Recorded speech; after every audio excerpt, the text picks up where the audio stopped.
In the spring of 987, in the Dacian dynasty, at the martial arts arena of the Praying Mantis School in Shirji County, the senior disciple was explaining the key points of the initial martial arts exam to a group of impoverished students dressed in simple clothes and barefoot.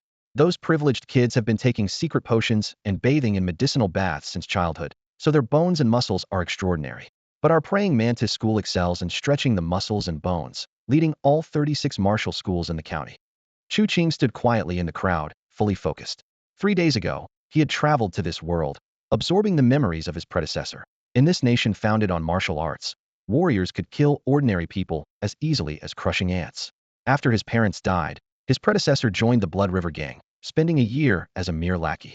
Tempted by high-interest loans, he borrowed money to enroll in the martial academy, hoping for a shortcut to success. Watch closely. The senior disciple demonstrated the intricacies of the Praying Mantis fist, his fingers together, body agile, moving like a giant mantis. Whoosh, whoosh, whoosh. He repeated the demonstration, urging everyone to follow along.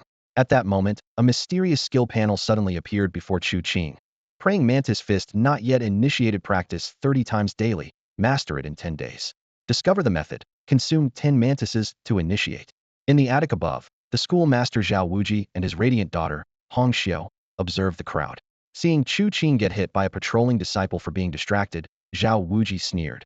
He paid such a high price to enter the school, only to daydream? He's doomed to this fate. Hong Xiao sighed softly. The senior disciple always says the Praying Mantis fist is best for training muscles and bones. Ordinary people can develop 36 iron tendons, while those with extraordinary talent can achieve 36 copper tendons. But they only have a month. How many can succeed? On the training ground, Chu Qing was already panting and in pain after just 5 repetitions. Ignoring the mocking glances from those around him, he quietly slipped away when the crowd was dense. Passing through the bustling streets, he watched the well-off youths riding fine horses, holding hawks in one hand and hounds in the other, and silently vowed to change his fate. Suddenly, the crack of a whip sounded, and someone beside him was instantly covered in blood on the cobblestones. Reaching the fields outside the city, Chu Qing quickly caught 10 mantises, their claws waving aggressively. He stared intently at these ugly creatures, hesitating. Should I remove the heads and tails? No, if that doesn't count, all would be wasted. For the sake of initiation, I'll take the plunge. 1, 5, 10. The skill panel kept flashing. Chu Qing checked his status panel and found himself currently in a state with no martial arts proficiency, with only a beginner's level in Praying Mantis fist.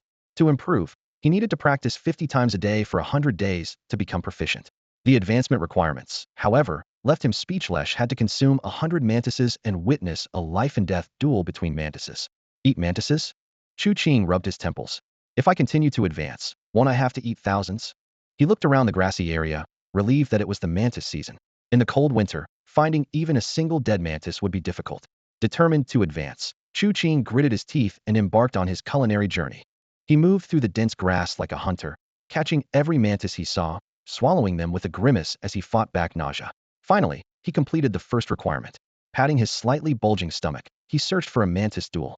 Soon, he spotted 2 mantises in combat, their agile bodies and blade-like forelimbs moving deftly among the grass. In just 2 minutes, one mantis was decapitated, ending the fight. The system updated his status. Praying Mantis fist advanced to proficient level, requiring 100 practices a day for 1,000 days to master. The new advancement requirements were even more daunting: consume 1,000 mantises and witness 10 mantis duels. This is insane, Chu Qing complained, but decided to continue the challenge. He resumed catching and swallowing mantises, but had to stop at 50 due to the overwhelming taste. He chewed on some grass to suppress his nausea. Taking a break from eating mantises, Chu Qing began practicing the proficient level of Praying Mantis fist. Initially, his movements were stiff and awkward, but with repetition, his techniques became smooth and fluid. His body seemed invigorated, with every move stretching his muscles, and the force of his punches could even cut through grass. Suddenly, a wave of dizziness hit him. He stopped and checked his status panel, noticing a new entry: Muscle Refinement 010. The warmth he felt was from refining his muscles. Just then, his stomach growled in protest, nearly overwhelming him with hunger. Training really drains you. Chu Qing thought of survival expert Bear Grylls' food tips and forced himself to catch and eat 70 to 80 more mantises. But he knew he couldn't continue training in the wild and needed to return to the martial arts school, where there was plenty of food to satisfy him. On his way back, a group of thugs blocked his path. Leading them was his direct superior, Lu Hai, a burly man with a fierce face, who bluntly said, "Chu Qing, there's a fight with the Iron Foot Gang tonight. Be at the dock." Chu Qing frowned inwardly as he listened to Lu Ji's lecture. Lu Gu, I've been training at the Mantis boxing gym. Lu Hai widened his eyes and sneered. In the gang, everyone has to participate. It doesn't matter if you're at the Mantis boxing gym or in a martial arts academy. You have to obey. Once you join the Blood River gang, you're in for life. Understand? Understood. Chu Qing nodded. He clearly remembered the lifetime contract with the Blood River gang that his predecessor had signed, which did not allow for withdrawal. If the Blood River gang disbands, does that mean I can leave? He murmured to himself. A few minutes later, Chu Qing was sitting in the dining hall of the Mantis boxing gym. In front of him was a palm-sized corn cake and a bowl of soup with a strong, greasy smell. Such a meal wouldn't have even caught his eye in his past life, but now he devoured it voraciously. A burly young man approached him, dressed in simple clothes and shoes, with bulging muscles and a square face that looked somewhat honest. This was Taiju, the blacksmith's son. I practiced Mantis boxing 30 times this morning, Taiju said, looking down at him. While you gave up after just 5. Chu Qing looked up, puzzled. You wear hemp clothes and can't even afford straw sandals. Your family must be very poor, Taiju continued. You should seize the opportunity to train hard. At least practice 30 times a day, and in 10 days, you might grasp the basics of Mantis boxing. Only then can you stretch your muscles and have a chance to pass the academy's initial test. All right, I'll work hard, Chu Qing replied. I'm going to practice 50 times this afternoon, Taiju said, patting his shoulder. In 3 days at most, I'll have mastered the basics. If you have any questions then, feel free to ask me. With that, he went to speak to other young men in hemp clothes and bare feet, saying similar things. Chu Qing saw through Tieju's intentions, forming alliances and winning people over. He shook his head inwardly, knowing that in a world where martial arts reign supreme, true power comes from oneself. Instead of forming alliances, he should focus on his training. In the afternoon, as he continued practicing Mantis boxing, the senior brother guided the group. When it was Chu Qing's turn, he was surprised to see that Chu Qing's movements were not only precise but also exceptionally smooth, as if he had already mastered the basics. This was a stark contrast to his performance in the morning after just 5 practices.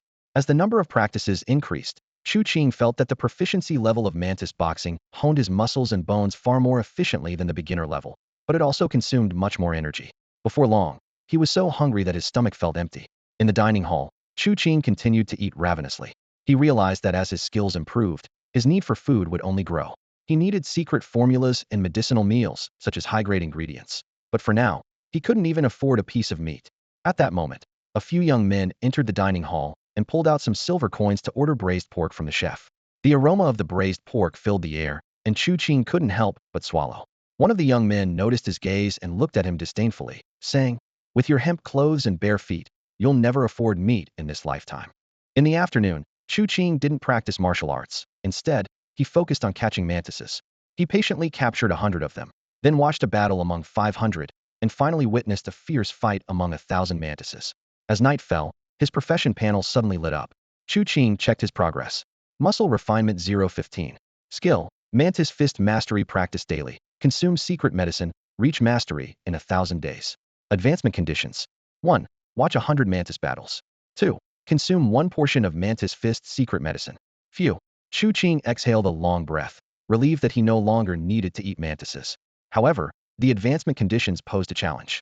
The first condition, although tedious, was achievable, but the second one was truly daunting. Noticing the darkening sky, he realized there was still some time before the guild battle. After a moment of thought, Chu Qing decided to head to the martial arts hall. In the vast training ground, 7 or 8 young men and women were scattered around. Chu Qing quickly spotted the burly figure of Taiju.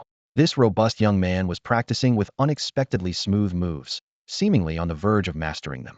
Taiju also noticed Chu Qing and thought to himself, I thought he had given up, but he's secretly practicing more? Still, he can't compare to me. Clap, clap, clap. Chu Qing began his practice. With mastery-level Mantis fist, he could engage more muscles and tendons, advancing his training progress far beyond the average person. He could clearly feel the heat and tingling in the large tendons of his arms, hands, and feet, a sensation rarely experienced by ordinary practitioners.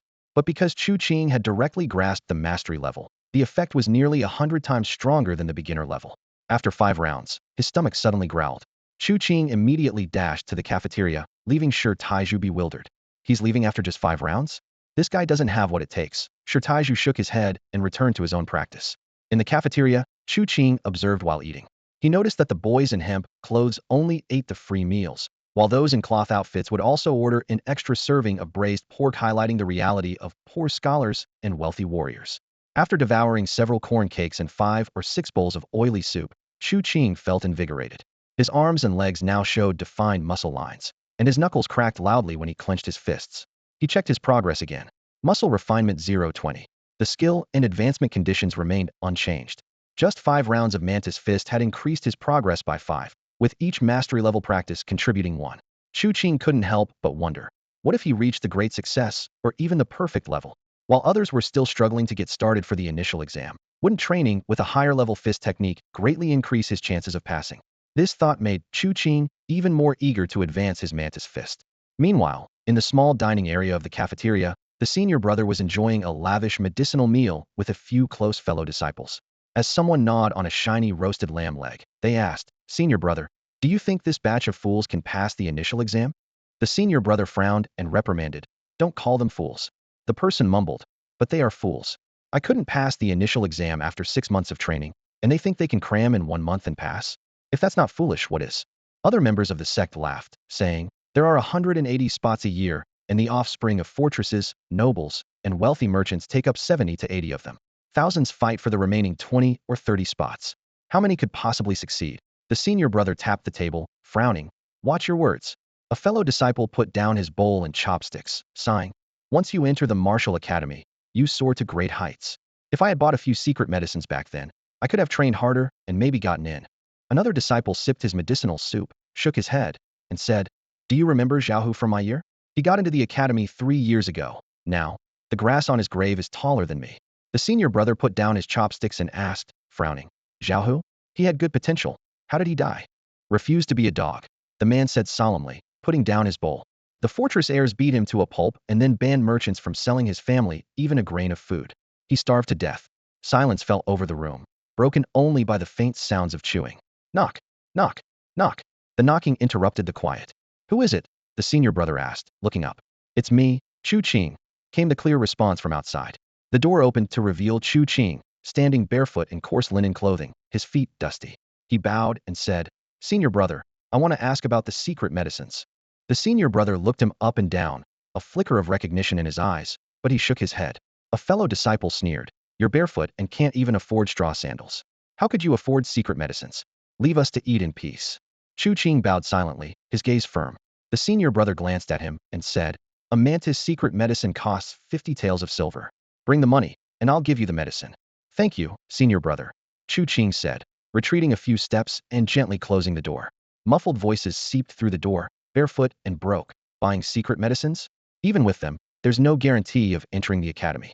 And once in, you'd just be someone's lackey. I wish I could be a lackey, but I have no connections." "Watch your words." The senior brother's reprimand was clear. As night descended, hundreds of thugs from the Blood River Gang and Iron Foot Gang clashed violently on the outskirts of the city, swords and knives flashing as people fell. As a thug, Chu Qing should have been among them, but he wasn't. Instead, he stood in the courtyard of the gang's headquarters, practicing martial arts before Jin Pengzi, the leader of the money hall. In the dim light, his movements were fluid and swift, each punch and palm strike cutting through the air. Finishing a set of Mantis Fist techniques, sweat beaded on Chu Qing's forehead. He bowed and said, "Master, I've practiced all day without rest. In 3 days, he'll have mastered the Mantis Fist. With the remaining 20 days, he'll be able to develop iron muscles and pass the academy's preliminary exam. If I join the academy, I can repay the gang's debts." Jin Pengzi sat on a stone bench, tapping the armrest, lost in thought. He had learned that Chu Qing had been tricked into taking a high-interest loan, which he had scolded his subordinates for. Chu Qing, barefoot and starving. Could he really enter the academy and repay the debt? It seemed like a losing deal. But now, seeing his progress, there was hope. In just a day, Chu Qing had nearly mastered the Mantis Fist. Even if he didn't enter the academy, he could serve as a low-level enforcer and repay the debt slowly. You've shown dedication. Keep working hard." Jin Pengzi nodded. Chu Qing didn't leave immediately. He bowed again, saying, "Master, if I had a secret medicine, I could advance faster and develop more iron muscles by the end of the month, increasing my chances of passing the exam." Jin Pengzi's face twitched. The Mantis secret medicine cost 50 taels per dose. He had taken 3 doses himself and developed 3 iron muscles, but still hadn't entered the academy. "No way," he refused flatly. Chu Qing stepped forward, speaking earnestly. "You've already invested in my entry. Another investment could greatly benefit you if I enter the academy. Even if I don't, with the Mantis Fist, I can accomplish many tasks for you." Jin Pengzi sneered, his chubby face creasing. "Many know the Mantis Fist, and work for me. Chu Qing lowered his head, speaking more softly. But master, the money belongs to the gang. I belong to you. Jean Pongzi squinted, tapping the armrest, weighing the pros and cons. Seeing this, Chu Qing decided to push further. He knelt on one knee, right hand over his heart. I've wandered aimlessly, longing for a wise leader. If you don't mind, I wish to be your adopted son. Jean Pongzi's flesh quivered, a glint of interest in his eyes. He sighed, I don't want an adopted son. Fine, you don't need to call me father. The gang will lend you the money. Chu Qing's face lit up with gratitude, about to thank him, but Jean Pongzi raised a hand to stop him. But this is the last loan. Next time you want money, pay off your debts first. Chu Qing bowed. Understood. He lowered his head, a barely noticeable smirk on his lips. Pay off the debt first next time? What a joke. Why repay money borrowed through skill? Next time, he would show Jean Pongzi the meaning of sunk costs.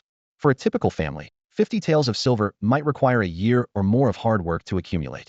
However, when Chu Qing, barefoot and in simple clothes, knocked on the door at night with 50 taels to buy a secret potion, the senior brother's mind buzzed with disbelief. 50 taels? A full 50 taels? Where on earth did this money come from? Yours? Mine. The senior brother eyed Chu Qing suspiciously, his tone laden with doubt. Where did you get the money? A young man like you, even if you resorted to crime, couldn't come up with 50 taels. Even borrowing from a loan shark wouldn't yield this sum. Chu Qing responded calmly, I borrowed it. The senior brother didn't believe him, but he didn't press further. He frowned, took the silver, and said, give me the money, and I'll give you the potion. With that, he closed the door. Shortly after, the door opened again, and a wax pellet the size of a date was tossed out. The senior brother, not in a hurry to close the door, simply said, this potion will support you to practice the beginner's mantis fist 1,000 times. After taking it, make sure to practice as much as you can. Remember, the mantis secret potion can only be taken once every 10 days. Chu Qing gripped the potion tightly, determination flashing in his eyes as he nodded heavily. Seeing this, the senior brother smirked. Why am I telling you this? In 10 days, you won't have the money to buy more. Although he didn't know where Chu Qing got the 50 taels, he knew it wouldn't be easy to acquire such a sum again. Chu Qing did not respond further. He turned and left, heading straight out of town. As he hurried along, passing the docks, he heard the fierce sounds of fighting. The clamor of two gangs battling filled the night air with shouts and screams. Amidst the chaos, a voice yelled angrily. Chu Qing, you bastard. No, don't block the blade, I'll kill you. Chu Qing chuckled bitterly, muttering to himself. Is Lu Hai thinking of me? I'll come find you once I've trained my muscles. The matter of blocking the blade needs to be resolved. Leaving the chaotic docks behind, Chu Qing arrived at the walls of Shurji County. The old, crumbling walls were riddled with gaps, and he easily found a spot to leap over. Under the dim moonlight, he placed a pair of mantises into a jar, watching them battle intensely. He didn't immediately take the potion. As time slowly passed, he quietly observed the life-and-death struggle of the mantises. 1 minute, 5 minutes, 10 minutes went by. He completed the first condition of his training 6 times, still needing over 90 more. Can I observe 2 pairs of mantises fighting at the same time? The thought crossed his mind. A minute later, the system responded. You can now observe 2 mantis battles simultaneously. Chu Qing smiled. If that's the case, can I observe more battles at once? A few minutes later, the system replied again. You can observe 10 mantis battles simultaneously. 10 battles. I've done it. Chu Qing was overjoyed and immediately crushed the wax pellet, swallowing the secret potion. As the potion's effects took hold, he felt a surge of power within. His mantis fist advanced, breaking through to the master level. The system prompted, Mantis Fist advanced to mastery. Profession panel updated. Chu Qing, muscle training 0-20 technique. Mantis Fist mastery practice 1,000 times daily. 1 secret potion every 3 days. Complete in 1,000 days. Chu Qing's laughter echoed in the night sky. With the advancement of his technique, he felt a surge of motivation. Now, I'm qualified to break through. Without delay, he plunged into training, utilizing the potion's effects to rapidly strengthen his muscles. Over and over, the mantis fist resonated within him, each strike enhancing his strength. By the 7th repetition, his right arm's muscles twitched violently, transforming from ordinary muscle into iron-like tendons. Although it was the most basic level of iron tendons, the strength in his right arm increased several times. At this moment, he finally qualified to participate in the Martial Academy's preliminary examination. He kept practicing without pause. As he continued, the power of the iron tendons grew stronger. By the 20th repetition, the iron tendons in his left arm also tensed, unleashing continuous strength. However, the potion that could support 1,000 beginner mantis fist practices was exhausted after just over 30 repetitions at Chu Qing's master level. Even so, Chu Qing had gained extraordinary strength. His body and mantis fist had undergone a qualitative change, proving that none of his efforts were in vain. Though the potion's effects had ended, Chu Qing felt satisfied.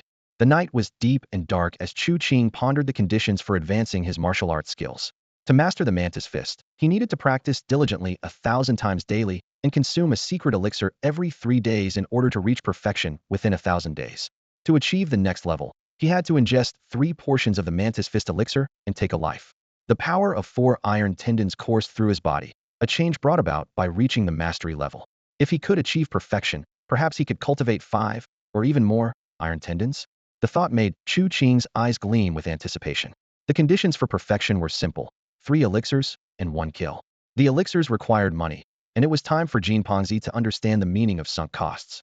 As for killing, Chu Qing's lips curled into a cold smile as the face of the petty leader, Lu Hai, came to mind. This scoundrel often used him as a shield and would beat him at the slightest provocation. Just yesterday, he threatened him to take a hit at the docks. Before dawn, Chu Qing donned a mask and quietly slipped into the county town, heading straight for Lu Hai's home. 20 minutes later, he stood at Lu Hai's doorstep. Inside, lights were blazing, and he could hear the slurred curses. That bastard Chu Qing dared not show up at the docks to take a hit for me. Is he crazy? Thinking of applying to the martial arts academy? With his skills, he can barely afford food, let alone practice even 1 iron tendon. He should be taking hits for me his whole life. Inside, Lu Hai was drinking with a lackey. Without Chu Qing to shield him, Lu Hai had performed poorly at the docks and was scolded by the boss, so he was drowning his sorrows in alcohol. Brother Lu, we'll deal with him tomorrow morning, the lackey suggested.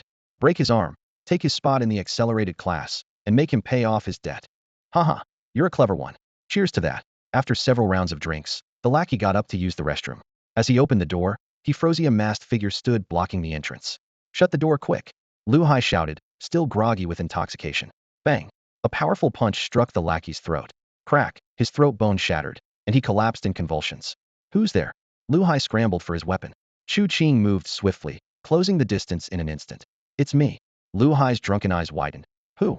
Who are you? Before he could finish, Chu Qing's mantis fist struck with a whistling sound. Bang! The force tore through flesh, exposing bare white bone.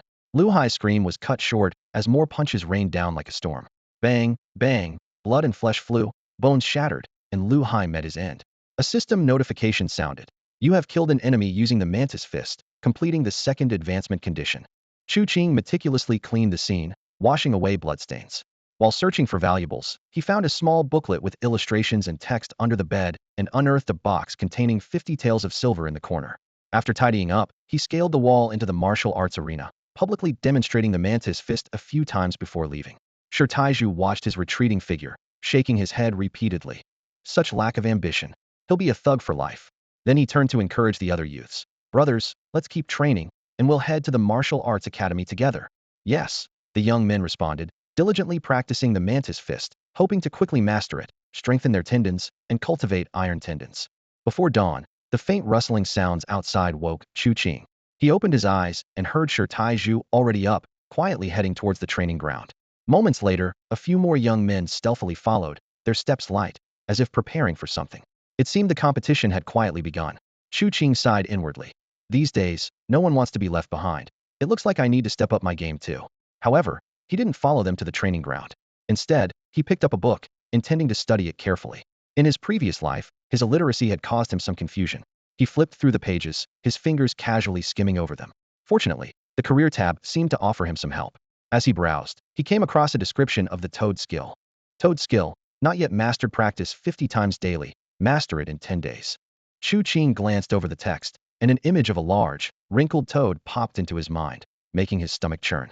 Promotion conditions: 1. Swallow 10 toads. Chu Qing was speechless. He couldn't help but mutter to himself. First the mantis, now they want me to swallow toads? This is harder than dragon elephant skill. Will that make me eat elephants? He hesitated, feeling that swallowing toads would be a challenge, but he didn't have many options. After a moment of thought, Chu Qing decided to mentally prepare himself for this challenge before attempting to advance.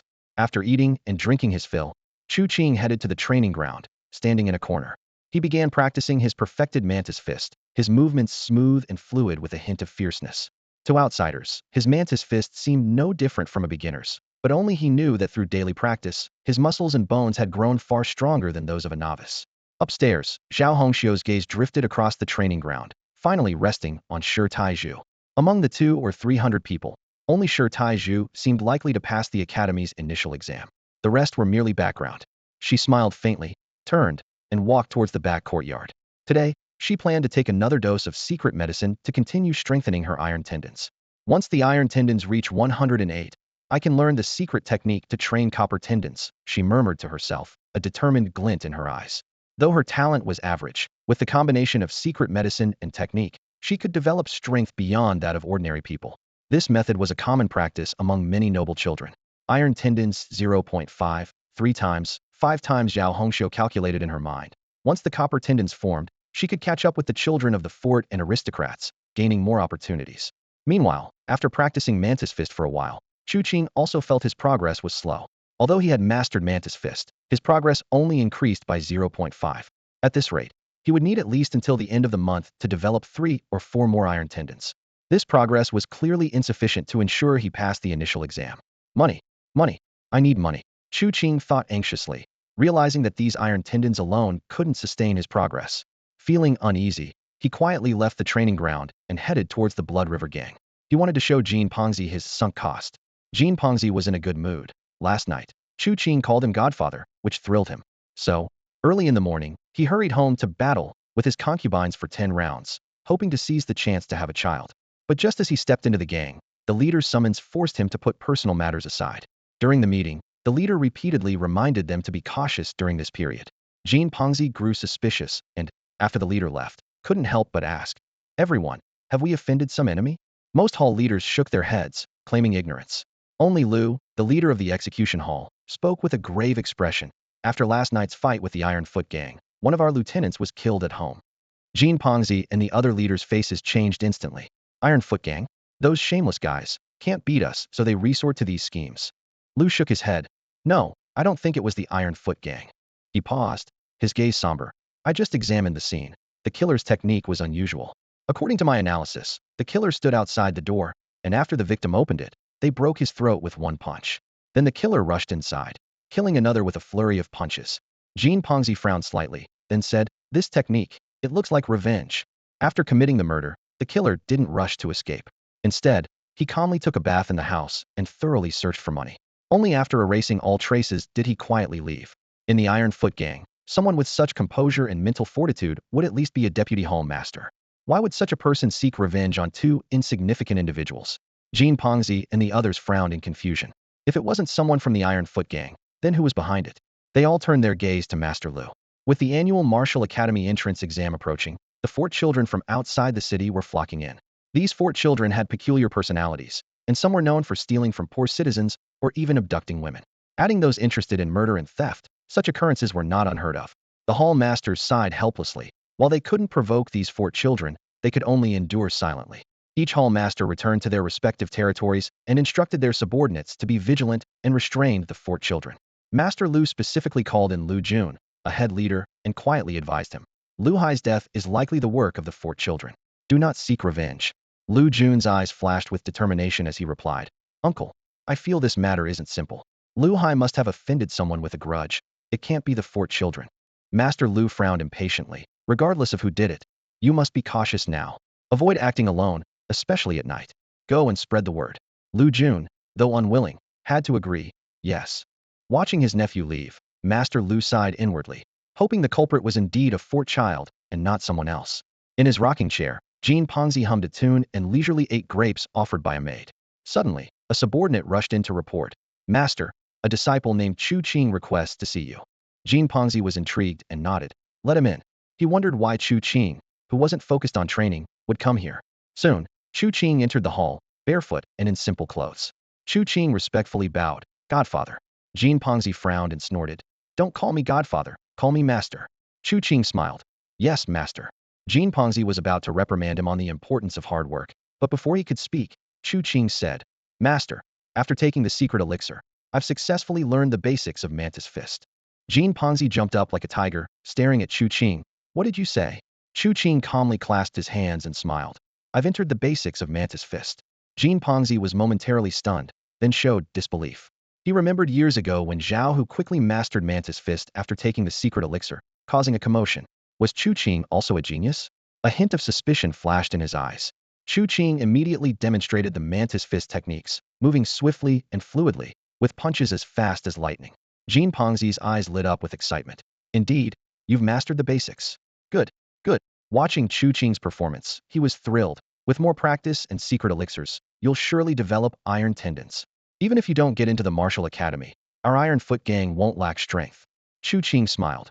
Master, I'd like to borrow some money to buy more secret elixirs. I aim to cultivate more iron tendons. Jean Pongzi rolled his eyes. You can borrow money, but repay the last amount first. Chu Qing sighed. If I had money, why would I borrow? Jean Pongzi was momentarily speechless, seeing some truth in his words. Chu Qing continued. With a few more secret elixirs, I can develop 2 iron tendons.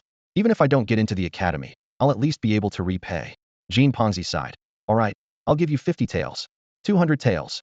Chu Qing said confidently. The more elixirs, the faster I progress, and I'll repay once I'm capable.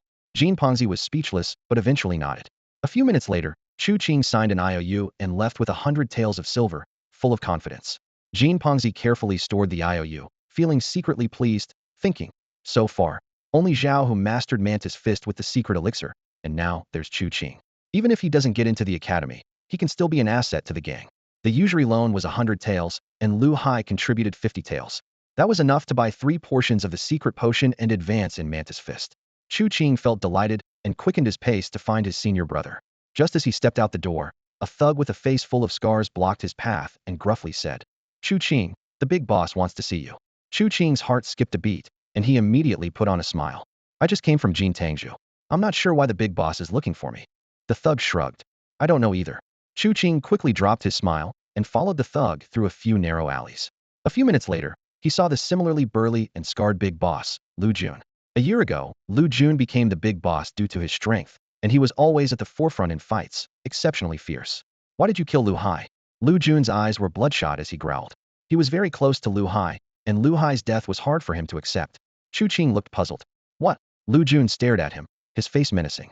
Lu Hai asked you to join him in a fight, but you didn't go. Lu Hai cursed you and said he would deal with you. So, you held a grudge, acted dishonorably, ambushed Lu Hai, and slashed his face. Are you guilty of killing Lu Hai? Chu Qing's face turned pale instantly, and he waved his hands in panic. Big boss, my family is so poor we can't even afford straw sandals, let alone a knife. I can only wave flags and shout. I've never killed anyone. Look at me, so weak and thin, while brother Lu was so strong he could lift me with one hand. Even if I had 100 knives and 1,000 guts, I wouldn't dare harm brother Lu. Lu Jun squinted his eyes. Why weren't you at the dock last night? Chu Qing respectfully clasped his fists. Jin Tangzhou called me over. Lu Jun frowned and asked a few more questions, but Chu Qing skillfully evaded them. Eventually, Lu Jun impatiently waved him off. Get lost. After leaving, Chu Qing felt relieved. I didn't expect Lu Jun to value Lu Hai so much. I hope he doesn't investigate me further. Half an hour later, Chu Qing, carrying the silver, knocked on his senior brother's door again. Senior brother, 3 more portions of the secret potion, please. His senior brother took the silver, eyeing the ragged Chu Qing with a hint of doubt. Where did this poor kid get so much silver? Sensing his senior brother's suspicion, Chu Qing quickly explained, Senior brother, I'm just a lackey for the Blood River gang. Someone in the gang asked me to buy the secret potion for them. His senior brother understood. It was common for members of various gangs practicing Mantis Fist to have others buy secret potions for them. A moment later, his senior brother handed Chu Qing 3 portions of the secret potion. How do you feel after taking the potion? Chu Qing replied excitedly.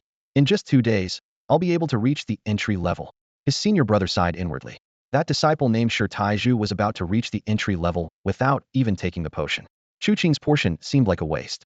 If Shi Taizhu had been willing to buy the potion, with his talent and diligence, he might have reached entry level in a day, reminiscent of Zhao, whose past glory. Returning to his humble abode, Chu Qing eagerly swallowed the 3 secret potions. A system prompt immediately echoed in his mind. You have met the conditions, Mantis Fist advanced. Chu Qing's level iron tendons 45. Technique. Mantis Fist perfected genius aptitude. 1800 secret potions. 10 years of hard practice can break the limit. Advancement conditions. 1. Defeat 10 opponents with fists. 2. 1 stone bamboo pearl. Entering yesterday, perfected today, it wasn't easy. Chu Qing murmured with joy. However, he wondered why there was another level after perfection. He only knew of entry, proficiency, mastery, great achievement, and perfection. He had never heard of breaking the limit. It seemed he would only learn more about martial arts after entering the academy. After a while, he carefully considered the advancement methods. Defeating 10 opponents is doable, but 1 stone bamboo pearl.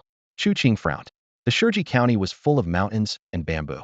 Stone workers occasionally unearthed smooth, jade-like, translucent pearls while quarrying in the bamboo mountains. This stone, known as the bamboo pearl for its unique qualities, is priceless and has always been coveted by fortresses and nobility, inaccessible to outsiders. As for breaking through the final layer, it remains incomplete for now and must be left for another time. At this moment, the secret elixir began to take effect. Chu Qing immediately immersed himself in training, the sound of his fists whistling through the air. He practiced the praying mantis fist to perfection, his movements agile and powerful. His fingers were sharp like hooks, and when clenched together, they resembled a sharp blade. Anyone witnessing this would surely think he resembled a human-sized praying mantis. The efficiency of his iron tendons increased by 20, combined with the perfected praying mantis fist, making Chu Qing ecstatic. He seized the moment as the elixir took effect, practicing repeatedly. With each repetition, his arms grew hotter. One iron tendon quickly formed, followed by 5, 10. When the praying mantis fist reached its great achievement, one dose of the elixir could cultivate 4 iron tendons. But now, with the fist perfected, one dose could form as many as 6. When the 18th iron tendon finally formed, Chu Qing couldn't help but let out a low growl. He brought his 5 fingers together like a sharp, long knife and struck the table in front of him. With a crack, the table broke cleanly, as if cut by a divine weapon. Chu Qing looked at his handiwork, a smile playing on his lips. 18 iron tendons made his muscles more solid, his strength greatly increased. He thought to himself, if he were to encounter Lu Hai now, he could kill him with one punch, though that man was already dead. Now I have 22 iron tendons, increasing my chances of passing the initial test. Chu Qing thought triumphantly, when suddenly he frowned and turned his gaze towards the door. Through a crack in the door, he saw a frightened facete was Lu Xiaogo.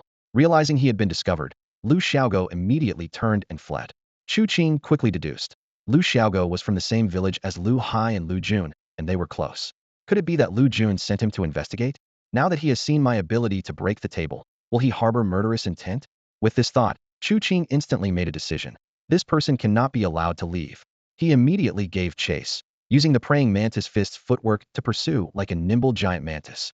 Among the 22 iron tendons, 10 were in his legs, with the remaining 12 spread across his arms, making his speed as fast as lightning. The distance quickly shrank from 30 meters to 20. Lu Xiaogo, seeing Chu Qing relentlessly pursuing him, was terrified and ran desperately. When the distance closed to 10 meters, he glanced back again, seeing Chu Qing's expressionless face, almost brought him to tears. He deeply regretted.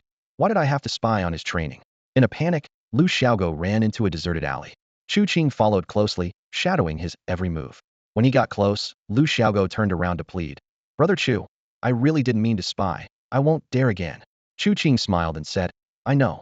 Hearing this, Lu Xiaogo breathed a sigh of relief, but in his mind, he decided, once he escaped, he would tell Lu Jun about Chu Qing's ability to split a table with a punch and pin Lu Hai's death on him, as revenge for scaring him. However, the next moment, his smile froze. Chu Qing raised his arm, his fingers forming a knife aimed at his forehead. Lu Xiaogo was terrified. Is he going to split my head like he did the table? With a crack, the hand knife came down. Lu Xiaogo let out a piercing scream, his face torn apart, his skull shattered, clearly beyond saving. In your next life, don't spy, Chu Qing said calmly, wiping the blood from his hands. After striking Lu Xiaogo dead with a single blow, Chu Qing stood in the secluded alley, looking around. Moving a body in broad daylight was too conspicuous. It was easier to leave it in this deserted corner. In these times, the death of a ruffian was something even the authorities couldn't be bothered to investigate. Even if Lu Jun decided to pursue it, it wouldn't matter. Chu Qing was no longer a pushover. Chu Qing swaggered back to the martial arts school and resumed his daily training. As he practiced his punches and attended lessons, he realized that each practice of the perfected mantis fist boosted his iron body training progress by 1. Although not as efficient as the secret elixir, it was at least 10 times faster than the beginner techniques. However, the hunger from intense training was becoming unbearable, so he needed a new excuse to borrow more money tomorrow. Since the secret elixir could only be taken every 10 days, this time he'd claim he needed to buy meat for nutrition. As noon approached, the senior disciple gathered all the intensive class students. Chu Qing initially thought they would be learning martial arts secrets or exam tips, but instead, they were taught literacy. To enter the martial arts academy, you must know 300 characters, the senior disciple explained to the puzzled young students. Without literacy, you can't even read martial arts manuals. What other benefits does literacy have for a martial artist? Someone curiously asked. The senior disciple, not keen on elaborating, gave a brief explanation, acknowledging Chu Qing's contributions to his commission earnings. Many martial arts manuals are profound and complex. Without enough literacy, you can't comprehend them. Moreover, reading and understanding can refine your martial will. But the martial will is still far from your reach. so focus on mastering 300 characters first. These words sparked a desire in Chu Qing. Although he could practice the toad skill without literacy thanks to his past life's experience, learning to read was essential for reaching the pinnacle of martial arts. Unfortunately, after learning 20 characters, the skills section did not show a reading skill, perhaps indicating the system only displayed martial arts. The world script was similar to the traditional characters from his previous life, making it easy for Chu Qing to learn. While others struggled to memorize 20 characters, he had already mastered them all. Senior brother, could you teach me more characters? The senior disciple looked at him in surprise. You've memorized them all? When Chu Qing accurately identified each character written on the ground, the senior disciple couldn't help but remark, you may have average talent in martial arts, but you have a natural aptitude for learning. You should pursue academics. Chu Qing just smiled. In the Qin dynasty, where martial prowess ruled, scholars could only resolve conflicts through reason, while martial artists could take revenge with their own strength. The superiority was clear. The senior disciple taught a few more complex characters, which Chu Qing quickly mastered. Impossible, the senior disciple exclaimed in disbelief. It took me ages to learn these characters. How did you grasp them so quickly? The senior brother was skeptical, but he decided to teach Chu Qing the 30 most difficult characters he knew in one go. You study first. I'll go guide the others in their training. I'll check your progress tonight, the senior brother said before leaving. Chu Qing nodded earnestly and buried himself in his studies. An hour later, he found the senior brother who was instructing other disciples. Senior brother, I've learned them. Please teach me more characters, Chu Qing said expectantly. In the evening, the senior brother checked Chu Qing's progress without showing much emotion. Chu Qing used his finger to write all 300 characters on the ground, without a single mistake. The senior brother nodded numbly. Well, you've completed your reading and writing lessons. From now on, focus more on practicing your martial arts. Chu Qing blinked his bright eyes and persisted. Senior brother, I still want to learn more characters. The senior brother's mouth twitched noticeably. For characters beyond the lessons, it's 1 or 2 silver coins for 10 characters. How many silver coins do you have? Chu Qing looked down at his empty pockets, cleaner than his face. Seeing this, the senior brother breathed a sigh of relief. Practice your martial arts more. Then he almost jogged away, thinking to himself, luckily, Chu Qing has no money. Even if he did, I wouldn't know more characters. I am practically half illiterate myself. Chu Qing stood there, speechless. Was learning to read and write really this expensive? Was it only the rich who could afford to be literate? It seemed absurd. According to the senior brother, anyone without money shouldn't even think about studying. With a sigh, Chu Qing began to erase the characters from the ground. As he was finishing up, Taiju happened to pass by. He looked at the dense characters on the ground, and then at Chu Qing, hesitating before asking, did you write these? Chu Qing nodded simply. Taiju was astonished. There were so many characters it made his head spin. Darn, I've only managed to learn 20 or so, and he knows this many? Has he surpassed me? Taiju was unsettled but feigned disdain. Your martial arts are lacking. You should practice more and study less. Otherwise, you won't pass the Martial Academy's entrance exam. With that, he rushed to the dining hall. Chu Qing didn't mind the comment. After clearing the ground, he headed to the dining hall for a meal. As soon as he entered, he saw Taiju seriously writing characters on the table with soup as ink while eating. Surprisingly, other young men were also writing as they ate, discussing the strokes and shapes. Tieju's serious demeanor was truly competitive. After dinner, Chu Qing returned to his small room to practice martial arts and adjust his mindset. Since he couldn't advance in mantis boxing, he decided to start learning Toad Kung Fu. As the lights of the city came on and moonlight streamed through the window, Chu Qing stared at the 10 toads he had caught, lost in thought. Despite preparing himself mentally, he still found it hard to stomach eating the toads. Their greenish-gray skin and bulging eyes were unsettling. To eat or not to eat? Chu Qing wrestled with himself internally. For the sake of martial arts, to become stronger, I must eat. Taking a deep breath, he picked up a toad, closed his eyes, and opened his mouth. Gulp! A swallowing sound suddenly came from nearby. Chu Qing froze, turning slowly to see Taiju, the blacksmith's son, standing at the door, staring intently at the toads. Boiled spicy toads taste better, Taiju swallowed hard. Isn't eating them like this disgusting? Disgusting, Chu Qing admitted honestly. Half an hour later, using borrowed peppers and a pot from the dining hall, Taiju made a large batch of boiled spicy toads. Chu Qing had to catch a dozen more for this. You've consumed a toad, progress 1. At that moment, Chu Qing gratefully looked at Taiju, who was busy cooking. What a kind person, truly a good person. Taiju ate the toad meat heartily, speaking with his mouth full. Next time you catch toads, let me know. I'll help you cook them, but I want to eat half of the meat. Chu Qing nodded vigorously. A good person, undoubtedly a great person. You've consumed a toad 1. Condition for Toad Kung Fu advancement met. Technique. Toad Kung Fu entry-level practice 100 times daily. Master it in 100 days. Secret advancement conditions. 1. Consume 1,000 toads. 2. Perform 1,000 frog jumps. Looking at these requirements, Chu Qing sighed inwardly. Wow, starting with 10, and it takes 1,000 to advance. Does mastering it require eating 10,000 toads? Fortunately, I have Shirtaiju. He looked at Shirtaiju with hope. Shirtaiju, meanwhile, was quite content. After all, he got to eat meat without spending money. He looked at Chu Qing, thinking to himself, this guy may not be suited for martial arts, but he's good friend material. If he can keep getting toads, when I get into the martial academy, I'll surely look after him. In the backyard of the martial arts school, Zhao Wuji wore a serious expression as he spoke quietly with Zhao Hongxiu, revealing an important piece of news. The leadership of the martial academy has changed, and they're planning a large-scale reform. Zhao Hongxiu raised an eyebrow, looking somewhat puzzled. What's that got to do with me? The enrollment plan for the martial academy has expanded this year, increasing the spots from a few dozen to over 200. Zhao Wuji's tone softened a bit. This means more opportunities for ordinary people to enter the martial academy. Zhao Hongxiu smiled upon hearing this. That's great. This means the chances for ordinary people to get into the martial academy are greater. If our martial arts school can train a few more who get admitted, our business is sure to improve. Zhao Wuji nodded but then shook his head. The problem isn't that simple. Today, the county's nobility and the leaders of the strongholds called a meeting with our 36 martial arts schools to discuss this matter. Each school has 2 guaranteed spots. All the nobility and stronghold heirs will occupy 100 of these spots. This leaves only about 20 spots for ordinary people. Zhao Hongxiu remained cheerful.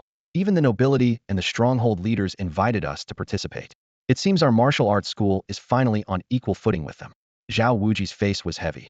If we want those 2 spots, we have to choose a noble or a main family from the strongholds to support us. A glint of coldness flashed in Zhao Hongxiu's eyes as she sneered. Do they want us to be their lackeys? Zhao Wuji sighed. Yes, but it seems the only choice. Zhao Hongxiu snorted. I will never be their dog. I will fight for the martial academy spots myself.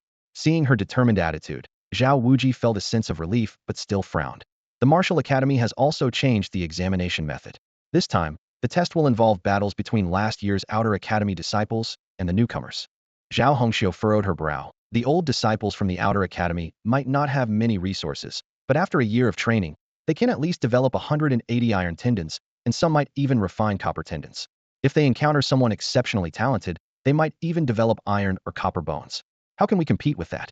Zhao Wuji paused for a moment, a trace of helplessness on his face. Even if the martial arts school has 2 spots, you can choose someone to favor, and once they're in the martial academy, they might help you out. Zhao Hongxiu was silent for a moment, a hint of reluctance in her eyes. In that case, can ordinary people still get into the martial academy? Zhao Wuji shook his head helplessly. 3,000 taels of silver can buy a spot, or you can sign a servant contract. Zhao Hongxiu smiled bitterly. Is there no other way?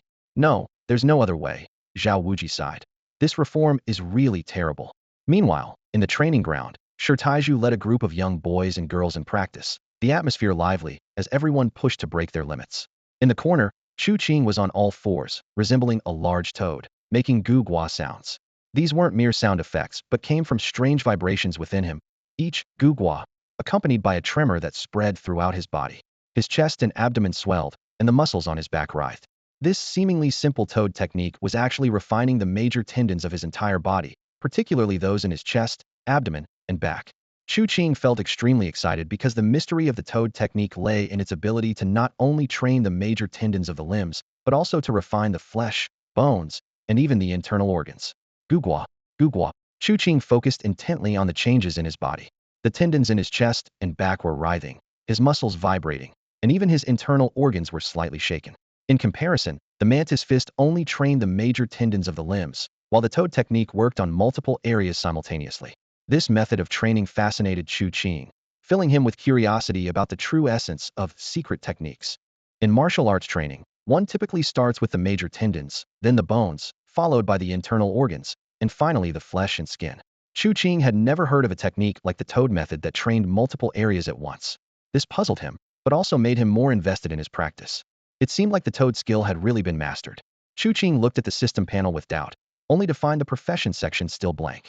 As he pondered whether the low level or insufficient progress was the reason for the absence, a sudden rumbling came from his stomach. Oh! He hurried to the backyard to take care of personal needs. After a short while, he returned to continue practicing, letting out a series of rib-bit sounds. Half an hour later, his stomach roared again, and once more he rushed to the backyard. When he came back, there was a look of delight on his face. This toad skill had caused him to expel so much impurity called it be that the essence of this technique was to cleanse the body's impurities to enhance one's aptitude. Unfortunately, this was a skill he had borrowed from his senior brother, and he dared not inquire about its mysteries, so he could only speculate on his own. Ribbit, ribbit. As he continued to practice, Chu Qing's expression suddenly changed, and he spat out a mouthful of black phlegm. Instantly, he felt his breathing was smoother than ever before. What a skill, he thought to himself joyfully. Even if this technique didn't improve his aptitude, the detoxifying effect alone was worth it. As night deepened, fewer people remained at the training ground, leaving only Shi Taizhu and a handful of others. It was then that Zhao Hongxiu appeared in a red dress, adding a splash of color to the dark training field. Shi Taizhu, come with me. Hearing this, Shi Taizhu's heart raced, wondering if she had noticed his diligence. A young man in spring, his heart was filled with excitement. They walked to a secluded spot and stopped, the night breeze carrying a faint fragrance. Shi Taizhu couldn't help but take a deep breath, finding the scent refreshing. Ribbit, ribbit. The sound of frogs broke the silence. After a long pause, Shi Taizhu racked his brain and said, Senior sister, the frogs are quite loud tonight. The frog sound ceased abruptly. Zhao Hongxiu paused, then calmly said, Shi Taizhu, I want to make a contract with you. Seeing his bewildered expression, she sighed and repeated the news of the academy's reform. Given your talent and effort, you might have passed the preliminary exam last year, but this year, it's hopeless. Senior sister, is there really no other way? Shi Taizhu asked hoarsely. There is no other way. Why? Shi Taizhu gritted his teeth. Before, there were few spots, but at least ordinary people had a chance. Now, it's either 3,000 taels or become a dog. Even Zhao Hongxiu couldn't come up with that amount of money, let alone him. Think about it, Zhao Hongxiu said, turning to leave. Senior sister, I'll do as you say, Shi Taizhu suddenly declared. Zhao Hongxiu nodded. Good. Once we're in the academy, working together will make things easier. With that, she left. Shi Taizhu stood for a long time, his once upright posture gradually bending, like a dog with a broken spine. In the shadows, Chu Qing's face was somber. Cutting off the possibility of ordinary people rising from the roots? 22 iron tendons are far from enough, he vowed fiercely. Even if it takes 180 iron tendons, or even reaching the realm of copper tendons and iron bones, I will not be afraid. Whoever dares to stop me from entering the academy, I will make them pay. At the break of dawn, Chu Qing appeared at the martial arts training ground. He intended to practice his moves as usual, but to his surprise, Shi Taizhu was absent, leaving only a few trainees scattered around. Without overthinking, Chu Qing casually went through his routines before deciding to head to the cafeteria for breakfast. After satisfying his hunger, Chu Qing planned to borrow money from Jin Pongzi. Standing in front of Jin Pongzi's door, he clasped his hands and said, Godfather, please address me as the Hall Master. Jin Pongzi seemed to have anticipated this, responding calmly. Hall Master, I hear you're hungry lately? Do you want meat or medicine? Chu Qing chuckled inwardly, knowing persistence paid off. Despite Jin Pongzi's reluctance, he managed to get a couple of silver coins, enough for a few days' worth of braised pork. However, he wasn't satisfied. With 50 silver coins, I can train 6 iron muscles, Chu Qing thought. What can 1 silver coin do? The reform in the martial arts academy was putting pressure on him, and since Jin Pongzi lacked foresight, Chu Qing realized he needed another approach. He thought of Jin Pongzi's wife and devised a plan. A few minutes later, with rouge bought for a silver coin, Chu Qing arrived at Jin Pongzi's home. He intended to call out Hall Mistress, but was taken aback by the sight of Mrs. Jin. She was elegant and graceful, with a charming maturity that captivated him. He quickly changed his address to Godmother. Mrs. Jin was momentarily surprised. Her cheeks slightly flushed, and she joked. You me? She hasn't even had a child yet. Where did such a big son come from? A few minutes later, after learning about Chu Qing's identity and intentions, Mrs. Jin felt conflicted. On one hand, she was disappointed in Jin Pongzi's incompetence. On the other, she was impressed by Chu Qing's cleverness and wit. She had been trying to adopt a godson for years without success, and seeing Chu Qing, she couldn't help but feel a bit happy. Since you are my godson, I should help you, Mrs. Jin finally decided. That old fool won't spend money on you, but I will. Ziadahong, go and get 50 silver coins for my godson. Chu Qing quickly stopped her. Godmother, using the gang's money to cultivate me is the right way. When I work for you in the future, that will be of real value. Mrs. Jin, with her simple mind, didn't catch the deeper meaning and heartily agreed. All right, he'll write him a letter. Chu Qing was delighted, a slight smile on his lips. There's no rush. We can discuss it slowly tonight.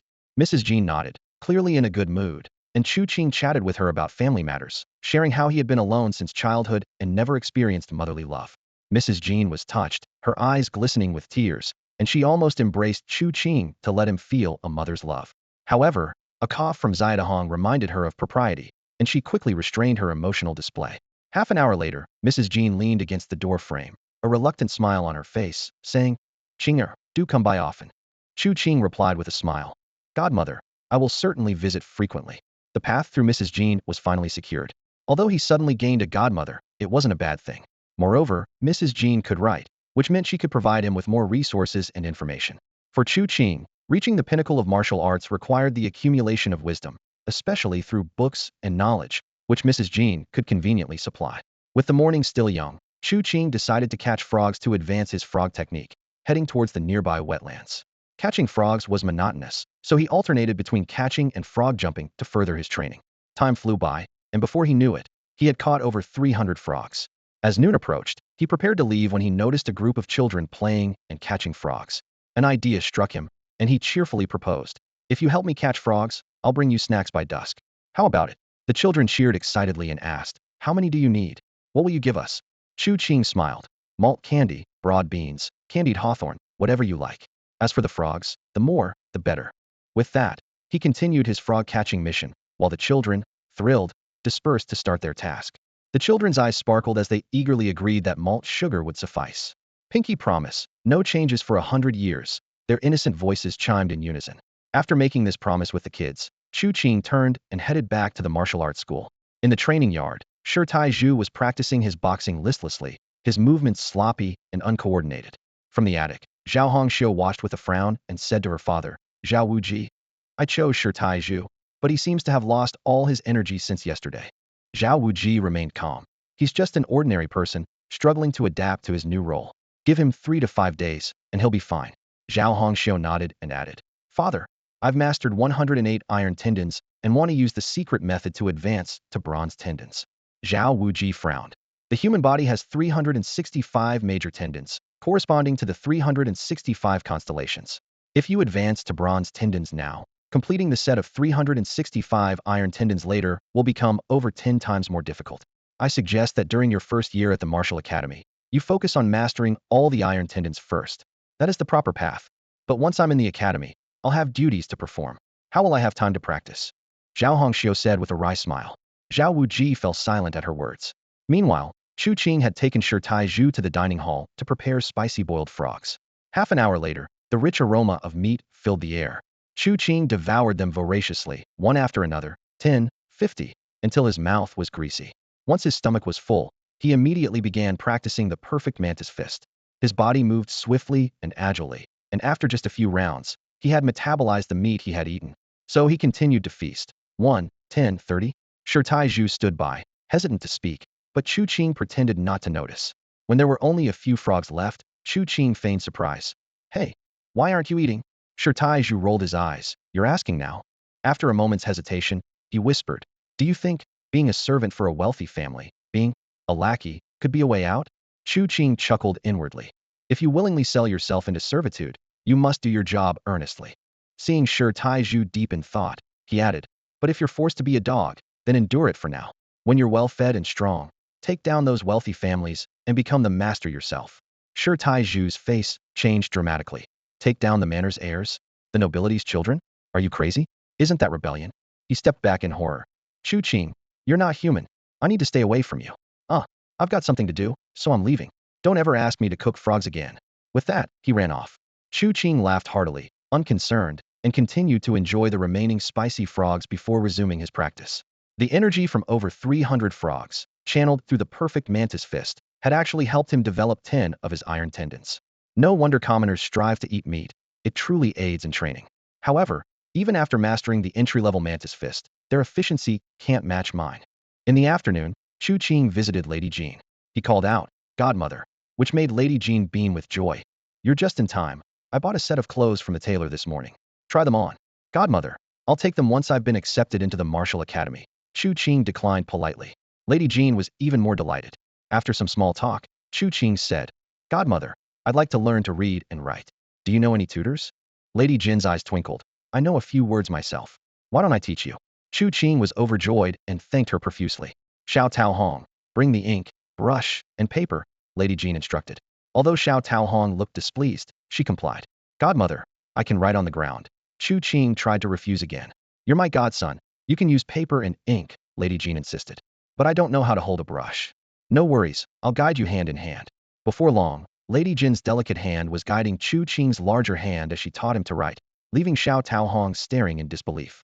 Chu Qing hummed a tune as he walked into the general store. The shopkeeper was initially reluctant to give him credit, but as soon as Chu Qing revealed his status as a member of the Mantis Martial Arts School's special squad, the shopkeeper's attitude softened, and he happily extended credit for a heap of malt sugar. With the malt sugar in hand, Chu Qing headed outside the city and quickly traded it for 300 to 400 frogs. After arranging to continue this partnership with the children collecting frogs the next day, he returned to the martial arts school, instructing the servants to process the frogs and promising them 20 as a reward. While the servants were busy, Chu Qing wandered over to the training ground. To his surprise, Taiju was there practicing his punches. His movements were agile and his punches swift, showing that he had reached a high level of mastery. This puzzled Chu Qing. According to the usual pace, Taiju shouldn't have reached this level until a day or two later. When Taiju saw Chu Qing, his expression changed slightly, recalling their conversation earlier that day, and he felt a surge of panic.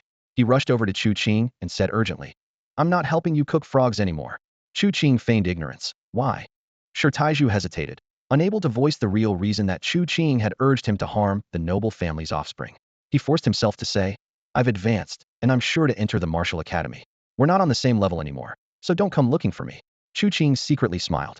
The panic was evident on the young man's face, with no trace of pride clearly. He was afraid of being persuaded to harm the family. Pretending to be disappointed, Chu Qing said, "If that's the case, I'll leave now." He took a couple of steps, then turned back. "Actually, I've learned how to make spicy boiled frogs, and was hoping you could have more to speed up your training. Take care."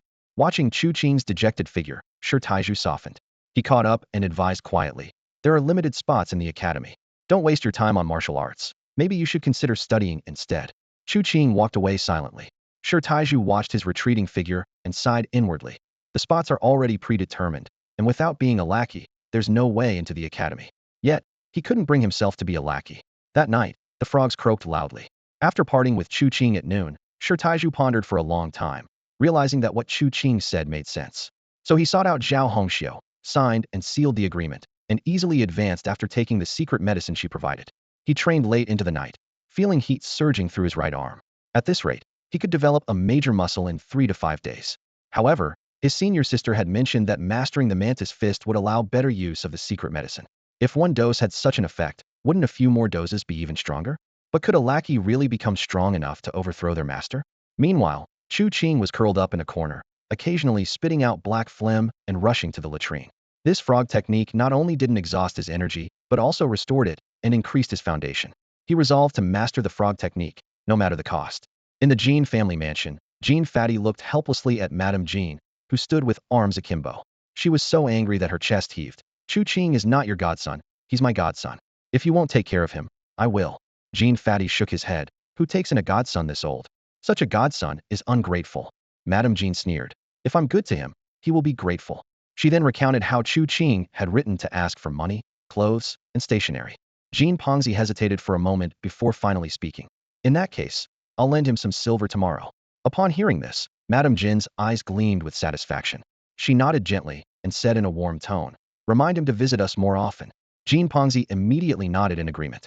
Madame Jean continued, "Give him some more silver." Jean Pongzi agreed again, nodding once more. After a brief pause, she suddenly said, "You should sleep in my room tonight." Hearing this, Jean Pongzi quickly shook his head and whispered, "Some of the concubines might be expecting." Madame Jean smiled slightly, unconcerned, and waved her hand. "Then go ahead." Jean Pongzi breathed a sigh of relief and respectfully replied, "Thank you, madam." Meanwhile, Lu Jun, the head of the gang, was not in a good mood. He was drinking alone and listening to music when one of his men rushed in with urgent news. Lu Jun was startled. "Lu Xiaogo is dead? How did he die?" His eyes narrowed, and the image of Lu Xiaogo flashed in his mind. Lu Xiaogo was his younger brother from the same village, who had joined the Blood River gang with a group of young villagers. After Lu Jun became the leader, he had looked out for this brother. "Lu Xiaogo dead?" Lu Jun's voice was low, tinged with anger. "Died under mysterious circumstances?" The man hurriedly replied, "Yes, boss, and so did Lu Hai." At this, Lu Jun's face darkened. "When I return to the village at the end of the year, how am I supposed to explain this? How did he die?" The man stammered. "He was struck across the face with a blade, and his facial bones shattered." Lu Jun's heart sank, and images of Lu Hai being brutally attacked flashed through his mind. He quietly ordered, "Have the brothers investigate who last saw him and where he went before he died." Madame Jean couldn't help but smile when she saw the gifts. Qing'er, now that you finally have some silver, why not buy clothes or shoes instead of these? Isn't it a bit wasteful? Chu Qing chuckled softly and replied warmly. It's not wasteful. I consider it a tribute to my foster mother. Madame Jean smiled and nodded gently. Just call me foster mother. Come, I'll teach you how to write. Chu Qing immediately nodded. All right, foster mother. Around noon, Jean Pongzi unexpectedly returned to the room and saw Madame Jean and Chu Qing sitting together at the same table, writing side by side, which stirred a bit of displeasure in him. However, when his gaze fell upon the rouge and golden hairpins by the table, his mood lightened somewhat. He observed quietly, thinking to himself, Chu Qing knows how to handle things. But he quickly refocused and said sternly, you should concentrate on practicing martial arts. Getting into the martial academy is the right path. Chu Qing replied without hesitation, Master, I've already grasped the basics of mantis boxing. Now it's just about gradually strengthening my muscles and bones. Besides, the senior brother at the martial arts school said that studying and literacy help with martial arts practice. Jean Pongzi frowned dismissively. Studying takes more energy than practicing martial arts. How many characters have you learned so far? Madame Jean interjected softly. He's learned 500 characters. Jean Pongzi was immediately skeptical. Chu Qing, barefoot and illiterate a few days ago. How could you have learned so many characters so quickly? Madame Jean was also a bit surprised. She had assumed Chu Qing had some prior knowledge, not realizing he started from scratch. Chu Qing calmly explained. The senior brother said my talent for studying surpasses my martial arts talent. Madame Jean remarked. When I was young, I could only recognize 1,000 characters a year. You are much more capable than I am. Come by more often to learn all the characters. Studying is the way forward, and martial artists are ultimately uncouth. Jean Pongzi squinted his eyes, secretly calculating. Chu Qing's literary talent is exceptional, and he's already learned the basics of mantis boxing. Even if he doesn't go to the martial academy, he can be both scholarly and skilled. In the future, even if he serves me, he'll be a smart servant. At noon, the children traded hundreds of frogs with Chu Qing for a large heap of malt candy. The kids cheered as they held their treats, and Chu Qing couldn't help but smile at the pile of frogs. Eat 1,000 frogs. Complete the first condition. Chu Qing muttered to himself, a look of anticipation in his eyes. Now, just a few hundred frog jumps to go. That's easy, let's do it. In the afternoon, Shi Taiju heard rumors of a boy in ragged clothes, barefoot, seemingly having a mental breakdown, hopping around the village like a frog. He took some time to check it out. From a distance, he recognized Chu Qing and immediately turned away, thinking to himself, poor Chu Qing, maybe I hit him too hard. I hope he can return to normal soon. From the attic, Zhao Wuji quietly observed Chu Qing's every move, nodding to himself. No money for meat, so he eats frogs to build strength. Mantis fist leg work is important too, and this is a unique way to train the legs. A hint of regret flashed in his eyes. Unfortunately, no matter how hard he tries, he won't make it into the martial academy. 980, 990, 1,000. Chu Qing completed the last few frog jumps frantically, ignoring the strange looks from passers-by. His ragged clothes were soaked with sweat, but his eyes shone with excitement. You have met the second condition. Frog technique upgraded. A voice echoed in his mind. Technique. Frog technique proficient practice 100 times daily. Take a secret potion every 10 days. Master it in 1,000 days. Secret upgrade conditions. 1. 100,000 frog jumps. 2. 1 portion of frog secret potion. The frog technique had upgraded, but the conditions for further advancement made Chu Qing frown. 100,000 frog jumps though tough, it was doable, even if it meant being the mentally unstable guy for a few more days. But the frog secret potion? He had no idea where to find it. No rush. I can figure it out later, he reassured himself. Chu Qing found a secluded corner and began practicing the frog technique. Ribbit, ribbit. As he mimicked the frog's movements, his internal organs and muscles vibrated intensely. He frequently spat out black phlegm and rushed to the toilet. After several cycles, he was delighted to find his body becoming more agile and his energy more vibrant. After a while, he had a thought and switched to practicing the perfect mantis fist. 1 round, iron muscle 0.2. Chu Qing was stunned. Previously, practicing the perfect mantis fist only increased iron muscle by 0.1 each time, but now it had doubled to 0.2. Could this be the effect of the frog technique? Excitedly, he continued practicing. Round after round, by the 10th round, his energy levels noticeably dropped, and fatigue washed over him. Iron muscle 0.15. Iron muscle 0.1. Chu Qing quickly switched back to practicing the frog technique. Sure enough, his depleted energy soon recovered. He then resumed practicing the mantis fist. Despite some energy loss, iron muscle still increased by 0.2. What an incredible technique! Chu Qing exclaimed. The secret frog technique has such amazing effects. Is this the power of a secret technique? He felt a surge of joy. If the proficient level has such an effect, How much stronger will the perfect level be? Frog technique, plus the secret potion, plus the perfect mantis fist. Could the results be even more astonishing? I need to get my hands on a secret potion. Several minutes later, Chu Qing found a hidden spot in the training ground. He first practiced the frog technique to boost his energy, then swallowed the secret potion, and finally performed the perfect mantis fist. Iron Muscle 25. Iron Muscle 25. Just one secret potion had allowed him to train 7 new iron muscles in one go. That 50 taels was worth it. Chu Qing was ecstatic. At this point, he had 29 iron muscles, just one secret potion away from the perfect 36. In a few days, I'll borrow some money from Jean Pongzi, he planned to himself. Time flew by, and 3 or 4 days passed in a blink. Chu Qing eagerly went to see Jean Pongzi. As he entered the courtyard, he saw a leader leaving with a troubled expression. Master, Jean Pongzi greeted the man respectfully. Jean Pongzi, you used to call me Godfather, now you call me Master? Chu Qing frowned. Just because you've hitched up with my wife, you dismiss me like this? Jean Pongzi looked displeased. What do you want? Chu Qing clasped his fists. I want to buy a phoenix hairpin and phoenix tail tassel earrings for my godmother. Hearing this, Jean Pongzi seemed to understand. He recalled that his wife had mentioned wanting these pieces of jewelry a few days ago, but with the gang's busy affairs, he hadn't had the chance to buy them. Let Chu Qing buy them for me, he thought to himself. Jean Pongzi readily approved a loan of 70 taels. As Chu Qing stepped out with the money, he bumped into a burly man with a menacing face. Lu Jun, the head enforcer. Lu Jun's face was bruised and he looked extremely displeased. The moment he saw Chu Qing, he snarled. You little brat. Wait right here. Chu Qing maintained his composure, clasped his hands respectfully, and wore a perfectly measured smile. Head enforcer, what can I do for you? Lu Jun sneered. You'll explain the situation with He Xiaogo and Lu Hai to me later. With that, he hurried into the main courtyard. Chu Qing's smile vanished instantly. He Xiaogo? Lu Hai? Could it be that my involvement in their deaths has been exposed? He quickly assessed the situation. No, if it were truly exposed, the disciplinary hall would be involved, not Lu Jun. He has no evidence, just suspicions. Chu Qing sighed inwardly. I wanted to be a good person, why push me to this? Without waiting for Lu Jun to return, he headed straight to the martial arts academy. Meanwhile, inside the main hall of the Jinxian Hall, the fierce-looking Lu Jun was now kneeling submissively. Jean Pongzi sipped his tea lazily and said coldly, do you even know how much money the gang has? Constantly borrowing, no more loans. With a thud, Lu Jun knelt heavily. Master, the 7th son of the He family demands a tribute of 3,000 taels of silver. I've scraped together 2,000 from various sources, just missing the last 1,000. Please help me, or that young master will skin me alive.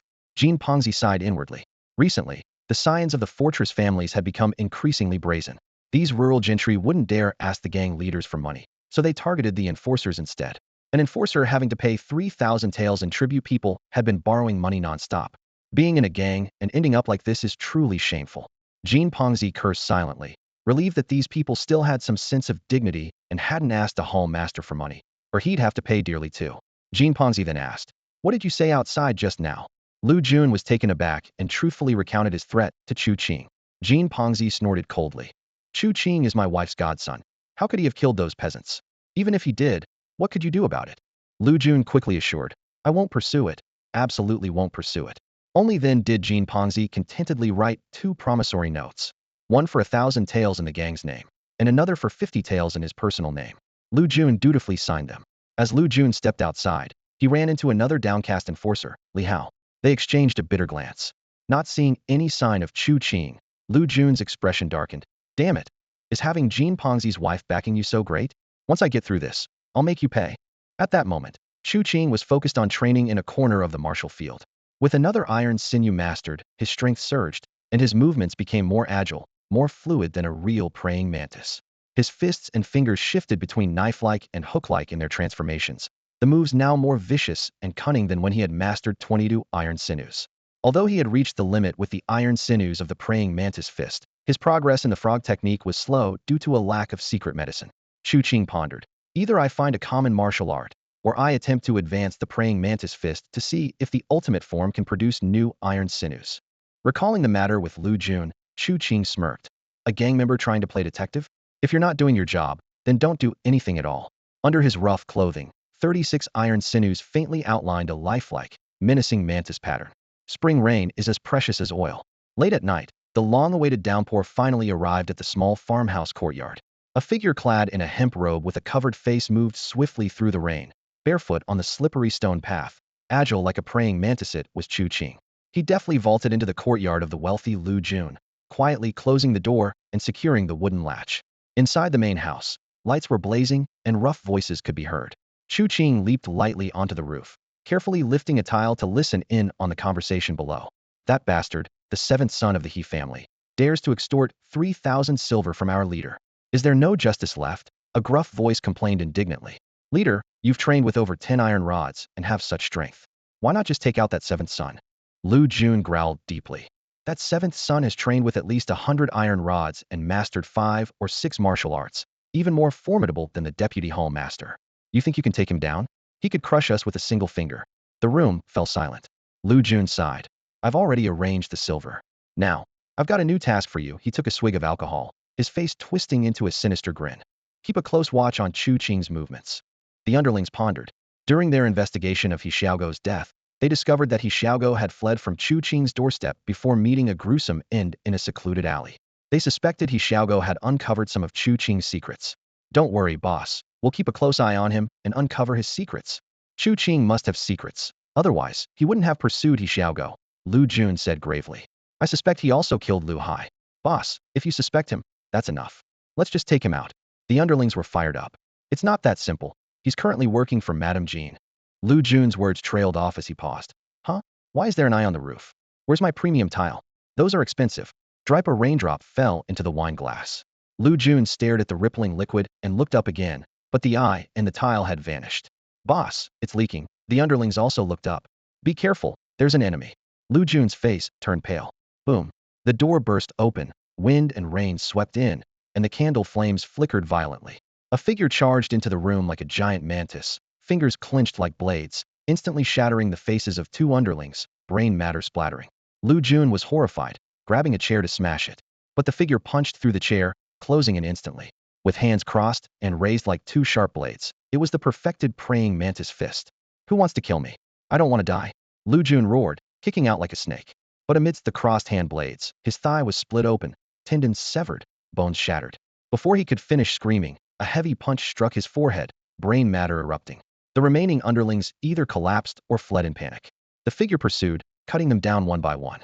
The last one cried as he pulled the latch, just pushing the door open, a look of relief on his face. At that moment, an iron fist descended from above. Crack! The skull split open, brain matter shattered.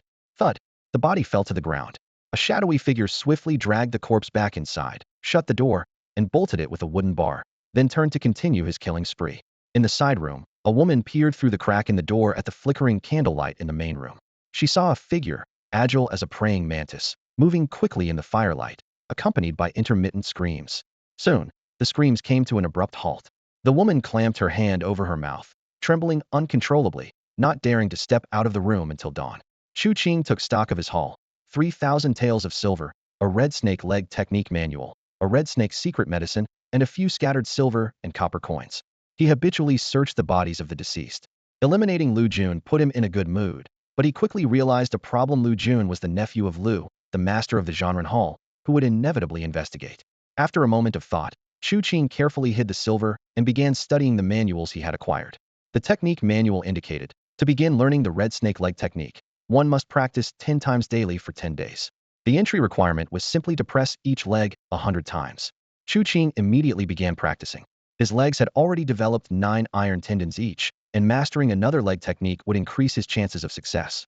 He focused on repeating the leg presses, once, 10 times, up to 100, then switched legs. A few minutes later, the manual indicated he had entered the beginner stage of the red snake leg technique, requiring 50 daily practices for 100 days to reach mastery. The advancement condition was to press each leg 1,000 times. In the morning, Lu Jun's neighbor, disliking his gang affiliation, reported the incident to the authorities. When the officers arrived and saw the room full of corpses, their faces changed dramatically. They dragged the woman hiding in the side room out. She cried, pleading for a private settlement, but the officers mercilessly slapped her until her molars were knocked out. The officers ransacked the place like locusts, taking all valuables, including the woman's silk clothes and gold and silver jewelry. Later, the head constable and Su Zhua examined the bodies before meeting with the chief constable. This chief, surnamed Shi, came from a prestigious background in Shiji County and was an outer disciple of the largest martial sect in the region. Through marriage, he had become the son-in-law of a high-ranking inner sect member. The head constable detailed the killer's method. First, eavesdropping from the roof. then attacking through the main door, defeating Lu Jun, who had developed over 10 iron tendons with a single move. Suzhua added that the wounds at the scene were caused by fists and hand chops, which shocked the officers present. How could an ordinary person's fists inflict cuts like those made by a blade? Chief Constable Sure analyzed that only 3 martial arts could cause such injuries: praying mantis fist, iron hand, and iron wire fist, all requiring mastery level. Lu Jun was part of the Blood River gang, right? Chief Constable Sure asked. Have them send 100 taels of silver as investigation expenses. Thank you, sir. Tell them that to find the real culprit, at least 1,000 taels are needed. Understood. Early morning training. In the early morning, Chu Qing sat cross-legged in his modest room, focusing intensely on practicing the red snake leg technique.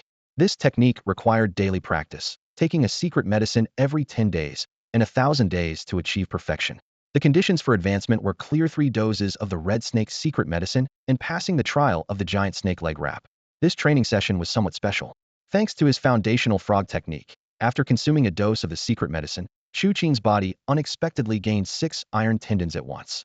What delighted him even more was that the iron tendons generated by the red snake leg did not overlap with those from his already perfected mantis fist, which was an unexpected bonus. Chu Qing silently assessed his training progress. He had 42 iron tendons, achieving 5 completion. The mantis fist was perfected and only required defeating 10 opponents and obtaining a stone bamboo pearl to advance. The frog technique had reached the proficient level, requiring 10,000 frog jumps and a dose of frog secret medicine for secret advancement, and the red snake leg was nearing completion, needing 3 doses of the red snake's secret medicine and the giant snake leg wrap. Trial for advancement.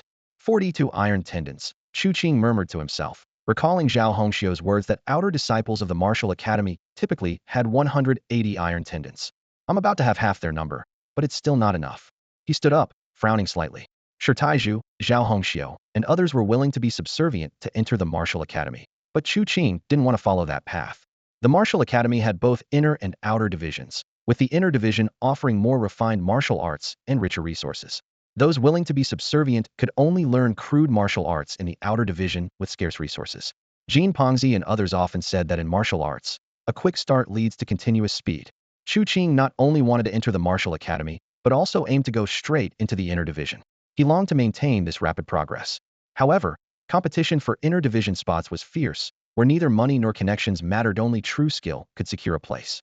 So, I must keep striving. Chu Qing clenched his fist. To advance quickly, I must rely on the red snake leg. But to advance it, I need the secret medicine. He pondered ways to obtain the secret medicine. I could buy it from the Red Snake Martial Hall, but with Lu Jun dead, buying it would draw attention. I must find another way to get the medicine. Chu Qing first thought of purchasing from the black market, but his past self had never heard of it, and his current status made it inconvenient to inquire about such information. What should I do? He paced the room, suddenly struck by an idea. Since I could obtain secret medicine and manuals from Lu Jun, might other leaders also have them? Once this thought emerged, it spread like wildfire in his mind. Chu Qing continued pondering. There are 13 leaders under Lu, and since I've already killed one, why not eliminate the rest? Sooner or later, I'll confront Lu anyway, and killing these leaders would weaken his forces. He didn't want to confront Lu directly because he was unsure of Lu's strength, making a direct conflict unwise for the time being. 10 minutes later, Chu Qing left with some silver.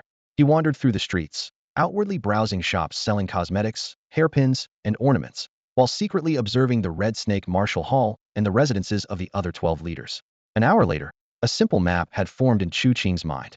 Then, he bought a phoenix hairpin and a pair of phoenix tail earrings, preparing to meet Madame Jean.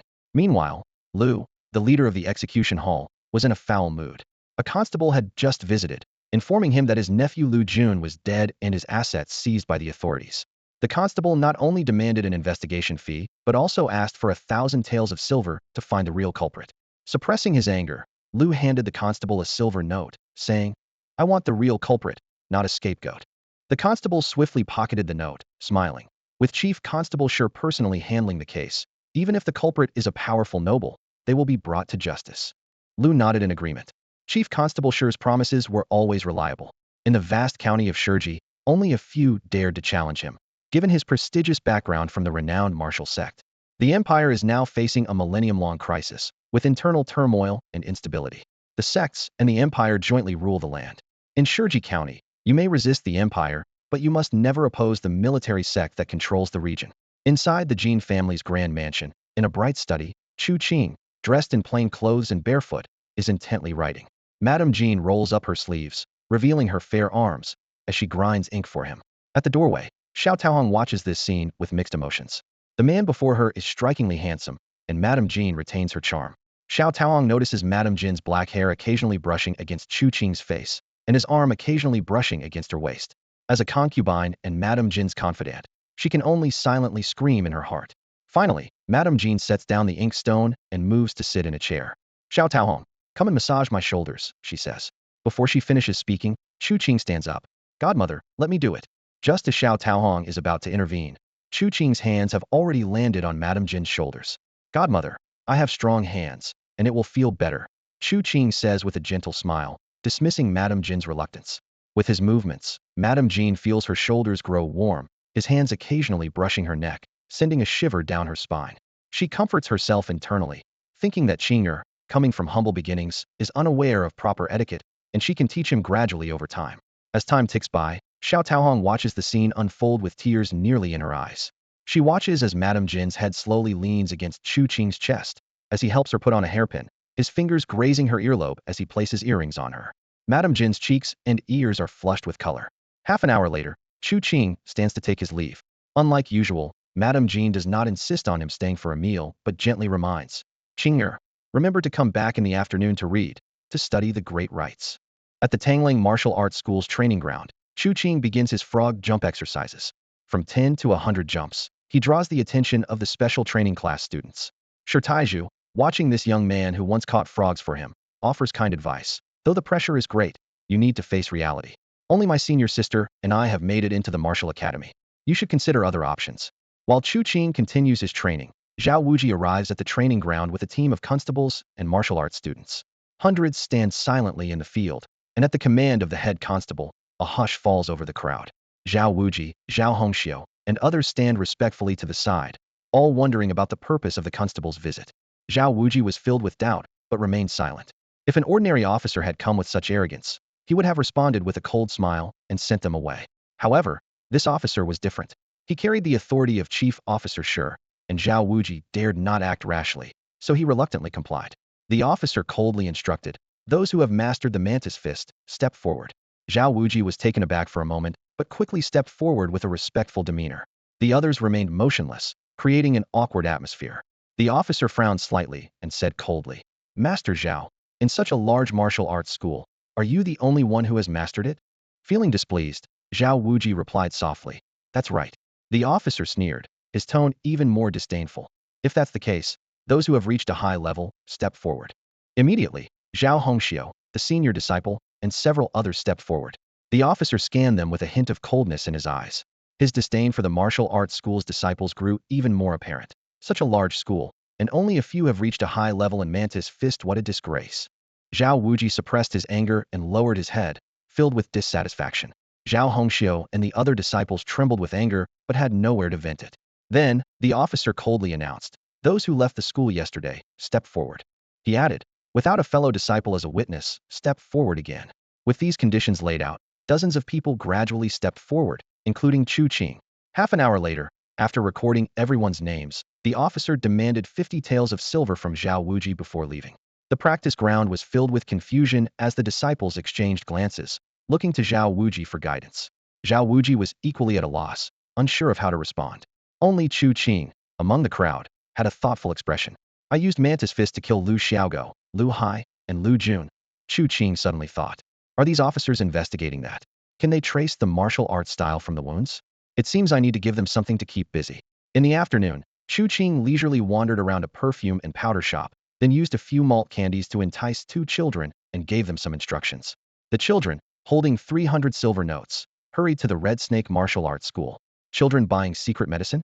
The schoolmaster pondered after receiving the news. Someone doesn't want to reveal their identity, so they sent children to buy it. It makes sense. He then ordered, take the money, give them the medicine, and don't follow them, nor deceive them. The disciples complied, and before Zhao Hongxiu and the others could react, Chu Qing was already quietly following the children at a safe distance, ensuring no one was trailing them, and no officers were in sight. Once the children placed the secret medicine at the designated spot, Chu Qing quietly retrieved it. However, shortly after acquiring the secret medicine, a group of officers appeared at the Red Snake Martial Arts School. Upon hearing the news, the officer raised an eyebrow. What? 2 children bought secret medicine? Over half an hour ago, After investigating, the officers learned the details of the incident. The officer casually said, "Check the secret medicine situation at the Red Snake Martial Arts School. Even in a casual game, one shouldn't overlook such small clues. Go ahead." He didn't take the matter too seriously, as a murderer wouldn't be foolish enough to buy secret medicine so openly. Yet, the murderer had children. Was it a diversion or an attempt to complicate the investigation? The officer grew more suspicious. Interesting, 3 portions of secret medicine are enough for a month. Is he planning to hide for a month? Unfortunately, he crossed paths with me. The officer instructed his men, guard the city gates, check abandoned houses, temples, even grocery stores in rural areas, and find any clues. The officers swiftly took action, searching for possible leads throughout the city. Meanwhile, Chu Qing had already cleaned up, hidden the secret medicine, and with a box of perfume and powder, headed straight to where Mrs. Jean was. When he saw Mrs. Jean again, he kept a respectful distance, yet remained unfazed, presenting the perfume and powder. He shook his head slightly, softly reciting ceremonial rites, his mind filled with countless thoughts. The grand ceremony discusses the relationships between ruler and subjects, mother and child, adults and commoners. Chu Qing sat absent-mindedly in Madame Jin's hall, flipping through the pages of a book, feeling that these rules were useless compared to the practical exercises of leg stretches and frog jumps. His gaze occasionally drifted to the window, and his fingers tapped a rhythm on the pages unconsciously. Fortunately, Madame Jean understood his eagerness to practice and only required him to read for an hour before waving him off. As soon as Chu Qing turned to leave, Madame Jean eagerly opened a box of rouge, her eyes crinkling with a smile. "My Qinger knows how to return favors, gifting me top-quality rouge." Standing nearby, Xiao Taohong's eyes flashed with caution. "Madam, he harbors wild ambitions," she whispered, her voice low but full of wariness. At the entrance of the martial arts school, several constables stood guard, blocking all who tried to enter or leave. Chu Qing, however, walked up confidently, cupping his hands in a respectful martial artist salute. "Where have you been?" a constable asked with a frown. "To Chief Jin's house," Chu Qing replied promptly. "And yesterday?" "The same." "Why did you go?" Chu Qing explained everything straightforwardly, without hiding anything. The constables exchanged glances and stepped aside to let him through. Entering the training ground, Chu Qing immediately sensed the tense atmosphere hanging in the air. The usually boisterous grounds were now eerily silent, and even Shi Taizhu, known for his diligent practice, seemed distracted, his moves clumsy and disordered. "What's going on?" Chu Qing asked, grabbing a fellow disciple. After some inquiries, he learned that Zhao Wuji, Zhao Hongxiu, and others had all been shackled and taken to the yamen. No one knew when they would return, and the fate of the martial arts school was uncertain. Detained for investigation? Chu Qing frowned, his mind racing. "If I make a move, they won't be suspects anymore. But if I don't, they'll eventually come after me." His eyes darted around, and without hesitation, he left the school, heading straight for the outskirts of the county. At the city gate, soldiers and bailiffs were conducting thorough inspections, questioning everyone entering or leaving the city. "I want to go out and catch some wild game to eat," Chu Qing explained with a smile. After some back and forth, Chu Qing finally reached a field outside the city. In the field, a few children were playing, catching frogs, snails, and loaches, their laughter echoing across the fields. A child who recognized Chu Qing ran over and tugged at his clothes. "Big brother, someone was looking for you this morning." Chu Qing's heart skipped a beat. "Who?" "This morning, an old man," the child said, blinking his bright eyes. "He asked if any adults have been catching frogs lately, and said to tell him if we saw you." "Will you tell him?" Chu Qing asked with a smile. The child licked his lips, his gaze shifting between Chu Qing's face and the ground, hesitating to answer. Chu Qing pulled out some malt candy from his pocket and handed it to the child. "Don't follow me." The child nodded vigorously, clutching the candy tightly. Soon after, Chu Qing caught 2 water snakes in the field, carefully wrapping them around his legs. "You've completed the second condition of the red snake leg," he murmured to himself, feeling the cool touch of the snake's scales against his skin. As night fell, Chu Qing returned to his bare home. This time, he had repaired the gaps in the door to prevent incidents like those with Lu Xiaogo from happening again. Meanwhile, he pondered over the old man the child mentioned and why he was looking for someone catching frogs. Could it be related to the frog technique? Chu Qing wondered, frowning but soon shaking his head. They don't have a profession bar. They can't eat frogs to advance. Why look for someone catching frogs? Moreover, if the frog technique was really important, why not look before? The old man has nothing to do with me, he finally decided. Right now, focusing on practicing the red snake leg is the priority. Chu Qing first practiced the frog technique until his energy and spirit reached their peak, then swallowed 3 doses of a secret potion in one go. The profession bar displayed. Red snake leg perfected a prodigy, with daily practice, 10 days of potion consumption, 1,000 days to break the limit. Advancement conditions 1. 1 stone bamboo pearl 2. Red snake coiled around the leg for 3 days. Another stone bamboo pearl? Chu Qing chuckled wryly. It seems advancing the red snake leg is out of reach for now. At this point, the potion's effects began to manifest. Chu Qing immediately entered a state of practice, his legs moving according to the red snake leg's techniques, sometimes gliding on the ground, sometimes leaping, sometimes striking in midair. His thick legs moved like great serpents, swaying left and right, up and down, each movement following an unpredictable trajectory. Iron sinew 25. Iron sinew 25. The profession bar flashed continuously, indicating his progress. You've trained an iron sinew, which overlaps, returning part of the potion's effect. With the praying mantis fist, 9 iron sinews were trained on the legs. I wonder how many can overlap, Chu Qing pondered. A minute passed, then 10 minutes, as the potion's effects gradually waned. Not waiting for the effects to completely dissipate, Chu Qing swallowed the second potion and continued practicing. Half an hour later, the profession bar flashed wildly, indicating his progress. After the last potion was consumed, Chu Qing finally trained all 30 iron sinews of the red snake leg, though 10 of them overlapped with the praying mantis fist.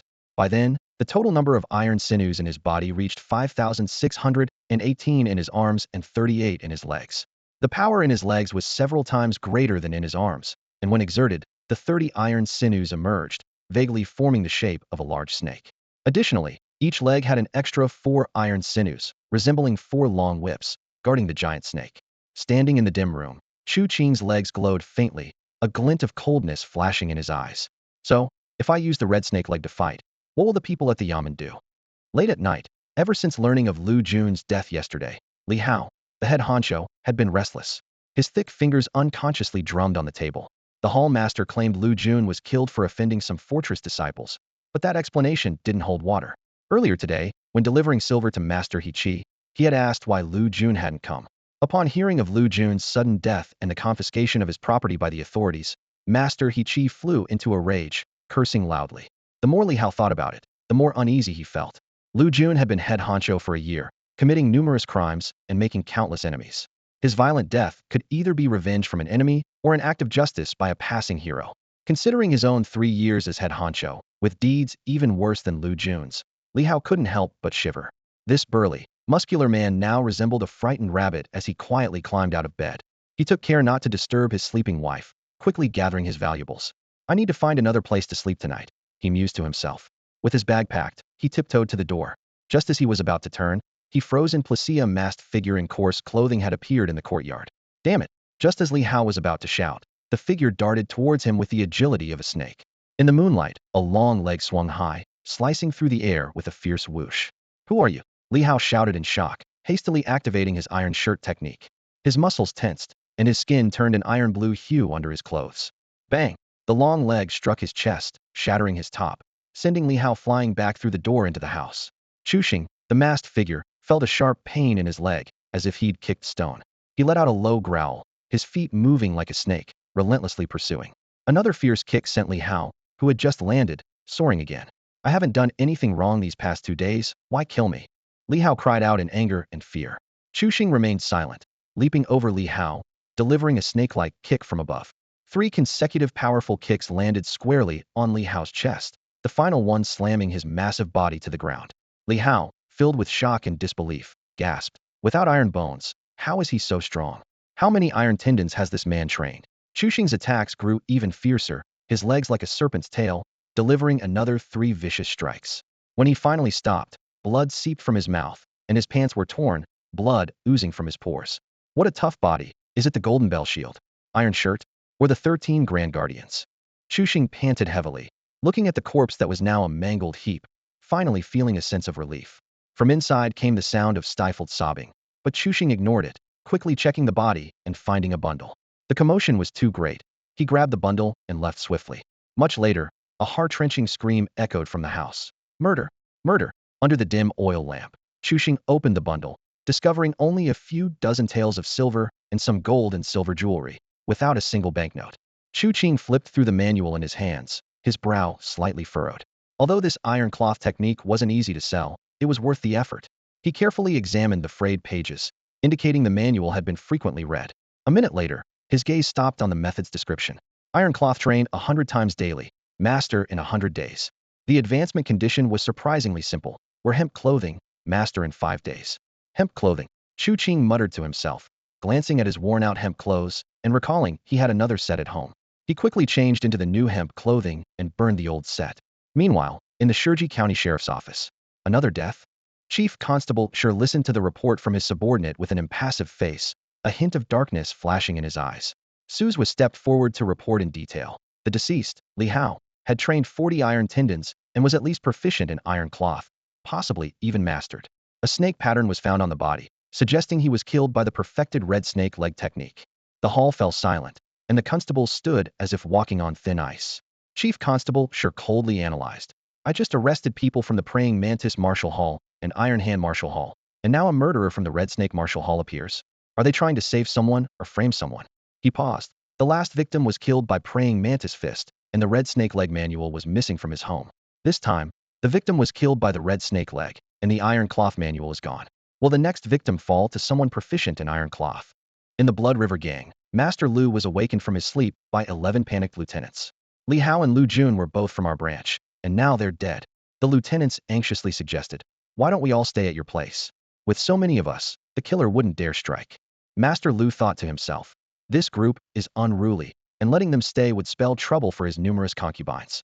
He solemnly said, Li Hao's iron cloth is difficult even for me to handle, yet he was killed in a few moves.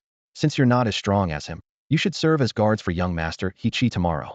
This way, you can curry favor with him and avoid the killer. The lieutenants nodded repeatedly and hurriedly left. Sherji County, which should have been bustling with excitement due to the Martial Academy's entrance exam, was instead shrouded in fear due to the deaths of Lu Jun and Li Hao. The gang leaders were anxious, but the townsfolk secretly rejoiced. The two had bullied and oppressed many, causing countless families to be ruined. With their demise, the townspeople even set up a shrine for Chu Qing in private. Upon hearing about this, Chu Qing could only shake his head and smile wryly. I'm not that noble. I just wanted to weaken Master Lu's power and collect techniques to develop more iron tendons so I can pass the entrance exam. One day, 2 days passed as Chu Qing, dressed in coarse hemp clothing, spent most of his time at Lady Jin's residence while waiting to be initiated into the iron shirt training. He focused on reading while Lady Jin ground ink for him. In their leisure time, he gently massaged Lady Jin's shoulders. Their harmonious and mutual interaction was like that of a talented scholar and a beautiful lady. Witnessing such intimate scenes, Xiao Taohong hid nearby, her heart pounding, unable to look away. That day, after leaving Lady Jin's house, Chu Qing went home specifically to wash away the lingering fragrance on his hands. As he dried them, the career panel suddenly refreshed, displaying exciting news. Iron Shirt Promotion Successful Entry Level. Daily Grind. 1,000 Days to Proficiency. Promotion Requirements. 1. 3 portions of Secret Medicine. 2. Wear iron wire for 3 days. 3 portions of Secret Medicine. Chu Qing's heart stirred, and he frowned slightly. Mantis Fist and Red Snake Leg didn't require any secret medicine for proficiency. For Iron Shirt to require 3 portions at just the proficient level was surprising. How much more would be needed for mastery, perfection, and completion? He pondered. Should I go for the secret medicine now? Chu Qing knew that someone was surely watching the Iron Shirt martial arts school, and buying the medicine rashly would be dangerous. The safest option was to wait, but in martial arts, a quick step forward meant continuous progress. After careful consideration, Chu Qing decided to take a risk. I have the money I found, and even if I can't get the secret medicine, it's no big deal. He enlisted a few clever children to help him buy the medicine. The head of the Iron Shirt martial arts school turned pale and broke into a cold sweat upon learning someone was buying the secret medicine, almost to the point of tears. The killer is ruining me. A disciple suggested. Master, why don't we take the money, not give him the medicine, and then inform Chief Constable Sher? The master shook his head with a bitter smile. If the killer dares to buy the medicine, he's not afraid of me not giving it. If I don't, he will surely kill. I'm not afraid of the killer, but are you? The disciples exchanged worried glances, terrified. They weren't even a match for Li Hao, let alone a killer. Since Chief Constable Sher hasn't notified us to report, let's just pretend we don't know and give him the medicine, the master decided helplessly. Minutes later, the children left the martial arts school with the secret medicine. Following Chu Qing's instructions, they went through alleys and streets, passing the medicine to another group of children, who then dispersed. One of them handed it over to yet another group. After repeating this 3 or 4 times, Chu Qing, following from a distance, ensured no one was tailing them before personally retrieving the medicine. This time, he acquired a total of 20 portions of secret medicine, ensuring he wouldn't run out soon, only lacking iron wire. This was easily resolved by buying over 10 pounds of iron wire from a blacksmith and wrapping it around himself. Second condition in progress. Please keep the iron wire on for 3 days, flashed the system prompt. Chu Qing made an appearance at the martial arts school, casually practicing mantis fist a few times in the training ground before starting frog jumps in pursuit of the first condition for toad skill. By noon, feeling hungry, he headed to the main dining hall for food, only to find it nearly empty. Puzzled, Chu Qing noticed Shi Taizhu looking despondent and approached him. Taizhu, what's going on? There's no food. Shi Taizhu hesitated before sighing. The master, senior brother, and senior sister are still in jail. Everyone's worried the school might close. I don't know what to do. Chu Qing felt a stirring of resolve and patted his shoulder reassuringly. With senior brother absent, you need to take charge. Shi Taizhu looked bewildered. The Mantis Martial Arts School has been around for over 100 years. The master and the others will be fine. You're the only one in the crash course who's initiated. You need to lead. When senior sister returns, she'll surely commend you. Chu Qing said with conviction. Shi Taizhu seemed to consider it, but remained uncertain.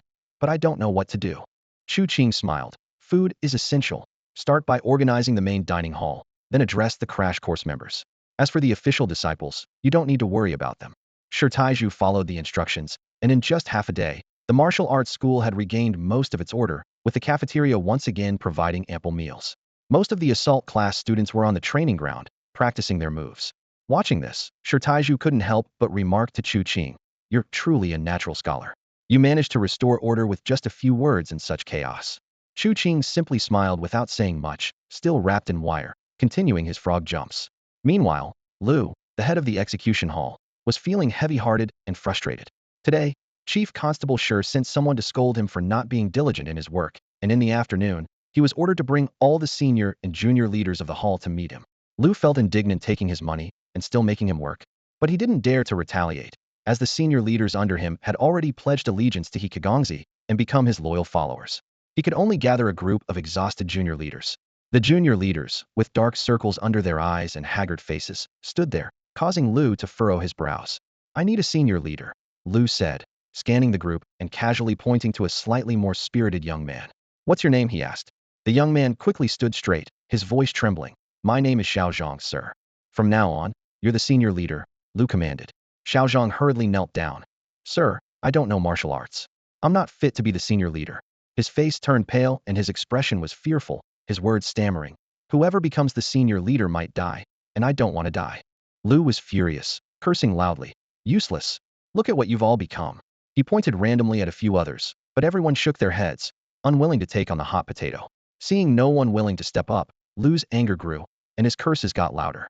Then, one of the junior leaders, his eyes gleaming with an idea, softly suggested, Sir, why not let Chu Qing be the senior leader? Lu was taken aback. Chu Qing? Who's Chu Qing? The junior leader replied. Chu Qing, the one who joined the Mantis Martial Arts School's assault class. He's skilled in martial arts and has even become the godson of Madame Jean, the head's wife. He's talented in both literature and martial arts, truly deserving of the position. The other junior leaders nodded in agreement, evidently confident in Chu Qing's abilities.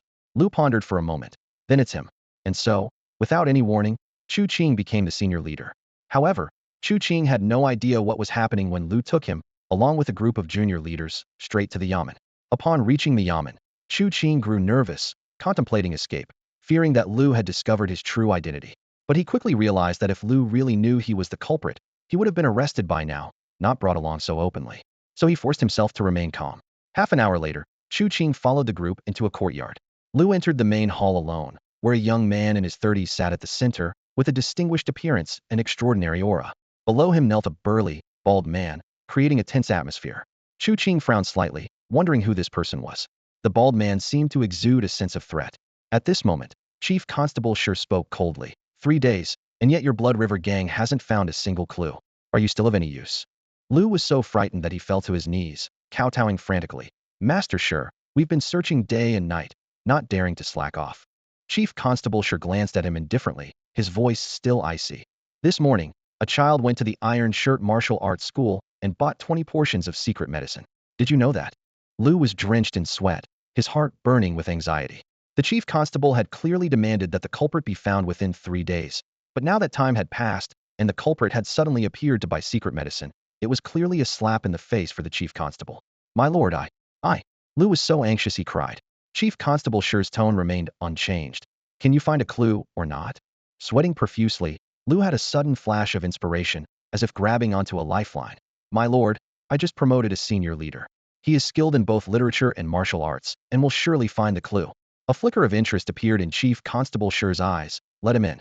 Yes. Lu quickly responded, then brought Chu Qing inside. Chu Qing stepped forward, bowing respectfully. Greetings, Chief Constable. Chief Constable Shi nodded slightly, internally satisfied with the young man. Despite wearing coarse clothes and being barefoot, he was energetic and had an extraordinary demeanor. Good. Take your men and investigate the culprit. Report any progress immediately. Chu Qing felt a sense of irony. What's going on? I'm supposed to investigate myself? He quickly agreed. Yes, my lord. Chief Constable Shi's voice was cold but clear. Do well, and you'll be rewarded. Chu Qing's spirits lifted instantly. Yes, my lord. Chief Constable Shi casually tossed a teacup at Lu. Eat it, and get lost. Chu Qing, the Zhanren Hall, even the Blood River Gang. All personnel are at your disposal, said Master Lu, blood oozing from his mouth as he forcefully patted Chu Qing's shoulder, his eyes fierce. You must find the clues. If you can't find them, I'll make you eat an iron pot. Chu Qing chuckled inwardly but responded respectfully. Master, rest assured, I will find the clues. Master Lu's face was as dark as iron as he turned to the numerous small leaders standing around, his voice cold and hard. From now on, you are to follow Chu Qing day and night to search for clues. The warning in his words was unmistakable, was afraid Chu Qing would run off. Chu Qing heard this and sneered internally. Investigate himself? Why would he run? His mind raced, quickly formulating a plan, and he looked up, saying, Master Lu, I need absolute control over all the small leaders. Without hesitation, Master Lu nodded. No problem. Finding the killer's clues is your primary responsibility now. Whatever Chu Qing needed, Lu would provide, as long as it led to the killer. The thought of the killer made Master Lu grit his teeth, wishing he could tear them apart immediately. Lu Jun's death is what led the authorities to intervene. Before he died, he was investigating Lu Xiaogo's death. You can start from there. Chu Qing smiled slightly. Yes. Investigate? Chu Qing sneered again. Those who knew the truth about Lu Xiaogo's death were already dead. How could he investigate? Moments later, Master Lu left. Chu Qing immediately gathered all the small leaders of the Zhanren Hall, totaling over 50 people. Each leader had over 10 subordinates. Chu Qing carefully selected more than 50 people who weren't too bright, but were obedient. He divided Shiji County into 10 districts, ordering the small leaders to clean and search repeatedly. Meanwhile, Chu Qing withdrew 50 taels of silver from the Zhanren Hall and headed to the authorities, seeking the constable he had previously met at the martial arts school. The constable, surnamed Li, was a loyal lackey of the chief constable, Shi. Constable Li's eyes were fixed on the silver Chu Qing offered, glinting with greed. Just a few days ago, you were learning martial arts at the school. Now you're a big leader. Congratulations. Chu Qing laughed. Officer Li, it's all thanks to you. Constable Li laughed heartily, pocketing the silver. This has nothing to do with me. It's your own skill. After some mutual flattery, Chu Qing asked seriously. Officer, Chief Constable Shi has tasked me with finding the killer's clues. Where should I start? Constable Li patted his bulging pocket, smiling. The chief once said the killer might be hiding in haunted houses or abandoned temples. Check those places, you can't go wrong. Chu Qing nodded repeatedly, full of gratitude. Officer Li, you're so generous. Once I secure my position as the head leader, I'll definitely come to trouble you again. Constable Li's interest was piqued, and he lowered his voice. Young man, remember, what Chief Shi wants is the right attitude. As for the killer, unless his legs are broken, he might have already fled. Chu Qing's heart stirred, and after expressing his gratitude several times, he took his leave. A few minutes later, Chu Qing led a group of thugs, setting out grandly to search haunted houses and abandoned temples. By evening, he borrowed ink, paper, and brushes from Madame Jean and diligently wrote a detailed report. The report roughly stated, in Shiji County, under the wise leadership of Chief Constable Shi, a new approach has been adopted to investigate the killer. Out of 280 haunted houses in Shiji County, 20 were investigated today, with no suspicious traces found. 3 abandoned temples were investigated, with signs of life in one of the land temples, and further investigation is underway. The report continued with a series of praises for Chief Constable Shi's wise decisions and correct directions, totaling 700 to 800 words. Chief Constable Shi was taken aback upon receiving the report. A thug leader capable of writing such a formal document? Curious, he skimmed through it, and was quite satisfied. After reading it carefully again, a smile appeared on his lips. Bring me a pen. The maid quickly brought over the pen and ink, standing respectfully by his side. Chief Inspector Shi flamboyantly scribbled, read, and keep up the good work, on the report. The next morning, the area in front of an abandoned haunted house was bustling with activity. Dozens of hooligans spread out methodically, some were digging with hoes, while others smashed walls with iron shovels, raising clouds of dust that drifted in the morning light. Brother Qing, a sudden shout interrupted the busy rhythm. We found a hidden compartment with 50 taels of silver and some books. At the sound, Chu Qing approached and casually glanced at the silver. Throw the silver in the basket. Bring me the books. Taking the books, Chu Qing noticed they were well preserved. Though the house had been deserted for a long time, the books were carefully wrapped in oiled paper, with camphor tucked inside to ward off insects. He opened one and discovered it was a rare biography of a scholar from the previous dynasty, a book even Madame Jin's library had few copies of. He read it intently, not missing out on the other books about supernatural tales. Despite their wild content, he read every word. By the time he finished reading, the large haunted house had been leveled to the ground. The hooligans had gathered a significant haul, silver fragments, broken porcelain shards, and copper coins, forming a sizable pile. Chu Qing swiftly divided the silver into 3 parts. One for the hooligans, one for Captain Li, and the largest part, along with a detailed report, was sent to Chief Inspector Shi. The report subtly hinted at his desire for a promotion. Chief Inspector Shi sipped his wine, pointing at Chu Qing's report, and said to Captain Li, "Look, this is what I call professionalism."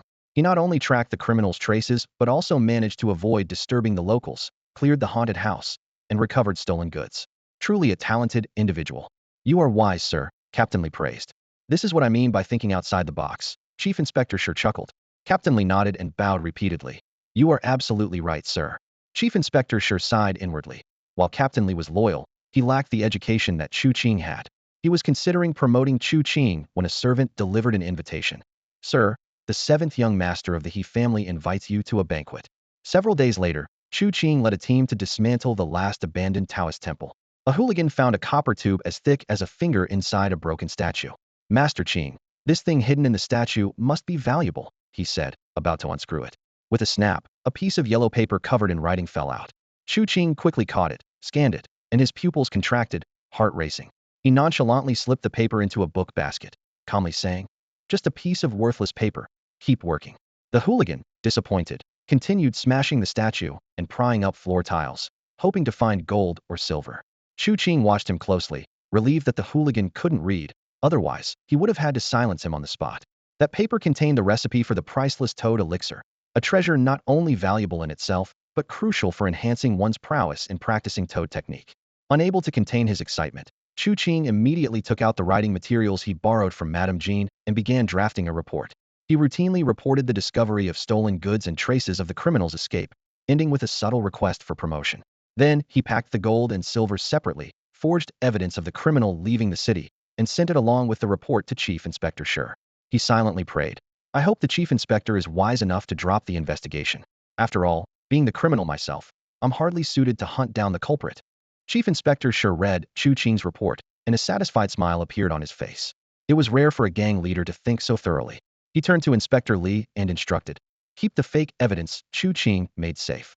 Tonight, when I attend the banquet hosted by the He family and other nobility, bring this evidence along and inform them that the murderer has fled." Inspector Li nodded respectfully in agreement. It had been clear for days that this would be the outcome after failing to capture the murderer within 3 days. Unfortunately, Master Lu wasn't sharp enough to give Chief Inspector Shi an easy way out. Other nobility and fortress owners also wanted to seize the opportunity to undermine the Chief Inspector's reputation. But now, thanks to Chu Qing, they have been given an out. If they don't take it now, when will they? Chief Inspector Shi's eyes sparkled with shrewdness as he smiled. "Chu Qing has done a great service. Arrange a time. I want to personally reward him." Inspector Li chuckled in agreement. Chu Qing certainly knows how to handle things. "By the way, what should we do with Master Lu's 1,000 silver taels?" Chief Inspector Shi raised an eyebrow, feigning surprise. "Our brothers worked hard for days to catch the murderer, and they're exhausted. Ask him to send another 500 taels to reward them." "Understood." Inspector Li responded immediately, a knowing look in his eyes. And so, the matter of capturing the murderer was concluded, leaving Chu Qing in a good mood. That night, he spent the whole night studying the secret toad medicine. The formula required over 300 ingredients, most of which were common, but a few were extremely rare. Fortunately, with the silver from Lu Jun, he should be able to purchase the necessary ingredients. Chu Qing frowned as he looked at his profession panel and realized he had not developed any alchemy skills. He speculated that his profession panel could only accommodate one profession, a martial artist. The profession for making secret medicines should be something like an alchemist or a pill master, which was beyond his current capabilities. Not being able to make medicine isn't a big deal. Chu Qing mused to himself.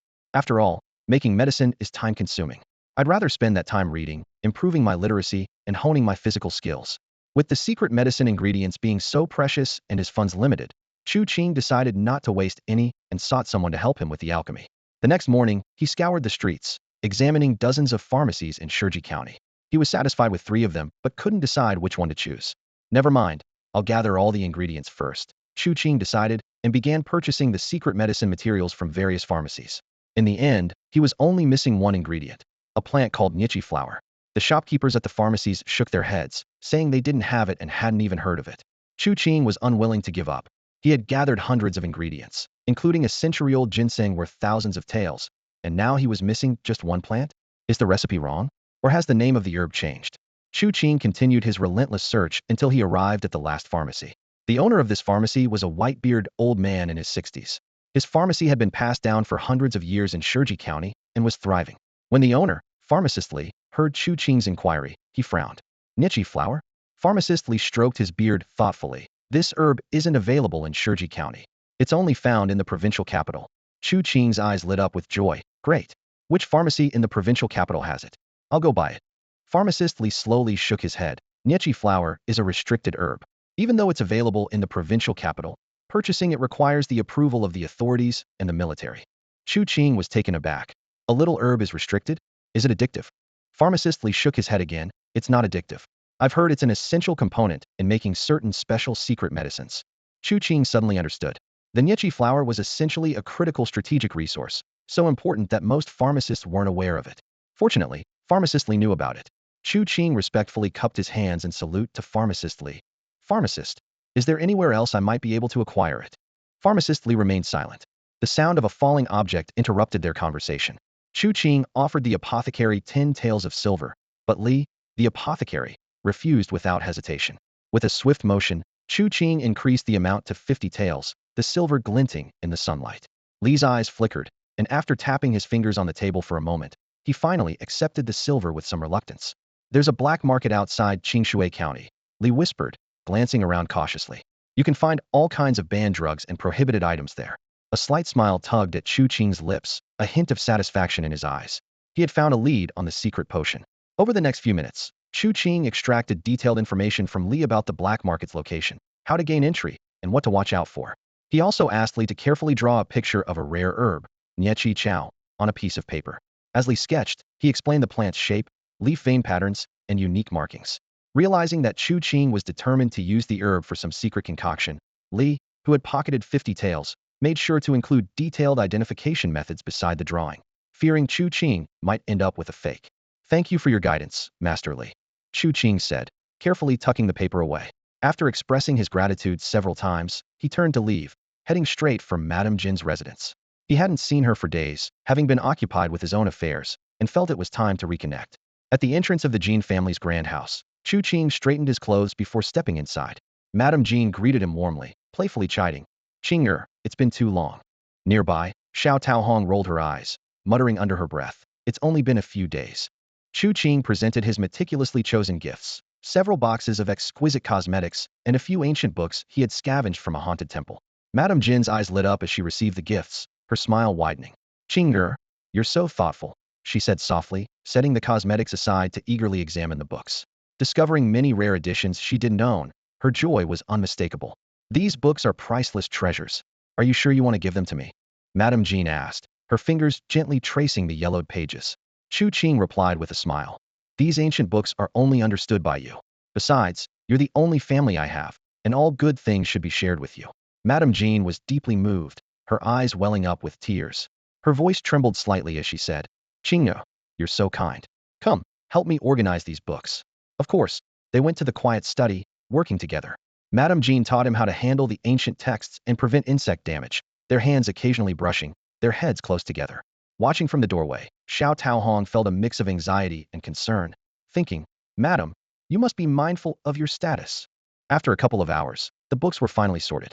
Madame Jin freshened up and reclined lazily in a rocking chair, stretching her long legs as she softly requested, Qing, massage my shoulders. Sure, Chu Qing obliged, gently kneading her sore muscles, making her relax completely.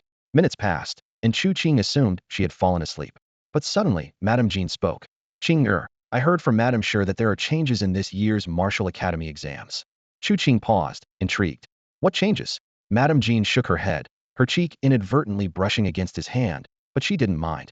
I don't know the details, but Madame sure mentioned that ordinary people must sign a servant contract to enter the academy. Otherwise, it's nearly impossible. Chu Qing remained silent, his hand still. Madame Jean tilted her head back, her graceful neck resembling a swan's, her gaze complex as she looked at him. I asked Madame Sure for a spot. Tomorrow, come with me to meet her. She enjoys opera, so maybe. Chu Qing gently placed a finger over her lips to stop her, softly saying, I want to try on my own. Madame Jin's heart raced, her lips tingling, her mind buzzing, unable to process what he said. By the time she regained her composure, Chu Qing was gone. Xiao Taohong, Madame Jean asked, flustered. What did Qing'er say when he left? Xiao Taohong sighed inwardly. Madam, he said he wants to try on his own. No, Madame Jean decided immediately. Go tell him to accompany me to see Madame Sure tomorrow. Yes. And arrange a time at the tailor's.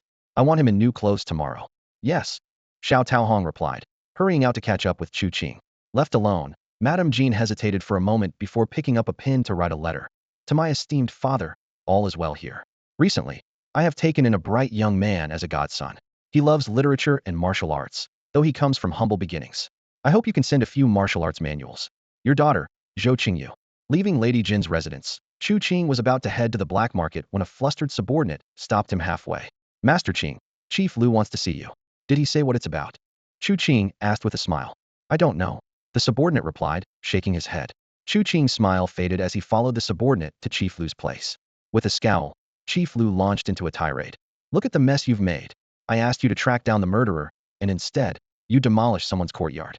Not only that, you forged evidence claiming the murderer fled.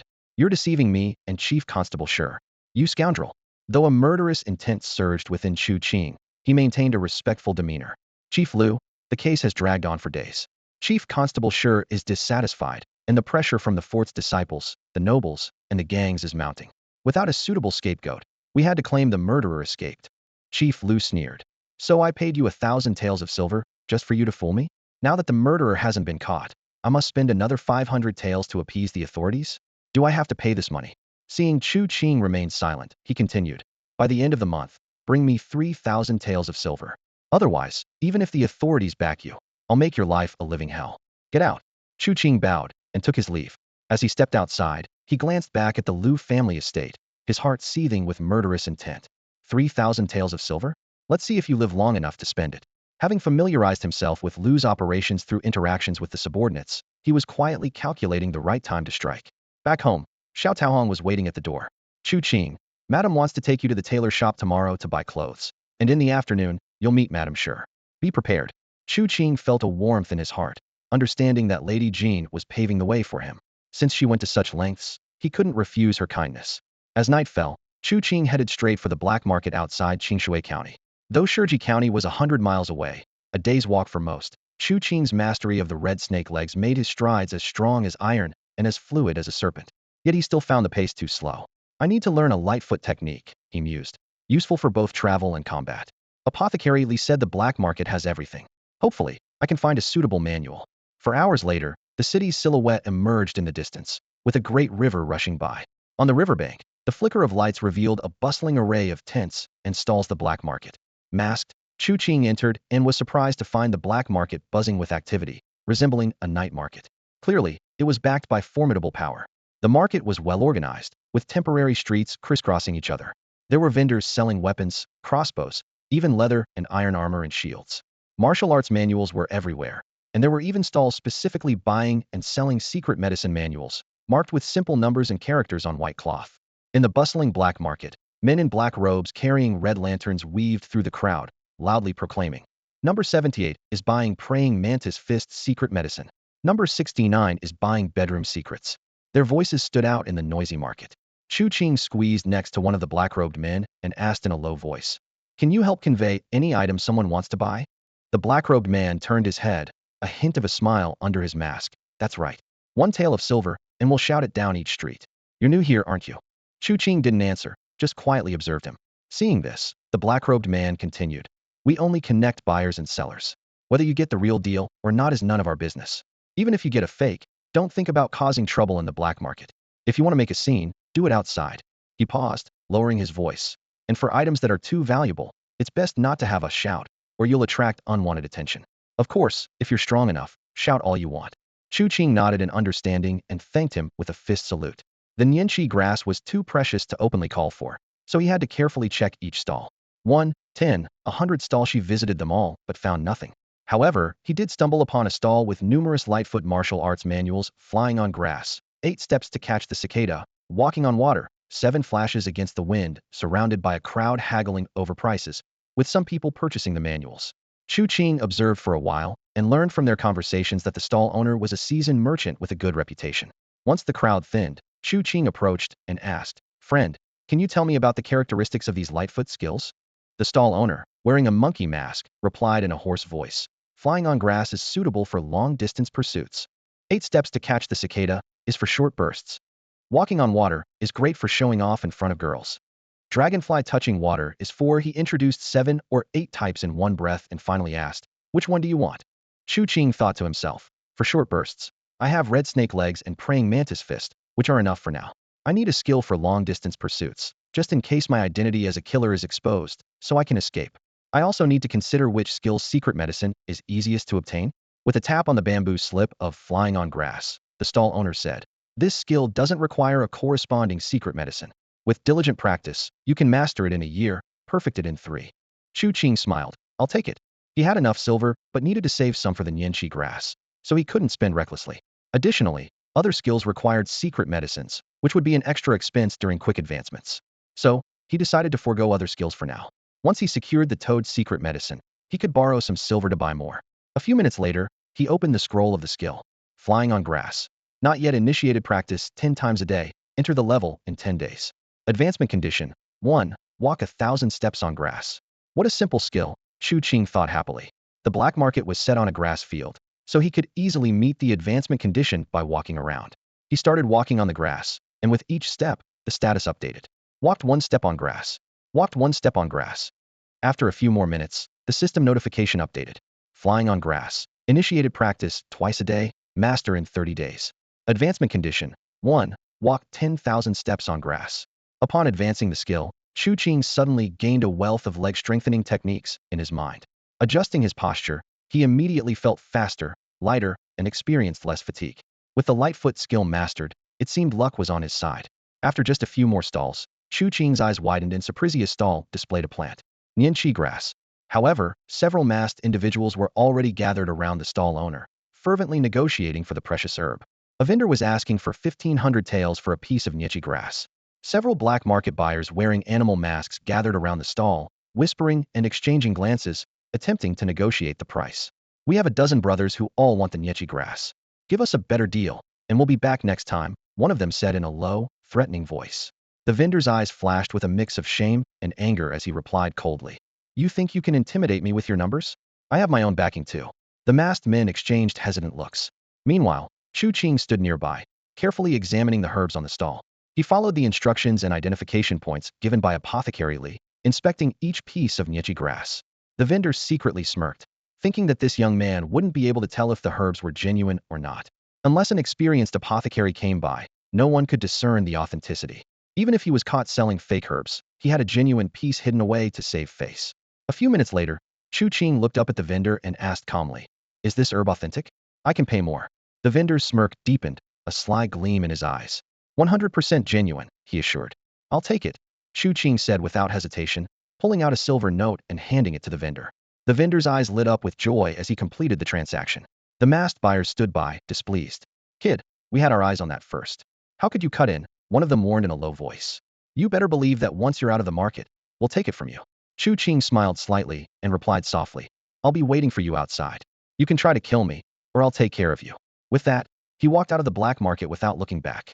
The masked men watched his retreating figure, momentarily taken aback before beginning to murmur among themselves. Chu Qing's confidence, knowing he was being targeted yet choosing to wait outside, caught them off guard. "This guy's got guts," said one wearing an eagle mask.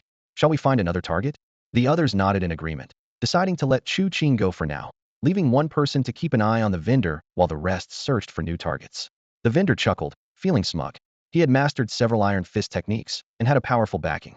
"If these people dare to cause trouble after the market closes, I'll reveal my identity and show them my skills. They'll scatter like frightened birds." The hustle and bustle of the black market continued as time passed. Chu Qing remained standing outside, drawing the attention of many. People began to quietly discuss his fearless stance in the face of threats. 5 minutes passed, and Chu Qing stood as steady as a rock. At the 6-minute mark, he noticed the masked men had given up on him and dispersed. He smirked to himself, turned, and walked away with light steps, as if dancing on grass.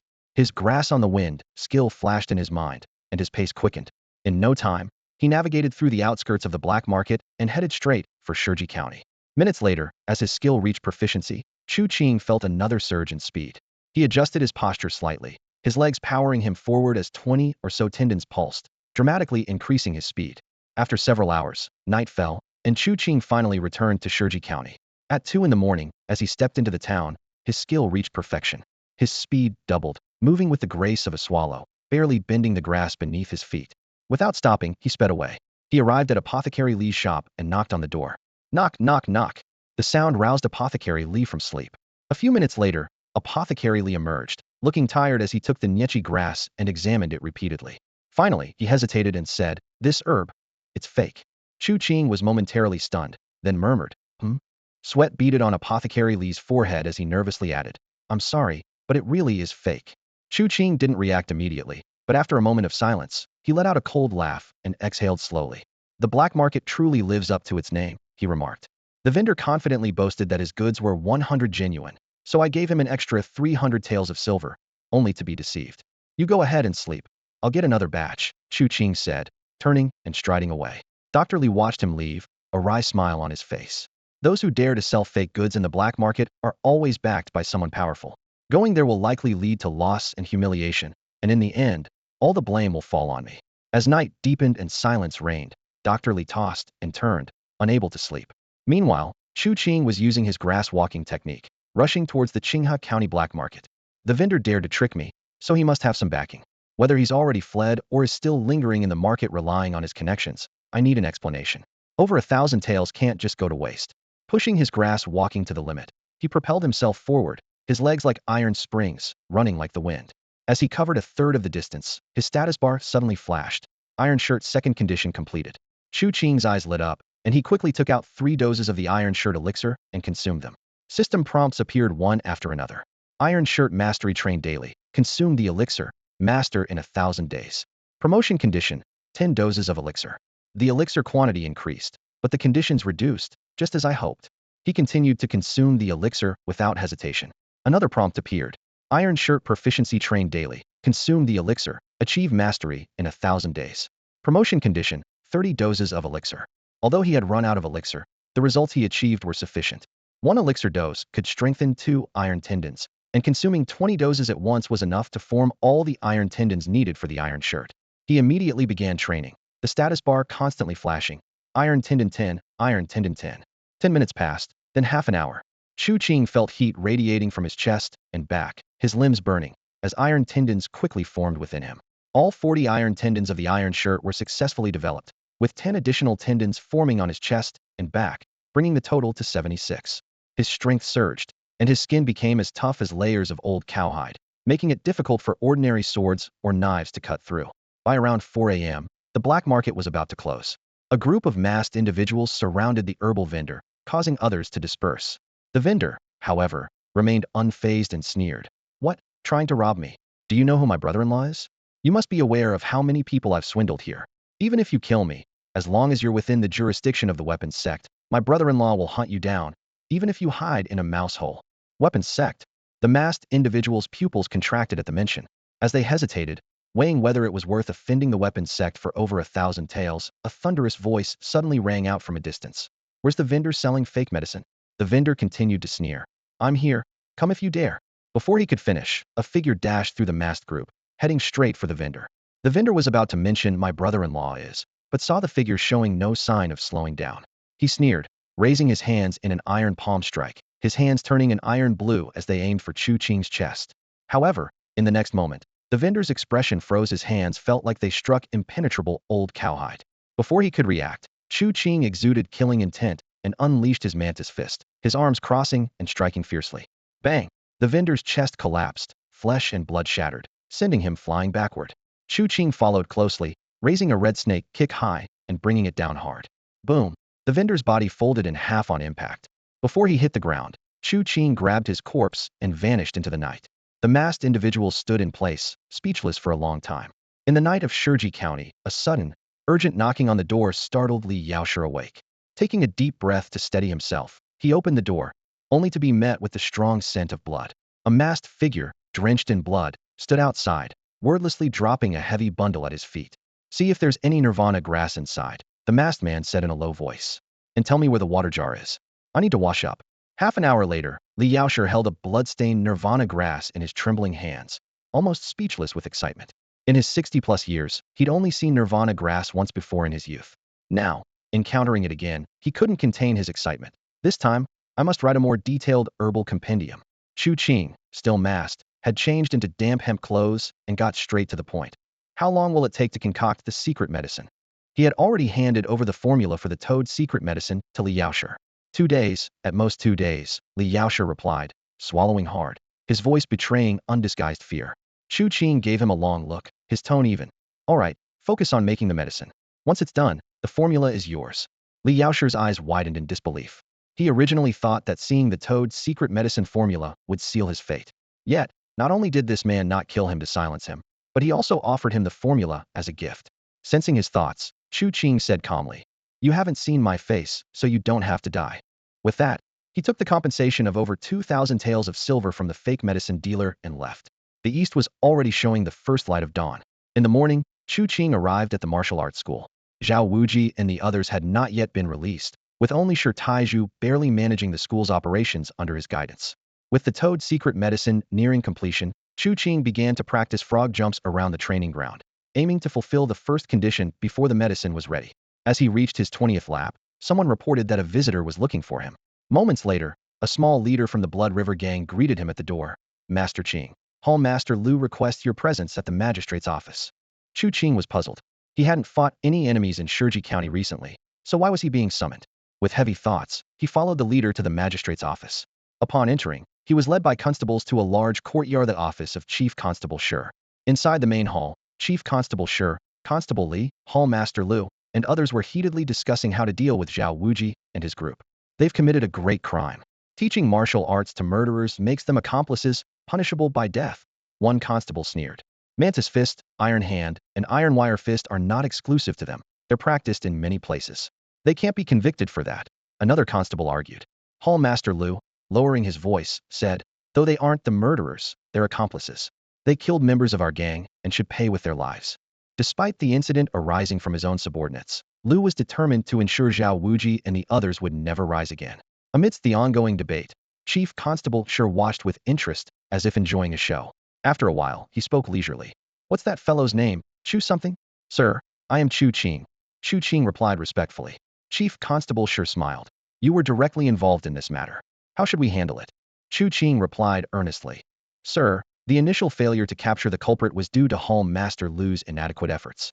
Fortunately, under your wise leadership, the later search recovered many stolen goods and found evidence of the culprit's escape. The fact that the culprit didn't harm Zhao Wuji and his group proves they aren't closely connected."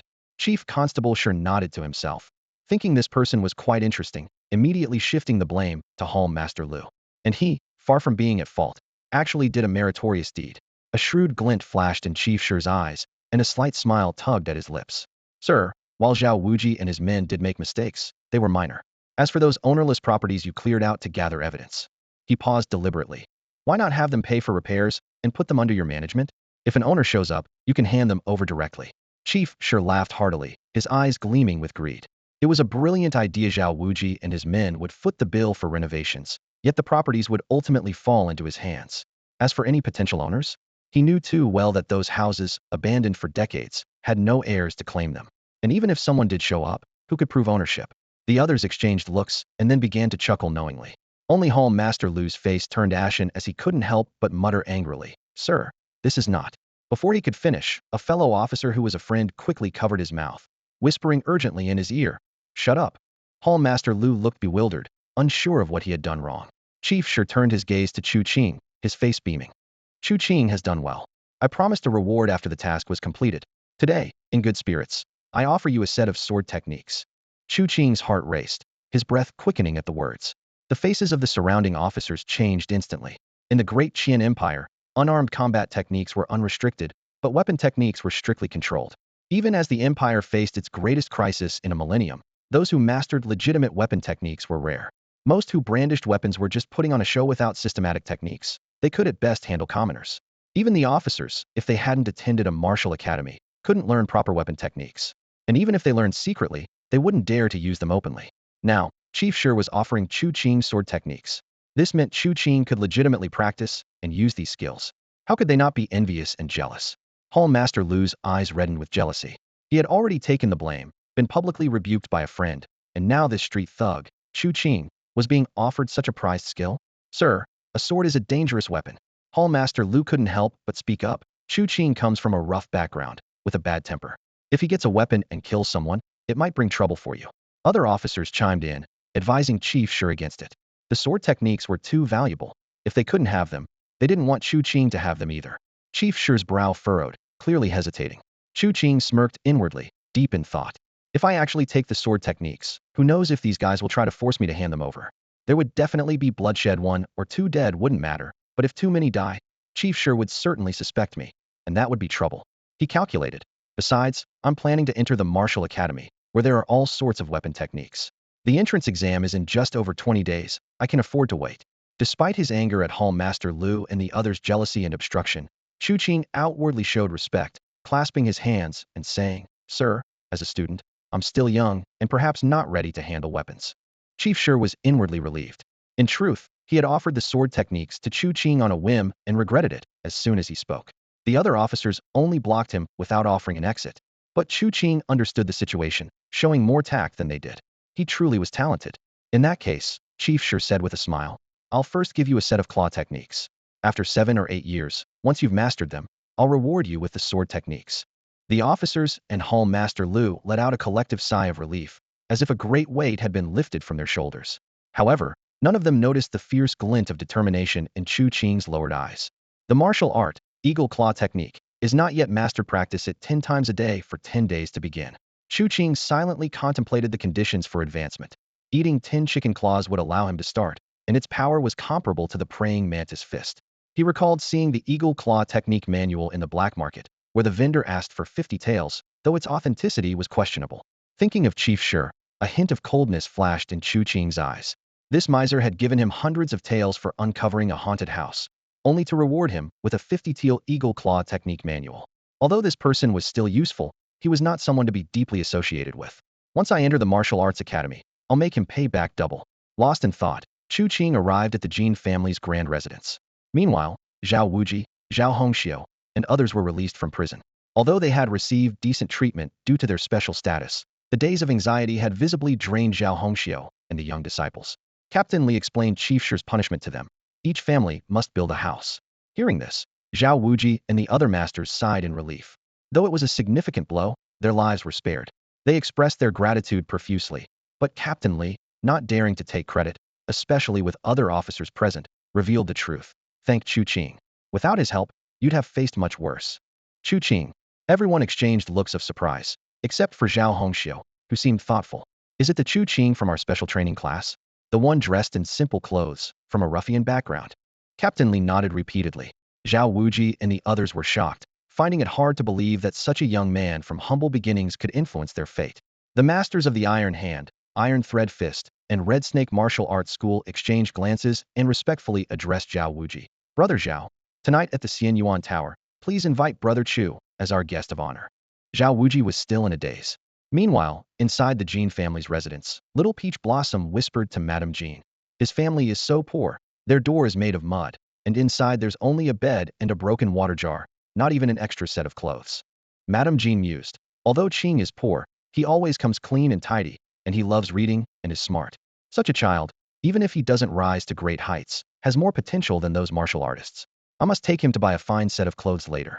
After Chu Qing arrived and exchanged pleasantries, Madame Jean proposed taking him to buy fine clothes and mentioned introducing him to Madame Sure. Chu Qing politely declined, saying, Godmother, I come from a humble background. Wearing fine clothes now might invite jealousy. I still want to pass the entrance exam of the Martial Arts Academy, and causing a stir wouldn't be good. Madame Jean sneered. Who would dare be jealous of you? Besides, even if you don't pass, going through Madame Sure can still get you in. Chu Qing shook his head secretly, knowing that going through Madame Sure would mean signing a servitude contract. leaving his life and death out of his control, which was not what he desired. He explained at length that he wanted to try relying on himself first. Madame Jean was pleased to hear this. She had heard of many vying to become servants of the Sher family, including many promising young talents. Yet, those from far better backgrounds than Chu Qing lacked his ambition. I am truly fortunate to have Qinger. Madame Jean felt a surge of joy in her heart and instructed Xiao Tao Hong to prepare a meal in the kitchen, asking Chu Qing about his favorite dishes. Chu Qing's mind raced, and he fabricated a story, saying, "When I was young, I loved nibbling on chicken feet, but my mother passed away early, so I never had my fill." Madame Jin's heart softened upon hearing this, and a trace of pity flickered in her eyes, wishing she could hold Chu Qing close to comfort him. Alas, he had grown up. With a wave of her hand, Madame Jean instructed, "Xiao Tao Hong, go and have the kitchen make more chicken feet." "Yes, ma'am." A few minutes later, Chu Qing sat at the table writing, while Madame Jean ground ink beside him. Whenever Chu Qing struggled with his writing, Madame Jean would gently guide his hand stroke by stroke. During this time, Chu Qing seized the opportunity to massage Madame Jin's shoulders. Just then, Xiao Tao Hong emerged from the kitchen carrying a tray, her eyes fixed intently, wary of any improper behavior. At noon, the kitchen delivered a sumptuous feast, complete with chicken, duck, fish, vegetables, and fruits. The rice, glistening and translucent, exuded a tempting aroma. Chu Qing, however, could hardly wait and began munching on the chicken feet. As he ate, a mental note appeared before him. 1, 5, 10, Eagle Claw Technique Initiation Practice 30 times daily. Master in 100 days conditions for advancement. 1. Eat 100 chicken feet. 2. Mimic eagle claws 1,000 times. Chu Qing ate faster and faster, and Madame Jean, feeling distressed, quickly picked up a chicken foot and handed it to his mouth, instructing Xiao Tao Hong to prepare another large bowl. Xiao Tao Hong hurried. Finding it inconvenient to reach Chu Qing from a distance, Madame Jean moved to sit beside him. Her eyes curved into crescents with joy as she said, "Had I known Qinger liked chicken feet, I wouldn't have gone to such lengths to please him. From now on, I'll make chicken feet for him every day, so he can feel a mother's love. Even if those concubines bear children in the future, I have Qinger to rely on. There's nothing to fear." Outside, Xiao Tao Hong listened, her heart pounding with anxiety, silently lamenting, "Madam, please be more cautious." She knew that Madame Jean treated Chu Qing differently from others, and a sense of worry crept into her heart. Chu Qing continued to happily eat the chicken feet until they were completely gone. Madame Jean asked, "Would you like more?" Chu Qing shook his head. "No more, thank you, godmother, for fulfilling a childhood wish." Madame Jin's smile grew even brighter, her eyes curving into crescents again. Chu Qing picked up a handkerchief and gently wiped the grease from her hands. She paused momentarily, and Chu Qing said with a smile, "You peeled chicken feet for me. It's only right that I wipe away the stains for you." Madame Jean was momentarily taken aback, a warm feeling welling up in her heart. In the afternoon, the sound of a sedan chair jingled as Madame Jean set off, with Chu Qing and Xiao Tao Hong accompanying her, heading to Madame Sher's residence. However, instead of visiting Madame Sher's mansion, they went directly to the theater. Madame Sher had always loved opera, especially enjoying performing on stage herself, but due to her status, she never had the opportunity. In Madame Jin's home, there was a set of opera costumes that Madame Sher had entrusted to her. Before long, Madame Jean and Chu Qing met with Madame Sher. Despite being only 30 years old, Madame Sher was dressed in luxurious silk and satin, with jewelry tinkling as she moved.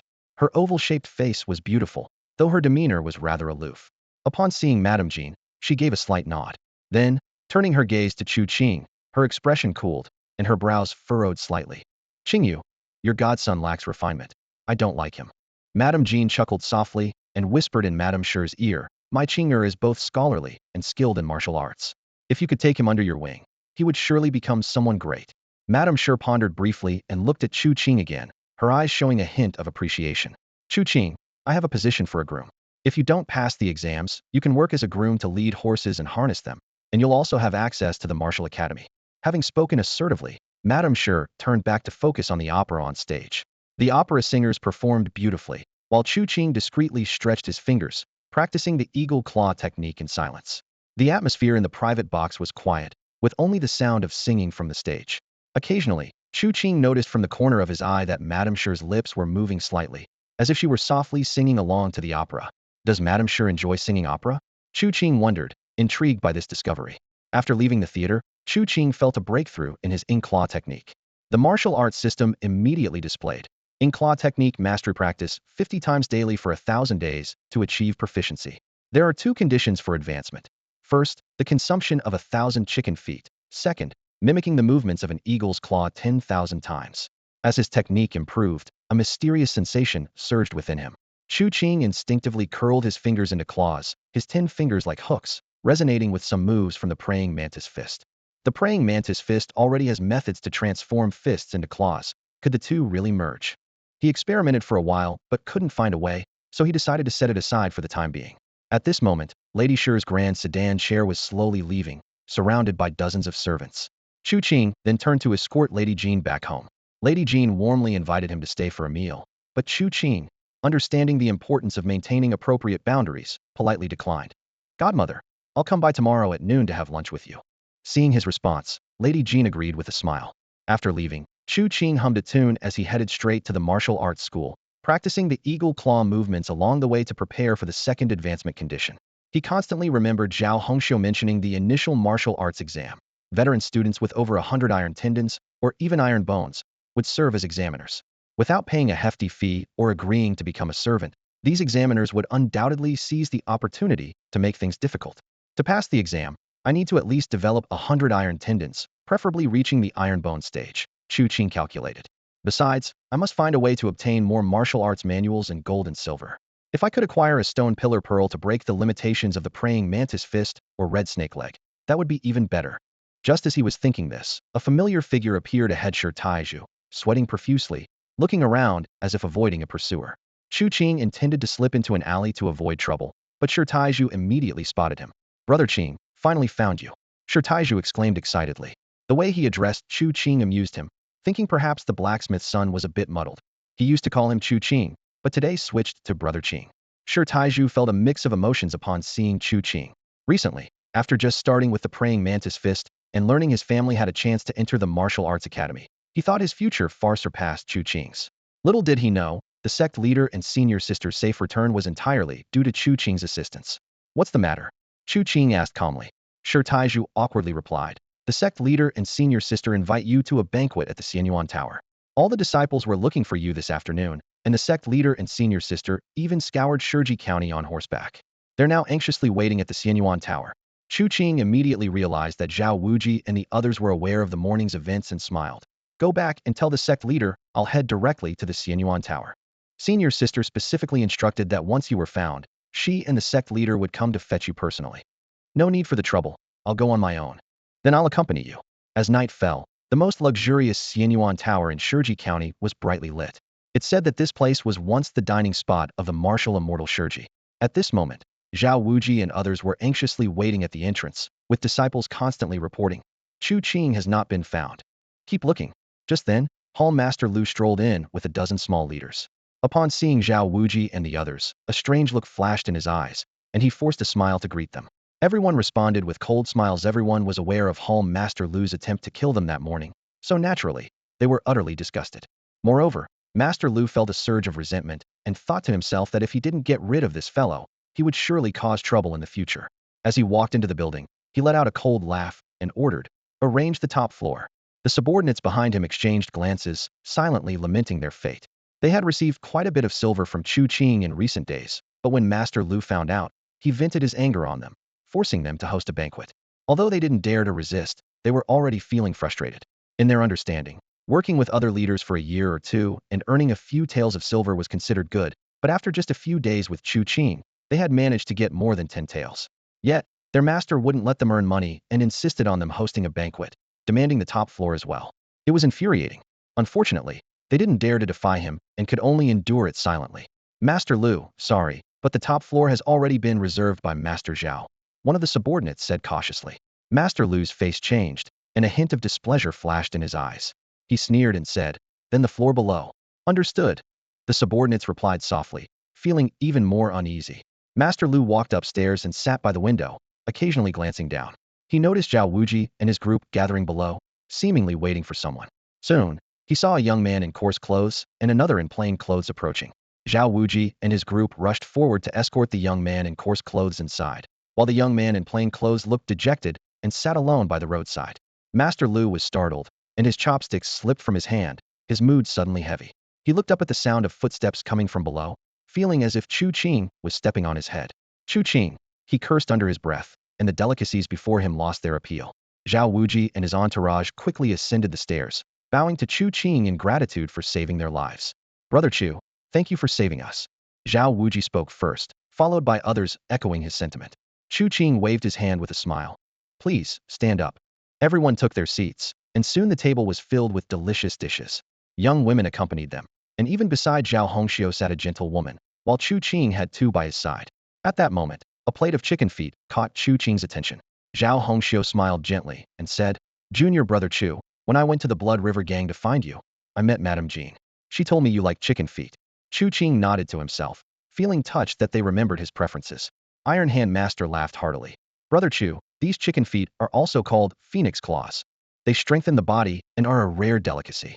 I never paid attention before, but thanks to Brother Chu's guidance, I'll eat them every day from now on.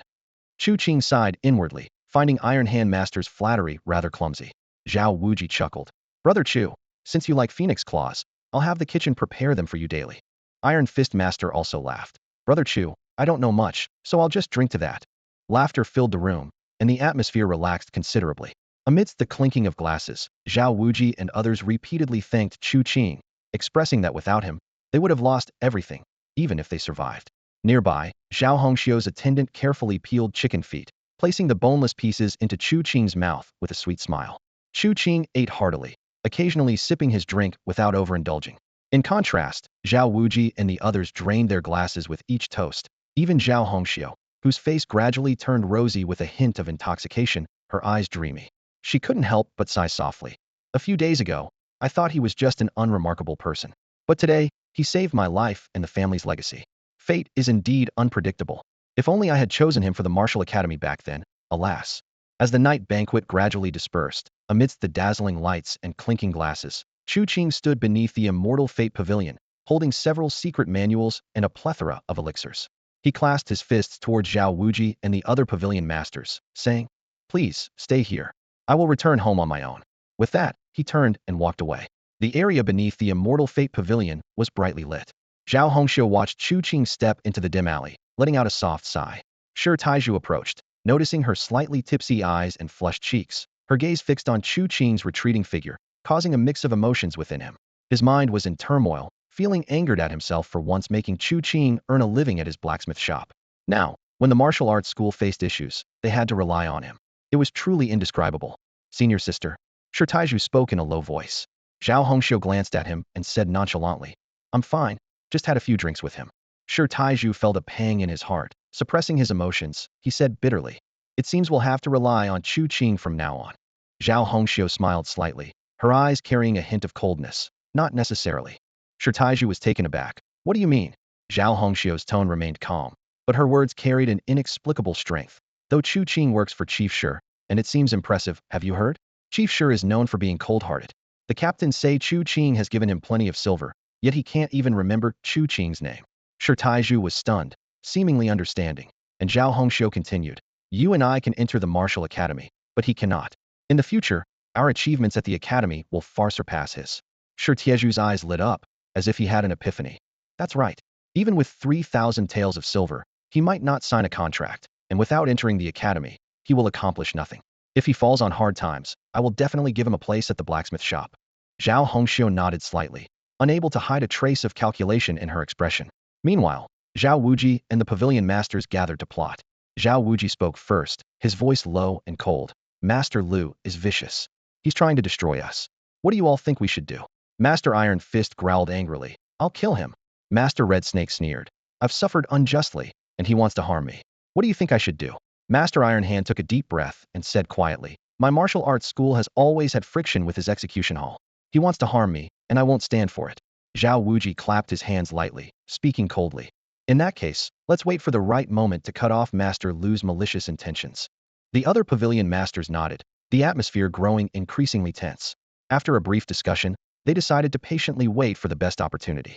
Zhao Wuji's voice was icy.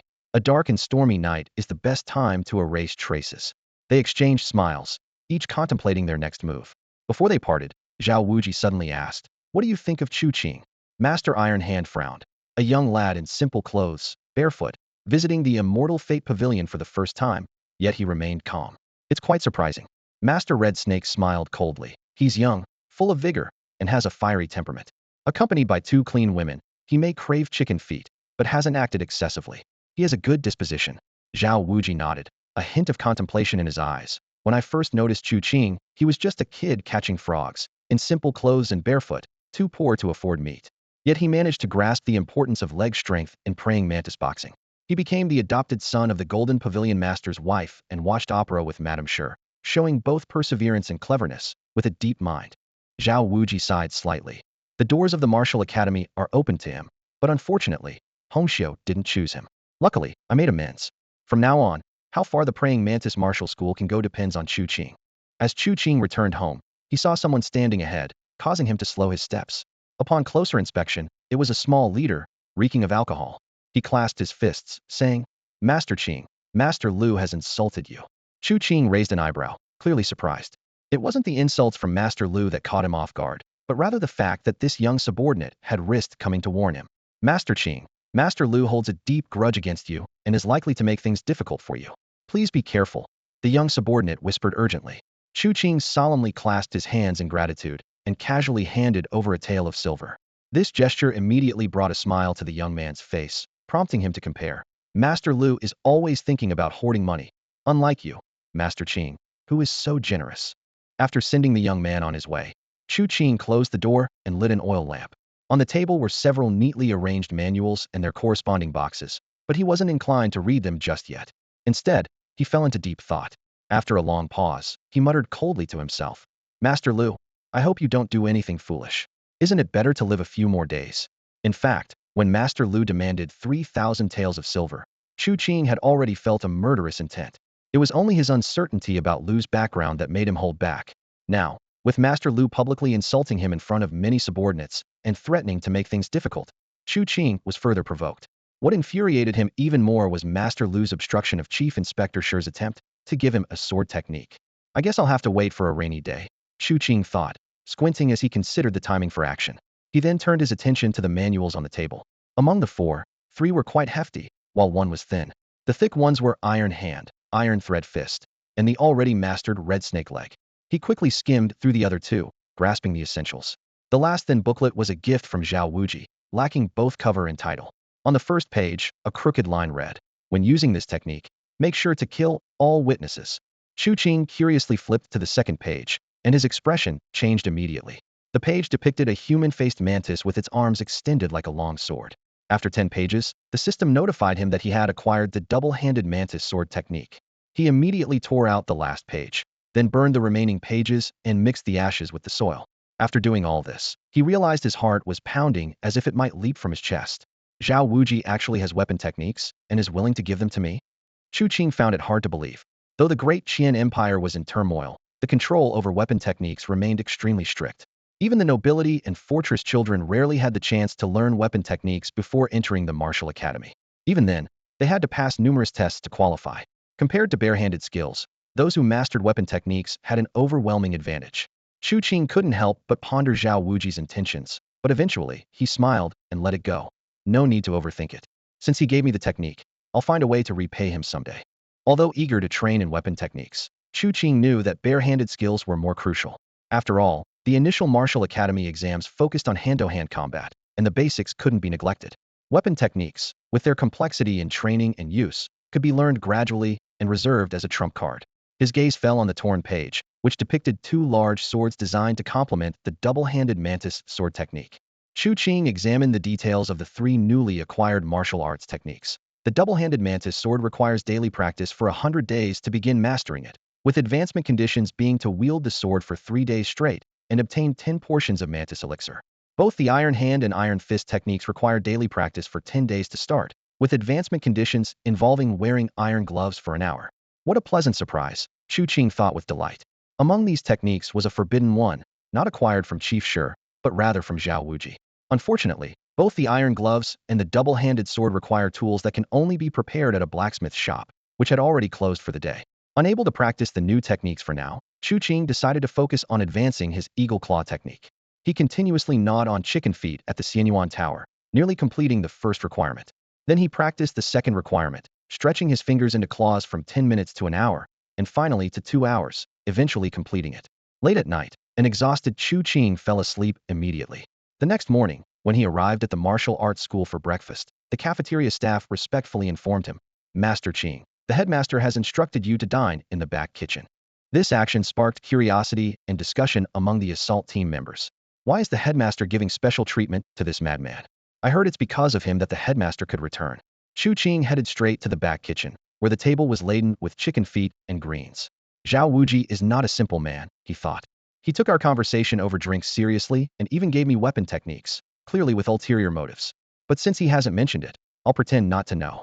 An hour later, Chu Qing finally stopped his voracious eating, his stomach too full to take any more. He went to the martial arts field to digest and happened to see Shi Taizhu leading the assault team in training. Some students had already grasped the basics, especially Shi Taizhu, whose mantis boxing moves were the most fluid. At this rate, he might reach proficiency within half a month. Seeing Chu Qing pacing nearby, Shi Taizhu felt a sense of superiority. He's just relying on Chief Shi's influence. That kind of support won't last forever. Meanwhile, I, with my diligent practice and access to secret medicine and meat, will master mantis boxing in 10 days at most. By then, he's likely still at the beginner level. After digesting, Chu Qing began to search for a blacksmith shop.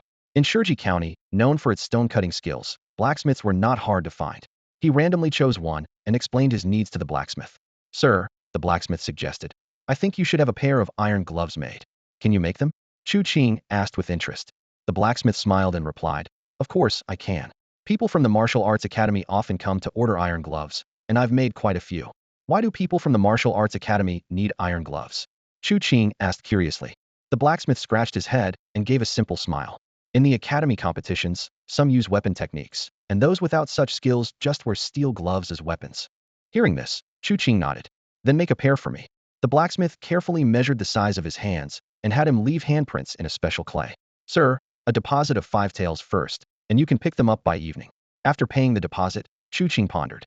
He initially wanted to order a two-handed greatsword, but reconsidered. With his current status as a street thug, carrying a machete wouldn't raise suspicions, but a two-handed greatsword would certainly attract attention. Such conspicuous weapons should not be crafted in Shiji County. Half an hour later, he arrived at the Jean family mansion. Madame Jean had found some calligraphy templates and placed them on the desk. "You're just missing the handwriting. A scholar's writing is like his face. Writing well naturally earns respect," she said while grinding ink. "No problem," Chu Qing replied as he practiced the strokes in order. Thanks to the eagle claw technique he had recently learned, his hand skills were impressive, and his imitations were quite methodical. Seeing this, Madame Jean exclaimed with joy, "Qinger, you have a real talent for studying. Why not give up the academy and focus on your studies? You could become a high-ranking official and bring honor to the family." Chu Qing only smiled silently. In his view, although being an official carried power, it depended on external factors, and losing favor would leave one with nothing. Martial arts, on the other hand, meant having power in one's own hands, life and death up to oneself, not fate. Seeing he didn't respond, Madame Jean continued extolling the benefits of being an official. Chu Qing asked in surprise, "Foster mother, how do you know so much about this?" Madame Jean's face turned flustered at his words, and she fell silent. At lunchtime, Madame Jean had specially prepared many chicken feet. Her slender fingers deftly removed the bones and offered the meat to Chu Qing. After feeding him a couple of bites, she suddenly realized the inappropriateness and hurriedly excused herself to the kitchen. After the meal, Madame Jean lay on a rocking chair basking in the sun, occasionally rubbing her slightly rounded belly. Little Tao Hong had already gone inside to rest, leaving only the energetic Chu Qing, who massaged Madame Jin's shoulders while contemplating the advancement of his eagle claw technique. Having eaten those boneless chicken feet, his eagle claw technique had reached a proficient level. To advance further, he needed to fulfill 2 conditions: rotate a stone ball the size of a bowl 10,000 times, and obtain a secret eagle claw medicine. The stone ball was easy to find, but the secret medicine was only in the hands of Chief Constable Shi. It seemed he needed to find an opportunity to visit, but since it was midday, it would be better to wait until dusk. In the afternoon, Madame Jean awoke and stretched lazily. Her gaze fell upon Chu Qing, who was skillfully manipulating 2 large white jade balls, each the size of a bowl, with one in each hand. The balls were as white as snow and smooth as jade, making them difficult for the average person to handle, let alone control. Chu Qing's fingers were slightly bent, nimble and dexterous, causing the jade balls to rotate slowly in his palms. Initially, the balls turned slowly, but as his technique evolved, their speed increased. A minute passed, then 10, then half an hour, and Madame Jean was entranced by the display. Such skillful hands, she marveled to herself, amazed at how he could make such large balls spin so effortlessly. Suddenly, She felt a tightness in her chest and had a fleeting thought she wished someone could manipulate her like that. What am I thinking? She scolded herself, trying to ease the tension in her clothes by stretching, but to no avail. Whoosh, whoosh, whoosh. Chu Qing's fingers danced faster and faster, making the jade ball spin with increasing speed. A system prompt flashed in Chu Qing's mind. You have completed part of the eagle claw technique requirements, and the career panel is flashing. The progress of the first condition was steadily increasing. Chu Qing calculated that in about 2 hours, he would meet the first condition of the eagle claw technique. Based on previous techniques, once he mastered the eagle claw technique and had enough secret medicine, he could quickly achieve perfection. Once perfected, he could fully develop all the iron muscles of this technique, potentially adding at least 10 more, even with overlaps, greatly enhancing his strength. With only about 20 days left until the initial exam at the Martial Academy, and his iron muscles not yet reaching 100, the pressure was intense.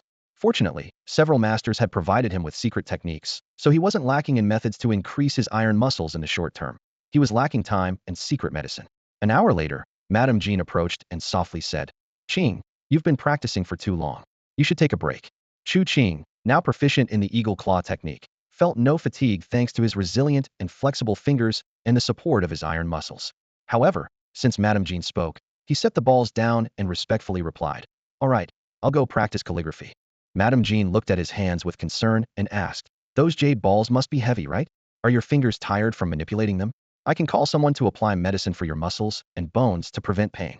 Chu Qing laughed and showed his hands, fingers dancing and flicking with agility beyond even the flower hand gestures of his past life. "See, they're perfectly fine." Madame Jean felt the tightness in her chest again and hurriedly said, "All right, stop showing off your fingers. Go practice your calligraphy." Okay. The afternoon passed as Chu Qing alternated between spinning the jade balls and practicing calligraphy, feeling fulfilled and energized. By dusk, the system prompt chimed again. "You have completed the first condition of the eagle claw technique." Thud. Chu Qing tossed the 2 jade balls into the flowerbed soil, half buried like 2 white buns. The half-exposed jade balls contrasted beautifully with the blooming red roses. "Godmother, I'm leaving," Chu Qing said cheerfully, having completed the first condition, as he bid farewell to Madame Jean. Madame Jean responded. After Chu Qing left, Madame Jean crouched by the flowerbed, looking at the red roses and the jade balls, her fingers gently brushing over them. These jade balls must weigh at least 7 or 8 pounds. He can manipulate them so easily. Qing has developed iron muscles, at least 2. Though she hadn't practiced martial arts, her extensive reading had taught her much. Developing iron muscles and not boasting about it, remaining low-key. No wonder he wants to try entering the Martial Academy on his own, Madame Jean thought. But with the Academy's reforms, getting in on merit alone is nearly impossible. I'll first have him enter as Lady Shi's servant. By the end of the year, when I return to the city, I'll ask my father to help transfer his household registration to the city, letting him soar. Meanwhile, Chu Qing left in high spirits, stepping confidently toward new adventures. Claw technique was just one secret potion away from reaching its full potential. As Chu Qing reflected on his astonishing progress from morning to evening, he was filled with anticipation at this rate of training. His strength was bound to soar. He navigated through the city streets and soon arrived at the yamen. However, despite his previous visits, the gatekeeper stopped him again. Unperturbed, Chu Qing took out a silver coin from his waist and handed it over. "Please inform Shi, the chief constable, that I would like to see him." The gatekeeper glanced at the silver and replied indifferently, "No one is allowed in without orders from Chief Constable Shi." As Chu Qing was pondering his next move, Li, another constable, happened to walk out of the yamen. "Hey, Chu Qing, what brings you here?" Chu Qing quickly bowed in respect. "Master Li, I wish to meet Chief Constable Shi to purchase some Claw secret potions." He still had over 2,000 taels of silver from the fake medicine peddler, more than enough to buy the potion. Li looked intrigued. "You've just started learning the Claw technique and already want to use the secret potion? Aren't you afraid of wasting it?" Chu Qing had an idea and discreetly handed over a few small silver coins, whispering, "To be honest, I borrowed high-interest loans from the gang, hoping to quickly train my iron tendons with the potion to apply for the Martial Academy." Li appeared slightly disappointed. It turned out Chu Qing wasn't a wealthy young master, but a poor kid borrowing high-interest loans. "All right, wait here. I'll ask Chief Constable Shi." 10 minutes later, Li returned with an apologetic look. Chief Constable Shi said there's no potion available. "You'll have to find another way." "That's impossible." Chu Qing was about to argue, but Li leaned in and whispered, "To tell you the truth, Chief Constable Shi has forgotten about you. Just come to me directly if you need anything in the future." Chu Qing remained silent. "Well, powerful figures are powerful for a reason. One day, I'll make sure you remember me." After leaving the yamen, Chu Qing resolved to visit the black market that night to get the potion. Although there was risk since he'd killed the fake medicine peddler before, who would suspect the culprit would dare return?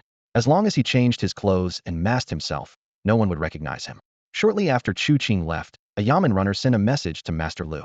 Soon, everyone in the execution hall knew about Chief Constable Shi's refusal to see Chu Qing. Has Lord Qing fallen out of favor? Don't call him Lord Qing anymore, just Brother Qing at most. The informant from the previous night was restless, plotting to distance himself from Chu Qing to avoid being misunderstood by Master Lu. When Master Lu heard the news, a sinister smile crept across his face. Without Chief Constable Shi's protection, let's see how long you can remain arrogant. When you take the Martial Academy entrance exam, that'll be the time I demand 3,000 silver taels from you. I'll ruin your hopes of entering the academy and then deal with you properly. His resentment towards Chu Qing simmered. As night fell and the city lights came on, Chu Qing donned a newly bought set of plain clothes and shoes, masked himself, and headed straight for the black market outside the city. He employed the grass on the wind technique, his legs moving swiftly, bending the grass with each step, never fully touching the ground before taking the next stride. This speed was much faster than his last visit to the Qinghe black market. It took him over 4 hours the first time, but now he spotted the scattered lights of the black market in just over an hour. Chu Qing didn't approach hastily, but stopped at a distance to observe. The surrounding area was filled with the sound of frogs, and he took advantage of the wait to practice the toad technique. As he circulated the technique, the croaking sounds echoed, quickly restoring his expended energy and gradually enhancing his vitality. Meanwhile, he felt a warm flow inside him, mostly rushing to his 10 fingers, as if repairing something. Chu Qing realized something. The secret toad technique not only builds foundation, but also seems to repair hidden injuries, and where? The secret techniques are truly remarkable. The toad potion will be ready tomorrow. I wonder what new traits will emerge after the upgrade. Ribbit. Ribbit. The secret toad technique continuously circulated within Chu Qing, keeping his vitality and spirit at their peak. After an indeterminate amount of time, his ears and eyes twitched slightly. In the next moment, his heightened senses became apparent. He could clearly hear footsteps in the distance, discerning those using lightfoot techniques from those walking heavily. However, he still couldn't pick up the faintest breaths or subtle movements. His vision also improved significantly. Under the night sky, he could see people 100 meters away as clearly as if it were daylight. Is this the nature of secret martial arts? Chu Qing thought to himself in amazement. As time ticked by in minutes, an hour, 2 hours, the black market grew bustling once more amidst the chorus of frogs. To Chu Qing's surprise, the toad technique not only enhanced his senses, but also seemed to cloak his presence. While he trained hidden in the grass, several black market patrons passed within 5 or 6 meters of him, yet none detected his presence. Unfortunately, activating the toad technique makes noise, Chu Qing mused. Otherwise, it would be a perfect stealth skill. With the black market's lights increasing, Chu Qing seized the opportunity to slip inside quietly. The market was lively, unaffected by the earlier murder. Dressed in simple clothing, Chu Qing weaved through the crowd with a clear objectivito, find the secret medicine for the eagle claw technique. Luck was on his side, and he soon found 3 or 4 stalls selling the secret medicine. Learning from the previous incident with the Nyichi grass, he directly told a vendor, I want to taste a bit to verify its authenticity. From beneath the vendor's mask came a peculiar voice. Friend, just a couple of days ago, someone selling fake medicine got beaten to death and stripped naked, left in the wasteland. I don't want to die naked. Chu Qing was taken aback. It seemed he was responsible for that incident. Regardless, he sampled a small amount of the secret medicine to confirm its authenticity. You've ingested some secret medicine, partially completing the second condition. I'll take one. A few minutes later, Chu Qing, with the secret medicine in hand, dashed to a quiet grove outside the black market. The grove was unusually silent, without even the sound of frogs. Without hesitation, Chu Qing swallowed the secret medicine. His attribute panel flashed. Technique. Eagle Claw Mastery Practice Daily. Consume secret medicine. Achieve perfection in 1,000 days. Advancement Conditions 1. 3 portions of Eagle Claw Secret Medicine. This time achieving perfection only requires the secret medicine? Chu Qing pondered, immediately employing his lightfoot technique to sprint back to the black market. He planned to purchase 3 more portions of the secret medicine to reach perfection in one go, then focus on training iron muscles. After he departed, hushed breathing could be heard from the grove. The black market just started. Why would someone run to the grove? Did they discover us? Not sure. Brother, should we change spots? No, the boss designated this location. A few minutes later, Chu Qing returned to the grove and quickly consumed the secret medicine. Technique. Eagle Claw Perfection Practice Daily. Those with exceptional talent break limits in 1,000 days. Advancement Conditions 1. 10 portions of Eagle Claw Secret Medicine. 2. Rotate stone spheres 10,000 times with both hands. Phew. Chu Qing exhaled deeply. Even if Chief Shi refused to sell him more secret medicine, his Eagle Claw technique was already perfected. What delighted him further was that breaking the limit of the eagle claw technique didn't require a pearl, just the secret medicine and stone sphere rotation. Compared to mantis fist and red snake leg, these conditions were much simpler. At this moment, the secret medicine began taking effect. Chu Qing immediately started his training, his fingers forming claws akin to an eagle's talons, his arms moving like a soaring eagle's wings. Whoosh, whoosh, whoosh. His fingers sliced through the air with sharp sounds. Waves of heat flowed continuously through his fingers and arms. Iron Muscle 25. Iron Muscle 25. You've developed a new iron muscle. Chu Qing's fingers started to heat up, gradually swelling. Chu Qing felt a strong sensation, as if the first iron tendon had emerged, seemingly sprouting from his fingertips. Instantly, his fingers became as hard as iron, yet their flexibility was not diminished. Instead, they became more agile. His knuckles flicked slightly, moving up and down with increasing dexterity. Snap! Snap! The second and third iron tendons appeared in succession, all on his fingers. Soon, all 10 fingers bore the marks of iron tendons. Next, he sensed a transformation in his palms and the backs of his hands, where iron tendons quickly grew. With a series of whooshing sounds, Chu Qing's hands moved swiftly, tearing through the air with a sharp whistling noise. The air seemed to twist, as if an eagle was soaring. Crack! He extended his fingers to grip a large tree, sending wood chips flying and leaving deep claw marks on the trunk. Crack! His hands formed claws and embedded deeply into a tree trunk as thick as a thigh. The power of his claws was more dominant than the mantis fist. Crack! Crack! As he practiced his technique, he honed the iron tendons, leaving holes in the trees one after another. Bang! His hands suddenly pierced the tree trunk, crushing the wood as easily as if it were tofu. The eagle claw technique consisted of 32 iron tendons, and Chu Qing had already mastered 28, just a step away from completing the final 4. He thought to himself that he should purchase some secret medicine to continue his breakthrough. Suddenly, there was a rustling sound from deep within the forest. "Brother, let's go," a voice whispered. "This claw technique is terrifying. If it caught someone's head, it would leave several holes in their skull." Another person was silent for a moment before responding quietly. "Do you think he could be the one who killed the official's nephew?" "Impossible." The official said the killer practiced mantis fist and iron hand techniques, plus the iron shirt. This person seems to have mastered the eagle claw technique, is young, and has no guards, clearly of low background, unlikely to have mastered multiple major techniques. "You're right, let's go." The brothers prepared to leave, but as they were about to exit the forest, they suddenly heard someone approaching rapidly. With no time to hide, they quickly concealed themselves behind a tree. Whoosh! Chu Qing ran swiftly, treading lightly on the grass. After swallowing a secret medicine, he felt the breakthrough conditions for the eagle claw technique nearing completion. Ribbit! Ribbit! He activated the toad technique, adjusting his energy and spirit. Deep in the forest, the two men looked around in confusion, wondering why they suddenly heard the sound of frogs croaking. At this moment, the secret medicine took effect, accelerating Chu Qing's training pace. Whoosh! Whoosh! Whoosh! His hands formed claws, resembling an eagle spreading its wings, slicing through the air. Crack! Crack! The trees were continuously torn apart by his claw strength, reduced to splinters. With each eagle's cry, Chu Qing's iron tendons continued to grow, and finally, all 32 iron tendons were mastered. The eagle claw technique was complete. He felt a surge of power, as if he could withstand the senior students of the martial academy. Filled with excitement, he couldn't help but let out a low roar. "With my iron tendons perfected, I finally have the qualification to face them heathen." He stopped and turned to a tree as thick as a person, intending to test the power of his eagle claw technique. His left hand swiftly formed a claw, and with the sound of an eagle's call, his fingers pierced straight into the trunk. Squelch! The trunk was penetrated, and the immense power left him momentarily stunned, as he suddenly realized that his fingers were stained with blood. This drop of blood was not his own, but someone else's. Chu Qing quickly turned and hid behind a tree. He saw a man fall to the ground. His back of the head had 5 holes, with blood and white brain matter flowing out. Is there someone in the forest? Chu Qing scanned the surroundings, his gaze finally landing on a large tree. Behind the tree, a man held his breath nervously, feeling as if his heart might leap out of his chest. As Chu Qing's footsteps grew distant, the man sighed in relief. "That scared the life out of me." Just then, a figure suddenly appeared in front of him. The man's eyes widened in shock, his body stiffening with fear as he stammered, "Friend, please hear my plea." However, Chu Qing's actions were swifter than words. Squelch! The eagle claw pierced the chest, the sharp talons tearing through bone and directly piercing the heart. "Sorry, you discovered my secret," Chu Qing said coldly, no longer listening to any excuses. The man stared wide-eyed, unable to comprehend what secret a lowly martial artist could have, his eyes full of confusion. Finally, his body fell heavily to the ground. Chu Qing examined the corpse, wiping away the bloodstains, and returned to the black market, carrying a strong scent of blood.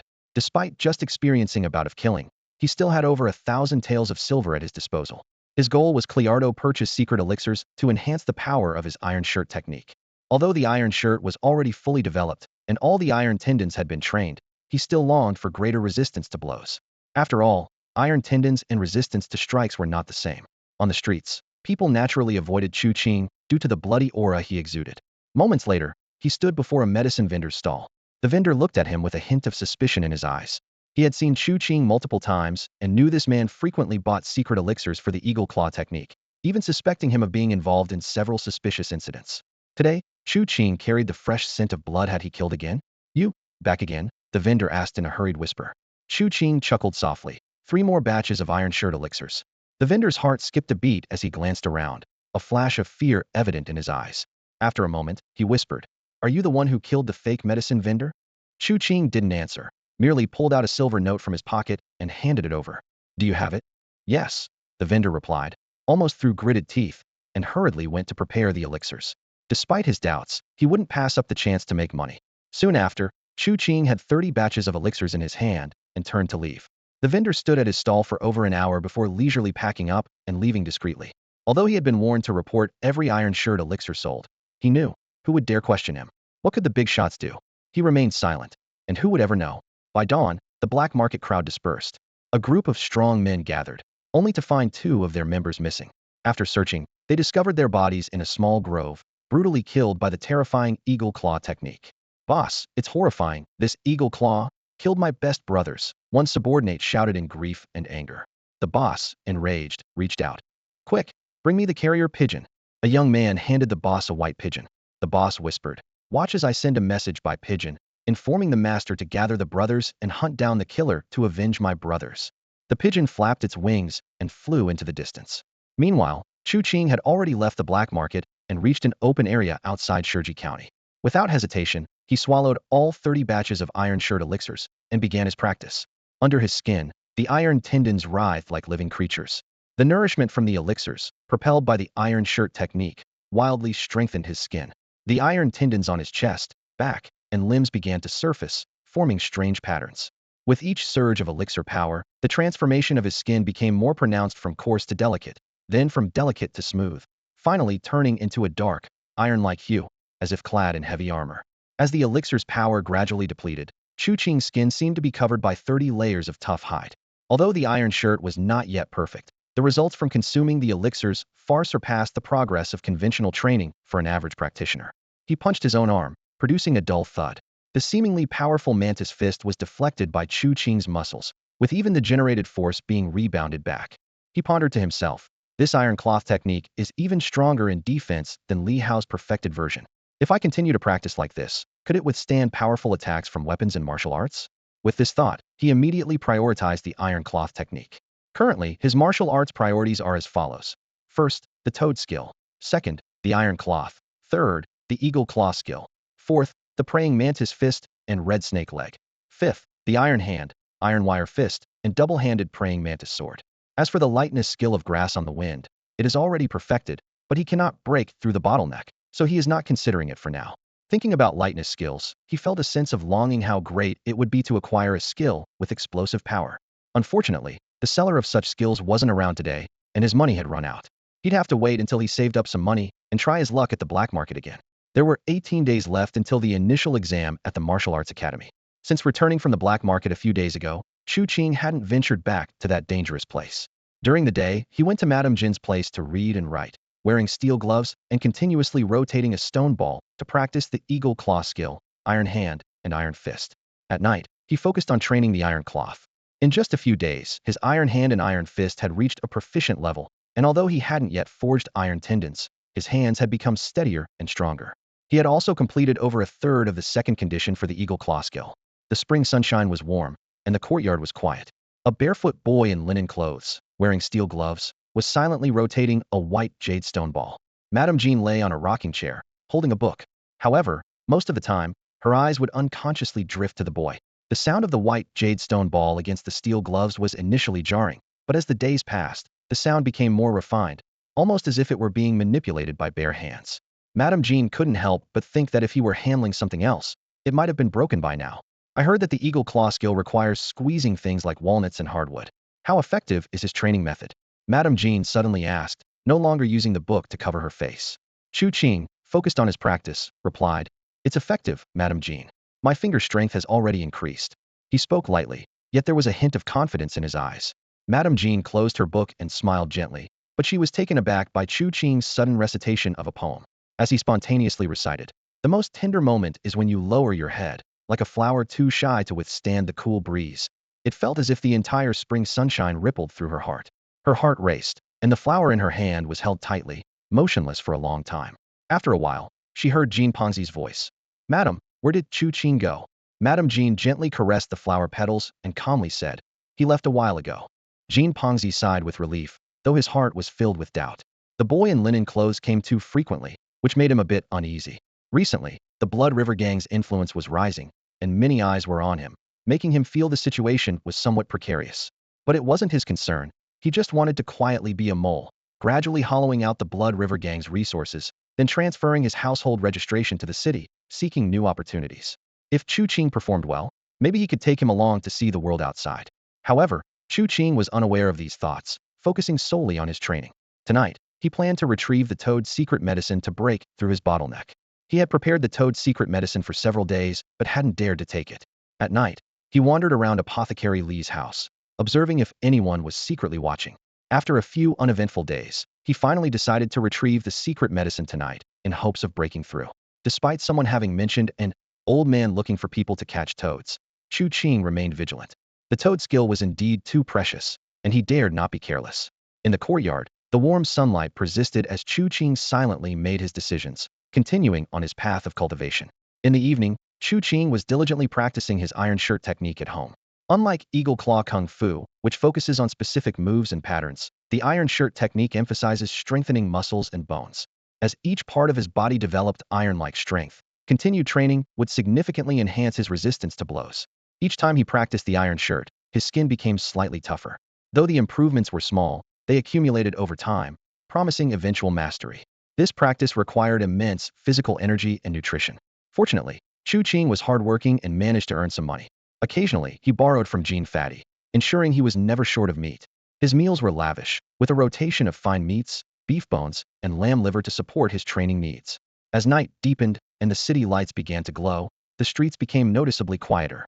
The aristocratic youths from the fortress rode horses through the county streets for night outings, while street corners occasionally erupted in gang fights over territory. By this time, Chu Qing had donned a hemp garment and mask, and was swiftly making his way through the night toward Dr. Lee's pharmacy. Meanwhile, Dr. Lee had been restless for days. After acquiring a rare Niki herb, he immediately began concocting a secret medicine. During the process, he was plagued by worry. Would Chu Qing kill him to silence him? Should he tamper with the medicine? Or should he flee under the cover of night? For several days, he was on edge, unable to sleep, and his dark circles grew more pronounced. He expected Chu Qing to arrive promptly, but he never showed up. Until tonight, when Dr. Lee had just drifted into a light sleep, suddenly. Thud, thud, thud. A heavy knocking startled him awake. Opening the door, he found Chu Qing standing outside, barefoot in a hemp garment, his face concealed by a mask. Relieved, Dr. Lee felt his long-held tension ease. Finally, he had come. What was meant to happen had happened. Even the air seemed lighter. "I've made 15 portions of the secret medicine," Dr. Lee said, trying to sound accommodating. "If I can gather the ingredients again, I'm confident I can make 17 or 18 portions." Chu Qing nodded slightly. "When I find more ingredients, I'll have you make them." Dr. Lee let out a sigh of relief, realizing Chu Qing had no intention of silencing him. Chu Qing took the 15 portions of the secret medicine from his pouch, scraping a little from each to taste and sense its effects. He chuckled lightly. "No problem." Eagerly, he consumed an entire portion.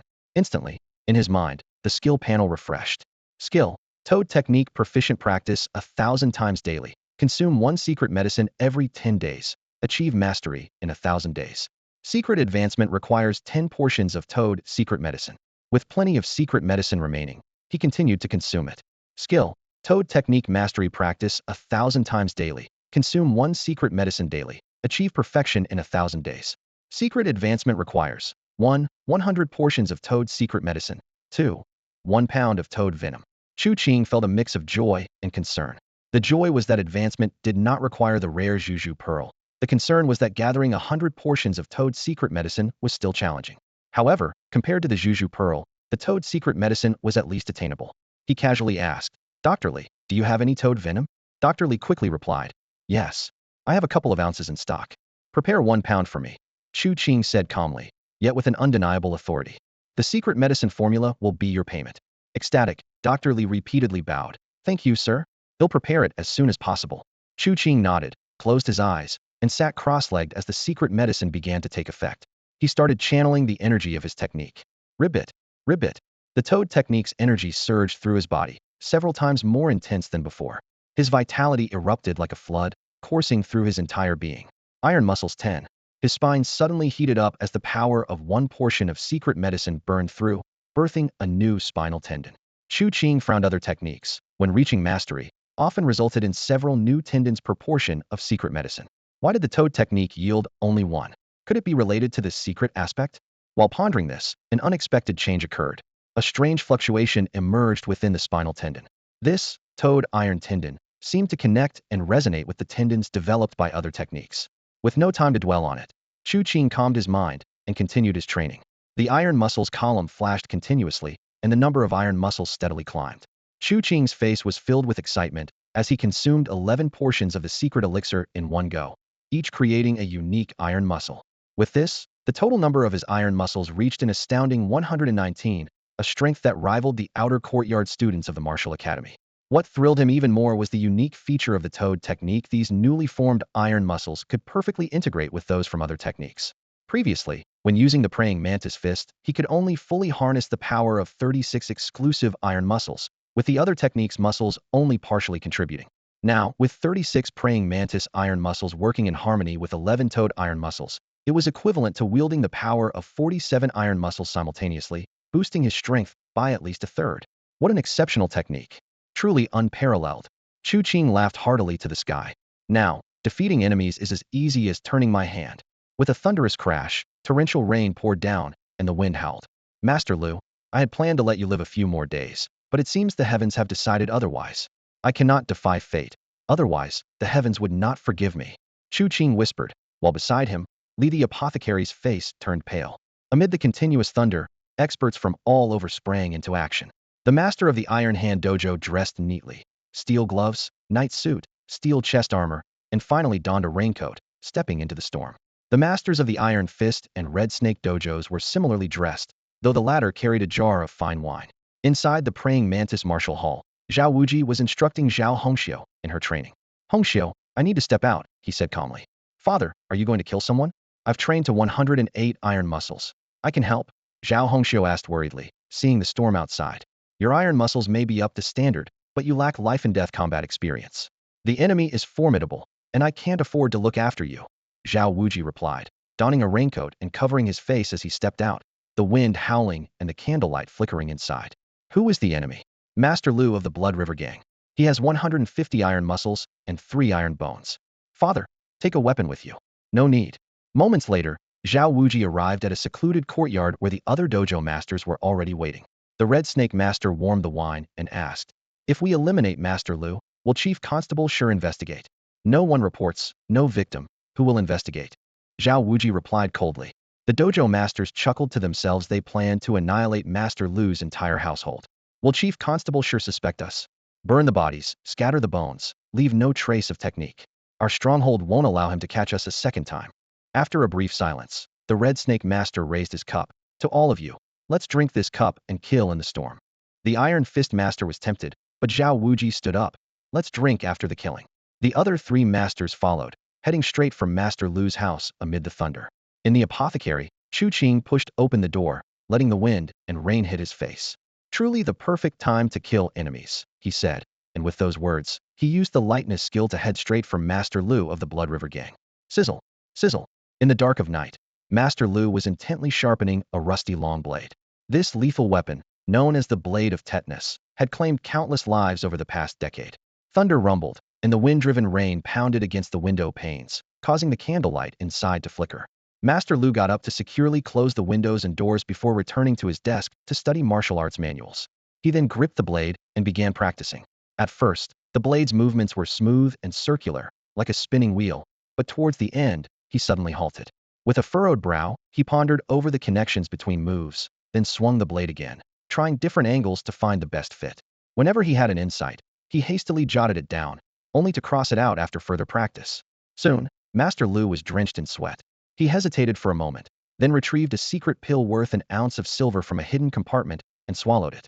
This energy-restoring medicine had always been used liberally during his martial practice, but since Chief Inspector Shi had seized a large sum of silver, he had to be more frugal. The thought of his failed plot to murder Zhao Wuji and other guild leaders for financial gain, thwarted by the assassin named Chu Qing, ignited a fury within him. Without sufficient funds, progress on his blade techniques would slow, and he would face the leader's wrath. He kept this grievance in mind, vowing to settle the score with blood once his techniques were perfected.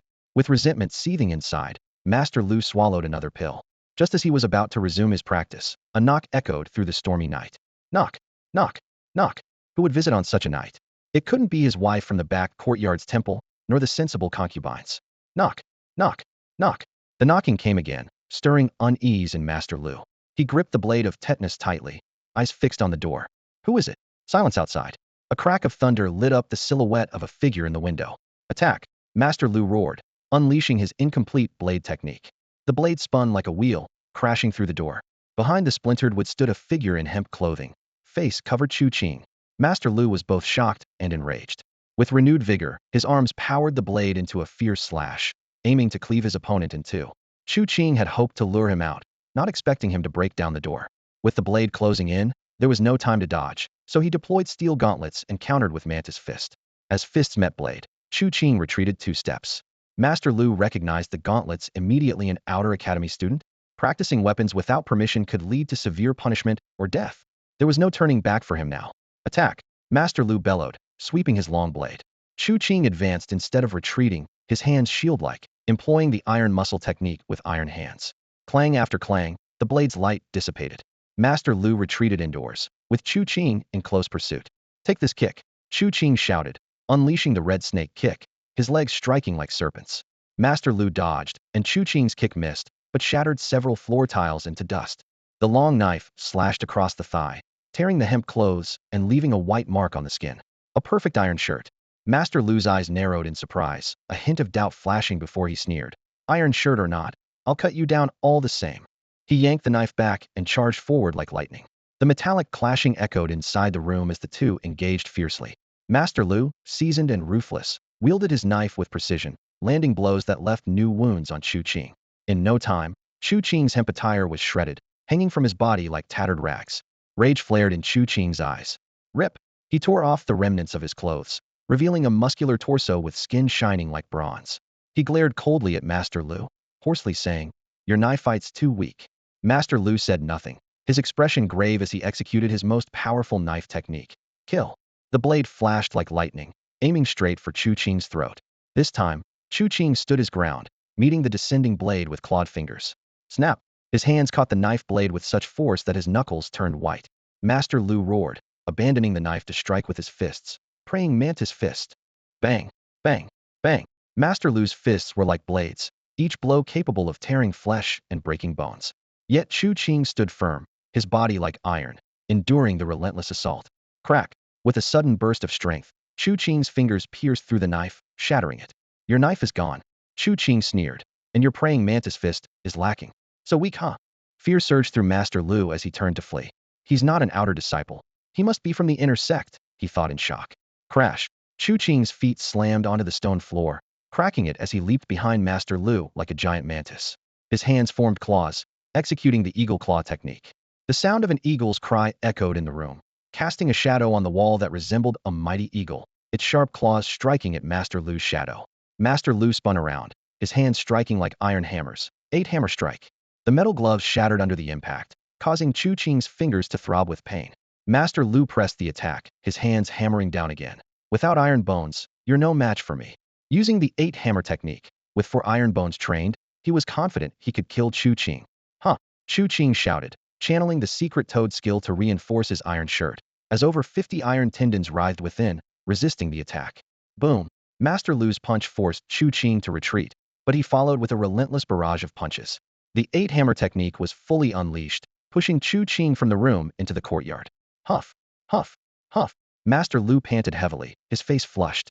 Even with iron bones and over 100 iron tendons, the ferocity of the 8-hammer technique left him exhausted.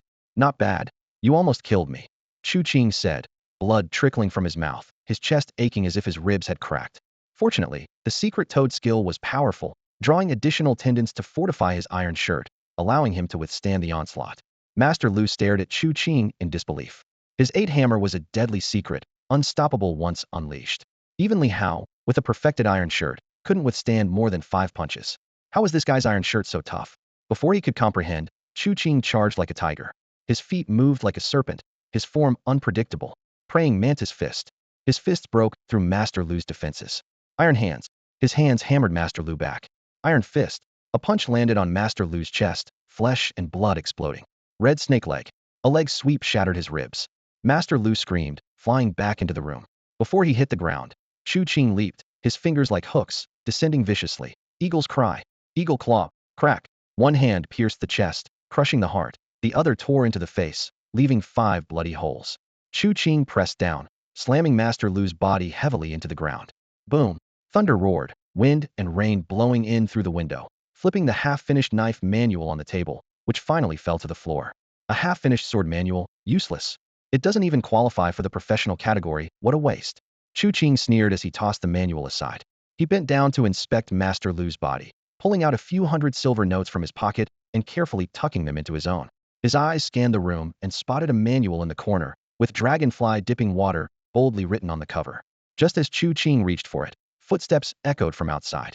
4 masked figures in raincoats burst through the door, freezing at the scene inside. Their eyes darted between Master Lu's corpse and Chu Qing, narrowing with caution. Silence hung in the air as both sides stared each other down. Bang! Chu Qing was the first to break the silence, activating his toad technique to energize his iron shirt skill. Instantly, over 50 iron tendons surfaced on his skin, giving it a metallic sheen. The masked men simultaneously raised their hands, revealing iron gloves and assumed fighting stances. Boom! A spring thunder cracked in the sky, and the rain intensified. Chu Qing suddenly spun around, crashing through the wall and disappearing into the stormy night. Meanwhile, Zhao Wuji and his group fled in a panic, running several hundred meters before stopping. Stop! Zhao Wuji croaked. The other guild leaders, Red Snake and Iron Hand, halted immediately. We're going back, Zhao Wuji whispered. But, Red Snake began. The killer fled when we startled him, leaving the body behind. Zhao Wuji interrupted. We need to handle this. All right, they agreed. The 4 quickly returned to Master Lu's house and entered the main hall, only to be stunned. Ogine and naked, masked man was piling wood on the floor, with Master Lu's body atop the stack. Sigh. Chu Qing sighed. He hadn't expected Zhao Wuji and the others to return. Bang! He tossed the half-finished sword manual onto the wood as a kindling, lighting it with a candle. Flames quickly engulfed the pile, roaring fiercely. The 2 sides stared at each other through the fire, saying nothing. After a moment, Chu Qing retreated again, vanishing silently into the storm. This time, he didn't look back. Zhao Wuji and the others exchanged glances, then scattered. Minutes later, except for Zhao Wuji, the other leaders returned carrying a few concubines, disappearing into the rainy night. By now, the fire at Master Lu's house began tearing through the darkness, yet none of the servants awoke. Zhao Wuji stayed behind, meticulously examining the remaining traces. The evidence suggested an initial fight at the doorway, but the killer was forced into the courtyard by a powerful attack. However, the murderer quickly counterattacked, overpowering Master Lu into the house. He examined Master Lu's body, finding traces of 4 or 5 different techniques, and his expression grew grave. The killer's iron tendons either outnumbered Master Lu's or possessed formidable defensive skills. Regardless, this person was exceptionally skilled and ruthless. In a hidden courtyard, the group gathered. Who is this killer? Iron Fist asked grimly. Everyone remained silent. The killer's audacity to return and burn the body was unsettling. Red Snake took a deep breath and whispered, not a local expert, likely an outsider or a Martial Academy student. Or the same killer from last time, Zhao Wuji hoarsely added. No matter who it is, Master Lu is dead, Iron Hand said, panic evident in his voice. Everyone, I'm leaving. Be careful, Zhao Wuji sighed, bidding farewell. The other leaders were terrified. If the killer could take down Master Lu, they could be next. Their only hope was that this fearless killer wouldn't target them. Let's go. The others hurriedly left, carrying Master Lu's concubines. By morning, the storm continued. Near noon, a headman discovered Master Lu's absence when he came to drink, leaking the news. Chief Constable Shi, upon hearing, merely smirked. It must have been Zhao Wuji and his men. Constable Li was puzzled. Would they dare to kill? Chief Constable sure sneered, a glint of coldness in his eyes. Why wouldn't they dare? Hall Master Lu wants them dead, so naturally, they have to find a way to kill him. This stormy weather is the perfect cover for murder. He waved his hand and ordered, "Go, have the Lu family raided." Yes, his subordinate responded promptly and left. When Zhao Wuji's name came up, Chief Constable sure suddenly changed his demeanor, lazily sighing. No victim, no one offering silver, so why should I catch the killer? Instead of being busy with this, I'd rather go home and please my wife. Besides, I promised my fellow disciples that I would help investigate the black market murder case. Who cares about the life of a thug? Upon hearing this, Constable Li suddenly understood. Meanwhile, at the headquarters of the Blood River Gang, the 50-something leader Qin Ming was staring out at the torrential rain and wind. He had originally been a student at the Martial Academy, but failed to enter the Inner Academy and learn weapon techniques. Over the years, he had been using the resources and manpower of the Blood River Gang to try to develop a set of weapon techniques. Hall Master Lu was one of his chosen test subjects, and now with him dead, the progress would inevitably be hindered. Fool. Qin Ming's eyes turned cold. I hope you weren't discovered by the Martial Academy, and I hope you didn't let anything slip. Otherwise, you won't be the only one dead. He had already examined the scene and found that initially, there was only one assassin who efficiently killed Hall Master Lu, and only afterward did Zhao Wuji and the others arrive. The mysterious assassin's skills, capable of easily countering Lu's 8 hammers, suggested he might be an expert from the Inner Academy of the Martial Academy. In the storm, over a dozen leaders of the execution hall lay prostrate on the ground, trembling with fear. With Hall Master Lu dead, they were terrified, worried that they might be next. At this moment, they set aside all pride, kneeling in the rain for 2 whole hours to demonstrate their loyalty to young Master He Qi. Inside the main hall, young Master He Qi was drinking and reciting poetry with several fortress disciples. A songstress sang softly, amusing everyone. The charming young master playfully teased the maid beside him with a folding fan until she blushed and knelt. Satisfied, he withdrew his hand. He Qi. A fortress woman named Sister Lan asked, "Do you think the one who killed little Lu was someone from the Martial Academy, or some outsider?" Young Master He Qi replied seriously, "It should be the same killer from a few days ago." The group started discussing, with someone asking, "Not someone from the Martial Academy?" He Qi explained that he had seen his brother yesterday and hadn't mentioned this. Others also agreed, saying their relatives in the Martial Academy hadn't brought up Hall Master Lu's death. Sister Lan pondered. Not someone from the Martial Academy, yet able to take down little Lu alone. When did such a master appear in Shiji County? She paused. What's even stranger is why this person is specifically targeting the Blood River Gang's execution hall. A fortress disciple quietly suggested, could it be related to the rebels? Seeing everyone paying attention, he continued, recently, the rebels approached my father, saying something had fallen into Shiji County. A secret transmission. Sister Lan exclaimed in shock. Everyone's expressions changed, as secret transmission techniques were even more precious than weapon techniques. Young Master He Qi stood up abruptly, excitedly declaring, find it. Even if we have to dig 3 feet deep, we must find this secret transmission technique. Fool. Sister Lan scolded sharply. This is a secret transmission technique. If the Martial Academy finds out, we're all finished. We must act discreetly. Yes, everyone quickly responded. The rain continued for 3 days and nights, varying in intensity. The death of Master Lu brought a sense of relief to the ordinary people during this rainy season. During these 3 days, Chu Qing was not idle. Relying on the unique properties of his toad skill, he consumed a lot of energy to heal his injuries. Late at night, he would sit cross-legged on his bed, practicing his technique. A faint green glow circulated around his chest as his broken ribs gradually healed under the nourishment of his internal energy. At the same time, he had perfected his dragonfly touching water technique. With the mastery of this technique, Chu Qing's agility saw a significant improvement. Whether it was long-distance pursuits or sudden bursts of speed, he was far superior to the grass-on-wind technique. The training conditions were strict, touching water with his toes 100,000 times, using a universal elixir, and undergoing daily rigorous training for 10 days with the elixir to achieve perfection.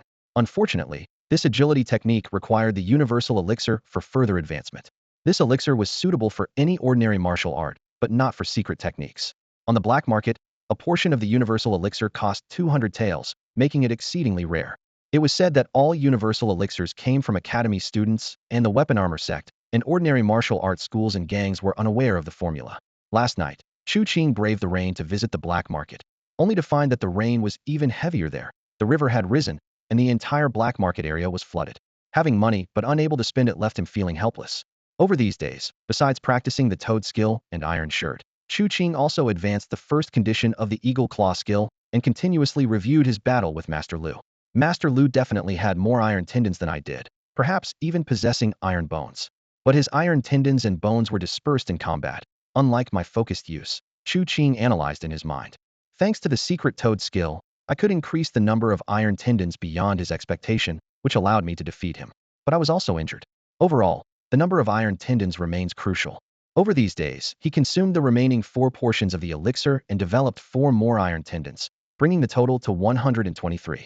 Yet he remained unsatisfied. I need more elixirs to cultivate more toad iron tendons. But with the black market closed, he couldn't find any Nyenchi grass, eagle claw elixirs, or universal elixirs. After much thought, Chu Qing decided to continue pursuing the Madame route, this time targeting Madame Sure. Although Madame Sure was broad-minded, she considered him a servant, making it impossible to approach her as closely as he did with Madame Jean. It's been 3 days since we last met. I should make my presence known, Chu Qing thought. Madame Sure was backed by Chief Constable Sure, and perhaps he could obtain some elixirs through her. With this in mind, Chu Qing opened an oil paper umbrella and stepped outside. Tap, tap, tap. His toes lightly touched the puddles on the ground, creating ripples centered around his toes. A system notification flashed in his mind. Water touch 1, progress increased. In the wind and rain, Chu Qing walked away with his umbrella, leaving only slight ripples on the water's surface. Meanwhile, inside the Jean family mansion, Madame Jean rested her chin on her small hand, leaning against the windowsill, watching the flowers battered by the wind and rain. Her gentle posture, with her head slightly lowered, was like a delicate flower unable to withstand the cold wind. Xiao Taohong, Madame Jean lazily called out. Go, pick a flower. Xiao Taohong sighed quietly and said, Madam, only the wilted flowers remain. Let's pick them after the rain. Madame Jean glared at her, and Xiao Taohong reluctantly went to pick a flower. Just then, there was a loud knock on the door, so loud that even Madame Jean in the back courtyard heard it. Xiao Taohong, see if it's Qing. Madame Jean immediately perked up. A moment later, Xiao Taohong reported back, Madam, young Master Qing is here. A few minutes later, Madame Jean looked down at the flowers Chu Qing handed her and couldn't help but laugh. Did you pick these from my garden? Chu Qing naturally massaged her shoulders and explained, the rain has stopped these past couple of days, so I went outside the city to pick them. Hearing this, Madame Jean was even more delighted and eagerly began explaining flower knowledge to Chu Qing, wishing he would find an even prettier one. Xiao Taohong, standing nearby, could only sigh and continue dutifully guarding the door. At dusk, while massaging Madame Jean's shoulders, Chu Qing cautiously asked, is Madame Sure going to the opera today? A wave of annoyance suddenly washed over Madame Jean. She instinctively pressed the silk fabric below her collarbone and asked, why are you looking for her? Chu Qing straightforwardly explained his need for a special medicine. Madame Jean frowned and turned to ask, Xiao Taohong, do we have any general-purpose medicine at home? Madam, we only have the golden snake medicine that Master Jean uses, Xiao Taohong replied from outside the door. Madame Jean sighed helplessly. Qing'er, then go to the theater. But Madame Sure is not easy to deal with, so try not to provoke her. All right. Despite the ongoing rain, the theater was bustling with people. On stage, the performers sang, meeting an old friend in a foreign land, every step brings longing. Madame Jean and Madame Sure whispered to each other and occasionally sang softly along with the tune. Although Chu Qing couldn't understand, he patiently waited. After the performance ended, Madame Sure remained seated, casting a cold glance at Chu Qing. The Martial Academy's assessment is in less than half a month, yet you're here instead of practicing. What? Just as Chu Qing was about to explain, Madame Sure interrupted coldly. Since you're not ambitious, you might as well become a coachman. Go now and learn the rules. Madame Sure, Chu Qing shook his head. I came to borrow some medicine for the Martial Academy's entrance exam. As for being a coachman, that can wait. You think you can enter the Martial Academy on your own merit? Madame Sure sneered. Ridiculous. People like you will never get into the academy, so why waste your efforts? How would you know if you don't try? Madame Sure's expression grew darker, and she said, word by word, ignorant, arrogant. It's a complete waste of time. Being a coachman is your only path. Chu Qing remained calm. At least I have the courage to try. He suddenly leaned over past Madame Jean and whispered in Madame Sure's ear. You want to perform on stage, but don't dare. You can only sing softly from below. You're not as brave as I am. What? Madame Sure's eyes widened, gritting her teeth. I'm not as brave as you. You're not as brave as I am. Madame Sure stood up abruptly, glaring coldly at Chu Qing. Madame Jean hurriedly intervened, but Madame Sure had already ordered. Foam, hua, shue, you. Don't let anyone in. The 4 sword-wielding maids glared fiercely at Chu Qing and stood guard outside the door. Only the 3 of them remained in the vast theater. Madame Sure stepped onto the stage. I will perform. Do you dare to listen? I dare. Madame Sure gave Chu Qing a deep look before her lips parted, and her clear voice filled the theater. Madame Jean was stunned, glancing between Chu Qing and Madame Sure. unable to suppress a laugh. Outside the door, the four maids named Feng, Hua, Shui, and Yu turned pale, gripping their swords tightly, fearing someone might intrude and reveal their mistress's secret. As time passed, Madame Sure gradually relaxed, moving gracefully, her every action like that of a true performer. When the song ended, the theater fell into silence. The maids outside finally breathed a sigh of relief, only to hear Chu Qing's voice. Well sung. Bravo. The four maids were furious. This country bumpkin dares to treat our mistress like an opera singer? He's asking for trouble. On the stage, Madame Sure stood bewildered, her gaze drifting as she glanced at the pieces of silver in her hand, then at Chu Qing, suddenly pausing in surprise. She lifted her head with the proud demeanor of a swan. I am better than you, she declared loudly, as if trying to mask her inner unease with this confident proclamation. Chu Qing smiled slightly, his tone relaxed. Madam, without my encouragement, would you have dared to step onto the stage? His voice carried a hint of teasing. Madame Sure was momentarily speechless, a flash of anger in her eyes. She sneered. Was that encouragement? It was clearly mockery. Her hands clenched under her long sleeves, as if ready to slap Chu Qing at any moment. But in the end, she didn't act on it. She just turned away in frustration, preparing to leave. The door creaked open quietly. Chu Qing's voice came again, with a touch of provocation. Madam Sure, if you want me to listen to your performance next time, you'll need to bring the secret medicine. Otherwise, I won't go. His words were clear and slightly frivolous. Madame Sure stopped in her tracks, turning to look at Chu Qing. Her expression turned even colder, but she said nothing, simply quickening her pace to leave. The four maids Feng, Hua, Shui, and Yue stood by in astonishment, forgetting to escort their lady. After a moment, they snapped back to reality and hurried after Madame Sure, whispering angrily. Is that Chu Qing mad? How dare he provoke our lady and force her to perform? So many people dream of hearing her sing, yet he mocks her and demands secret medicine as payment? How could he insult you with those broken pieces of silver? Where does he get the nerve? Who gives him such courage? Should we just? Madame Sure coldly interrupted their chatter with a sneer on her face. Silence. Her gaze was icy and resolute. Get in the sedan chair. As the curtain fell, Madame Sure sat inside, looking out the window. Suddenly, she covered her mouth with a soft laugh, though her eyes held a trace of sadness. She whispered, Father, you wouldn't have imagined, would you? With Chu Qing's encouragement, I finally broke your prohibition and performed on stage. Someday, I will escape the cage you've set for me and seek my freedom. The recent scene replayed in her mind. Chu Qing had dared to touch upon her deepest taboos so easily, listening to her sing, as if piercing through all her constraints. A self-mocking smile appeared on her face. Chu Qing, knowing my noble status, you still dared to listen to me sing, bold as you are. And you dared to ask for the secret medicine? Next time, I'll make you pay. Meanwhile, at the Jean residence, Madame Jean looked at Chu Qing with astonishment. Qing, you're truly audacious. Madame Sure, she's the real power in Shiji County. And you dare joke with her, knowing her high status. Chu Qing shrugged, smiling slightly. She'll sing again, and she'll invite me. Once the forbidden door is opened, it can't be closed. Only in front of me can she find spiritual satisfaction, he said leisurely. Madame Jean frowned. But how do you know she won't be upset and refuse to sing again? Chu Qing's gaze was deep, his lips curling slightly. She will sing again. Her suppressed passion will drive her. Now that she's tasted freedom, no one can stop her. He paused. But this time, she didn't get the secret medicine, so she won't have the chance to perform again soon. Madame Jean was puzzled, but Chu Qing didn't elaborate. Madame Sure had a hidden passion, and with Chu Qing's provocation, it was finally ignited. Her repression and longing would become chains she couldn't escape. Chu Qing knew she would soon return to the stage, seeking her own freedom. Chu Qing glanced at his task list, his eyes landing on the two-handed mantis sword. I can get the mantis secret medicine, just need a two-handed sword, he murmured to himself. Outside, the wind and rain raged. He looked out at the rain curtain, muttering, I should forge a two-handed sword.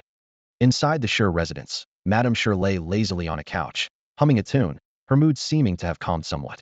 Suddenly, a knock at the door broke her tranquility. Miss, Chief Sure requests an audience. The four maids, Feng, Hua, Shui, and Yu, stood outside, their tone respectful yet urgent. If anyone else heard, they'd be shocked, for these maids addressed him by his title Chief Sure rather than Master. Madame Sure frowned, her mood instantly heavy. Chief, that man had once pursued her in the military sect. Unfortunately, her heart belonged to someone else. On a stormy night, the lights flickered inside the Sure residence. Lady Sure sat calmly at her desk, her expression indifferent. Despite Chief Sure's efforts to win her over through the years, she could never accept their forced marriage. Let him in, Lady Sure said coolly. Moments later, the normally imposing Chief Sure entered, his head bowed respectfully. Senior sister, he greeted her. Junior brother, what is it? Senior sister, Brother Zhang from the inner sect said his brother-in-law was murdered, and they haven't found the killer. He wants me to help with the investigation. Chief Shi explained quickly. Lady Shi gazed out at the raging storm, frowning slightly. These years have been turbulent. Avoid dealing with Zhang too much. He's too scheming. Seeing Chief Shi remain silent with his head down only increased her irritation. She waved her hand dismissively. Leave if you want. I'm not stopping you. Suddenly, Chief Shi dropped to his knees, pulling open his robe and prostrating himself. Please punish me, senior sister. Lady Shi took a whip from a box and lashed it across his back. Meanwhile, Chu Qing had already bid farewell to Lady Jean. Having decided to forge a weapon, he didn't want to waste any time. His destination was Fengye County, over 400 kilometers north of Shiji County, a route that was difficult under normal conditions, let alone during a storm. He prepared thoroughly, a raincoat, provisions, and medicine, all wrapped in oil paper and placed in a bamboo basket. Finally, he donned his spare steel gloves and set off using the Lightfoot dragonfly touching water technique. After running for dozens of miles, the road became increasingly muddy and waterlogged. The fields were flooded, and the storm threatened to cause a disastrous flood. Entering the mountains, he encountered landslides blocking the path, but with his nimble skills, he easily bypassed them. Despite the support of his martial arts, the howling wind blurred his vision. As he searched for shelter, he spotted a group of knife-wielding men in raincoats ahead. Chu Qing passed them and continued into the storm, leaving the men murmuring and urging each other to quicken their pace. After another hour, he found a mountain temple by the roadside. The temple door swung wildly in the wind as Chu Qing slipped inside and secured the latch. The side rooms had collapsed, leaving only the main hall intact. Inside, amidst the clutter, lay a feverish scholar with flushed cheeks and cracked lips, muttering deliriously. In this era, a fever or cold could be life-threatening. Out of kindness, Chu Qing lit a fire, removed the scholar's wet clothes, and gave him water, massaging him to induce sweating. Soon, the scholar sweated and regained consciousness. He glanced at Chu Qing, cautiously felt his backside, and breathed a sigh of relief. Thank you for saving my life, kind sir. Crackling sounds filled the air as Chu Qing roasted some dry rations over the campfire, the enticing aroma spreading with the breeze. The scholar, Tang Wuming, scooped some rainwater into a battered iron pot he'd found nearby, and, after a quick rinse, set it to boil. Soon, the comforting warmth of hot water and dry rations filled them, driving away the chill and bringing a sense of warmth to their hearts. As they began to talk, they exchanged names. The scholar introduced himself as Tang Wuming, hailing from the remote Qixin County in the northwest. He was on his way to the state capital to take the imperial exams, but had run into trouble, being pursued by enemies. His attendant and guards had perished at the hands of their pursuers, and even his horse had died from exhaustion, with most of his belongings lost. Tang Wuming felt his fate was cruel, and without Chu Qing's intervention, he believed he would have perished in this dilapidated temple. Chu Qing smiled lightly and said, I'm a kind-hearted person and can't stand to see others die. Helping you was just something I did in passing. Though he sought no reward, his innate kindness was evident. Tang Wuming was moved to tears and then said, Brother Chu, those people from Shiji County are surely still after me. Although the storm might have masked my trail, they will find their way here eventually. Chu Qing replied nonchalantly, If they come, they'll just hide. If you die, I'll help bury you. Tang Wuming was taken aback for a moment, then burst into laughter.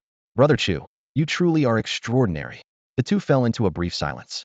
After a moment, Tang Wuming, observing Chu Qing's heavy iron gloves, couldn't help but ask, Are you a graduate of a martial academy? Chu Qing shook his head. No, I plan to take the martial academy entrance exam this year. Tang Wuming was surprised, scrutinizing Chu Qing with newfound respect. You seem to be of modest background, dressed in plain clothes and barefoot. Last year, if you had trained to develop a few iron tendons, you would have surely been admitted to the academy. But this year, with the reforms, even if you have 100 iron tendons, it's nearly impossible to get in on your own merits. Chu Qing raised an eyebrow and smiled calmly. I heard that after the reforms, even external academy students can evaluate new applicants. If I've trained 100 iron tendons, wouldn't that be enough to pass? Tang Wuming was astonished. He hadn't expected Chu Qing to know such secrets. His mind raced with speculation about Chu Qing's abilities, even suspecting he might have already trained over 100 iron tendons. This situation left Tang Wuming puzzled. How could a seemingly ordinary young man achieve such feats? Are you from a fortress or a noble family? Is dressing plainly your preference? Tang Wuming asked, curious. Chu Qing shook his head again. Tang Wuming widened his eyes in surprise. Are you really from a humble background? He smiled wryly. To me, anyone who can't afford silk and satin is a commoner. Chu Qing rolled his eyes, thinking that he wasn't worth such surprise from Tang Wuming. Tang Wuming was deeply impressed and sighed. I never expected someone from your background to achieve so much. It's truly remarkable. Yet, you still can't get into the martial academy. Chu Qing was curious. Why not? Tang Wuming's expression turned complex, and he spoke softly. During the initial exam at the Martial Academy, if you can offer money or sign an indenture, you can easily pass. But without money or an indenture, the examiners will go all out. Even if you've trained 100 iron tendons, the academy students have more advanced techniques, allowing them to harness 40 or 50 iron tendons. Ordinary techniques can only harness up to 36. When techniques clash, with a difference of a dozen or even dozens of tendons, how can you win? Is there really no other way? Tang Wuming fell into deep hesitation. As a scholar, he possessed many martial arts secrets. These secrets were incredibly valuable, known only in fragments to even the most powerful families. But now, looking at his savior, he was torn inside. The assassins could return at any moment to take his life. What use were these secrets if he were dead? I'll share some secrets with you as a token of gratitude for saving me, Tang Wuming said with a relieved smile. If I survive, we'll be even. You must not use this favor against me. Saving you was my choice. I don't care about favors, Chu Qing replied with a hearty laugh. Tang Wuming nodded to himself. This simply dressed young man had more character than those pampered noble offspring. The first secret, he said solemnly. Even without advanced techniques, if you can train to achieve the ultimate 365 iron tendons, you can defeat outer academy students with your eyes closed. Ultimate 365 iron tendons. Chu Qing sighed. Unfortunately, time and techniques are insufficient. This secret can be passed down to your descendants, laying a foundation for their rise. Tang Wuming continued. The second secret is even more important. If your descendants enter the martial academy, they must not rush into practicing the iron bone technique. They should first train the 365 iron tendons into copper tendons, or even silver or gold tendons. Why? Chu Qing asked curiously. One copper tendon is worth 2 iron tendons, a silver tendon is worth 4, and a gold tendon is equivalent to 8 iron tendons, Tang Wuming explained. Those with exceptional talent can break through on their own, while ordinary people need to use secret methods or perfect their techniques. The higher the quality of tendons and bones, the smoother the martial path. Chu Qing suddenly understood and committed these words to memory. The third secret, secret techniques, are the most precious. If you have the chance to learn them, do so no matter what. And the fourth? Chu Qing pressed on. There isn't one. Tang Wuming rolled his eyes. You should leave now. Those assassins are catching up. It's too late, Chu Qing said just as loud banging came from the door. Chu Qing got up to stretch, and Tang Wuming urgently said, Don't stand up for me. Hide quickly. There are too many of them. The secrets you've told me are worth far more than a life-saving favor. Chu Qing smiled. I'll reason with them to let you go. My troubles are serious. They won't listen. Tang Wuming replied with a bitter smile. With a crash, the temple door fell. A group of assassins in straw raincoats surged in through the storm. Hand over the stone bamboo pearl. As thunder roared, Chu Qing's eyes lit up, staring at Tang Wuming with excitement. Just what I needed. Hand over the pearl, and give it to me later. He closed the door, blocking Tang Wuming's view. Outside, screams and the clash of weapons filled the air. A moment later, silence returned. Chu Qing entered again, the heavy scent of blood carried in by the wind and rain. He closed the door, hiding the bodies outside, and looked directly at Tang Wuming. Friend, I've slain your enemies. You should repay me with the stone bamboo pearl. Tang Wuming was silent for a long time, then patted his stomach and said, Go ahead, cut open my belly, maybe you'll find some remnants. The stone bamboo pearl is precious. Although Chu Qing was eager to obtain it, looking at Tang Wuming in front of him, he gave up the idea of cutting open the man's stomach. Since the pearl had already dissolved inside him, there was little point in doing so. He walked to the creek, carefully washing the blood off his hands and cleaning his whole body. The creek water turned crimson, and his hemp clothes were full of tears. Fortunately, the iron cloth technique had worked, allowing him to escape unscathed from the attack of those knife-wielding assailants. Otherwise, even if he survived, he would have been gravely injured. By the campfire, Chu Qing snapped a piece of wood and tossed it into the flames, which crackled sharply. At that moment, Tang Wuming returned with several straw raincoats. Can you eat a stone bamboo pearl? Chu Qing couldn't help but ask. You can, Tang Wuming replied slowly. It's a great tonic. For ordinary people, it enhances physical strength and greatly boosts recovery abilities. If I hadn't swallowed it, I would have died of fever long ago. And what happens if a martial artist eats it? Chu Qing pressed on. Tang Wuming gave him a meaningful look. If you've developed 365 iron tendons and have a breakthrough technique, eating one can help cultivate a golden tendon. Without meeting these conditions, at most you might cultivate a silver tendon, or possibly just a copper one. No wonder so many people fight over it, Chu Qing realized. Even just cultivating a silver tendon is impressive. Tang Wuming nodded in agreement. The campfire continued to burn, illuminating the cave. You wouldn't happen to be a disciple out on a training mission from some sect, would you? After a while, Tang Wuming mustered the courage to ask. Chu Qing shook his head in confusion. Why do you ask? Those were more than 20 skilled knife fighters. Tang Wuming rolled his eyes. Even a wild martial artist with 100 iron tendons would be overwhelmed by such a chaotic attack. Yet you managed to kill them all within a minute or two, without a scratch. It's unbelievable. Chu Qing sighed. Nowadays, no one believes the truth. I'm just a wild martial artist preparing for the initial exam at the Martial Academy. Tang Wuming clearly didn't believe him. Earlier, while fetching the raincoats, he recognized some of the knife fighters. They all had dozens of iron tendons and mastered vicious, wild knife techniques. Even his 2 guards from the outer academy, with over 100 iron tendons and a few iron bones, were killed instantly. For Chu Qing to defeat them before even entering the academy was incredible. As the rain subsided, Chu Qing got up, donned his raincoat, and prepared to leave. Benefactor, could you give me a lift? Tang Wuming hurriedly put on a raincoat and requested. Do you have another stone bamboo pearl? Chu Qing asked with a smile. Tang Wuming was silent for a moment. I found 2 stone bamboo pearls in Shiji County. I swallowed one, and the other is with a stonecutter. He has a daughter with a birthmark on her face, easy to recognize. If you find them, tell them I sent you, and they'll give you the pearl. Chu Qing was a bit surprised. Stone bamboo pearls were so valuable that one could incite battles among fortresses and noble families. Yet 2 appeared simultaneously without causing much of a stir. You're not tricking me, are you? Chu Qing asked. Tang Wuming patted his chest and assured him. I never lie. Chu Qing nodded. The last time someone tricked me, I chased them for 200 kilometers, killed them, and left them in the wilderness. I can run 200 kilometers to kill the enemy, and I can run 1,000 or even 3,000 kilometers to do the same. Tang Wuming laughed as he assured Chu Qing. However, a cold sweat had already formed on his back due to the other man's formidable strength. As the wind and rain subsided, Chu Qing carried Tang Wuming and continued their journey. Utilizing the enhanced vision from his toad skill, he navigated the night as if it were daylight, heading straight for Maple Leaf County. Along the way, Tang Wuming watched Chu Qing's easy and familiar movements, feeling deeply impressed. This person not only possesses extraordinary skills, but is also trained in observational techniques. If he truly comes from a humble background, his future achievements will be limitless. If we survive this ordeal, I must make every effort to befriend him. By midnight, they reached Maple Leaf County, which was even more prosperous than Shiji County. Despite the late hour, a few inns still had their lights on. They randomly chose one to stay the night.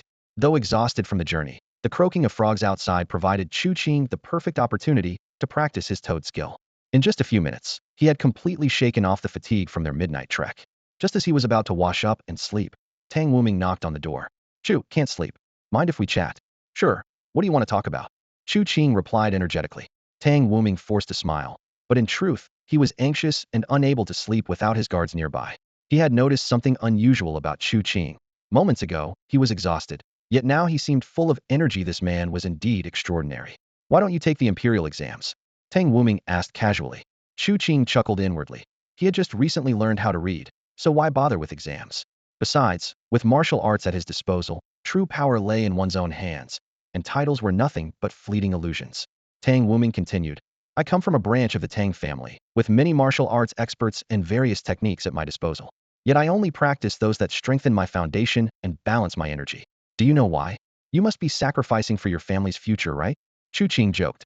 By the way, could you share one of those energy balancing techniques? Tang Wuming spoke seriously. My family has been officials since the founding of the Great Qian. Whether it's martial academy students, martial heroes, or forest bandits, they all want to become our family's guards. In this world, the distinction between official and commoner determines life and death. But isn't it said that sects and the empire rule the world together? Chu Qing questioned. Haha, most people in sects are also officials. Being an official is the true path. Chu Qing stretched lazily and said nonchalantly. Being an official means answering to the emperor. If you ask me, why not just become the emperor? Tang Wuming was shocked and exclaimed, ridiculous. How can you say such things? Chu Qing merely smiled silently. As a traveler from another world, he held no reverence for the officials and emperors of this world. With martial arts in hand, taking a life wouldn't be difficult. He slowly clenched his hands, clad in steel gloves, and thought to himself, Iron Fist one, Iron Glove one, not bad. Seeing this, Tang Wuming paled and backed away, stumbling as he left the room. Early in the morning, Chu Qing walked along the slippery stone path to a blacksmith shop. He took out a carefully designed blueprint for a two-handed sword and paid a deposit. The blacksmith wiped the sweat from his forehead and said earnestly, Sir, the simple one can be ready by tonight, but the complex one will take 3 days. Chu Qing pondered for a moment and then said firmly, Make the complex one with the best materials. Money is not an issue. Seeing the blacksmith's eyes light up, he stored the receipt and headed towards Shiji County, braving the wind and rain. Meanwhile, in the inn, My friend went out. Can we pay the room fee when he returns? Tang Wuming asked the innkeeper hesitantly, rubbing his hands together. The innkeeper sneered. Your friend said you'd pay the room fee. Tang Wuming was at a loss for words and stammered. How about I wash dishes for you? We don't need dishwashers. The innkeeper replied, looking at his delicate appearance. How about giving guests a bath? Tang Wuming was speechless. Chu Qing trudged along the muddy country paths. As far as the eye could see, fields on either side were flooded, and many houses had collapsed. Farmers stood motionless before the ruins, despair evident in their eyes. The season's harvest was lost. He thought to himself, if the disaster is limited to a few hundred miles, it might be manageable, but if widespread, it could lead to floods and epidemics. After entering the mountains, the road conditions worsened. Landslides were visible everywhere. At a mountain road bend, Chu Qing noticed a welcoming pine tree, and among the piled rocks beneath it, a small purple flower swayed in the wind. He carefully uprooted it, placed it in his bamboo basket, and thought that Lady Jean might like it. By noon, Chu Qing finally reached Shiji County. As he entered the city gate, he sensed an unusual atmosphere. Gang members were searching house to house for something. Just as he was wondering, a few boys with umbrellas approached quickly. Brother Qing, come with us to the martial arts school. An old man came this morning asking to see you. An old man. Chu Qing felt wary, wondering, is he here for the Shizhu Pearl? Or the secret to the toad technique? For a moment, he wanted to turn and flee but quickly calmed down. Hadn't obtained the pearl, and he would deny knowing the toad technique. At worst, he could either fight his way out or rely on Lady Shi to negotiate. Entering the main hall of the Mantis Martial Arts School, Chu Qing left his raincoat and bamboo basket outside and stepped in barefoot. Inside, there were only 3 people, Zhao Wuji, Zhao Hongxiu, and a hunchbacked old man. Zhao Wuji laughed heartily. Master, this is Chu Qing, who eats toad meat. His family is poor, so he supplements his diet with toads, but he's clever. Chu Qing immediately understood and cupped his fists. Sir. The old man stared at him with cloudy eyes. Do you still catch toads to eat? Not anymore. Why not? Chu Qing replied calmly. I became the godson of Lady Jean, borrowed money from the gang, and with the master preparing chicken feet and braised pork daily, I don't lack meat anymore. The old man fell silent. Zhao Hongxiu clenched her small hands tightly, her heart filled with worry, palms sweaty. Facing this old man, she was extremely apprehensive, remembering how he could make her kneel with just a gentle gesture. Yet her father, Zhao Wuji, could withstand 3 fingers before he succumbed. The more she interacted with such a figure, the more terrifying he seemed. She had to tread carefully, fearing that a careless word from Chu Qing could lead to the old man easily killing him, implicating the entire martial arts school. As 1 minute passed, then 2, Zhao Hongxiu found her breathing becoming difficult.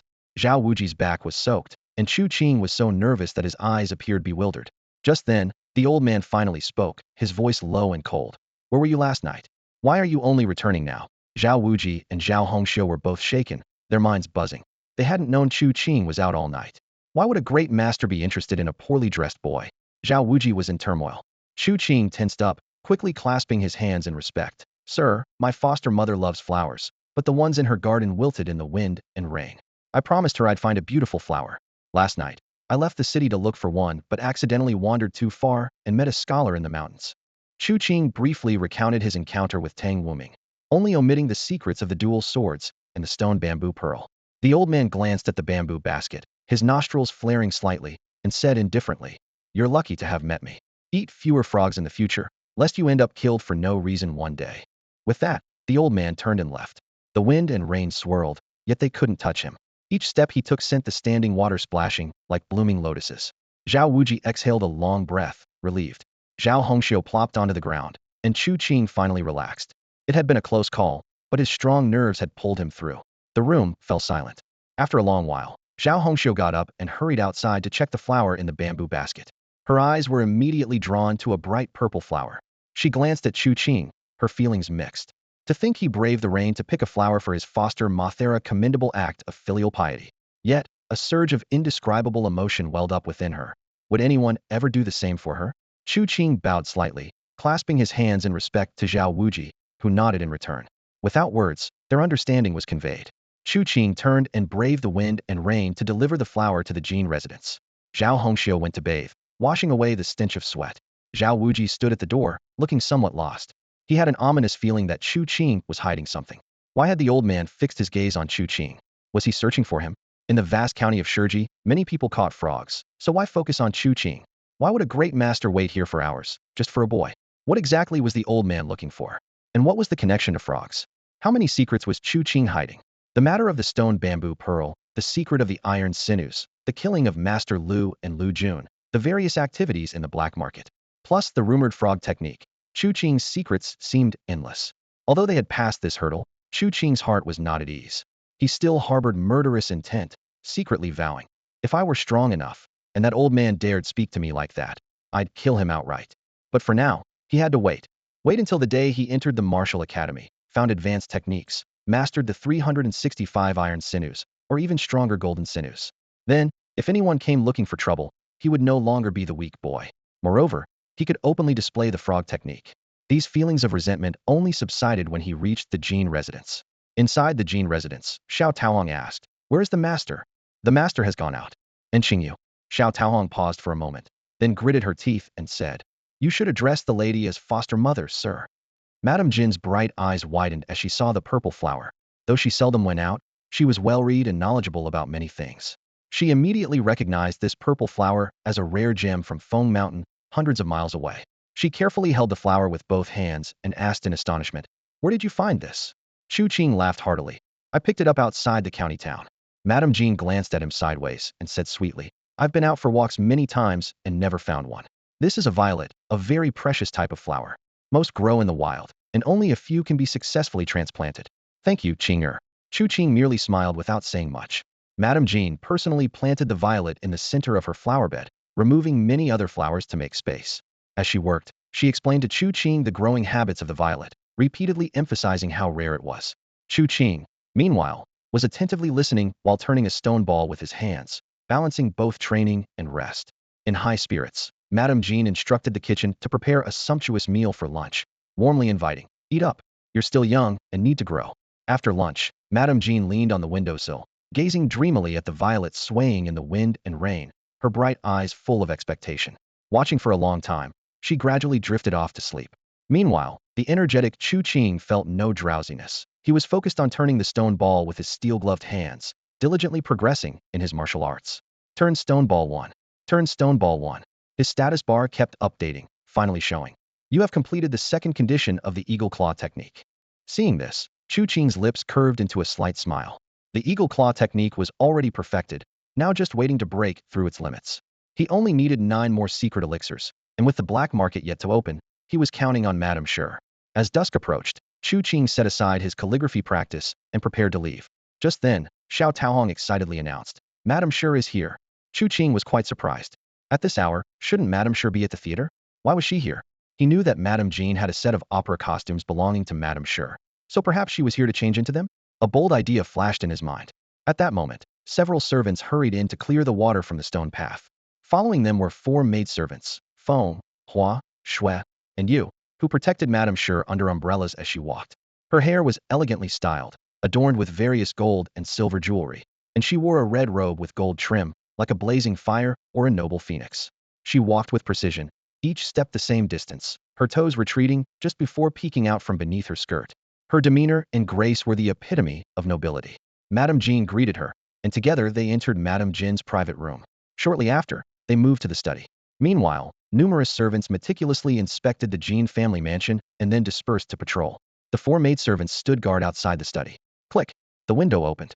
Madame Sure, her face adorned with exquisite opera makeup, stared intently at Chu Qing. He was captivated by the sight. He hadn't expected this noblewoman to be so stunningly beautiful in opera makeup. Madame Sure continued to gaze at him, her eyes conveying an unspoken invitation to join her for the opera. However, Chu Qing was disinclined to enter and instead directly asked, "Madame Sure, did you bring the secret elixir?" Madame Sure remained expressionless, her eyes cold as ice. The 4 maidservants glared angrily. "Chu Qing, what do you mean by this?" Chu Qing simply smiled without responding. A minute later, with a click, Madame Sure closed the window. Soon, the deep tones of opera singing emanated from the study. Bowing respectfully, Chu Qing turned and left. Without the Eagle Claw secret elixir or a general secret elixir, he would not succumb to listening to the opera. This was a silent war between him and Madame Sure. The maidservant sneered. He should have left long ago. Ungrateful man. Listening to the lady's performance is a privilege you must have earned over 10 lifetimes. Yet you do not cherish it, and soon you will have no opportunity. The opera in the study gradually came to a halt. The window was gently pushed open, and Madame Sure stood there, her gaze fixed as she suddenly murmured, "Where has he gone?" Her flowing sleeves trembled slightly, and her delicate fingers clenched into a fist. Outside the city, Chu Qing moved swiftly along a mud-covered road. With each step, water splashed into rippling patterns beneath him, his speed so swift it surpassed that of a warhorse. He darted through village after village, finally reaching the base of Shiji Mountain not long after. Shiji Mountain stretched far and wide, spanning 800 li, its dense bamboo forests abundant. Following the guidance of Tang Wuming, Chu Qing arrived at a stonemason's gathering place. Despite the gloomy skies and the lashing rain, most of the stonemasons continued their arduous labor of quarrying stone. Chu Qing inquired around and finally found a few elderly stonemasons and a mysterious woman with a birthmark. One of the stonemasons sighed softly. Yesterday, Master Su was crushed to death by a stone. His daughter left early this morning. Chu Qing's heart jolted, and he asked about the whereabouts of Su's daughter, only to receive bewildered replies. No one knew where she had gone. Unwilling to give up, he continued to question those who had connections with Master Su, but he could not obtain any useful information. Master Su was dead, and Chu Qing was certain that the stone bamboo pearl must have fallen into Su's daughter's hands. Yet, with her mysterious disappearance and the trail gone cold, Chu Qing felt anxious and lamented. A moment's delay leads to step-by-step setbacks, as Jean Pongzi said. Nonetheless, he refused to give up, for that stone bamboo pearl was of extraordinary value. After traversing 7 or 8 stonemason gathering places, Chu Qing still found no trace of Su's daughter. As night fell, he reluctantly returned to the inn, planning to resume the search the next day. That night, Chu Qing ventured to the black market again, but upon crossing the boundary of Qinghe County, he found only a vast expanse of water. The once bustling black market had vanished, the streets deserted. He saw some families struggling through the water with their children, fleeing Qinghe County. Chu Qing immediately asked, "What happened in Qinghe County?" "The water rose too quickly, drowning the children. They say it's a flood, and everyone is escaping," an elderly refugee replied. Chu Qing pressed further. "Why aren't the officials doing anything? The officials left on boats long ago. Who cares about us?" The old man glared, clearly angry at the local authorities' inaction. The next day, Chu Qing practiced his martial arts, preparing to continue his search for Su's daughter. That stone bamboo pearl was not to be missed. He asked around persistently, even considering using the Blood River Gang's resources to find her. Despite the potential troubles, he was willing to risk anything for that pearl. With Master Lu dead, Chu Qing had no choice but to seek out Jean Pongzi. Jean Pongzi greeted Chu Qing with a broad smile, just in time. "The leader has ordered that tomorrow you are to recruit people from among the refugees." "Refugees? Recruiting?" Chu Qing asked, puzzled. "The refugees from Qinghe County arrive tonight. Tomorrow you'll recruit people. Prioritize those with families," Jean Pongzi added. "Also, the Wubao disciples and wealthy families will also be recruiting, so avoid conflicts with them. Let them pick first. What remains is ours." Chu Qing was speechless, thinking, the mighty Blood River Gang has become scavengers. Yet he nodded in agreement. Jean Pongzi chuckled, patting Chu Qing on the shoulder. "Better than getting nothing. I'm skipping dinner tonight. I'm close to a breakthrough, aiming to master the iron tendon technique," Chu Qing said, determination gleaming in his eyes. Jean Pongzi paused, hesitant to speak. Although he wanted to tell Chu Qing that even with diligent practice, entering the martial academy was not guaranteed, he realized that, even if Chu Qing couldn't enter, mastering the iron tendon would make tasks much easier. "Go on then," Jean Pongzi finally said. Late at night, as rain leaked into the room, Chu Qing sat alone, eyes closed in meditation, his hands opening and closing, sometimes clenching. He felt the flow of his energy and silently laid the groundwork for the iron fist and iron hand techniques in his heart. Gradually, Chu Qing's heartbeat and breathing synchronized with the room's stormy atmosphere, and he sensed that a breakthrough was imminent. After completing the first promotion conditions for Iron Hand and Iron Fist, Chu Qing immediately consumed 2 secret elixirs. As the medicinal power circulated within him, both techniques advanced smoothly to the Great Achievement stage. The system notification revealed that only 10 doses of the secret elixir were needed to reach the perfect stage, which relieved Chu Qing. The more than 20 doses of secret elixirs given by the Hall Masters were sufficient to support his cultivation all the way to the great perfection. He first took out the Iron Hand elixir and consumed it. The system immediately displayed new promotion conditions. Iron Hand Perfection Daily 1000 Refinements, 10 days of elixirs, 1000 days to break the limit. Promotion conditions: 1. Refine Iron Hand with intense fire for 10 days. 2. 1 dose of limit-breaking elixir. This condition made Chu Qing's eyes light up. It was good news that he could advance without the precious stone bamboo pearl. Although limit-breaking elixir was an unfamiliar term, for now, he focused on his current cultivation. As the elixir's power took effect, Chu Qing began training immediately. His 10 fingers joined together, and his hands flew like door panels, sometimes transforming into sharp hand blades slicing across. Each movement was accompanied by the awakening of iron tendons, one after another, with their number constantly increasing.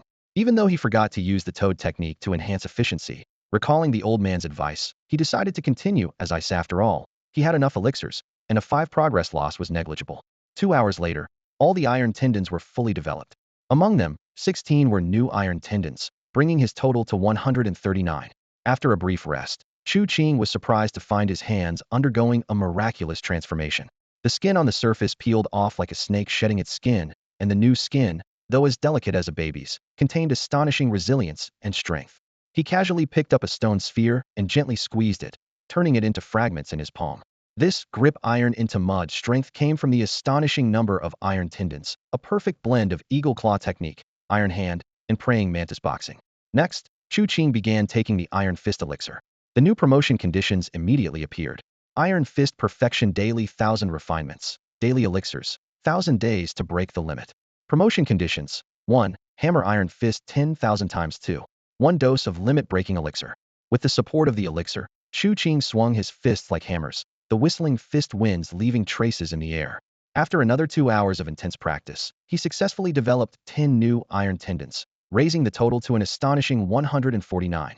In the past half-month, he had risen from an ordinary person to a martial artist with 149 iron tendons. Such remarkable progress filling Chu Qing with confidence. He mused that if he were to face Halm Master Lu now, even if the latter used the 8 great hammers, he would be able to hold his own. Unfortunately, Halm Master Lu was already dead, leaving this theory untested. Thinking of Tang Wuming's mention of the ultimate iron tendons, 365 in total, corresponding to the number of days in a year, Chu Qing realized he had completed nearly half. However, the iron tendons in his upper body were almost fully developed, and he needed to focus on techniques for his legs and torso. Unfortunately, he had no new techniques to practice, and the toad technique's progress was extremely slow due to a lack of secret elixirs. In the past couple of days, Chu Qing needed to keep a low profile and put his training on hold. He carefully reviewed his own martial arts techniques and realized that only 2 were left for him to practice: the iron cloth shirt, which enhances defense, and the double mantis sword, which had yet to be perfected. The rest of the techniques were either fully mastered or required special elixirs to advance, so they didn't need immediate attention. As he pondered, he calculated the timeline. The double-handed sword would be completed the day after tomorrow, and he planned to visit Fengye County the next evening, so he could return the following day to focus on improving the double mantis sword. However, whether this sword technique could develop iron tendons remained a mystery. Opinions varied in the martial world. Some believed weapon techniques were purely for combat and couldn't produce iron tendons, while others held the opposite view. Those who had truly practiced weapon techniques were always evasive on the matter, never giving a direct answer. Chu Qing resolved that if he ever met Tang Wuming, he would seek his advice on this issue. In the morning, after washing up, Chu Qing went to find Jean Pongzi. Jean had already prepared his team, and upon seeing Chu Qing, he immediately instructed, "We're at the East Gate."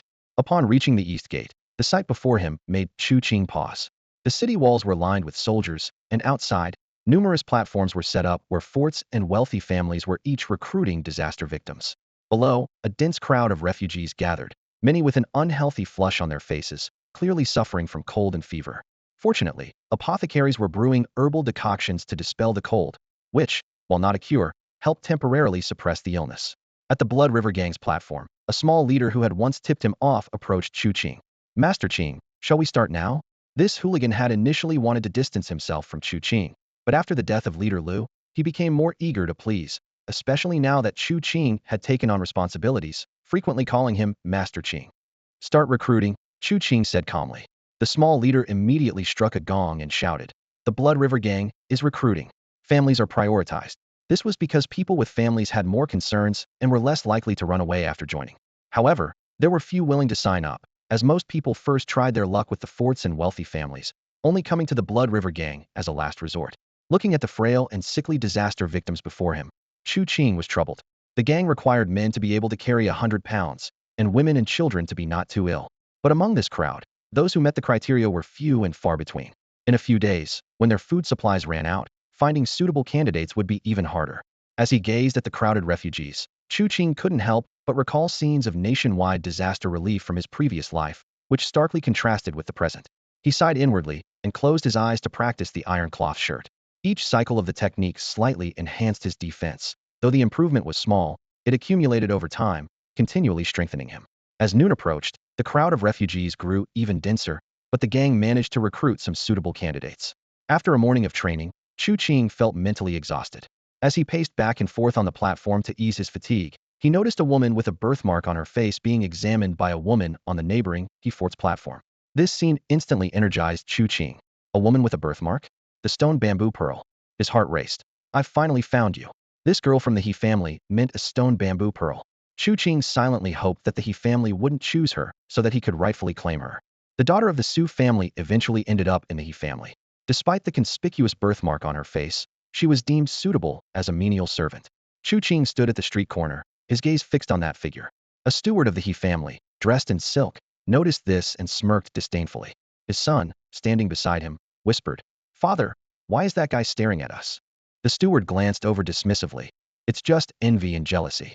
These gang members may seem impressive, but they're merely the lackeys of powerful figures, always left to pick at the scraps. So young, and already a thug, how disgraceful, the steward's son said with disgust, turning his head away. When Chu Qing saw the Su family's daughter leave with the other women, he quietly followed them. Half an hour later, he watched as the group entered the grand courtyard of He Wu Fort, owned by the He family's seventh young master. His eyes narrowed. It's likely the Su family's daughter had the precious stone bamboo pearl hidden on her, and he needed to acquire it soon to avoid complications. Tonight, I must get the stone bamboo pearl, Chu Qing thought to himself. Given my status, the usual methods won't work. Perhaps I can ask Madame Jean for help. Half an hour later, Chu Qing was seated at a dining table with Madame Jean, speaking in hushed tones. Godmother, I've come across the daughter of an old acquaintance working as a servant in the He family. I hope you can help me free her. Madame Jean frowned slightly. That's not easy. You are the wife of the home master. Surely getting a servant should not be difficult? It would be easier with an ordinary family in the county, but the He family is deeply rooted in the fort. Those fort members are extremely arrogant. They only respect Chief Inspector Sher and a few others, Madame Jean explained, seeing Chu Qing's troubled expression. She comforted him softly. Let's eat first, and then we'll see what we can do. An hour later, Madame Jean, carried in a small sedan chair, with Chu Qing and Xiao Taohong escorting her, arrived at the He family's mansion. The doorman responded coldly and made them wait for half an hour before the He family's steward leisurely emerged. Madame Jean quickly got out of the chair, adopting a humble demeanor. Chief Steward He, my Qing'er has an acquaintance's daughter working here and would like to redeem her with your permission. The chief steward sneered. Servants of the He family are born as He family people and die as He family ghosts. Even in the afterlife, they must serve the masters of the He family. Chu Qing offered a handful of silver. Mr. He, please show some leniency. The steward threw the silver to the ground and shouted angrily. Who do you think you are, testing my patience? Do you want me to call someone to beat you to death? Around them, the He family servants mocked. You think you can take someone from the He family with just this amount of money? Even 10 times that wouldn't be enough. You don't pay anything to recruit servants, and my 20 or 30 taels should be sufficient. How about giving us a break? Chu Qing said, suppressing his anger. The chief steward looked Chu Qing up and down contemptuously. Do people like you deserve any respect? Madame Jean trembled with rage, pointing at the steward as she shouted. A mere steward, so arrogant, aren't you afraid of being hacked to death in the streets? Housekeeper, he widened his eyes, pointed a finger at Madame Jean, and sneered contemptuously. I know who you are, the barren wife of the Blood River Gang's leader, Jean. Even your gang leader bows down before me, and you dare to threaten me? Madame Jean turned pale with anger, her lips trembling uncontrollably. Seeing this, Chu Qing sighed quietly and helped her into the sedan chair. Let's go back first, he said. The bearers, feeling relieved, lifted the chair and moved at a much faster pace than when they had arrived. Who said you could leave? Housekeeper, he shouted sharply. Without a word, Chu Qing turned and walked away. Housekeeper, he sneered from behind. Just wait. Tonight, they'll have you and that barren woman kneel here all night. Chu Qing paused and turned to face him with an expressionless look. In that instant, Housekeeper, he shuddered, feeling a chill run down his spine. He had a fleeting sense of being a pig awaiting slaughter, while Chu Qing was the butcher with the knife. But then Chu Qing simply smiled and walked away. He did want to kill, but not yet. Killing on a stormy night not only wipes out entire families, but also allows for looting. Killing in broad daylight and picking up things in front of everyone would be beneath him. Back at the Jean residence, Madame Jean was in tears. She had never been subjected to such humiliation in the provincial capital, and now she was insulted in the street by a mere estate steward.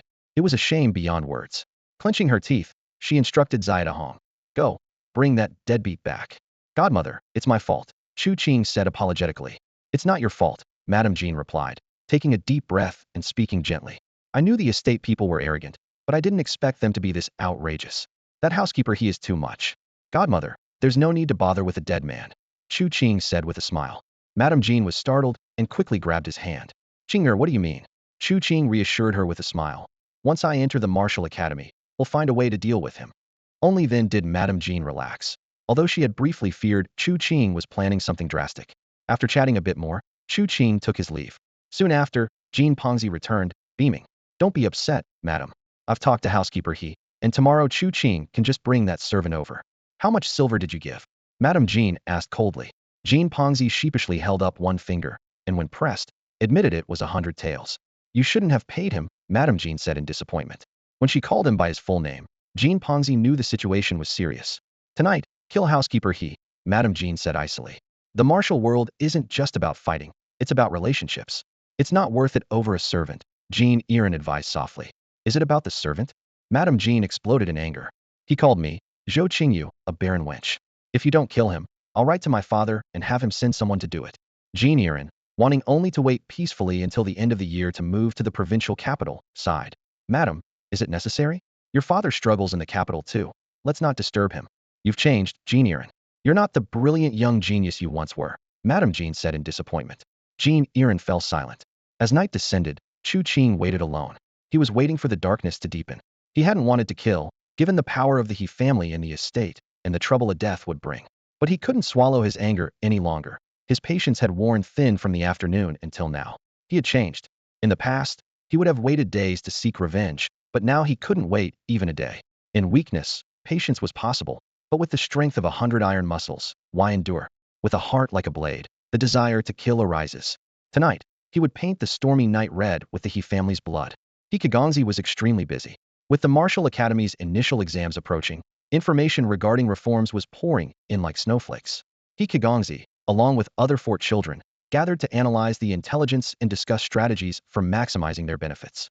At the same time, the matters concerning the secret manual kept them endlessly occupied, working day and night. Adding to their troubles, they had just received news that a stonemason had unearthed 2 precious stone bamboo pearls, but fled with them due to mismanagement by the overseer. They hadn't even identified the stonemason's name, nor did they know if he was alive or dead. With so many affairs at hand, Hikigongzi and his companions deliberated until late at night before dispersing. Upon returning to the residence, a servant quietly approached, whispering a report about Chu Qing and Madame Jean from the afternoon. Hearing this, Hikigongzi smirked coldly. Tomorrow, have the Blood River gang bring me Chu Qing's head. He paused, a wicked glint in his eyes. As for Madame Jean, I hear she's quite attractive and hasn't had children yet. Bring her to me tomorrow. I'll personally make sure she has an heir. Yes, sir. The servant respectfully withdrew. Alone, Hikigongzi chuckled sinisterly. Despite the day's busyness, he had made significant gains. He had unexpectedly discovered crucial information about the secret Manwala rogue named Lu Hai had contact with a rebel who fled and subsequently died, likely obtaining the manual. Although Lu Hai was dead, following the clues would surely lead to more evidence. I've eliminated the only person who knew, Hikigongzi muttered to himself, eyes gleaming with greed. This secret information is now known only to me. The secret manual will ultimately be mine. By the early hours of the morning, the guards were dozing off. The vast He residence was silent, with only the occasional servant tiptoeing around, careful not to disturb Hikigongzi. Whoosh! A shadow swept across the night sky. Chu Qing, masked and wearing iron gloves, executed the nearly perfect art of dragonfly touch, gracefully leaping across rooftops. In the wind and rain, he appeared like a ghost, silently emerging behind the guards. Crack! Crack! His iron hand twisted necks with precision, causing the guards' heads to spin 360 degrees. 1, 5, 10 all guards fell silently. With the perimeter obstacles cleared, Chu Qing began his mission in earnest. He first went to the servants' quarters to find the Su family girl, and within minutes, he had her bound and hidden behind a rockery. Now, the hunt truly began. Uncertain of Hidiguanjia's exact location or whether he had family, Chu Qing decided to eliminate everyone to ensure nothing was overlooked. Starting from the outermost rooms, he systematically cleared the area with the aid of over 100 iron rods and his mastery of martial arts. When he reached the core area, he finally found Hidiguanjia. Crack! Another 360-degree spin, and Hidiguanjia fell dead. Chu Qing felt some of his pent-up frustration dissipate, but it wasn't enough. He continued to clean out every corner of the He residence. Minutes ticked by, and finally, he stood outside a brightly lit house. The maid at the door was dozing off. Chu Qing surmised that Hikigongzi was inside. Killing Hikigongzi would throw the entire Shurji County into chaos and might even affect the Martial Academy's examination. But leaving him alive left Chu Qing uneasy. Hidiguanjia's arrogance was fueled by Hikigongzi's backing. I've already killed so many. A few more won't make much difference, Chu Qing thought. In the fine rain and wind, he lightly tapped the ground, moving like a swift wind. Crack, crack. The four maids' bodies fell silently. Inside the room, there were 3 breathing sounds. One suddenly paused, then resumed as usual. Chu Qing pushed the door open and stepped inside, closing it behind him. The room was lit by a dozen thick candles, with sandalwood incense wafting through the air. On the bed, 2 women and a handsome young man lay entwined. The young man was none other than Hikigongzi. The 3 people were asleep. Chu Qing didn't approach them. Instead, he stood silently about 5 meters away from the bed, his gaze sharp and focused. Time ticked away, from seconds to 30 seconds, then to a full minute. Suddenly, a sigh broke the silence. He slowly sat up, staring directly at Chu Qing with a serious, yet surprisingly calm expression. He cupped his fists and said, "Friend, can we talk?" Chu Qing raised an eyebrow, clearly not expecting He to be so composed, without yelling or panicking. The disciples of the Ford are arrogant, but their mental fortitude is indeed impressive, he thought to himself, then spoke hoarsely. "I actually didn't want to come." He lips curled into a gentle smile. "I understand. Everyone has their constraints, and you must have your reasons," he said in a calm tone, as if chatting with an old friend. "Perhaps you need money. I can give you 10,000 taels of silver. Maybe you need secret medicines. I can help you find them. If it's martial arts manuals you desire, I can provide copies. Women, gold, treasures, medicinal herbs, whatever you want. If I have it, it's yours." Chu Qing exhaled deeply, his eyes growing colder. "I want your life," he said softly. He pupils shrank to pinpoints. In the next moment, he slapped the bed and lunged at Chu Qing, his fingers like talons, resembling an eagle swooping down on its prey. The candle flames flickered wildly in the turbulent air, and the sharp cry of an eagle echoed. Perfect eagle claw technique. Chu Qing's eyes lit up as he swiftly formed his hands into claws to meet the attack. Eagle's cry. Bang! Their hands collided fiercely in midair. Crack! He fingers gripped Chu Qing's steel gloves, producing a creaking sound as bones were compressed. With a forceful grip, Chu Qing activated his toad technique, unleashing the power of dozens of iron-like tendons through his eagle claws. Squelch! His fingers pierced flesh like knives. He let out a blood-curdling scream, his face contorted in agony. Iron fist! Chu Qing clenched his fists, and under the immense pressure, He hand bones shattered, turning to mush. He stumbled back, wailing in pain. Iron palm! Chu Qing darted forward like a dragonfly skimming water, his fingers tightly together, striking He's chest with ferocity. Boom! He's chest and abdomen collapsed instantly, his body bending into a shape as he flew backward. Crash! He landed heavily on the bed, crushing the 2 women who lay there, killing them instantly without a sound. Gurgle! Gurgle! Blood bubbled from He's mouth as his disheveled hair hung over his face. He looked at Chu Qing in terror, his mouth open but unable to utter a word. His heart and lungs were shattered, his chest a mess of blood and broken bones, death looming over him. Step! Step! Step! Chu Qing shook off the blood and flesh from his hands, walking to the bed with measured steps. "Why are you so weak?" he asked, looking down at He. "Weren't you trained in martial arts from a young age with medicinal baths?" He opened his mouth, only to spit out more blood.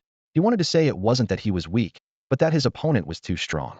Yet every attempt to speak only caused more blood to gush out, forcing him to shut his mouth in fear. Chu Qing looked down at him and sighed.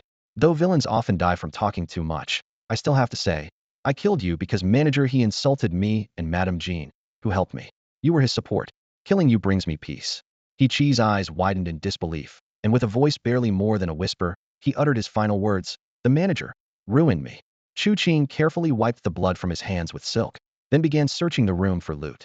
He found a box of silver notes, unknown secret medicines, jewels, and various bedroom trinkets. "No secret medicines or martial arts manuals I recognize," Chu Qing muttered, disappointment evident on his face. He continued searching other rooms until he discovered a delicate little box in the study. Upon opening it, his face lit up with joy. "There are a few strands of nirvana grass in here," he exclaimed, clutching the box. "Thank you, nature. With this, my secret toad technique can be perfected." After his excitement subsided, he carefully packed his spoils in silk. Finally, he carried He's body to the kitchen. Minutes passed, and the sound of chopping meat gradually faded. Soon after, Chu Qing walked out into the storm, carrying the unconscious Su family girl over his shoulder. Before leaving, he thoughtfully closed the door behind him. Looking back at the silent He family mansion, he mused, "I was going to give you a chance for rebirth, but alas, fate was unkind. Don't blame me." Li Yaoshi awoke to find a masked figure in simple clothing standing by his bed, carrying someone over their shoulder. Gulp! He couldn't help but swallow hard. The stranger tossed a stack of silver notes and several green herbs onto the bed, speaking in a cold voice. This is 1,000 taels of silver, and these are Niechi herbs. Make the medicine. Before he could respond, the person had already turned and left with the woman from the Su family. Li Yaosher's eyes widened in shock. How precious Niechi herbs were. Last time, this person had stained the skies with blood for just one herb, and now they brought 7 or 8. How many lives had been taken to acquire them? He stared at the precious pile of Niechi herbs on the bed, unable to calm his racing heart. Chu Qing, carrying the Su family woman wrapped in oiled paper, moved swiftly towards Fengye County. The mountain path was treacherous, but with previous experience, his speed did not falter. By dawn, he reached the familiar site of the abandoned mountain temple. The scattered bones in the courtyard testified to the elite bladesmen who had been here days before. He gently placed the Su family woman on a pile of grass. She had awakened and looked at him with timid eyes, too frightened to move. Do you know Tang Wuming? Chu Qing asked. Her eyes brightened, and she nodded vigorously. Chu Qing smiled. A few days ago, Tang Wuming was in trouble, and I saved him here. He said you had a Zhuju pearl, and if I mentioned his name, you'd give it to me. But I searched everywhere and couldn't find it. Tell me, where did you hide the pearl? The Su family woman felt a secret satisfaction. Though she came from humble beginnings, she had her own cleverness. She had hidden the pearl in an inconspicuous spot in her clothing, where no one would find it without tearing her clothes. Do you really know Mr. Tang? She asked softly. Chu Qing nodded, and then described Tang Wuming's features in detail. Turn around, and I'll take out the pearl, she whispered. Though puzzled, Chu Qing complied. As he turned, she quietly retrieved the pearl from a hidden patch inside her trouser leg, carefully holding it in her palm. Here, this is the pearl. Chu Qing turned back to see the Zhuju pearl, large as a date and resembling a small jade ball, yet with the unique luster of a pearl. He was immediately captivated by the beautiful object, eagerly grasping it in his hand, feeling its smooth, jade-like warmth. Finally obtaining the Zhuju pearl made the arduous journey worthwhile. Thank you. The Su family woman blushed and lowered her head. Benefactor, this is rightfully yours. Could you also take me to Fengye County? Chu Qing considered for a moment and agreed. Having acquired the priceless pearl, he was in high spirits. Besides, Fengye County was nearby, and he needed to go there to retrieve his double-edged sword, so taking her along wasn't a problem. Before setting off, he decided to use the Zhuju pearl. Such a precious item was best used quickly to avoid unforeseen complications. He lit a campfire, gave the woman some dried food to rest, and began advancing his martial arts technique. Mantis Fist and Red Snake Leg both required the Zhuju pearl to break through their limits. Which should he choose? Mantis Fist was openly learned from the martial arts school and could be used freely. Red Snake Leg, though a fortunate opportunity, couldn't be revealed just yet. So, I'll advance Mantis Fist. With the first condition of advancement met, he started using the secret Zhuju pearl to fulfill the second condition. Chu Qing suddenly paused. The secretive glow of the specially crafted stone pearl shattered in Chu Qing's hand, instantly turning to ash and scattering. At the same moment, his skill panel lit up extreme, praying Mantis Fist. The entry showed progress in refining 72 major muscles, followed by the requirement to enhance the quality of his tendons. Upgrade tendon quality condition. Maxed out. Chu Qing was momentarily stunned, then burst into joy. Finally, his perseverance paid off with a breakthrough in his extreme martial arts technique. He remarked, it wasn't easy. Beside him, the young woman from the Su family silently thought to herself, it wasn't easy for me either. At this point, Chu Qing noticed the effect of the stone pearl beginning to manifest. He was slightly confused, realizing he could seemingly use the pearl's power to refine 2 golden tendons or 32 iron tendons. However, he recalled Tang Wuming's words that the pearl should only refine 1 golden tendon. Could it be due to this pearl's special nature? He glanced at the Su family girl with suspicion. In theory, crafting a golden tendon required more resources and time, and should have been his first choice. But considering the initial martial academy exam, he decided to refine iron tendons. Refining 30 iron tendons in one go, the power would be absolutely astonishing. He thought to himself, then activated his toad skill, channeling his energy to its peak state. Begin refining. Iron tendons, 30-60. As each point of light flickered, iron tendons gradually emerged on Chu Qing's body. He was surprised to find that the pearl's medicinal effect, which should have refined a maximum of 32 iron tendons, was surpassed under the toad skill's enhancement, managing to refine 36 in one go. He concentrated further, and among the 36 iron tendons, 5 overlapped. The addition of 31 new iron tendons brought his total to 180. With just the praying mantis fist, he could mobilize 60 iron tendons. Combined with the toad skill, the number could exceed 80, making the power truly terrifying. Praying mantis fist. Chu Qing swung his fist with force, the punch wind like a blade, slicing through a log as thick as an arm. As the wood split, a storm surged in Chu Qing's heart.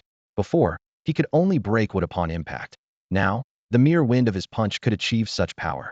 I've become stronger. Chu Qing was momentarily dazed, yet filled with confidence. He stood still, feeling the surge of strength. Even without advanced techniques, this surpassing praying mantis fist alone made him on par with any martial academy student. Before long, Chu Qing joyfully continued to punch, the wind from his fists cutting like knives, slicing through wood as if it were grass. A few minutes later, he finally calmed down slightly. In a couple of days, with the added effect of the toad's secret medicine, his strength would further increase, and the doors of the martial academy were already open to him. Feeling elated, his confidence soared as he thought, if I meet He again, I could probably kill him with one punch. Meanwhile, the Su family girl stood nearby, awestruck by the power that cleaved the wood, even though she didn't understand martial arts. If that punch wind hit her, it could probably cut through her arm. Chu Qing packed up his things and said, let's go to Maple Leaf County. By the way, how is the pearl specially crafted? The Su family girl covered her face and explained softly. Chu Qing suddenly understood, then shouldered his bag and headed towards Maple Leaf County with her. An hour, 2 hours later, they arrived at Maple Leaf County. Chu Qing brought the Su family girl to an inn, giving her some loose silver and 100 silver notes. I parted ways with Tang Wuming here before. Rest for a bit, then head to the provincial capital to find him. With that, Chu Qing turned and headed to the blacksmith. The Su family girl watched Chu Qing's back, filled with gratitude, and softly said, benefactor, if I survive, I'll repay you with all my might. She then turned to enter the inn, asking the attendant if there were any vacant rooms. The inn attendant, a young man with smooth skin and a linen cloth draped over his shoulder, approached, and, upon seeing Su Qing'er, exclaimed, guest, Su Qing'er? The Su family girl was surprised, then delightedly said, young Master Tang, why are you working as an attendant? Are you experiencing life? Tang Wuming smiled slightly. No, there are just some things I need to do. Half an hour later, the Su family girl redeemed Tang Wuming from his attendant role, recounting her recent experiences, omitting the details about the specially crafted pearl. Finally, she curiously asked, that benefactor, his punch wind can split wood as thick as an arm. How do you think he compares to your guards? Tang Wuming listened, a flicker of astonishment in his eyes. Are you sure his punch wind can split wood? He widened his eyes, looking at Su Qing'er, and seeing her nod confidently. He fell silent for a moment before his expression turned serious. My 2 martial academy guards probably couldn't withstand even a single punch from him. Su Qing'er smiled slightly, a hint of mischief in her eyes. Young Master Tang, it seems you'll need to keep in touch with him more. Tang Wuming nodded firmly, filled with curiosity. Chu Qing, what is your true identity? Chu Qing looked at the two-handed sword with satisfaction. The sword, measuring a total of 1.5 meters, was crafted from high-quality steel. The hilt was 1 foot long, and the blade was 4 feet long and 3 fingers wide, engraved with flowing cloud-like patterns. He had made special modifications to the blade's design based on the style of the ancient Han 8-sided sword from his past life. The blacksmith, motivated by generous compensation, spared no expense in material selection. Chu Qing tested it on the spot, striking the blade with a heavy iron hammer weighing dozens of pounds. The sword emitted a crisp hum, not only deflecting the hammer, but also remaining completely unscathed. Even more remarkable was the mechanism within the hilta hollow compartment capable of holding a liter of fierce fire oil. When activated, the oil would flow through specially designed channels within the sword. No matter the intense clash or high-speed swing, the fierce fire oil can ignite, transforming this sword into a blazing weapon. Chu Qing mused. It can inflict physical wounds and cause burning damage as well. The use of special materials was ingenious. Each time the fire oil burned, it stimulated the material to move, effectively reforging the blade and automatically repairing any hidden damage. After paying the blacksmith, Chu Qing purchased a dozen portions of fire oil and sword oil for maintenance. Holding the sword with both hands, he moved swiftly down the muddy road, light as a dragonfly. The system displayed, sword holding 1. Typically, mastering a two-handed sword required 300 days of intense practice. However, he only needed to hold this sword for 3 days, combined with 10 doses of Mantis secret medicine, to quickly master it. Through repeated experiments, Chu Qing discovered that the system calculated the sword holding time down to the minute, requiring a total of 4,320 minutes to meet the first condition. The only challenge was how to carry this conspicuous long sword openly.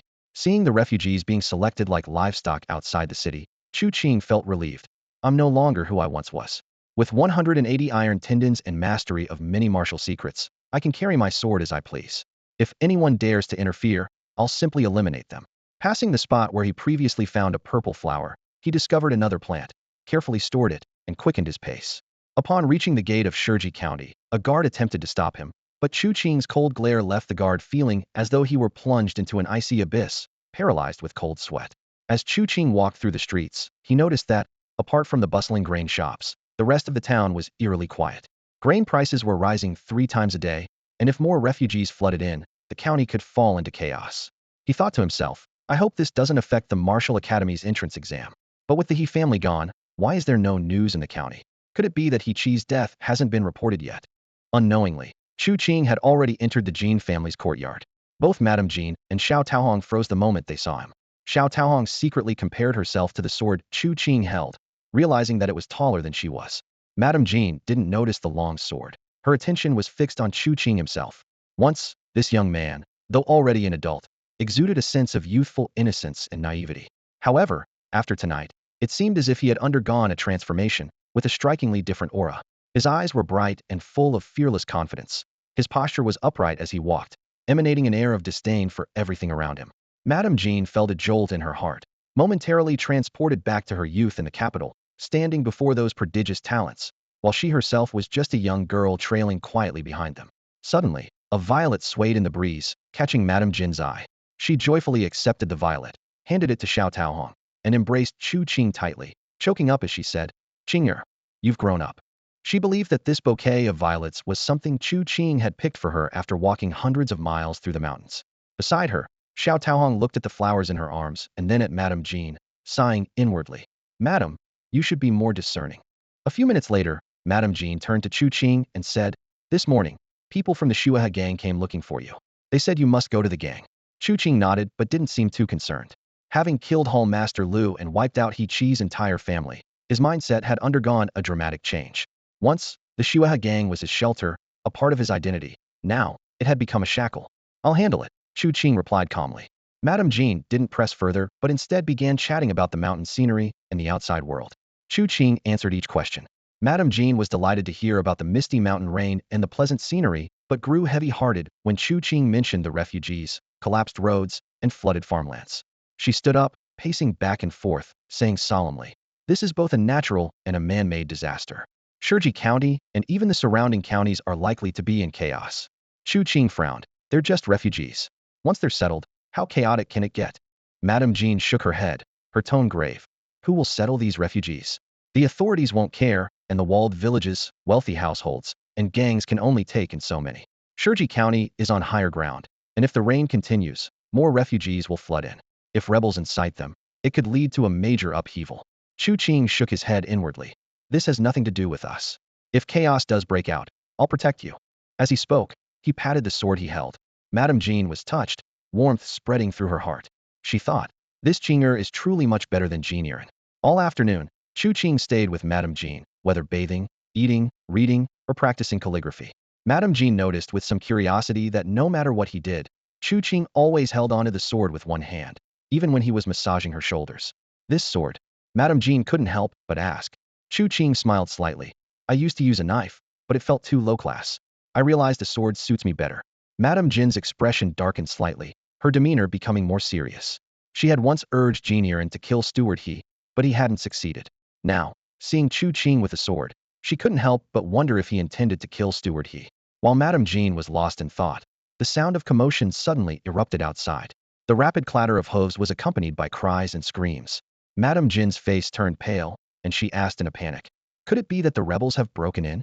Chu Qing quickly grabbed her arm, his gaze firm. It's okay. You hide inside, and I'll stand guard here. Before he finished speaking, a servant rushed in, panic-stricken, shouting, The sky is falling. The sky is falling. He Chi is dead. In the He family's residence in the county town, over 360 people perished. Besides He Chi and 2 personal maids, everyone else had their necks twisted and died. Initially, the townspeople were merely puzzled as to why the He family's gates were tightly shut with no one coming or going. It wasn't until the sun began to set that Sister Lan, along with a few members from the stronghold, came to invite He Chi for a drink. They pushed open the half-closed door and stumbled upon a shocking scene of vast courtyard, silent as a grave, with bodies strewn everywhere and not a single survivor. The news spread like wildfire throughout the town, triggering a massive manhunt. As night fell, torches flared up across the city like stars, crackling in the night. Sister Lan led the stronghold's members to gather at the He family mansion. Each face was etched with seriousness. Some of the more timid ones were already pale, their bodies trembling uncontrollably. They killed Brother He Chi today. They might kill me tomorrow. I want to return to the stronghold. A young member suddenly cried out. Smack! Sister Lan turned around and delivered a sharp slap across his face, sternly reprimanding. Shut up. If you leave, you might be killed as soon as you step out of the city. The young member clutched his burning cheek, sobbing quietly, not daring to speak further. Sister Lan quickly gathered a few experienced members to discuss their strategy.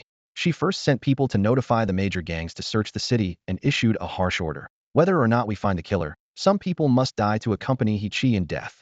She then co-signed a message to the military camp stationed outside the city, asking them to immediately seal off the county, allowing entry, but no exit. A thorough search was to begin, with the military also expected to shed blood in He's honor. Finally, Sister Lan arranged for 7 or 8 waves of servants and guards to leave the city in batches to relay messages, ensuring the stronghold received accurate intelligence. By the time everything was organized, it was already past 8 at night. All the stronghold members gathered in the hall, their faces grave and filled with worry. Sister Lan took a few core members into a secluded room, closed the door, and asked quietly, "Did He discover the secret transmission and was silenced because of it?" One member shook his head. "The rebels have a good relationship with us. They wouldn't silence anyone. Unless an outsider got hold of the secret transmission, then they might." Sister Lan frowned, pondering for a moment. If an outsider got hold of the secret transmission, they wouldn't stay in Shurji County.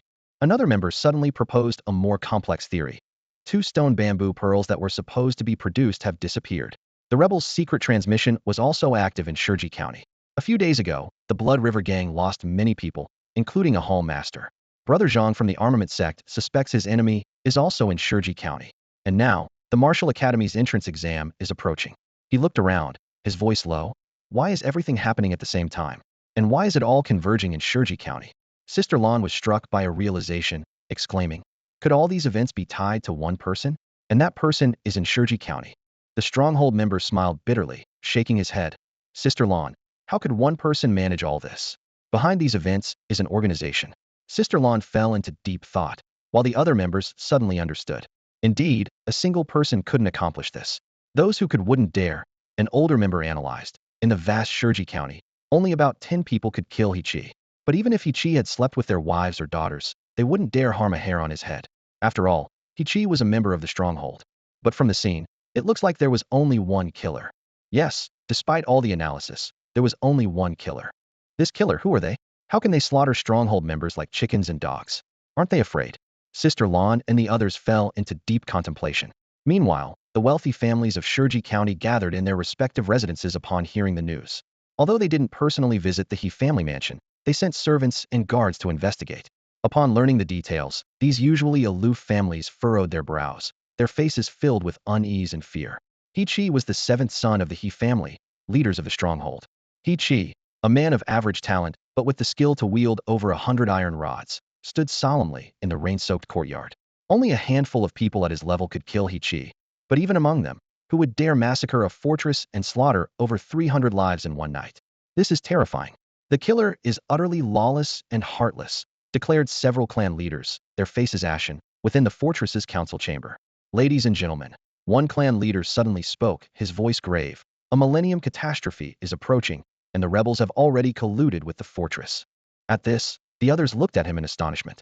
The clan leader continued, Shurji County has historically been a strategic location. With the fortress casualties, they now have a legitimate reason to enter Shurji County. His words left everyone present in shock. After a long silence, a clan leader gritted his teeth and said, Shurji County is ours. If the rebels want it, they must negotiate with us. Everyone, go back and guard the fortress closely. The head of the He family, though over 50, was still vigorous, physically fit, and skilled in martial arts.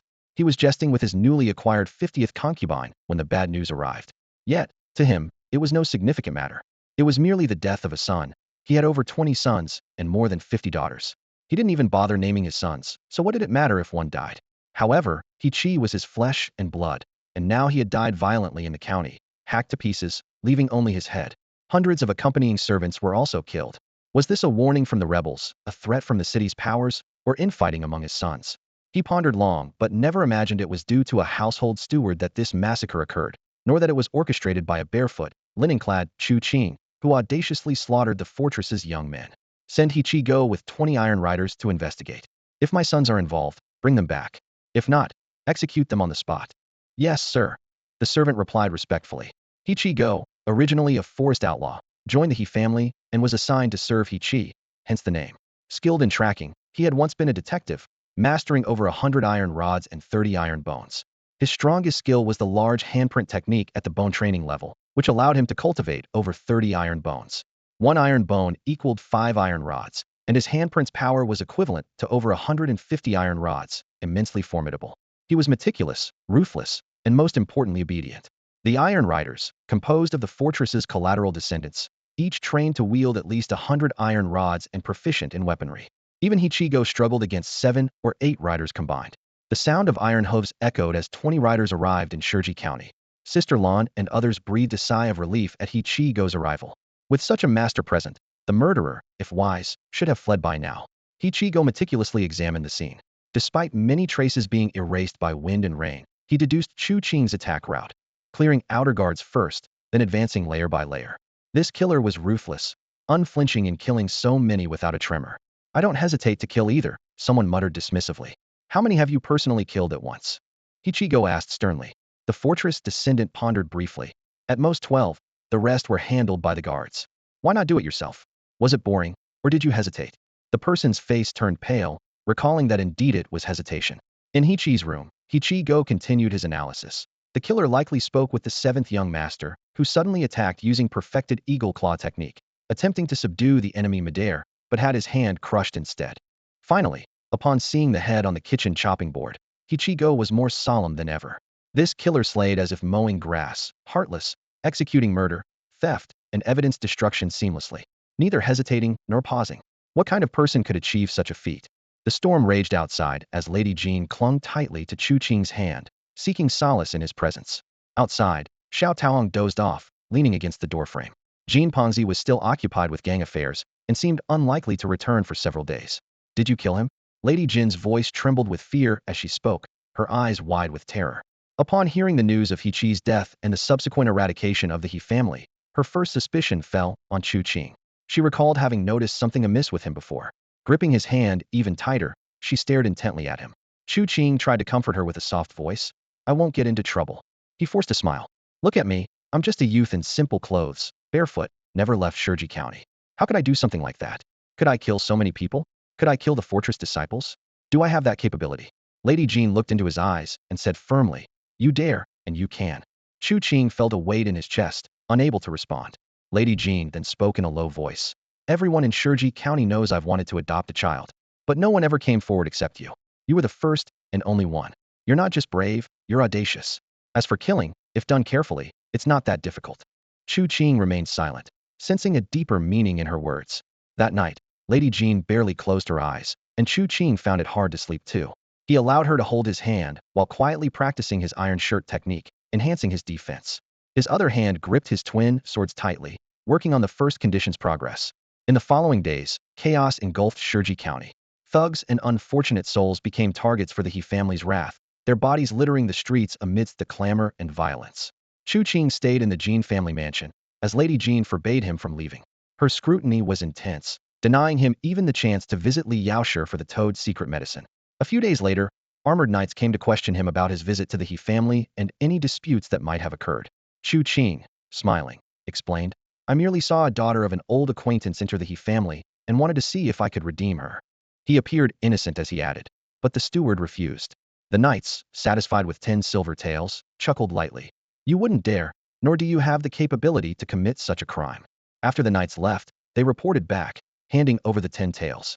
The report included, Chu Qing's status doesn't match. The 10 taels show he couldn't have committed the crime. There's no need to suspect him. Inside the Jean mansion, Lady Jean eventually succumbed to fatigue. Xiao Taohong, noticing her weariness, gently urged her to rest. Lady Jean dozed off, while Chu Qing continued to sit quietly in the pavilion, clutching his swords, waiting. Time passed slowly 10 minutes, 20 until Chu Qing finally completed the first condition of the praying mantis sword. He took a deep breath, relieved to have endured the long 3 days. He retrieved 10 portions of the mantis secret medicine from the box and eagerly consumed them, officially meeting the advancement condition for the twin mantis swords. You have completed the second condition. With a soft sound, the long sword was drawn. In his hands, Chu Qing held a sword that felt more familiar than ever. With the basics of swordsmanship grasped, he adjusted his grip, sensing that familiar power. Slowly, he rotated the twin swords, his movements becoming increasingly fluid, and his body subtly transformed. With each swing of the sword, he felt an unfamiliar energy surging within him. The combination of the iron shirt and the mantis sword allowed him to adapt to this new power gradually. Every move embodied a blend of strength and beauty, his motions growing swifter and more agile. Although he lacked the fiery sensation of refining iron tendons, his body seemed to brim with strength, with bones and muscles subtly transforming under the influence of the swordplay. In a moment of insight, Chu Qing gained a new understanding of the praying mantis sword technique. Although this martial art doesn't develop iron-like muscles and bones, it allows one to nimbly manipulate the existing iron tendons within the body.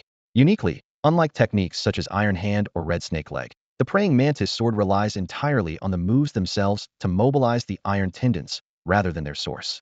Some moves only engage the iron tendons of the arms and the core, while others can harness the power of the entire body's tendons. Chu Qing realized why Tang Wuming emphasized cultivating 365 tendons. If all weapon techniques operate on this principle, the more tendons one has, the greater the power one can unleash. Despite having nearly 200 iron tendons and abundant energy and spirit, after practicing for several minutes, Chu Qing was drenched in sweat. The praying mantis sword is extremely demanding physically, and even if someone learns it, they might struggle to use it in actual combat if they are slightly weaker in constitution. As he wiped off his sweat and took a break, Chu Qing began practicing the sword flick technique. Initially, he used a single finger, but soon recalled the techniques of technicians from his past life and attempted to use all 5 fingers. Thanks to his foundation in Eagle Claw Kung Fu, he quickly grasped the essentials, and his training speed increased 5-fold. But that wasn't enough. He had a sudden inspiration, sat cross-legged, laid the long sword across his knees, and let his 10 fingers dance over it like playing a zither. With the crisp sound of the sword, his training efficiency soared again, and the goal of 10,000 flicks seemed achievable by the afternoon. After flicking the sword 20 or 30,000 times, Chu Qing suddenly felt a mysterious connection with the long sword. Through the sensation at his fingertips, he could perceive subtle changes in the sword's body. He decided to increase the force, even if it meant damaging the sword. After all, he had the money to forge a new one anytime. Just then, Madame Jean appeared, looking refreshed and holding an oil paper umbrella. She was elegantly dressed and composed, with no trace of panic. She quietly observed Chu Qing's fingers moving swiftly, thinking that if he knew acupoint techniques, his speed would make him unbeatable. "Are you tired? Does it hurt?" she asked softly. "Not tired, not painful," Chu Qing replied with a smile. Curious, Madame Jean flicked a stone pillar with her finger, but winced as her fingertip reddened with pain. Chu Qing examined her finger and gently blew on it to soothe her. "Your skin is delicate. Of course, it would hurt touching something hard," he comforted. Feeling his warm breath, Madame Jean lowered her head and said, "I heard from the servants that the outside checks aren't as strict now. We should be able to go out tomorrow." Chu Qing nodded. If the restrictions were indeed easing, he needed to find Li Yaoshi to retrieve the precious toad secret medicine he had worked so hard to acquire. Taking it sooner would mean advancing in the toad kung fu more quickly, which was the true path forward. As dusk fell, the clinking and clanking finally ceased. Chu Qing let out a long sigh of relief, having completed the first requirement for the twin mantis swords. Observing the darkening sky outside the window, he knew it was time to take his leave. Just then, a commotion came from outside the door. Xiao Taohong burst in excitedly, announcing, "Madame Shi is here." The real star of Shiji County's opera scene had arrived, and even Madame Jean visibly relaxed at her presence. Seeing this, Chu Qing was about to leave when Madame Shi signaled to her maid. A maid named Feng Nu, with a stern expression, handed him a small box. "Here," she said. Chu Qing opened it without a change in expression and found 2 portions of a secret medicine inside, quite a generous amount. Minutes later, in the study, Madame Shi, now dressed in costume and makeup, began her performance. With a graceful flick of her water sleeves, her sweet, melodious voice filled the room. Although Chu Qing wasn't particularly interested in opera, the generous reward from Madame Shi compelled him to watch attentively. After the performance, Madame Shi thanked him with a broad smile, then surprisingly bent down to pick up the silver coins from the floor, bowing before she left. Madame Jean was puzzled. Normally, even if hundreds of taels of silver fell, Madame Shi wouldn't pick them up. "Why did she pick up yours?" Chu Qing explained. "She fully embodies the role of a performer. Even if I threw just a copper coin, she would gratefully pick it up." Madame Jean listened, still not fully understanding. After seeing Madame Shi off, Madame Jean, with a hint of curiosity, told Chu Qing, "Madame Shi said she'll return tomorrow at the same time to perform. She hopes you'll be a genuine audience member and not just go through the motions." She added that if you don't satisfy her next time, you'll never have the chance to hear her sing again. This left both Chu Qing and Madame Jean bewildered. As night fell, Chu Qing practiced the mantis fist in his modest room. Without the aid of the secret medicine, his progress in strengthening his muscles was painstakingly slow, increasing by only 0.01 each time, an agonizing pace for someone used to rapid advancement. After taking the secret medicine, his muscle strength increased by zero point 0.1, but the effects quickly diminished. Chu Qing pondered. If progressing to silver or gold muscles required such an incredible amount of secret medicine, it was no wonder Master Lu and He Chi stopped at iron muscles. The investment simply didn't match the reward. He recalled Tang Wuming's words. The higher the level of muscle and bone, the better the future prospects. To quickly develop gold muscles, the best method was to use Shanju pearls. But each pearl cost 10,000 taels of silver, and developing 365 gold muscles would require at least 180 pearls. A daunting figure. Never mind, I'll take it slow. I've already developed 180 iron muscles in less than a month. Even with sheer hard work, it shouldn't take too long. Chu Qing reassured himself. Late at night, he masked himself and headed to Apothecary Li's shop, only to find it deserted. His heart tightened. Where has everyone gone? Did they flee with my toad's secret medicine? Or did they fall victim to the recent chaos? Anxious, he carefully examined every corner of the room. The room was clean, with clothes piled up, but the medicinal herbs were missing. Chu Qing's head throbbed with pain, his heart filled with confusion. He couldn't tell if Apothecary Li had fled or if something unfortunate had happened to him. After hesitating for a moment, he headed next door. A young couple lived there. Chu Qing kindly woke them up and bluntly asked, "Is Apothecary Li dead?" The couple was startled and terrified by the sudden question, their bodies trembling. They quickly explained, 2 nights ago, a group of people came and took Apothecary Li away. Do you know who they were? Chu Qing asked immediately. The couple shook their heads frantically and replied hurriedly. We had our doors and windows tightly shut at the time. We didn't hear or see anything. Chu Qing nodded and turned to leave.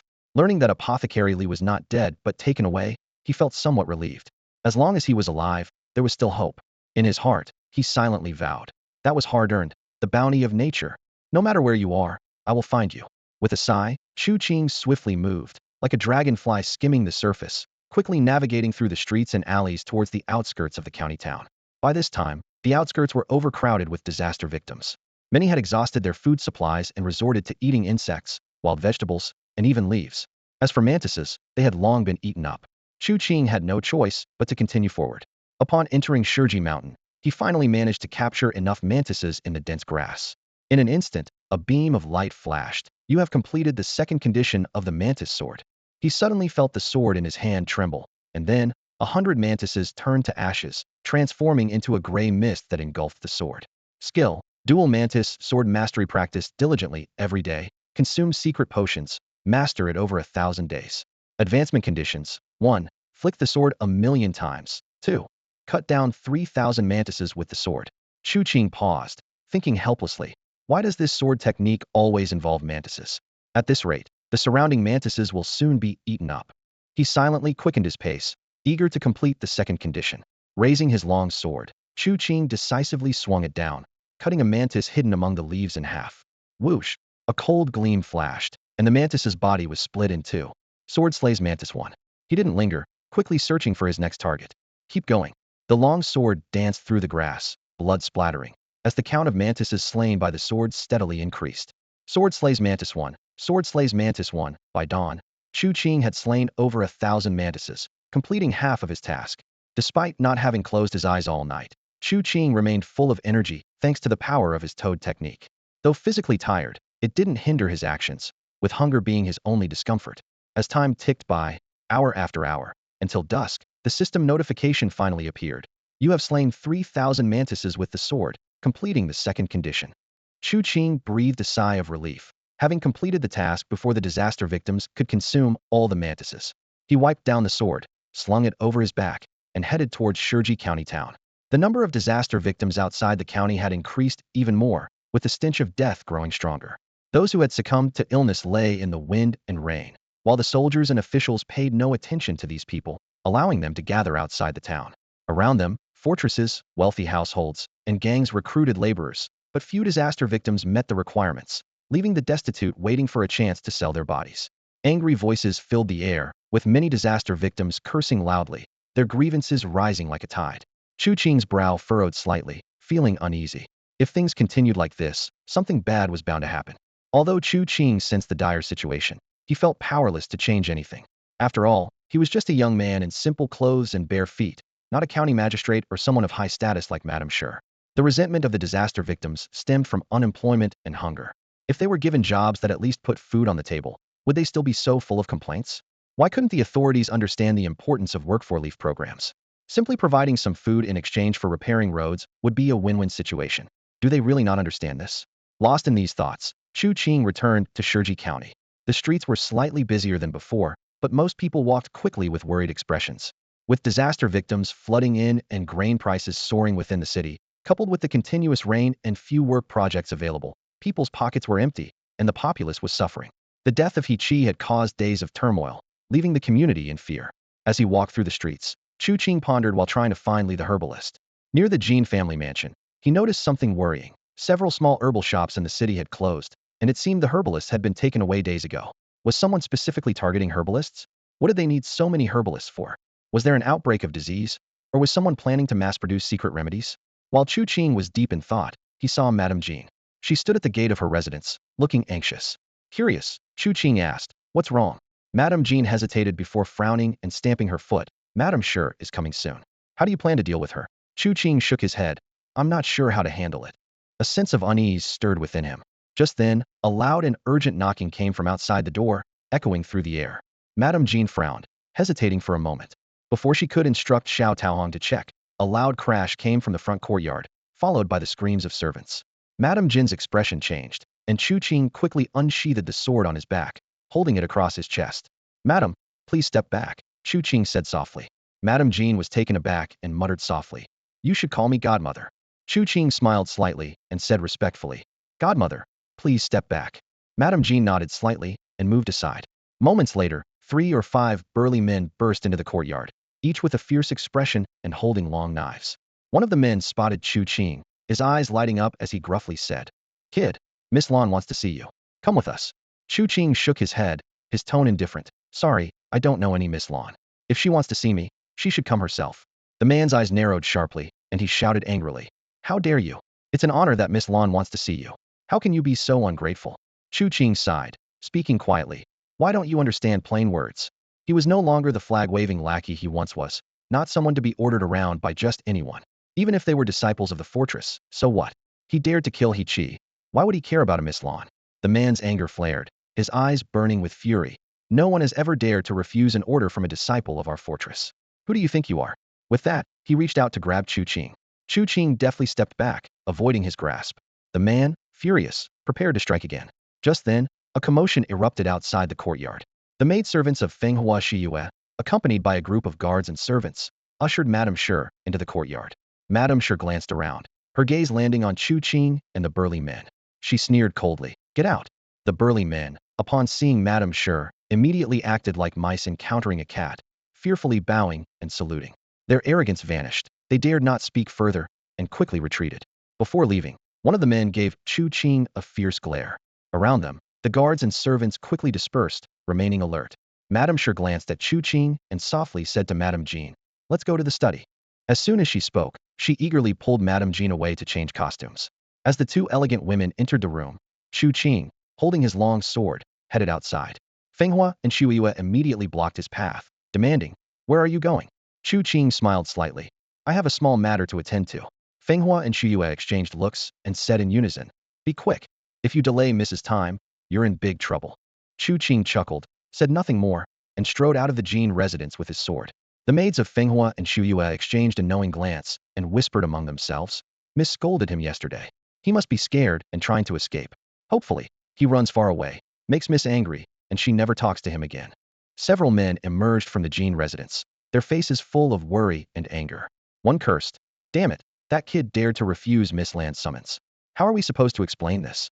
Another suggested, "Why don't we wait until Madame Sure leaves, then go in and drag him out?" The others nodded in agreement. "Yes, otherwise, Miss Lan will definitely punish us. It's all that kid's fault. When we catch him, we'll make him pay." As they were discussing, suddenly, a young boy in simple clothes leaped down from a nearby rooftop, moving swiftly like a dragonfly skimming the water. Whoosh! The boy soared over them, gracefully landing from the roof. The men were momentarily stunned and then shouted with joy, "Kid, come with us to see Miss Lan." Chu Qing smiled in response. "No rush. I have a little treasure to attend to. I'll go later." The men looked puzzled, and suddenly, Chu Qing drew his long sword, the blade gleaming, both hands wielding it like a tiger unleashed. He tossed the scabbard aside, gripped the sword with both hands, and said with a smile, "This sword has yet to taste blood. Today, it shall be unsealed. You just scolded me, and I'm feeling quite frustrated. I'll use your blood to inaugurate this sword and wash away my gloom."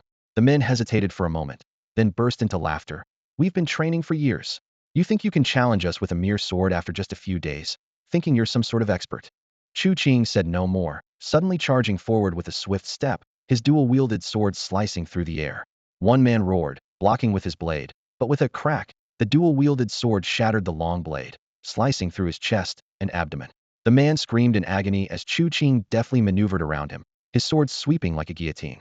With two more crack sounds, two more men were cleaved in half, blood splattering everywhere. Chu Qing lifted his sword, its blade stained crimson, but still intact. "Good sword. Thank you all for the opportunity to test it," he said, picking up the scabbard and turning to leave. Behind him, the men who had been cut down were not yet dead, writhing in pain and wailing. You actually killed us? Just for a few words of scolding. How can you be so ruthless?"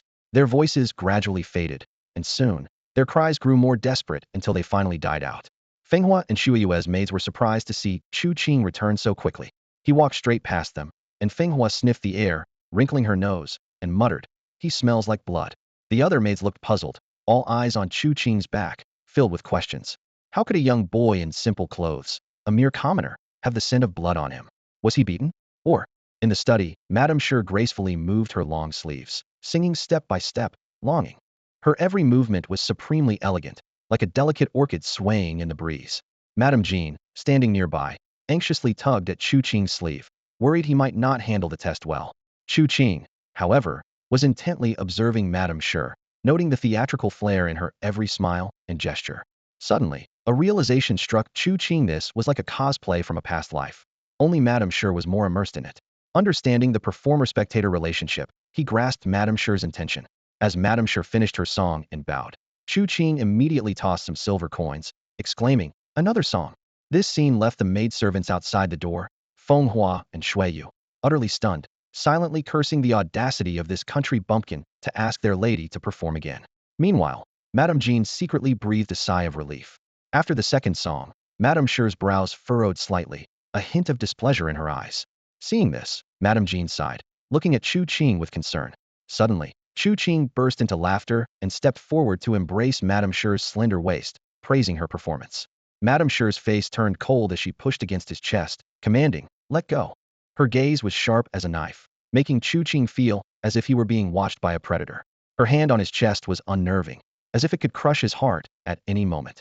Chu Qing realized that Madame Sure was a martial arts expert, but her hesitation to act immediately suggested inner conflict. He sneered, attempting to press her down by the neck, but she remained unmoved. "Useless coachman." Madame Sure's icy words provoked Chu Qing. Enraged, he struck at her back, only to be met with a forceful rebound that made his hand feel like it was pierced by 1,000 needles. "Get out," Madame Sure commanded coldly. Outside, Chu Qing appeared dazed. Feng Hua and Shuiyu laughed, mocking, "Serves him right to be slapped by Our Lady. Strange, there's no mark on his face.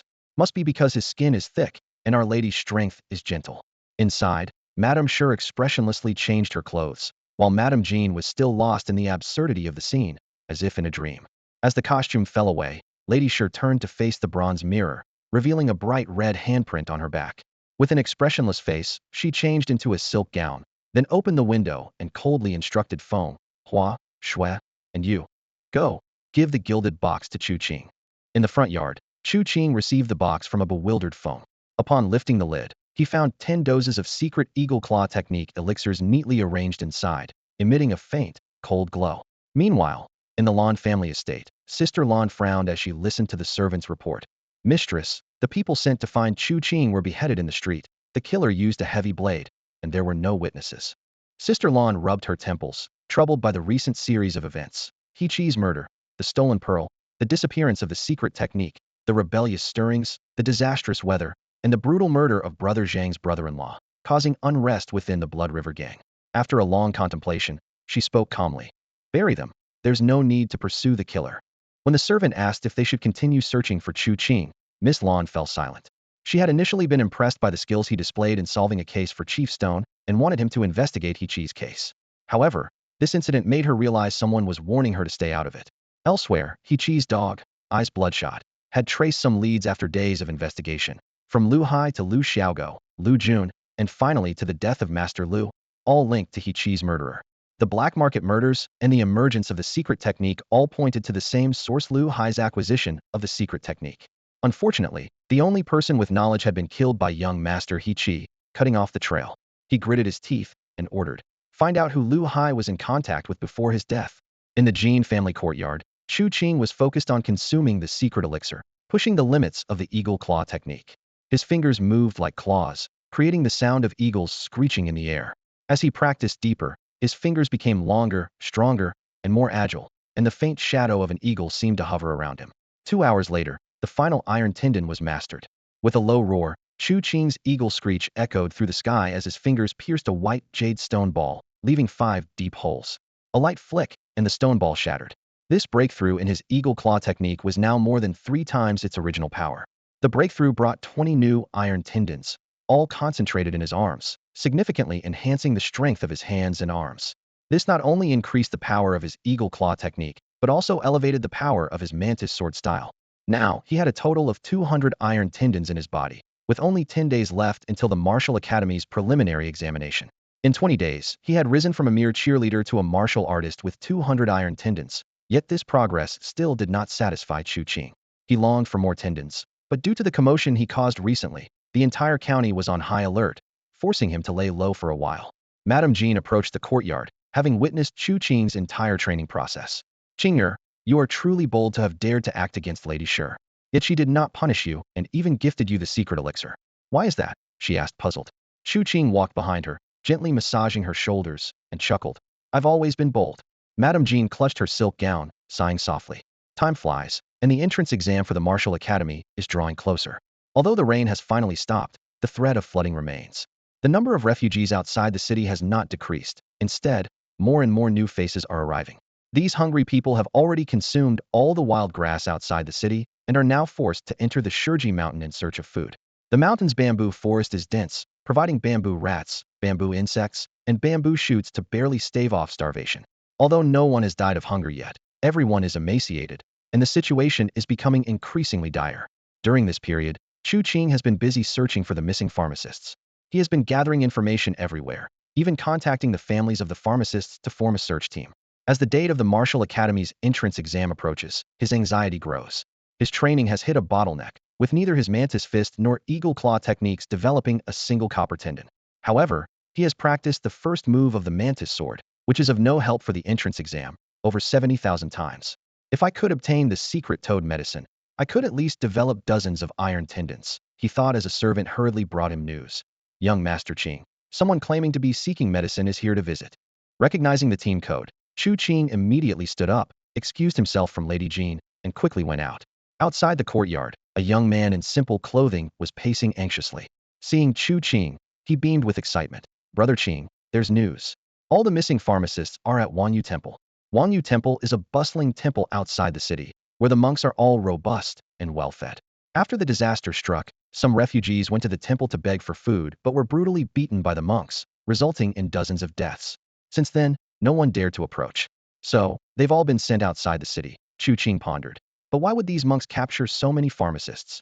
Although puzzled, his primary concern was finding pharmacist Li's secret toad medicine. Shortly after, the young man led Chu Qing to a courtyard at the foot of the city wall.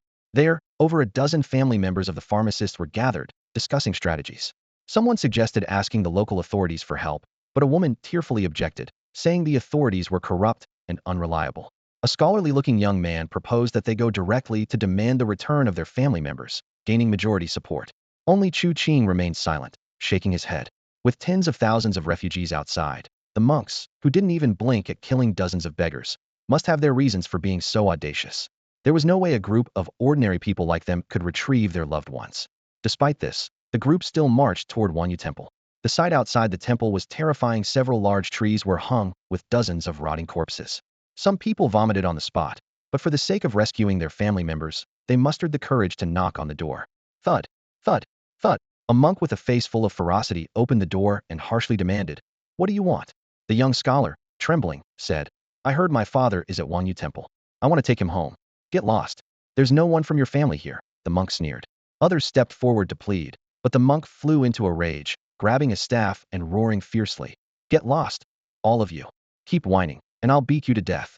A furious shout cut through the chaos in front of Wanyu Temple. 7 or 8 burly monks charged out from the temple gates, brandishing their sticks with menacing eyes. Get lost. I said no one's here, and I mean it, the lead monk roared, swinging his stick ruthlessly at the nearest petitioner.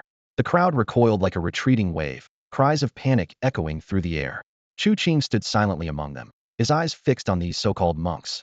There was no trace of compassion on their faces, only ferocity and malice. These aren't monks, they're wolves in robes, Chu Qing thought to himself. They've taken over the temple, captured the healer. What are they up to? After several more minutes, the crowd reluctantly dispersed, gathering a short distance from the temple to discuss their next move. The air buzzed with anxious chatter and troubled expressions. The monks are vicious. We'll have to be even more ruthless to get our people out. Chu Qing suddenly spoke up. His voice was soft, yet it drew everyone's attention.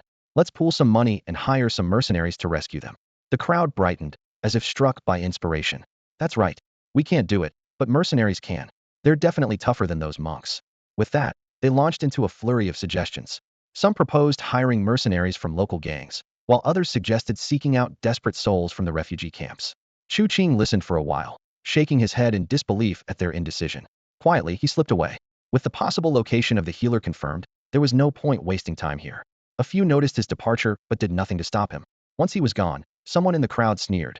After we rescue the captives with the mercenaries' help, just leave that healer he wants to save behind. The others nodded in agreement. Back home, Chu Qing unsheathed his sword, his fingers dancing across the blade in a rapid, rhythmic sequence. The metallic clinks echoed like a storm, each second advancing his practice with remarkable speed. Thud, thud, thud. The sound of hurried footsteps echoed from afar in the night. Under the dim moonlight, Chu Qing strained his eyes and saw dozens of masked men wielding long knives advancing towards the temple. Swordsmen. Chu Qing felt a surge of excitement. Whether they were low-level or high-level, as long as they were swordsmen, it was enough. On the temple's perimeter wall, the patrolling fake monks heard the footsteps and scrambled onto the wall to peer into the distance, barely able to discern the figures. One fake monk quickly signaled, and within moments, over 40 burly monks emerged from the temple, armed with shields and long spears, standing in formation. Chu Qing narrowed his eyes, observing closely. These fake monks must have a military background. Otherwise, they wouldn't have such weapons and formations, he pondered. Those swordsmen are likely doomed. In less than a minute, the swordsmen had reached the temple's exterior. With a creak, the temple gates swung open, and over 40 fake monks marched out in formation. Their long spears stood like a forest, with shields and swords ready, exuding a formidable presence. The swordsmen's formation wavered slightly, but someone quickly shouted, "Kill! For the money!" More than 30 swordsmen charged at the fake monks like ravenous wolves. The shield bearers swiftly moved to the front, while the spearmen thrust their long spears with precision. In just a brief clash, 6 or 7 swordsmen were pierced by the spears, blood spraying as they fell dead on the spot. Blood was shed, lives were lost. Yet, instead of retreating, the swordsmen charged even more ferociously. The fake monks blew their whistles, rapidly changing formation into a concave crescent, aiming to encircle the swordsmen. The crescent formation. Chu Qing recognized the military formation he had seen in Lady Li's study, knowing the swordsmen were no match. Let the swordsmen be slaughtered? Sneak off to find the Yaosher? Chu Qing considered. No, there are fake monks guarding the side rooms. Any confrontation would alert others, making things more complicated. He made a decisive choice. Might as well clear out this lot first. Chu Qing drew his long sword, placing the scabbard on a tree. Whoosh! Like a giant dragonfly, he lightly tapped the ground with his toes, swiftly crossing 5 or 6 meters. In a few quick movements, he maneuvered behind the fake monks. Attack! Chu Qing gripped the sword with both hands, swinging it like a mantis forelimbs slicing through small insects. Crack!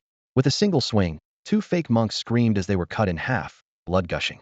Before the others could react, Chu Qing activated his toad technique, fully unleashing the mantis sword. His arms moved with the force of hundreds of iron sinews driven by the mantis sword. Crack! Crack! The two-handed sword danced, more ferocious than the long knives, each swing resulting in death or injury. The fake monks panicked at the sight, and the crescent formation fell into disarray.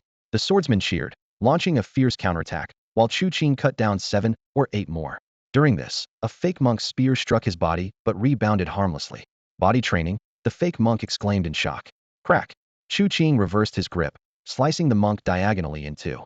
Just as he was about to strike a 9th opponent, a fake monk charged at him, shouting, courting death. Boom! Boom! Heavy footsteps shook the ground. This fake monk charged like a raging bull, shield in hand. Attack! Chu Qing sneered, executing the mantis fatal strike. Force slash. harnessing the power of at least 150 iron sinews. His two-handed sword descended from above, tearing through the bullhide shield with a ripping sound. The brute behind the shield didn't even have time to scream before being cleaved in two, crashing heavily to the ground. The squad leader is dead. The other fake monks were terrified, scattering in all directions. Squad leader?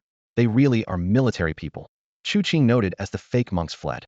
He let out a low roar, sword in hand, pursuing them. Crack! Crack! The fake monks couldn't face him heated, and now, fleeing for their lives, they were even less able to resist. In the blink of an eye, Chu Qing's pursuit left them dead or wounded, the temple grounds stained with blood. Why don't you take the opportunity to save them? A swordsman suggested. Chu Qing let out a cold laugh, a cunning glint in his eyes. Wipe out these fake monks, and not only can we save them, but we can also openly loot their treasures. The swordsman's eyes lit up, exchanging greedy glances. A master is indeed a master. They chimed in unison, their excitement palpable. Kill these baldies. Grab the loot. The swordsmen howled like beasts catching the scent of blood, closely following Chu Qing as they launched a fierce attack on the fake monks. Amidst the flashing blades, 1, 5, 10 fake monks fell, their blood staining the temple floor. Eventually, only 4 monks remained outside a side room, gripping their staffs with grave expressions. The remaining 20 or so swordsmen surrounded them like hungry wolves. The 4 monks exchanged glances, determination flashing in their eyes, and charged into the fray, brandishing their staffs. In less than half a minute, the swordsmen, using their numbers to their advantage, reduced the monks to bloody corpses. They protected this place with their lives. There must be something valuable inside. One swordsman exclaimed eagerly, rushing towards the side room. 6 or 7 others followed with low growls, while the rest hastened their steps, not wanting to miss out on the spoils. However, just as they reached the door, a series of agonizing screams erupted from inside the room. Boom, boom, boom. The swordsmen who had rushed in were thrown back out at even greater speed, crashing heavily to the ground. Thud, thud. The sound of bodies hitting the ground was crisp and terrifying. Their chests burst open, bones shattered, and organs exposed. Chu Qing squinted, immediately recognizing the damage caused by a perfected martial art. He observed with a bit more seriousness whoever was inside the room had some skill. But if that was all, it wouldn't be enough. He turned to the remaining swordsmen, who looked at him with faces full of fear and expectation. Master, why don't you go in first? One swordsman cautiously suggested. Chu Qing's lips curled into a cold smile. All of you go in together and hack the person inside to pieces. The swordsmen shook their heads vigorously, their heads bobbing like rattles. Master, don't joke. One swordsman awkwardly laughed. Snap! The flash of a sword, and that swordsman's body split in two, blood gushing out as the corpse fell limply to the ground. Clang! Chu Qing flicked the blade, and the sword trembled, blood dripping onto the ground. The swordsmen were horrified, eyes filled with disbelief. They had just fought side by side, dreaming of getting rich together, and now suddenly he turned on them?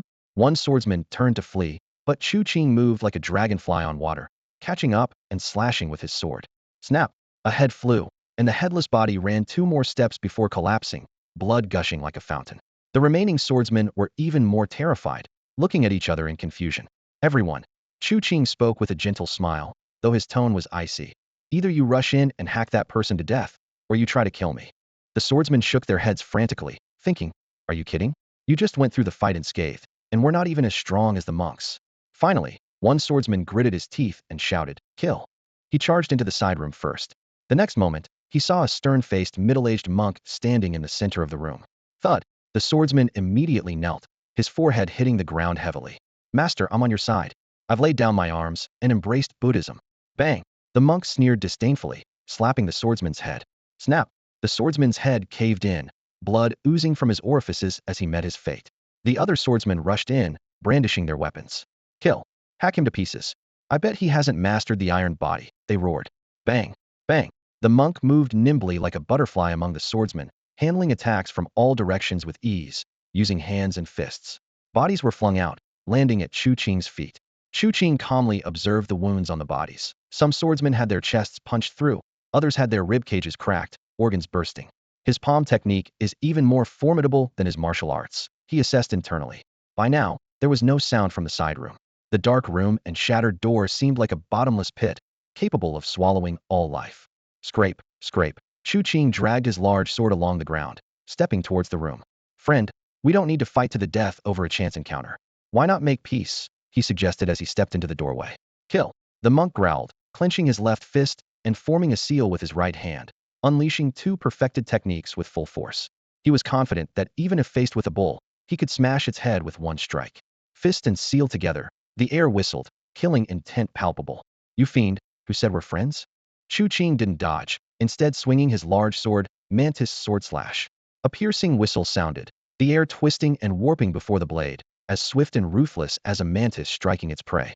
The monk's pupils contracted sharply, retreating frantically. A weapon technique. In that moment, he regretted not wearing his iron gloves. However, Chu Qing pressed on, wielding his large sword like the wind, pursuing relentlessly like a true mantis hunting its prey. With one strike, the monk's chest split open, revealing white bone. With 3 strikes, he lost an arm, blood gushing. With 5 strikes, his ribcage was cleaved open, exposing a still beating lung. Friend, let's make peace. The monk whimpered, his voice weak. Scrape. The long sword fell, cutting off the monk's words as his body split in two, collapsing heavily to the ground. Sorry, what were you saying? Chu Qing flicked his sword, shaking off the blood, feigning confusion. He had been so focused on his sword technique, he hadn't heard the monk's words. Unfortunately, the monk's eyes remained fixed on the bloodied sword, silent for a long time. 5 minutes later, Chu Qing, covered in blood, stepped into the room where the pharmacists were held captive. The sight of him left the dozen or so lesser-known pharmacists trembling with fear and anxiety. Everyone, Chu Qing said, his voice calm, yet commanding, I've saved you. How do you plan to repay me? The pharmacists exchanged nervous glances and fell silent. Finally, one timidly suggested, with gold and silver, sir. Another quickly added, I can offer rare medicinal herbs. Chu Qing smiled slightly, his gaze sweeping over each face, mentally noting their promises. Then he ordered the pharmacists to scour the temple for treasures, leaving only Li the pharmacist by his side. It's been over 10 days, Chu Qing remarked, observing that Li appeared much thinner and his eyes duller than before. You don't look well.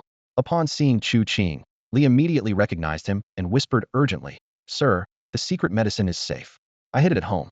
Chu Qing was silent for a while before saying slowly, Had I known, I would have torn down your house instead of risking to save you. Half an hour later, the pharmacist returned carrying various bundles. Chu Qing gathered all the valuables and then waved them away. Once they were gone, he quickly climbed a tree to retrieve his sword sheath, then turned to face the temple, a cold gleam in his eyes. In the next moment, flames consumed the entire Forgetting Worries temple. The fire blazed high, illuminating the path ahead. Standing at a distance, Li watched the burning temple and sighed. What a shame to burn such a fine temple. Chu Qing's mouth curled into a mysterious smile. There's a legend from my hometown rebirth through fire. The dead may walk through the flames and come back to life. He pointed to the bundles on the ground and said to Li, Come, carry my assets. Let's go home. Li looked at the pile of bundles, weighing tens of pounds, and fell silent once again. The fire at Forgetting Worries temple alarmed residents for miles around. Several miles away, a group of burly men were rushing toward the temple. When they arrived, they found the fire raging, consuming the buildings and bodies scattered around the temple grounds in a gruesome scene. Boss, what do we do? One of the men asked in panic. Everything's burned, everyone's dead. Will the master kill us? The leader's expression was grave. After a moment of thought, he said coldly, Bring me my pigeon. One of the men quickly handed him a white pigeon. The leader sneered, We'll send a message to the master to dispatch reinforcements. Once they arrive, we'll track down the traitors and avenge our brothers. The men nodded in agreement. At that moment, one of them suddenly reminded, Boss, we haven't tracked down that killer from the black market last time. Won't it be more tiring to track another one? The leader laughed loudly, Fool. Once we catch one culprit, we can force a confession and pin all the blame on them. The pigeons soared into the sky, heading miles away. In Sherji County, some wealthy families saw the fire at Forgetting Worries temple and smiled with schadenfreude. Good riddance, they whispered among themselves. The monks there were all rebels. Although they had known this for a long time, they didn't dare to act themselves. Now, they speculated on which bold person had acted, wondering if it was a student from the martial academy's inner court. Meanwhile, the families of the pharmacists, upon seeing the fire, were both angry and shocked. Why did those swordsmen set the temple on fire? I was waiting for the master to return so I could go there to offer incense and give thanks. An hour later, they reunited with their long-lost relatives at the city gate, embracing and weeping. Only then did they ask, Where are those swordsmen? Why haven't they come to collect the final payment? One pharmacist explained with a sigh, I saw it with my own eyes. A masked youth, wielding a sword taller than a person, cut down the swordsman and the head monk, and finally rescued us. That masked youth seemed to know Li the pharmacist. The listeners were all astonished. At the martial academy, some instructors and students frowned as they discussed the matter. An unaware vice dean even joked, which student took on the Forgetting Worries temple mission? Killing and arson, all in one go, keep the method. Soon after, an instructor hurriedly reported, Dean, no student took on that challenge. We suspect it might be the work of a wealthy family. The vice dean remained silent for a long time, his brow furrowed, and finally sighed deeply, his voice tinged with disappointment. These recent students enjoy the benefits of the empire, but are unwilling to share its burdens. Do they think that with the empire in turmoil and a thousand-year calamity approaching, they can change the world with the rebels? His fists clenched, a hint of hope flickering in his eyes. I hope the new students in a few days will be different. The teacher standing beside him kept his lips tightly shut, saying nothing, yet his eyes revealed a complexity of emotions that were hard to describe. Outside Wanyu Temple, flames roared into the sky, reflecting in the bloodshot eyes of Ichigo. He stood there motionless, silently watching the blaze. He had a strong intuition that the arsonist was the same person who murdered Hikigongzi. Logically, he should have rushed to the scene immediately, but instead, he waited over an hour before 20 cavalrymen finally arrived. They appeared weary and complained quietly when they heard they were heading to Wanyu Temple, but ultimately followed Ichigo obediently. Minutes later, Ichigo crouched beside a corpse outside the temple, his frown deepening. The traces at the scene vividly recounted the battle. First, a swordsman charged the rebel formation and was killed in return. Then, someone attacked from behind the formation, cutting down 9 men, including a squad leader, in one swift move. This killer was not only skilled, but also well-versed in military tactics. Turning to the still-burning temple, Ichigo recalled a rebel captain inside who had trained over 100 iron tendons and more than 20 iron bones, excelling in both fist and palm techniques, a match for his own strength. After pondering for a while, he quietly analyzed. The killer is about 1.78 meters tall, barefoot, with a heart of stone, treating human life as worthless. They wield a heavy saber and are proficient in saber techniques. His expression grew serious. The characteristics are strikingly similar to the one who killed Hikigongzi. This discovery weighed heavily on Ichigo. He hadn't expected the killer to be adept in saber techniques, leading him to wonder, could it be that the missing secret technique is actually a saber manual? He shook his head. This complicates matters. Inside the pharmacy, the masked Chu Qing stood before several boxes, opening the first one to find over 100 doses of secret toad medicine neatly arranged. His fingers lightly touched the medicine, and he finally felt relieved. How many enemies have I slain for this medicine? Chu Qing muttered to himself. Do you think it was easy for me? Li Yaoshe kept his head down, responding softly. It's not easy. Cutting people down is tiring. Chu Qing tucked the box into his robe, showing little interest in the other boxes. Instead, he asked, what were you doing at the temple? Li Yaoshe sighed, making hemostatic powder and marching pills. Chu Qing's brow furrowed. These two medicines were essential for warfare. What are the rebels planning? Li Yaoshe asked meekly. Is there going to be a war? Can Shurji County hold on? Chu Qing replied coolly. War is none of your concern. If anyone kidnaps you again, I'll bring you back just the same. He waved his hand. Li Yaoshe, go and rest well. Li Yaoshe sighed and headed to the back courtyard. Only then did Chu Qing open the other boxes. The second box contained a pile of silver notes, totaling a staggering 70,000 taels. This amount could support a large-scale war, he thought to himself. The third box held 7 stone bamboo pearls. Seeing these pearls, Chu Qing's hands trembled slightly. I killed He and over 300 enemies for just 1 pearl, he lamented internally. If only he'd mentioned the pearls in Wanyu Temple sooner, I wouldn't have had to kill him. Unfortunately, all that was left of He now was his head. The last box, the largest, was filled with jewelry, gem-encrusted necklaces, hairpins, rings, jade pendants, and loose gemstones. Though valuable, converting them to cash was a hassle. There were also some silver pieces, silk, and jade artifacts, which were worth less than a single pearl. Chu Qing bundled the silver notes and jewelry into a large package, leaving some for Li Yaoshe and intending to entrust the rest to Madame Jean. As for the pearls and secret medicine, he decided to use them immediately. Start with the secret medicine. With 108 doses, it was enough to advance his toad technique. The toad technique not only trained more iron tendons, but also connected with other techniques iron tendons, temporarily boosting combat power. As for the pearls, the profession panel showed they were ordinary pearls, each one only adding a gold tendon. I need to find someone to refine them. Chu Qing contemplated, realizing that the only one who could do this might be Madame Jean. Swallowing the toad poison and 100 doses of the secret elixir, Chu Qing immediately felt a warm current surging within him. In an instant, he fulfilled the 2 major conditions of the secret toad technique. Achieving mastery of the technique required daily practice, 1 elixir a day, and 1,000 days to break the limit. To advance further, he needed 72 pearls and 10 limit-breaking elixirs. The conditions for advancing the secret technique are so high. How many enemies must I defeat? As Chu Qing pondered, the elixir began to take effect. Ribbit! Ribbit! Suddenly, the croaking of frogs echoed throughout the apothecary. From late night until dawn, the strange sound gradually faded after 5 hours. At this moment, Chu Qing's body was covered with dark iron-blue veins. The iron veins on his arms crisscrossed like saw teeth, glimmering with a golden hue. Those on his legs coiled like giant snakes, and the veins on his chest and back twisted into eerie ghostly patterns. He took a gentle step, and the blue bricks beneath his feet instantly shattered, his foot sinking into the ground. With a casual wave of his hand, the air emitted a mournful wail. The power in his every move was comparable to the full force of the red snake leg and iron fist. The sudden surge in strength is overwhelming. Chu Qing marveled inwardly. This was all due to the 72 iron veins cultivated upon mastering the toad technique. Even without breaking the limit, the number of iron veins already met the standard for the limit-breaking realm. No wonder the old master waited so long to pass on this technique. Even more delightful was that the iron veins from the toad technique did not conflict with other techniques. Now, the total number of iron veins in his body had reached an astonishing 262, just over 100 shy of the 365 limit. Moreover, the perfected toad technique allowed him to simultaneously wield two limit-breaking techniques, with each move bolstered by over 200 iron veins. How will those in the outer courtyard of the martial academy withstand this? Chu Qing thought with satisfaction, eager to immediately swallow the pearls and advance the red snake leg. But he quickly calmed down. The pearls haven't been refined yet. I can't waste them. I must be patient. He began practicing the praying mantis fist to adapt to the changes in his body. Each movement shattered the blue bricks, leaving footprints of varying depths. The whistling wind of his punches was like a heavy blade, effortlessly slicing through wooden boards 3 fingers thick.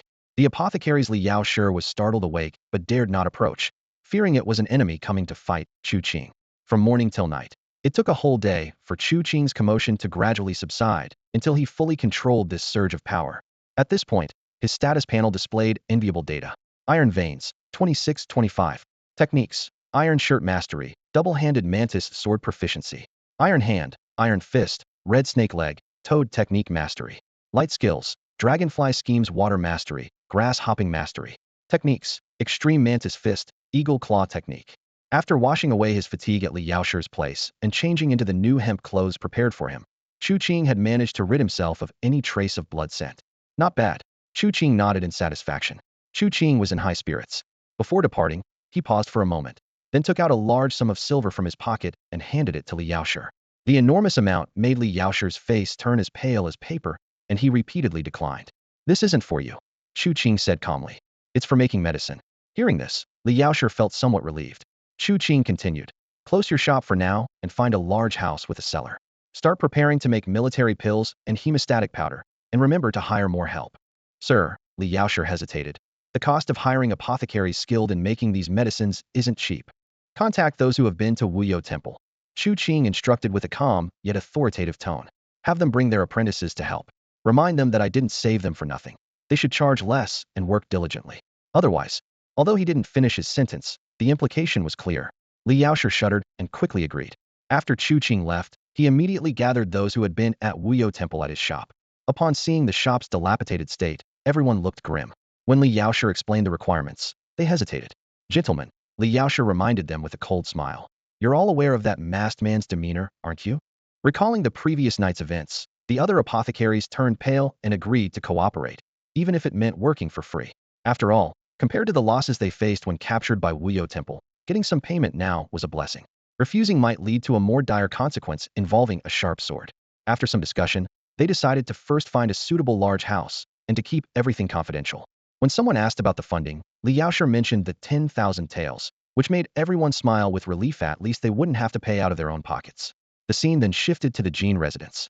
Madame Jean greeted Chu Qing with a warm smile. Chu Qing patted his stomach, claiming he was hungry, and Madame Jean immediately ordered the servants to prepare a meal. Once they were alone, Chu Qing took out 2 luminous pearls and said, "One is for you to consume. The other, please help me refine it." Madame Jean's eyes widened in shock, unable to hide her surprise. Though she had seen such pearls before, she had never owned one. "Where did you get these?" she asked. "Earned them through work," Chu Qing replied with a smile. Madame Jean scoffed at this explanation. No amount of servitude could earn such treasures. But wisely, she didn't press further, instead asking curiously, "Can pearls be consumed?" Chu Qing recounted Tang Wuming's explanation. Madame Jean held the pearl, torn with indecision. At that moment, Chu Qing suddenly placed one pearl in her mouth. Instinctively, she swallowed it, and before she could react, Chu Qing produced the other pearl. "How should this be refined?" Madame Jean asked suspiciously. Chu Qing leaned in and whispered the detailed method into her ear. It wasn't long before Madame Shi arrived. Her gaze shifted between Madame Jean and Chu Qing. quickly sensing an unusual tension in the air. Come on, let's change clothes. Madame Jean insisted, pulling Madame Sure to change into their opera costumes. Madame Sure frowned, noticing Madame Jean's deliberately affected gait, and felt a twinge of displeasure. Madame Jean is a noblewoman by birth. Why does she walk with such a lack of grace? She thought to herself. I must remind her to correct this, or it will be hard to maintain our friendship. 7 or 8 minutes later, Madame Jean returned to the hall first, quickly leaning close to Chu Qing's ear and whispering almost inaudibly, "Another pearl." Chu Qing was taken aback and instinctively handed her another pearl from his pocket. Madame Jean grabbed it and dashed off, leaving Chu Qing bewildered. A few minutes later, Madame Sure took the stage to perform an opera. The melody, vastly different from the previous day, surprised Chu Qing even more as he noticed her walking with a similar affected gait. After the first song, Madame Sure took a bow and announced, "Another song." When the second song ended, Chu Qing eagerly leaped onto the stage. "Yesterday, my iron tendons weren't enough to press down. Today, I'll show her what I'm capable of." He dashed onto the stage, his sleeves fluttering, exuding a fierce aura. However, before he could demonstrate his prowess, Madame Sure suddenly charged at him, delivering an iron palm strike. Chu Qing's pupils contracted as he countered with his own palm technique, engaging in a fierce exchange with Madame Sure. Their palms clashed with resounding thuds, revealing their evenly matched strength. Outside, several maids from Fenghua Shuyue excitedly whispered among themselves. "Miss is slapping that mud-legged man again, and it sounds so loud. The mud-legged man deserves it. He needs a beating. Haha, do you think this time he'll have a handprint on his face?" Definitely. With such loud slaps, Miss must have used all her strength. 1, 10, 20. Great. Miss gave him 20 big slaps.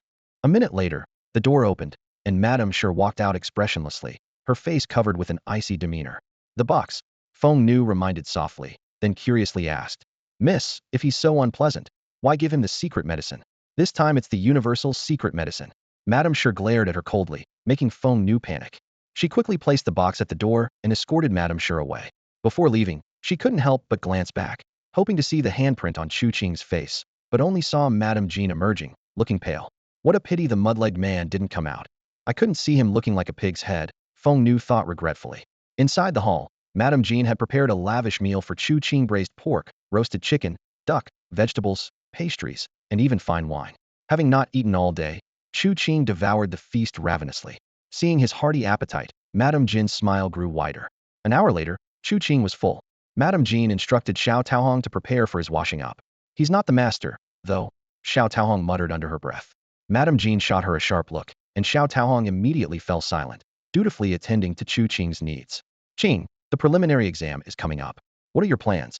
Madame Jean asked with concern.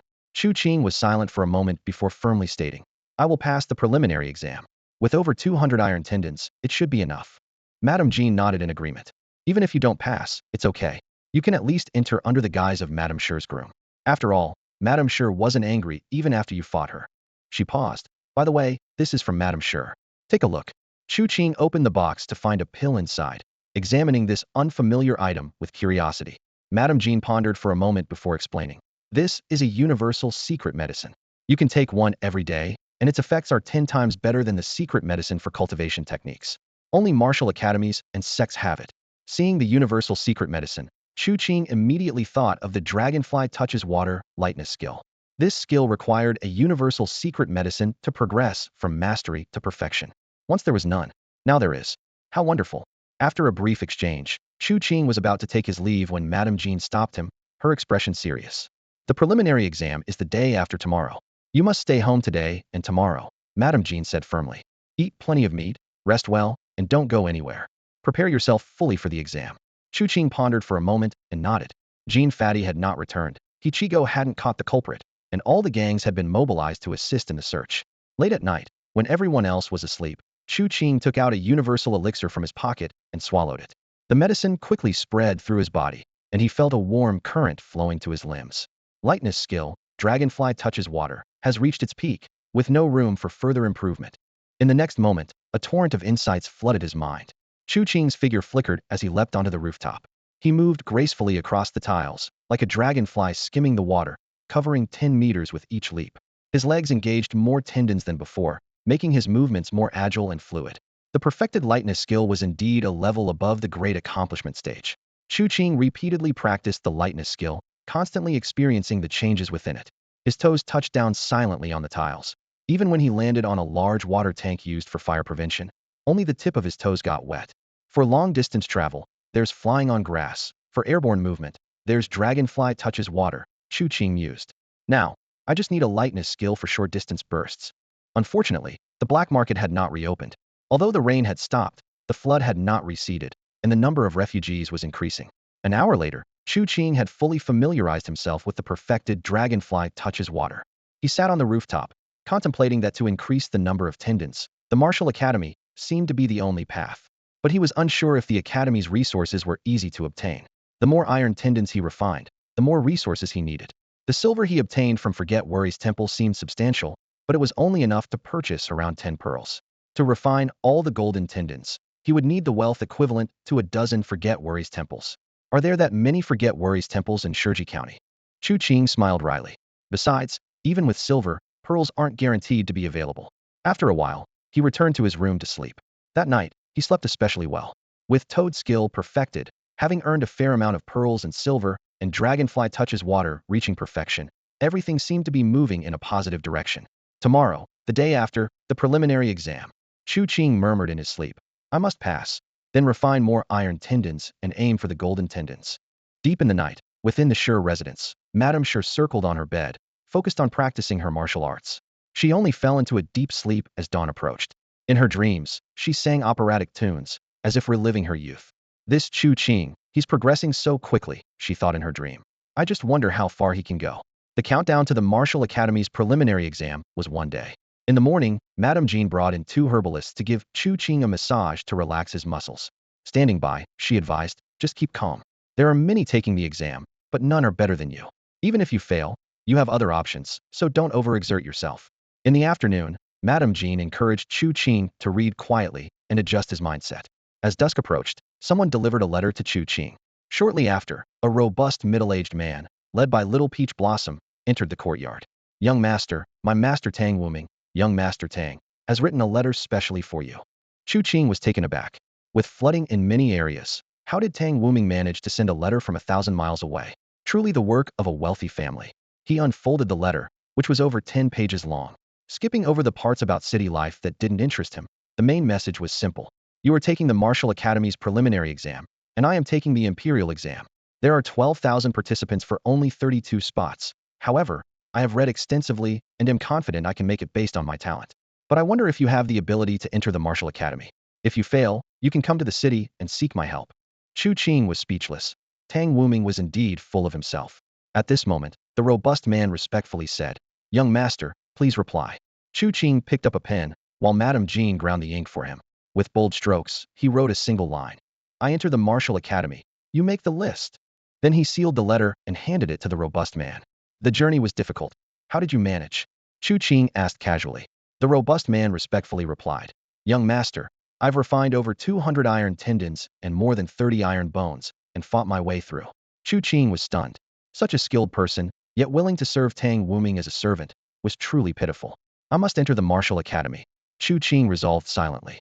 After the messenger left, Chu Qing stopped reading and instead sat cross-legged, lightly tapping his double swords, producing a ringing sound. At dusk, Feng Nu brought a box to Madame Jean. After a moment inside, Madame Jean emerged with the box and handed it to Chu Qing. Check if these pearls have been successfully refined.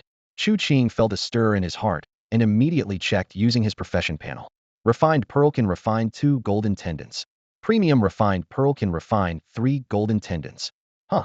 Chu Qing exclaimed in surprise. Madame Jean, worried, asked, not successful? Chu Qing smiled. It was successful. It's just that one of them is of exceptionally high quality, beyond my expectations. Which one? This one. Madame Jean's expression was peculiar. Well, you should use it quickly to enhance your skills. In the early morning, it was the day of the initial Martial Arts Academy examination. Eligible young men and women from the 72 villages of Shurji County flocked in from 20 towns, surrounding the academy with a crowd of over 10,000 people. The academy was built against the West City Wall, covering thousands of acres, with several hundred more acres of open space outside its gates. Chu Qing arrived alone at the open space, having just consumed a secret pearl preparation, readying the 5 golden mantis fist muscles within him. Lady Jean intended to accompany him, but was politely declined by him. The initial exam is simple, plus I have a guaranteed spot from Lady Shur.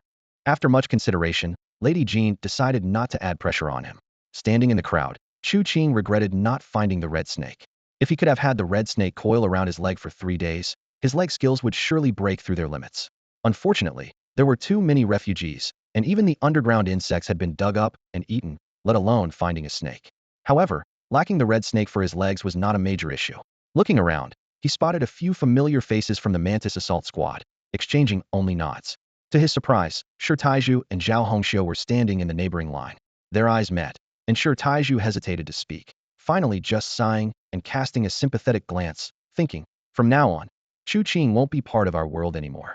Remembering the scene of Chu Qing eating frogs for nutrition, he sighed even more. No matter how resilient or clever you are, it can't compare to a contract. On the open space, dozens of long queues were formed. Soon, Chu Qing and Shi Taiju reached the registration desk simultaneously. Behind a row of tables sat academy students responsible for registration, with many others standing behind, watching the proceedings.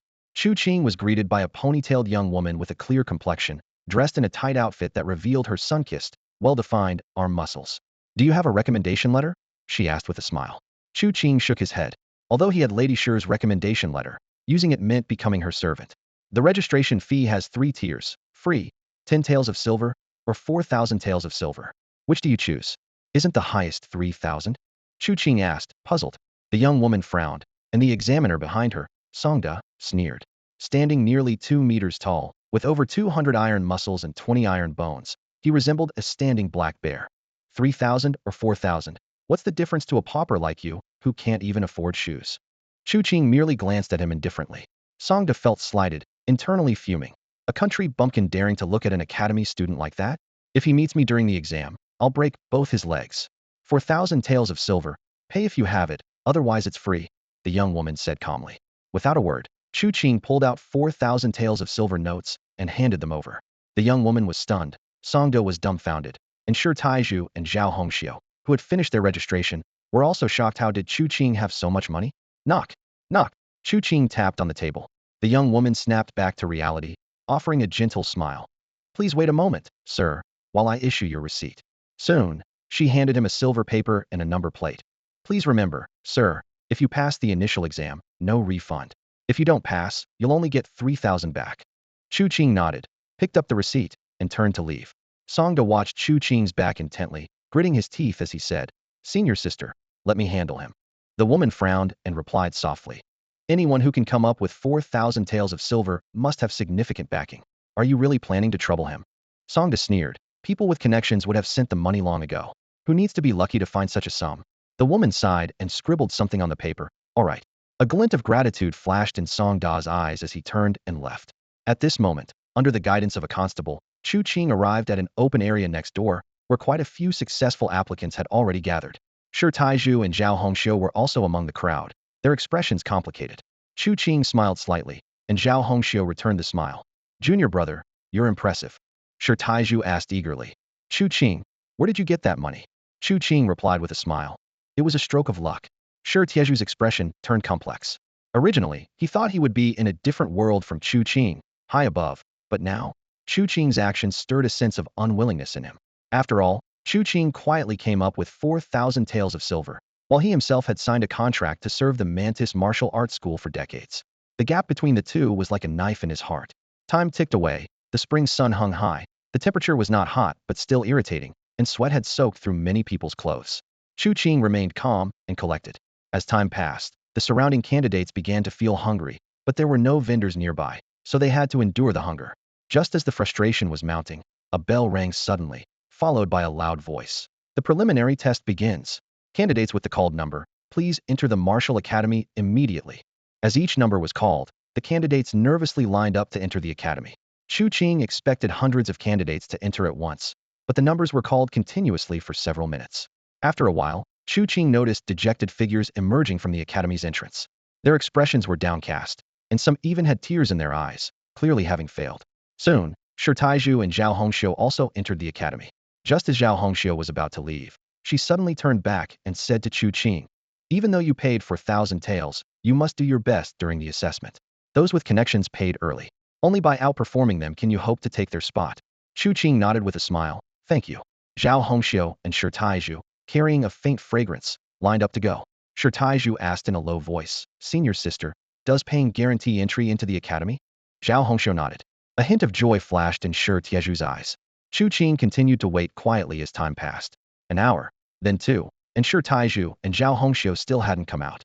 Clearly, they had been accepted. At this point, a commotion arose at the academy's entrance. Chu Qing squinted slightly, noticing several constables carrying a stretcher with a bloodied candidate lying on it. The candidate was dead, and someone exclaimed, "How could someone die?" The crowd became chaotic.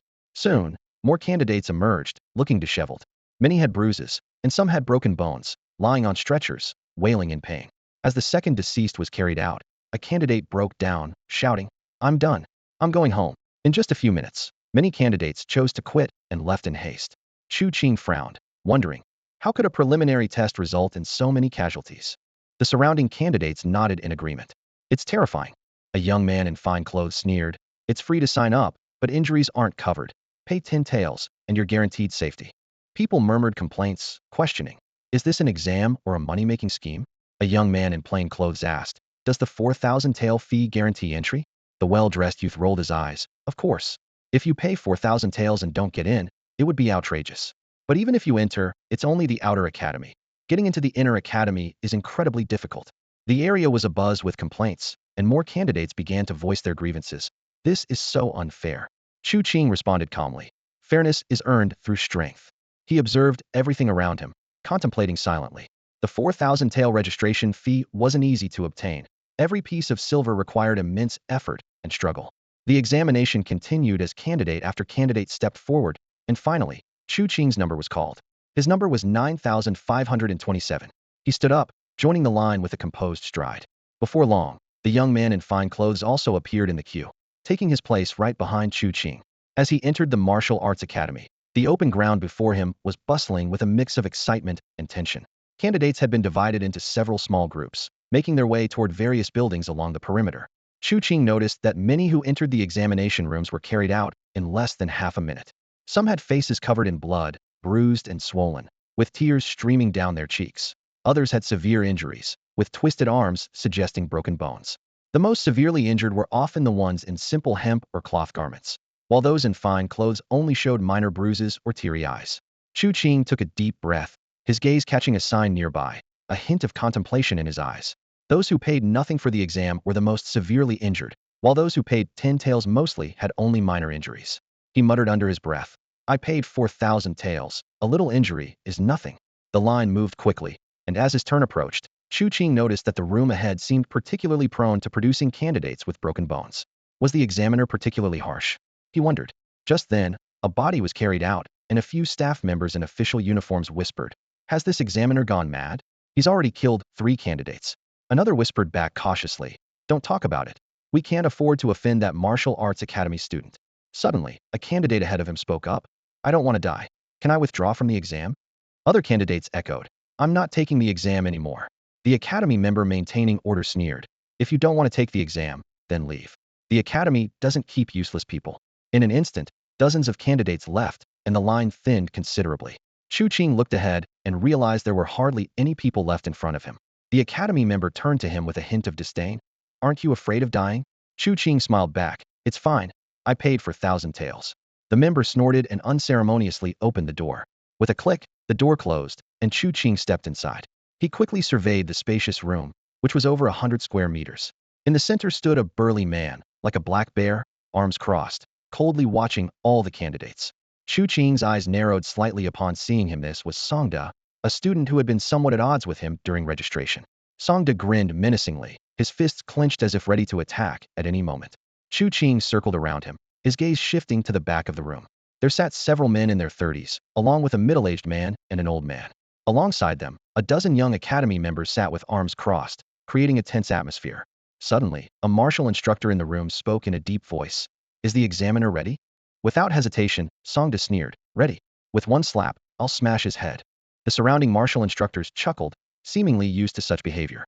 However, another instructor sitting nearby frowned and said in a low voice, "Songda, you've already killed 3 candidates in a row. You've used up most of the academy's death quota.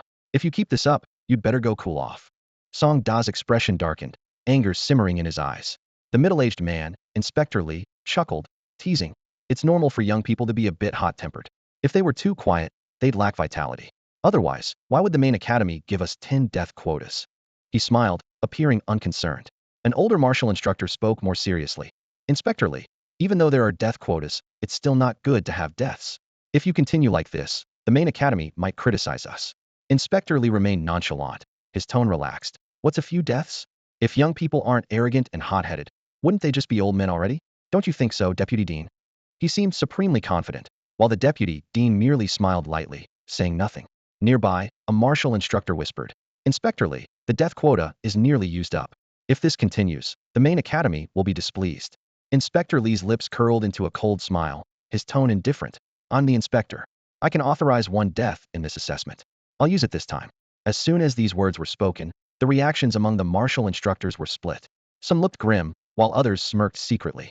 Especially Songda, who let out an odd laugh as he lumbered towards Chu Qing, his massive frame looming like a tall wall.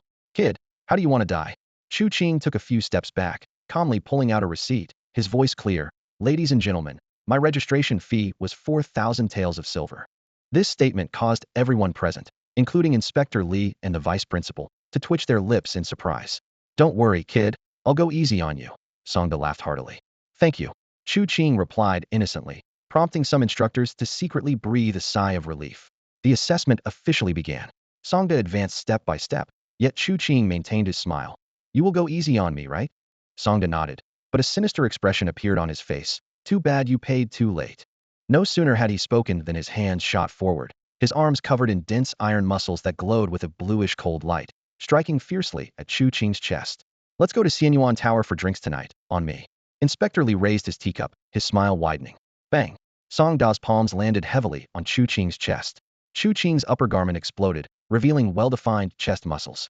This blow made Song Da's pupils contract. His perfect iron sand palm could dent an iron plate. Yet Chu Qing's chest remained unmoved.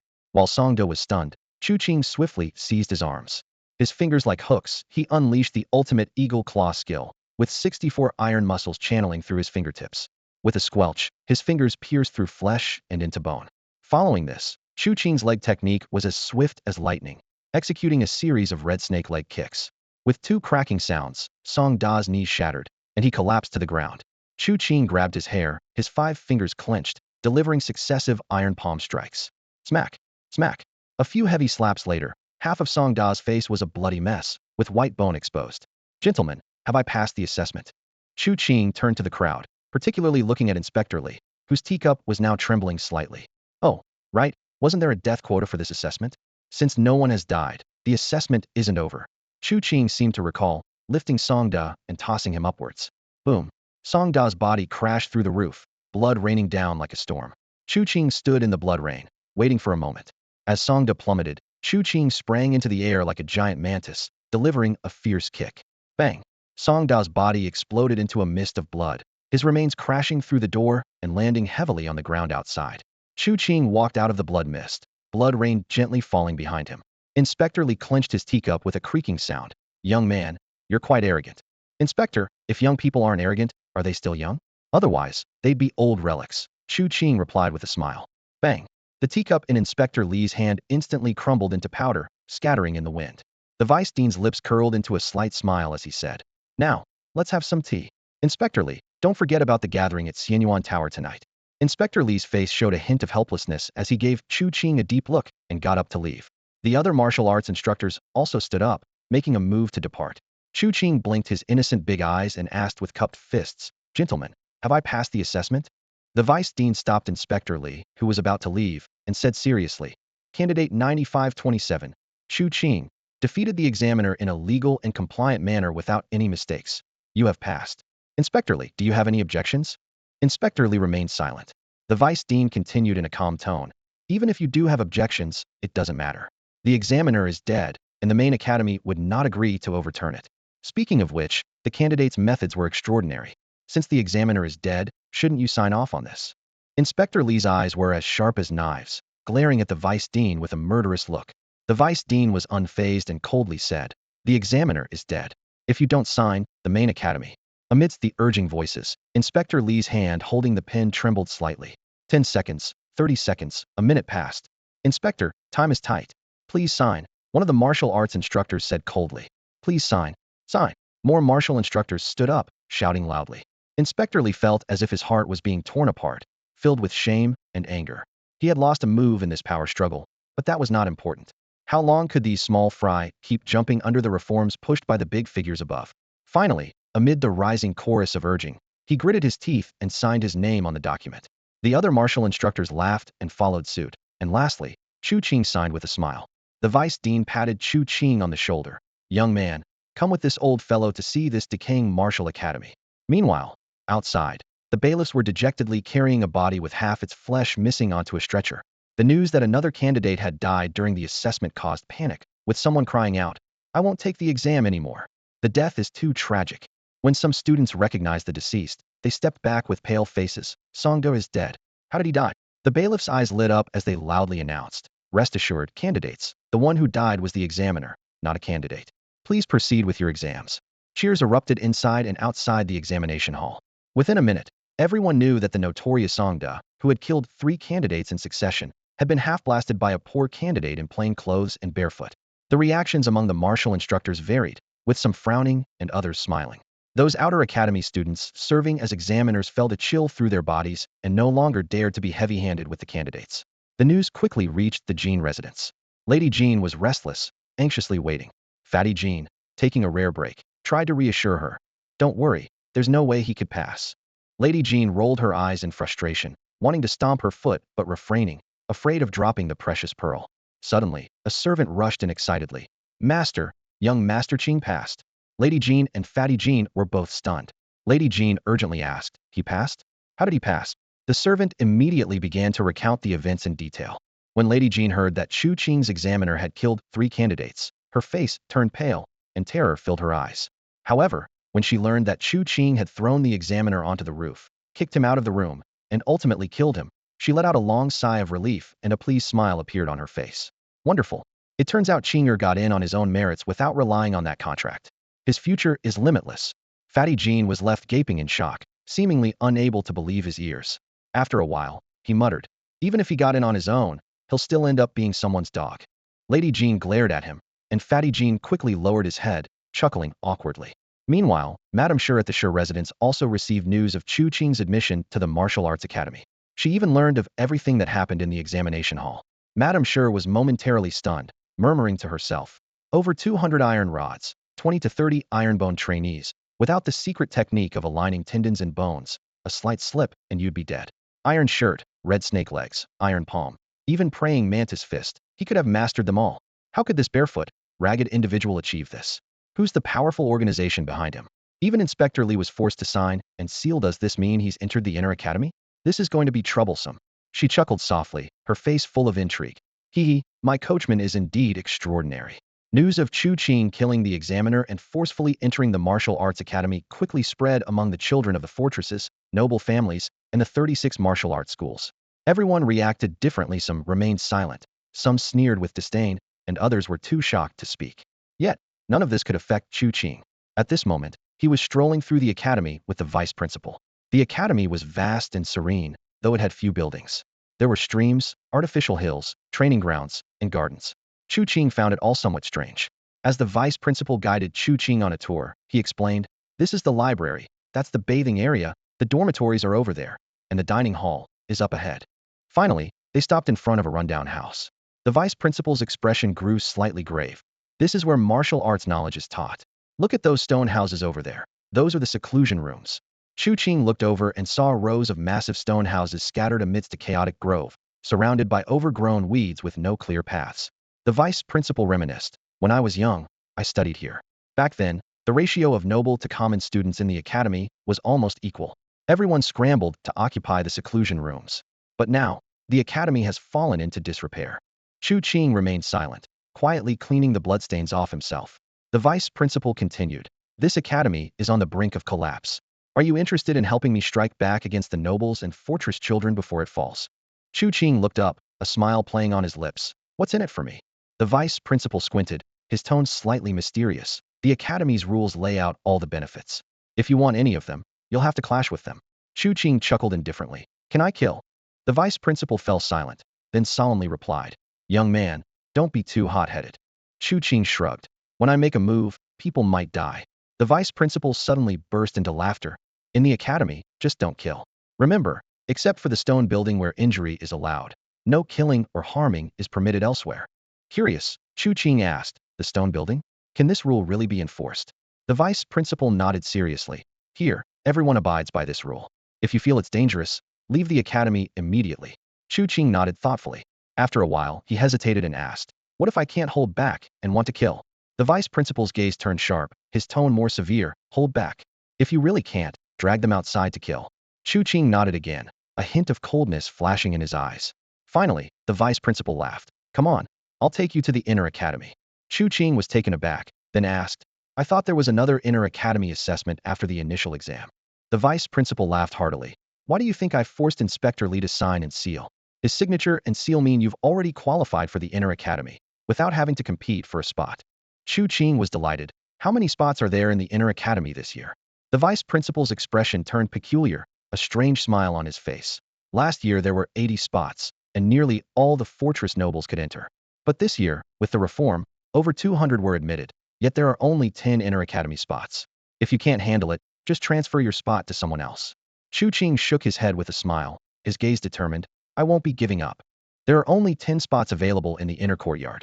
This news hit the young nobles and fortress heirs like a hammer, leaving them dazed. Before entering the martial academy, they had already heard of the reforms and had banded together, intending to monopolize all the academy's resources. However, when they finally set foot in the academy and heard the martial instructor's address, they were completely stunned. What does having only 10 spots in the inner courtyard mean? It means that most of them would end up as outer courtyard students. At that moment, anger and frustration boiled within them. When Lan Jia learned she was assigned to the outer courtyard, she trembled with rage, her face turning ashen. This is impossible. Her voice shook. Not a single fortress heir made it into the inner courtyard. A martial instructor nodded expressionlessly, confirming the harsh reality. Then, Lan Jia asked through gritted teeth, who took all the spots in the inner courtyard? The martial instructor sighed, with a hint of lament in his voice. Most are children of the state families. This statement made the young nobles from the fortresses clench their teeth in anger, their fists tightening until their knuckles whitened. The martial instructor added, and one is a barefoot boy in ragged clothes. This revelation struck everyone like a lightning bolt, leaving them speechless. A ragged, barefoot peasant in the inner courtyard? To them, it was a massive insult to their status. There was no high wall separating the inner and outer courtyards, only invisible rules and a towering circular stone building that marked the division. This stone building, 9 stories high and covering about 5 to 6 acres, had a central courtyard about an acre in size, resembling the earthen buildings from bygone times. The vice principal led Chu Qing through a special passage. This passage was inside the stone building, so narrow that only one person could pass through at a time, with a width of just about a meter. Many inner courtyard students only ascend the stone building twice in their lives. The vice principal explained as they walked. The first time is when you arrive, and the second time is when you leave. Hearing this, Chu Qing's lips curled slightly. So, how do you reach the top in between? The vice principal's eyes sharpened. Fight your way up. Fight your way up? Chu Qing mused internally. Soon, they reached the top floor of the stone building. It stood 4 or 5 stories above the ground, with a wide circular corridor about 7 or 8 meters across. The inner circle was the courtyard, adorned with exquisite stone railings and columns, while the outer circle was a solid stone wall. This floor has 10 room entrances, the vice principal explained, pointing around. 9 are occupied by students, and the remaining 1 is for meetings. The vice principal quickly led Chu Qing to what seemed like an ordinary wall. He knocked rhythmically, and the sound of gears turning followed, causing the wall to slide open and reveal a 3-meter-wide door. Chu Qing stepped inside to find a spacious room, at least 200 square meters in size. In the vast space, there were only about 20 people, a few martial instructors, Inspector Lee, some elegantly dressed young men and women, and a group of muscular men operating gears to close the stone door. Inspector Lee gave Chu Qing a slight smile, as if their previous unpleasantness had never occurred. Chu Qing returned the smile. The elegantly dressed young men and women looked surprised to see the ragged and barefoot Chu Qing, but remained silent. Chu Qing pondered silently. These must be the new inner courtyard students, but there are only 8 here, plus myself, which means 1 is missing. Where's the other person? At this moment, the vice principal stood shoulder to shoulder with Inspector Lee. A female martial instructor spoke clearly. Welcome, students, to the inner courtyard. The group remained silent, but the martial instructor continued unfazed. In the past, there were many inner courtyard students. This year, there are only 10 spots. To be here, you must either have extraordinary talent or an exceptional background. As long as you don't voluntarily give up your spot, The Academy's resources will be fully available to you for the next 3 years. How much you can gain depends on your own abilities. Chu Qing remained silent, as did the other young men and women, each lost in their own thoughts. The female scholar stood at the podium and began to explain in detail to the new inner courtyard students the differences between the inner and outer courtyards. Her voice was clear and methodical as she outlined the 3 most crucial distinctions. Firstly, outer courtyard students receive only 1 basic cultivation resource daily, while inner courtyard students receive at least 3, with opportunities to acquire more through various rules. She raised one finger. Secondly, you have the freedom to choose a weapon technique to practice, which requires a significant cost in the outer courtyard. Lastly, her tone became solemn. In a year, you will have the chance to learn any secret technique, possibly even earlier, and at a much lower cost than before. Outer courtyard students may never encounter these techniques in their lifetime. As the female scholar continued to enumerate more privileges, the well-dressed young men and women in attendance widened their eyes and gasped. The only exception was Chu Qing, who appeared calm due to his prior ignorance of the martial academy. Ahem, the female scholar cleared her throat softly. These are just the basic privileges. There are more rewards awaiting you. She then detailed the credit system. The higher the credits, the better the benefits, and credits could be transferred among students. This system would clearly make the strong stronger and the weak weaker. As inner courtyard students, you all start with 100 credits, she continued. And the academy distributes specific resources daily, with those holding more credits having priority in selection or receiving larger shares. She emphasized that the credit system was the focus of this reform, though its success would only be evident after the graduation assessment in 3 years. After distributing a booklet, a sharp question suddenly broke the room's silence. A young woman asked, "Will the scholars distributing resources be envious of us?" The question plunged the scholars present into silence, with only Li, the inspector, responding with a cold smile. The vice dean candidly admitted, "Yes." He then sighed, explaining that although this inner courtyard had only 10 students, they enjoyed resources more abundant than for 100. More importantly, aside from Chu Qing, the others came from elsewhere, lacking roots in Shiji County and potentially facing unknown dangers upon leaving the academy. "You can use this room until tonight," the vice dean said. "Next time you want to enter, either fight your way in or wait until graduation." As everyone prepared to leave, Chu Qing suddenly asked, "Do we get today's resources? What about the other companion?" Li, the inspector, turned and said coldly, "You talk too much." The vice dean, however, laughed heartily. "You took someone's spot, so another person naturally left. That's why your resources are slightly more than other academies." This answer left Chu Qing puzzled. After the management left, he looked around and found 4 males and 4 females in the room. The men were all handsome, one notably with white hair. The women were either pure, charming, or strikingly cool. Chu Qing pondered aloud. "Are you all here to develop feelings as well?" This comment left the young men and women exchanging glances, and the atmosphere suddenly became quite subtle. Crash. Chu Qing opened the hefty book handed to him by the female scholar, his eyes quickly scanning the densely packed text. This book meticulously recorded every rule of the inner courtyard, from earning credits to resource allocation, from daily supplies to promotion criteria. Everything was covered. As he focused intently on his reading, he soon discovered an intriguing detail about the stone tower accommodations. The higher the floor, the more credits and resources one received daily. Interestingly, students on lower floors could challenge those on higher floors, but not vice versa. More importantly, credits could be used not only to assign tasks, but also to exchange for various secret skills. While Chu Qing was engrossed in the book, a young man glanced around and whispered to the girl beside him, "Nangong, let's head to the dormitory." The girl hesitated briefly before nodding in agreement. Seeing this, the other young men and women exchanged glances, eager to leave the empty place. Clearly, no one wanted to linger with the ragged, barefoot Chu Qing. "Hold on." Chu Qing coughed lightly to stop them. "What?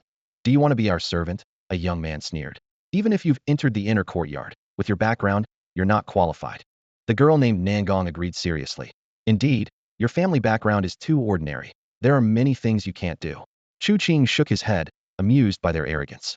He raised the book in his hand and said, "I'm stopping you for your benefit. This martial academy is clearly a place where the strong get stronger and the weak get weaker. As newcomers, if we're not familiar with the rules, we can easily be exploited. Losing a resource means falling behind." He looked around at them, his tone deepening. "Fall behind once, and you'll always be behind. We must not only guard our resources, but also find ways to take from others." His words made the young men and women ponder. However, the Nangong girl dismissed it. "We're from the state capital. Do you small-town people dare to target us? From poor mountains and evil waters come unruly people." Chu Qing retorted with a cold laugh. "If you're tricked into leaving the academy and something happens to you, even if your family avenges you, What good would it do? The dead can't come back to life. At this, the two pairs of twin siblings immediately clasped their hands in thanks, and after a moment of hesitation, the other four also expressed their gratitude. They quietly studied the rules, while the guards remained like statues at the door. In less than 20 minutes, they had all memorized the rules. Although most rules protected students, there were indeed loopholes that allowed the strong to exploit the weak. Everyone, Chu Qing said with a light smile. We nine are in the same year, theoretically the most competitive. But after careful study, our conflicts are actually minimal. The real threat comes from the upperclassmen, and even the martial instructors. The martial instructors are dangerous too. The twin girls spoke in unison. If the instructors are dangerous, what can we learn? The twin boys echoed in harmony. Chu Qing looked with interest at the two pairs of twins who seemed to share a mind, and continued. Let me ask you, with so many resources at our disposal, might the martial instructors not be tempted by greed? Yes. The vice dean's gaze swept across the group. The rules state that most resources are brought into the academy daily by Wu Fuzi. If Wu Fuzi becomes greedy and withholds our resources, how would you respond? This question left the young men and women present in confusion. As members of influential families, their resources had always been taken care of by servants, and they had never experienced such deprivation. However, Chu Qing's reminder made them aware of the potential crisis. Chu Qing pointed to the rules on the wall and continued. Look at this rule: the higher the floor in the stone building, the more credits, resources, and privileges you can earn daily. But the upper floors are occupied by senior students. We must unite and cooperate to secure better positions. As Chu Qing analyzed each rule that disadvantaged the newcomers, the group gradually recognized the necessity of banding together for support. So, we need to select a leader, Chu Qing concluded, only to be interrupted by a young woman. Why can't it be a female leader? How about everyone shares their skills, and the strongest among us leads? Chu Qing suggested with a smile. The Qingfeng twins spoke first. We've refined 365 iron tendons and 72 copper tendons, mastering 5 or 6 martial arts, each able to unleash at least 50 tendons of power. These numbers left Chu Qing stunned. He had thought his over 200 iron tendons were quite impressive, but the twins had reached the peak of tendon refinement. Next, the Mingyue sisters chimed in sweetly. We have 365 iron tendons, 200 copper tendons, and have mastered 2 limit-breaking techniques. Nan Gongxue said with a sultry gaze, 220 copper tendons, 2 limit-breaking techniques. Shi Minfeng proudly added, my strength is comparable to Nan Gong's, and cast a challenging glance at Chu Qing. Finally, the white-haired youth Wang Yinyang coldly stated an astonishing figure. Full copper and iron tendons, plus 10 silver tendons. Cui Moyang, tall and wearing a flowing gold and red skirt with gold and silver bells on her long ponytail, calmly revealed, 50 silver tendons. When all eyes turned to Chu Qing, he faced away from the crowd and slowly recounted. In the spring of 987, I began martial arts and within 3 days killed the bloodhand butcher Lu Hai. Days later, I slew the ghost cry blade Lu Tang in a storm. Then, I single-handedly annihilated over 300 members of the He family at Wu Bao. Most recently, I cleaved the golden Arhood at Forget Worry Temple with a single sword stroke. In the ensuing silence, Cui Moyang questioned, you achieved all this in just a month of training? Go to the county and inquire if you doubt it, Chu Qing replied calmly. When Nan Gongxue pressed for details about his cultivation, Chu Qing finally turned to face them, serenely revealing the staggering truth. I, Chu Qing, have 7 gold tendons. Chu Qing finally became the leader as he had hoped, but it was a somewhat reluctant achievement.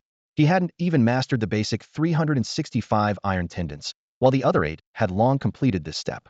By Mao Wang Yinyang and Cui Moyang had even advanced their entire body's tendons to the bronze tendon level. In terms of strength, they were indeed far superior to Chu Qing. Facing the group, Chu Qing claimed he had developed 7 golden tendons. The two pairs of naive twins immediately expressed their support with enthusiasm, while the remaining 4, though verbally agreeing, had doubt flickering in their eyes. Chu Qing didn't mind this at all. After some polite exchanges, the 9 of them got to know each other better and then returned to their accommodations on the first floor. The Martial Arts Academy had arranged their rooms together, with each door having a slot where they needed to insert their identity card and knock in a specific rhythm to unlock the mechanism.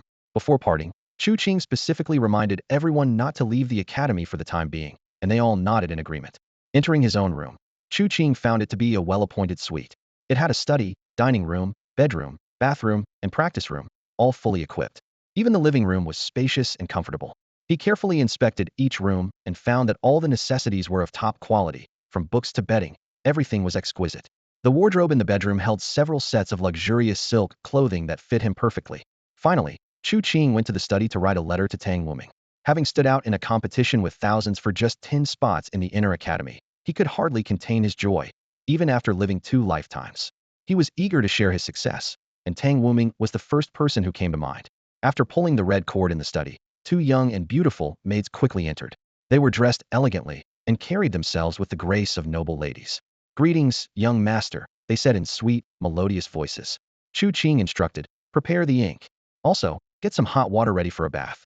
The round-faced maid went to prepare the bath, while the almond-faced maid rolled up her sleeves and began grinding the ink. Chu Qing picked up the pen and wrote swiftly, filling 7 or 8 pages. Aside from the pleasantries, the core message of the letter was clear. In a competition where even the sons of fortress nobles had been defeated, only he, Chu Qing, had been successfully selected.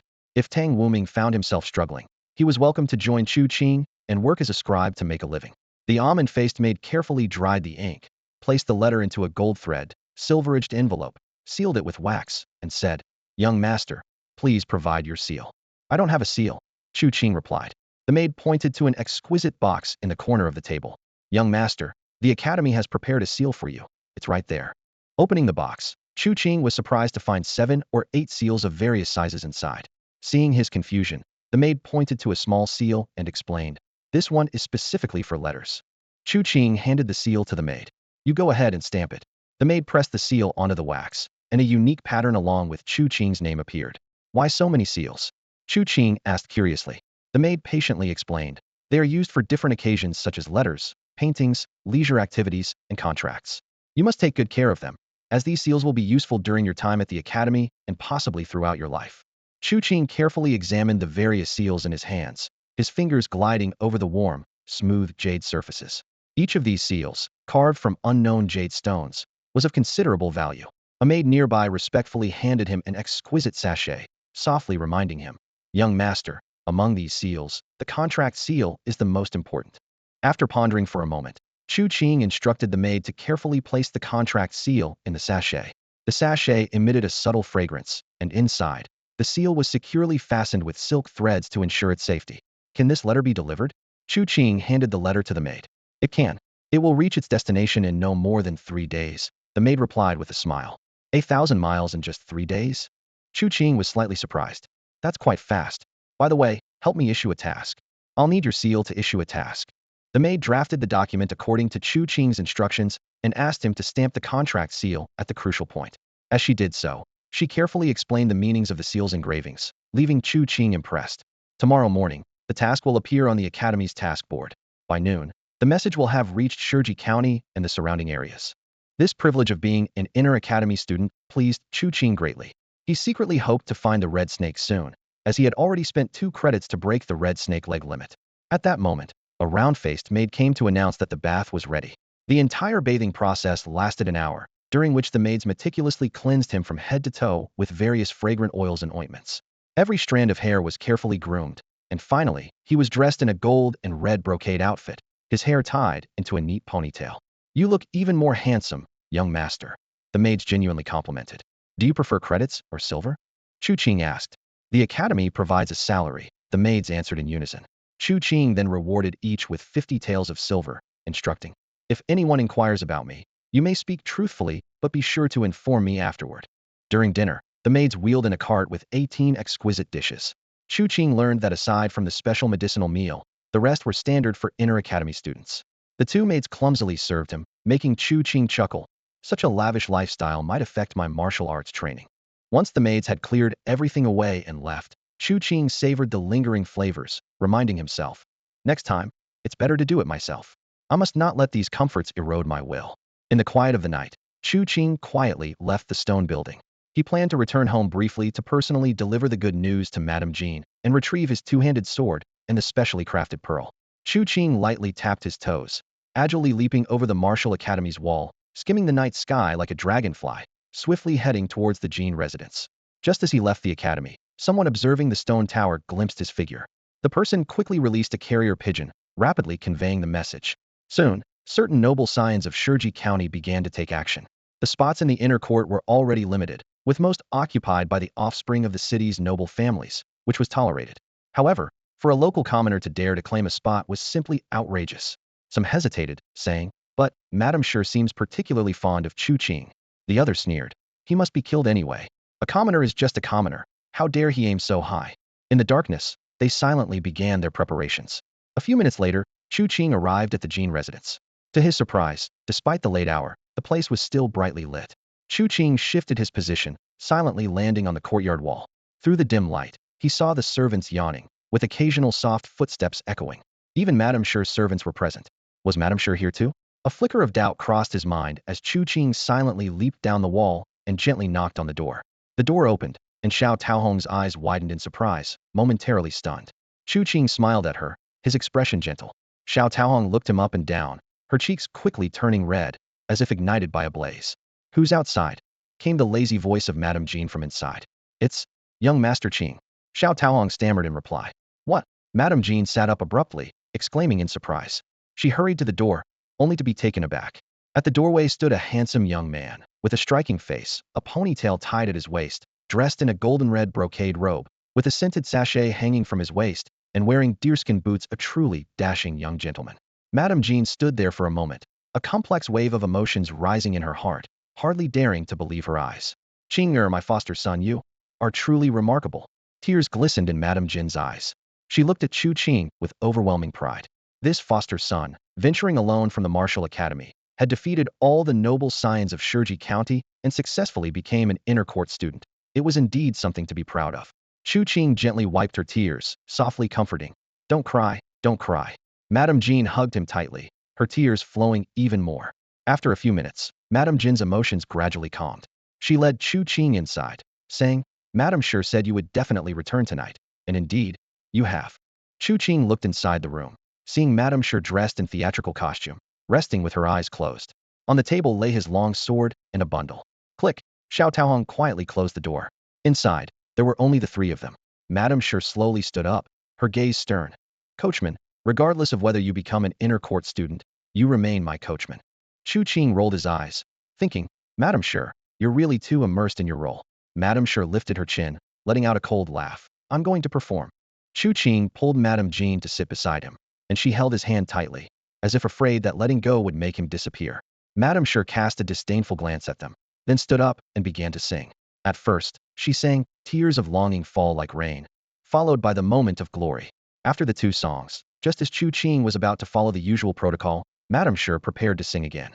As she began, the tune turned intense, the pitch rising dramatically with the melody, as if battle fires were raging, flags waving. Chu Qing was slightly startled, his heart stirred, and with a clang he quickly drew his double-edged sword, laying it across his knees, his fingers gently strumming the blade, producing a resonant sound reminiscent of galloping horses and clashing swords. This song lasted a full 5 minutes. As the melody concluded, Chu Qing's face lit up with joy. He could clearly feel that he had met all the requirements of the praying mantis sword's first condition, striking the sword 1,000,000 times, maintaining it 1,000 times, and cleansing it with blood 100 times. His mastery of the technique had successfully advanced. The mastery of the double-handed praying mantis sword, practice 1,000 times daily, achieve mastery in 300 days. This phrase echoed in his mind, accompanied by a warm sensation spreading throughout his body. Chu Qing felt an unprecedented connection with his longsword, and a wealth of knowledge about the double-handed praying mantis sword surged into his consciousness. At this moment, he was confident that even a casual swing could harness about half of the iron force-enhanced sword technique. No wonder the weapon techniques are so strictly regulated, Chu Qing mused. It turns out that weapon techniques are akin to secret techniques and can also mobilize the iron force of other techniques. If the sword technique reaches perfection or even exceeds its limits, could it be stronger than the secret techniques? No. If the weapon techniques were stronger than the secret ones, they would undoubtedly be more difficult to learn. There must be other secrets hidden within the secret techniques. Lost in thought, Chu Qing returned to reality to find Madame Sher sitting nearby with a serious expression. He sheathed his long sword and focused on her. You're in trouble, Madame Sher said sternly. Someone wants to kill you. Chu Qing smirked. There are many who want to kill me, but they've all ended up dead. He recalled the Blood River gang, who had attempted to kill him, but ultimately failed. Madame Sher exhaled slowly, her voice cold. Cowardly coachman, if you're afraid of dying, drive the carriage for me to the martial academy at dawn. If you're not afraid, leave now. Chu Qing was intrigued. What do you mean? All the nobles and castle heirs failed to enter the inner academy, and they are unhappy about it, Madame Sher said icily. This cohort has only 9 people in the inner academy, yet they enjoy the resources of 100. Do you think they will be content? Inside the academy, they dare not kill, but outside, even martial teachers could be killed. Chu Qing fell silent. He didn't want to take risks and considered asking Madame Sure to escort him back, but that would require him to drive the carriage himself. Even without a contract binding him, he would be seen as a coachman. How would the Martial Academy perceive him? How would those noble ladies from the prefecture view him? Would his status as the leader still hold? Coachman, you need to take this seriously. Madame Sure's voice interrupted his thoughts. Chu Qing nodded. Matters of life and death required serious consideration. Madame Sure stood, her demeanor cold and lofty. I hope you survive. With that, she left, her chin held high like a regal swan. Madame Jean rose, ignoring the previous scene, and said worriedly, maybe you should leave after dawn? Chu Qing shook his head. I'll leave now. If enemies block my way, I'll defeat them. Otherwise, how can I be the leader? How can I survive in the Martial Academy? Madame Jean retrieved 2 glowing pearls from her bosom and handed them to him. Top-grade secret pearls. Chu Qing's eyes lit up.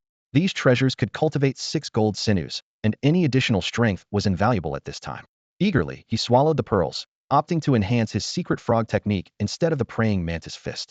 As minutes passed, and the croaking inside him subsided, 6 golden sinews emerged on his chest and back, faintly visible beneath his skin. I'm leaving now. Write to me anytime you need help, and I'll receive it immediately, Chu Qing reassured Madame Jean, holding her hand. Madame Jean nodded. In the inner academy, I'm the leader. Everyone listens to me. Chu Qing continued. If you encounter problems, call on me. What you consider insurmountable might be a breeze for me. Madame Jean nodded with a smile, her eyes curving in delight. Though he was about to leave, Chu Qing lingered, holding Madame Jean's hand and conversing for a long time. It wasn't until after 4 a.m. that he finally rose to depart. Before leaving, he gave Madame Jean 2 more pearls. Once they're refined, take one, he insisted, and his serious expression compelled her to nod in agreement. Then, Chu Qing requested some small items from Madame Jean: an iron whistle, silver needles, and other self-defense tools. A few minutes later, Madame Jean leaned against the doorframe, her eyes brimming with tears as she watched Chu Qing's retreating figure. The young man, clad in a gold and red robe, slung a pack over his shoulder, grasped his double-handed sword, and stepped out of the brightly lit Jean residence into the dark night. Thud, thud, thud. Chu Qing walked steadily through the darkness. The silence around him was oppressive, with the empty streets exuding a heavy atmosphere. Tonight's darkness was devoid of wind and rain, making the murderous tension feel out of place. But he understood that despite someone wanting to ambush him, he chose not to use his dragonfly-like agility, instead strolling leisurely like an ordinary person. A minute passed, then 5, and he was halfway through. Suddenly, the air in the darkness tensed, and footsteps grew more frequent. Chu Qing smiled slightly, adjusted the position of his bundle, and slowly drew his double-handed sword. With a clang, he casually discarded the scabbard on the ground. Scrape, scrape. He gripped the sword hilt single-handedly, dragging the tip along the ground, leaving a shallow mark with a harsh scraping sound. Whoosh, whoosh, whoosh. Piercing spears whistled through the air, descending suddenly. Chu Qing's legs bent sharply, propelling him forward like a mantis. Scrape, scrape. The sword tip grated quickly against the cobblestones, sparks flying, and with each step, it seemed as if the ground was aflame.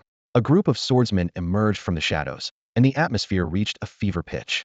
Without a word, they charged at Chu Qing. Flash! With a swing of his double-handed sword, Chu Qing's adept swordsmanship effortlessly engaged over 100 tendons within him. Even the elite among the swordsmen, or a master like Zhao Wuji, couldn't withstand his effortless strike. Crack! The fastest swordsman was cleaved in 2, blood splattering everywhere. Amidst the screams, more swordsmen charged at Chu Qing like madmen. Flash! Flash! With each step and swing, flesh flew and bodies piled up. Blood stained his brocade clothes and his long hair. Each swing of the sword brought a new surge of satisfaction as the blood-washed sword tally increased. In less than a minute, all the swordsmen on the street were slain, leaving behind a scene of severed limbs and pools of blood. Chu Qing let out a roar, exhilaration surging through him. He surveyed his surroundings, then leaped onto the rooftop like a giant dragonfly. Crack! Another scream echoed as the spearman on the roof was sliced in half. Within seconds, no one on the rooftop remained alive. Chu Qing swiftly jumped into a dark alley. The secret techniques allowed him to see as if it were daylight. A few swordsmen, driven to desperation, trembled as they approached him. Chu Qing smirked coldly and swung his sword. 1, 5, 10. Chu Qing, like an emotionless machine, swung his sword, blood splattering. Each strike was precise, leaving the swordsmen no chance to react, and they fell into the blood. The blood-washed sword tally increased. The swordsmen, having collapsed mentally, dropped their weapons and fled in panic. Chu Qing pursued them mercilessly, giving them no chance to escape. Kill! Chase! 3 minutes later, silence reigned, with all his former enemies lying lifeless. Chu Qing slowed his pace, leaving bloody footprints behind him as he headed toward the martial academy. 1 minute, 5 minutes, and he was only a kilometer away from the academy when someone blocked his path with a lantern. Following closely was a dense crowd, with 20 cavalrymen faintly visible, their presence threatening in the shadows. It was Ichigo, wearing steel gloves, his eyes filled with murderous intent. I know many want you dead, but no one expected you to be the assassin, Chu Qing, Ichigo said in a low voice, his tone filled with surprise and anger. Chu Qing halted, his eyes brimming with killing intent, a cold smile playing on his lips. You won't be surprised for much longer. You killed Lu Hai, stole the secret technique, then killed Lu Xiaogo, followed by Master Lu. Finally, when my master Ichigo discovered your theft, you brutally killed him. You are guilty beyond measure. Ichigo growled, his eyes flashing with rage and bewilderment. Chu Qing shook his head, a hint of disappointment on his face. You're wrong. Ichigo hesitated, then confidently refuted. How could I be wrong? I'm an expert at tracking down clues. Although you've hidden yourself well, the moment you revealed your strength during the preliminary exam, I connected all the dots. You are the murderer of Ichigongzi. In fact, the murder in the neighboring black market was also your doing, Ichigo said coldly, staring at Chu Qing under the moonlight. Chu Qing remained calm and only spoke after a moment. Do you have any evidence? I have evidence, irrefutable evidence. Ichigo sneered. A life for a life. Even if you're an inner courtyard student, you must die today. Chu Qing sighed softly. If you wanted to kill me, why didn't you do it sooner? Look, the blood on me has already dried. This remark completely enraged Ichigo. He trembled all over and shouted, Iron cavalry, charge. The synchronized sound of 20 warhorses' hooves filled the air, kicking up clouds of dust. Armored knights brandished their scimitars, laughing menacingly. A look of disdain flashed in Chu Qing's eyes. Even someone as inexperienced as him understood that this distance was insufficient for the cavalry to gain momentum for a charge. He slightly bent his legs, and the stone slabs beneath his feet shattered instantly. Using his perfected dragonfly touches water technique, he advanced 10 meters in the blink of an eye. As he landed, the stone slabs crumbled again, and he leaped another dozen meters. Before the knights could react, Chu Qing had already leapt into the air. His double-handed sword swept across, instantly beheading several foes. He lightly tapped the head of a horse, causing it to collapse with a mournful cry, followed by a swift strike that cut through his enemies. Though the iron cavalry fought back desperately, their weapons were all deflected by Chu Qing's iron shirt technique. Chu Qing moved swiftly through the crowd, his secret toad technique operating at full capacity, enhancing his power and restoring his energy.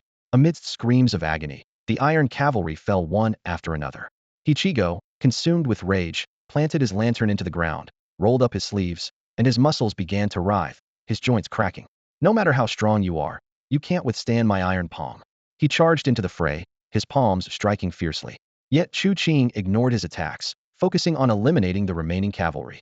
Wherever he went, blood and flesh flew. Arrogant fool. The more you kill, the more you deplete yourself. You're doomed. Ichigo growled through gritted teeth. In the lantern's glow, a sudden flash of cold light appeared. Without warning, Chu Qing turned and swung his sword directly at Ichigo. The speed of the strike was terrifying. Block it, Ichigo roared, using his perfected palm technique. With a loud crash, he was sent flying back, crashing heavily to the ground. The power of that sword was beyond his imagination. Chu Qing continued to cut down the remaining cavalry until the last one fell. He dragged his bloodied sword, stepping closer to Ichigo. How many iron tendons do you have? Where's the confidence to face me, Heiden? Oh, by the way, you were wrong. It wasn't because Ichi discovered my secret. It was because his steward insulted me, so I killed him and everyone in his manor. Ichigo was horrified by this revelation. Just for an insult, you dared to kill the manor's heirs? You're insane. Chu Qing smiled as he swung his sword, hacking fiercely like a wheel. Ichigo desperately used his palm technique to block, but wounds continued to appear on his body. Though not deep, they were painful enough to make him tremble. Insane? You think you can call me insane? Chu Qing sneered. Even with your evidence of me killing Ichi, what can you do? Today, I will cut you down, cut down hundreds, cut down the fortress cavalry, and who can stop me? Before he finished speaking, Chu Qing unleashed his true power. His double-handed sword sliced down like a mantis blade, shattering Ichigo's iron gloves. With one decisive stroke, Ichigo, covered in wounds, was cut in half. Chu Qing casually discarded his sword, stepping over Ichigo's corpse, and walked towards the martial academy. By the time he reached the academy gates, several inner courtyard students and martial instructors had gathered, watching the blood-soaked figure with complex expressions. Step by step, with bloody footprints marking his path, Chu Qing slowly approached the entrance of the martial arts academy. Just a few meters away, the twins, Chui Moyang, by Mao Wang Yinyang, martial arts instructors, Inspector Li, the deputy headmaster, and others were waiting, watching him with complex expressions. The fierce aura emanating from him sent chills down their spines, causing many to instinctively take a few steps back. Chu Qing halted, crossing his arms with a cold smile playing on his lips. Who else wants to kill me? Silence enveloped them.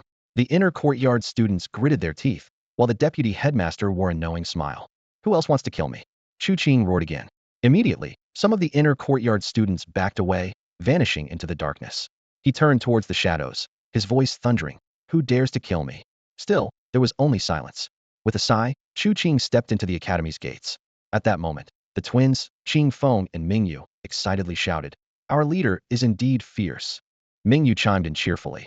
"If you're not ruthless, you can't stand firm. Leader, you're certainly ruthless." Chu Qing laughed, his gaze sweeping over the other inner courtyard students. "You castle brats want to kill me too, but you don't have the guts. Cowards," he said coldly. "Place my sword and sheath at my door. Make sure they're clean. Otherwise, people will die, you know." With that, he disappeared into the maze of buildings, bathed in the dawn's light. One of the inner courtyard students sneered. "Who does he think he is? He's just entered the inner courtyard, doesn't even have a single iron bone, and dares to threaten us." The twins immediately defended. "So what if our leader threatens you? Who's not convinced? Step out, and I'll beat you."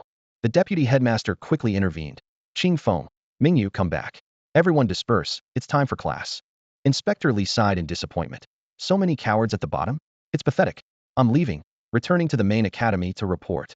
He had intended to use the castle's influential students to suppress the deputy headmaster's faction, but never expected that hundreds of swordsmen and 20 iron riders would be wiped out, not a single one escaping. The martial arts instructors quietly dispersed, some praising Chu Qing's prowess, while others looked grim. A few instructors with unfriendly expressions whispered in a corner. "Chu Qing is too arrogant, his methods too ruthless. Should we proceed with our plan?" "We must proceed," one hoarsely replied. "There are too many resources at stake. Giving up this opportunity is worse than death." "All right, let's continue with the plan. You're the first to test the waters, after all. As long as they show even the slightest sign of backing down, we can soar to great heights." In the courtyard of the inner academy, dozens of students stood like statues, with a heavy atmosphere hanging in the air. Finally, one of the He family members broke the silence, his voice tinged with hesitation. "Everyone, how should we handle this matter?"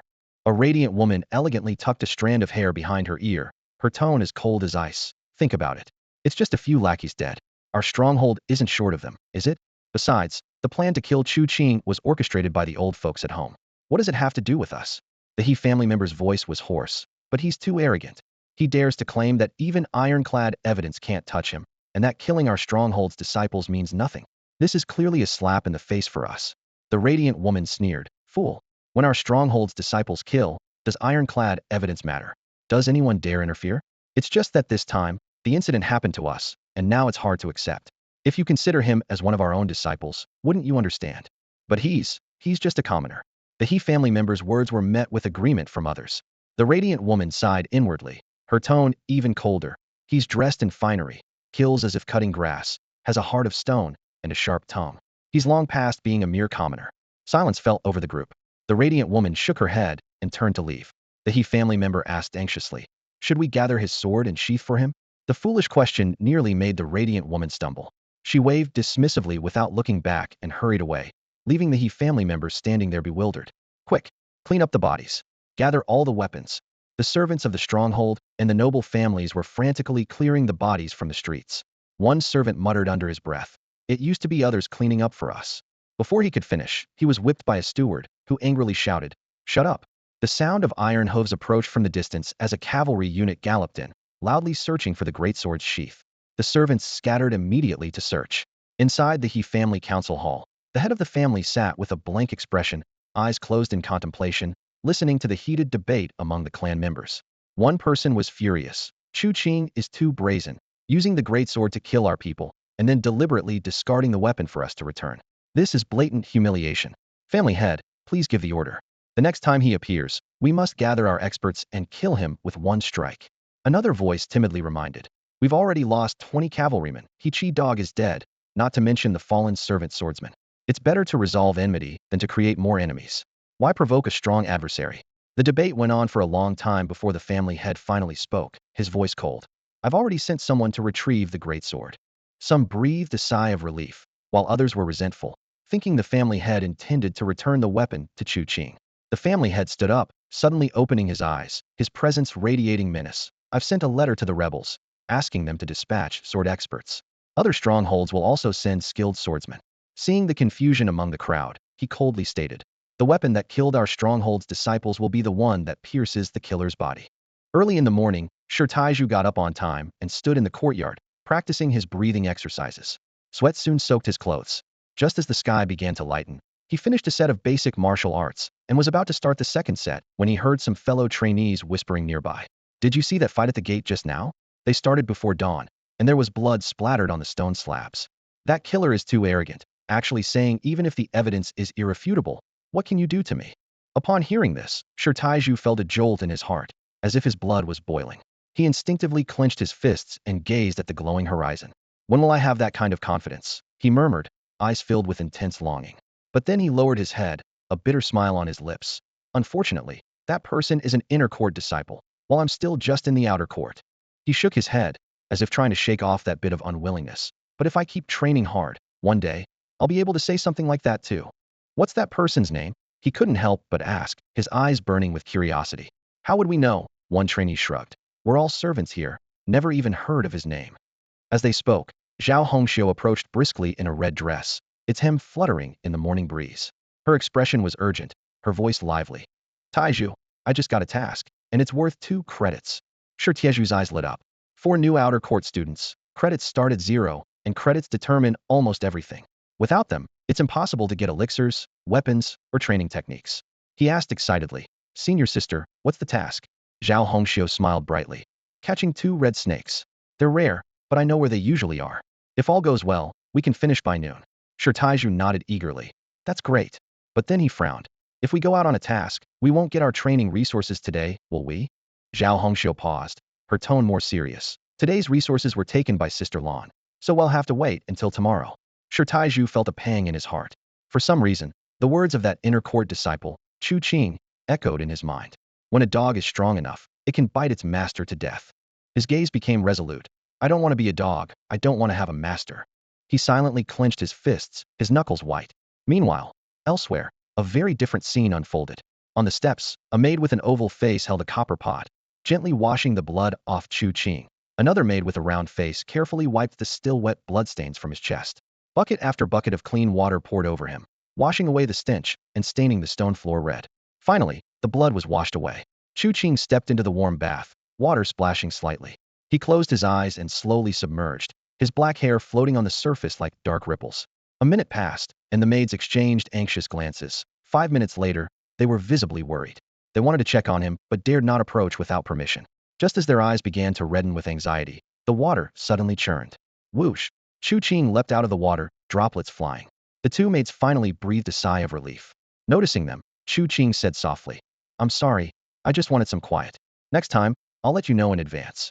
The maids' eyes moistened, and they quickly waved their hands. It's all right, young master. We don't mind. Chu Qing smiled faintly and said no more. Young master, would you like to wear yesterday's gold-red brocade, or this white one? Chu Qing casually waved his hand, eyes closed. Whatever. The 2 maids exchanged a look and finally chose a black and red brocade for him.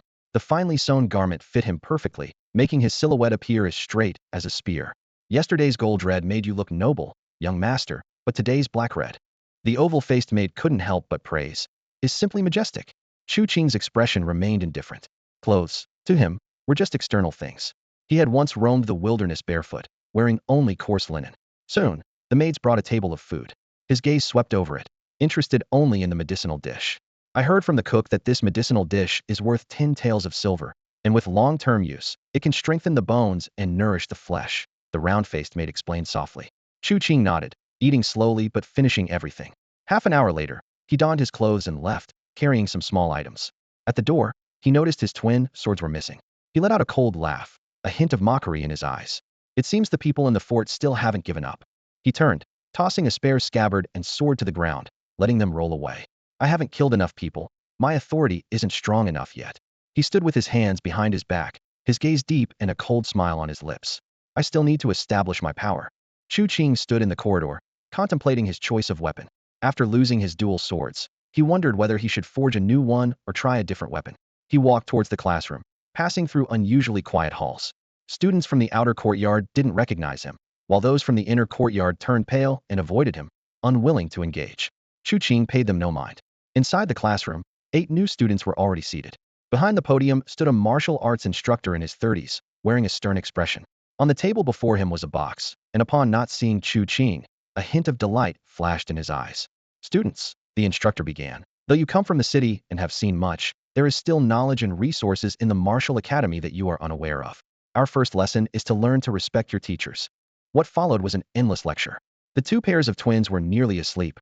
Nangong and Shimin were daydreaming, and even by Mao Wang Yinyang and Chui Mluan closed their eyes, ignoring his words. Seeing this, the instructor smirked inwardly. Even if you come from the city, here you must listen obediently. Minutes passed, and the instructor, with a dry throat, finally announced, "It's time to distribute resources." At this, the previously drowsy students perked up, their eyes fixated on the box in the instructor's hands. This was their real reason for being there.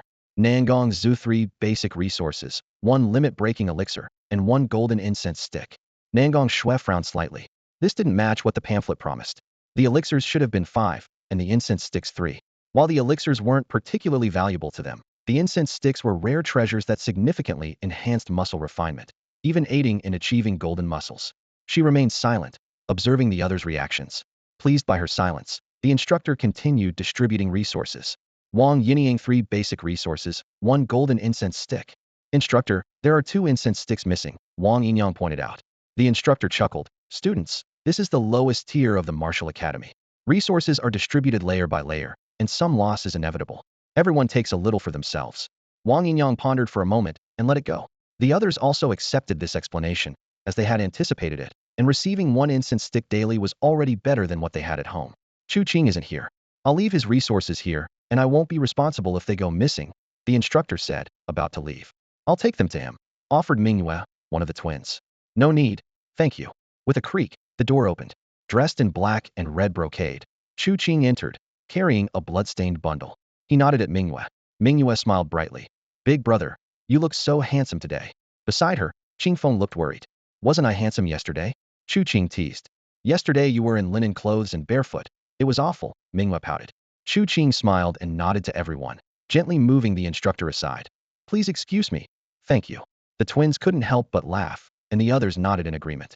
After checking the resources, Chu Qing turned to the instructor. Instructor, the resources don't match. Student Chu Qing, as I mentioned, these resources are reduced by. Instructor. Chu Qing interrupted with a smile. At dawn today, I killed at least 100 enemies, from street to street. Not satisfied, I continued on rooftops and alleys. Even after all that, I was still intercepted. So I fought my way to the academy, my hair stained red with blood, until no one dared to stop me. He stepped closer to the instructor, still smiling. Instructor, you wouldn't want me to continue killing now, would you? This is the martial academy. How dare you threaten to kill? The instructor tried to maintain his composure. In the martial academy, no one is allowed to kill. Those who break this rule face a grim fate. Standing in the center of the inner courtyard, Wu Fuzi faced the questioning students. His demeanor shifted from initial panic to a calm confidence, even bordering on self-righteousness. This student, the resources have been withheld by those above, he said, hands clasped behind his back, his gaze evasive. If you're dissatisfied, you can complain to the branch in the prefecture city or the main academy. It's not my concern. Chu Qing gazed at Wu Fuzi, slowly shaking his head. Fuzi, you have disappointed me. Wu Fuzi merely responded with a cold laugh, showing no remorse. Fuzi, I'm not seeking an explanation. I want the resources. Chu Qing's voice was calm, yet carried an underlying threat. Wu Fuzi, like a dead pig unafraid of boiling water, remained indifferent, seemingly confident that the students wouldn't dare act against him. At that moment, Bai Mao Wang Yinyang suddenly spoke, his voice as sharp as an icy blade.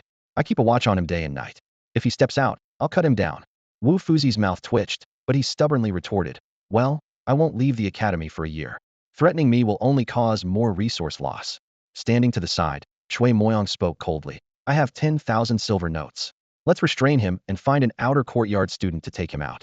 Wu Fuzi felt a chill run down his spine, cold sweat trickling from his forehead. He realized that this batch of inner courtyard students seemed dangerous, always ready to resort to violence. Yet, he clung to his last shred of dignity. The academy's rules state that hiring a killer, even with money, leads to death. A brief silence fell over the group. Wu Fuzi smirked. You can't do anything to me. Bang! Chu Qing suddenly threw a blood-stained bundle onto the table. He opened it with deliberate slowness to reveal a chain stained with dark red blood. Fuzi, I admire your stubbornness. Chu Qing's gaze turned menacing. But if you need to be cut down, you will be. Wu Fuzi stared blankly at the bloodstained chain, bewildered by how things had escalated to this point. Chu Qing surveyed the room and asked casually, "Who will hold him down?" In a flash, Bai Mao Wang Yinyang appeared behind Wu Fuzi like a phantom. This man, cold as a glacier, lightly traced his fingers down Wu Fuzi's spine. Crack, crack.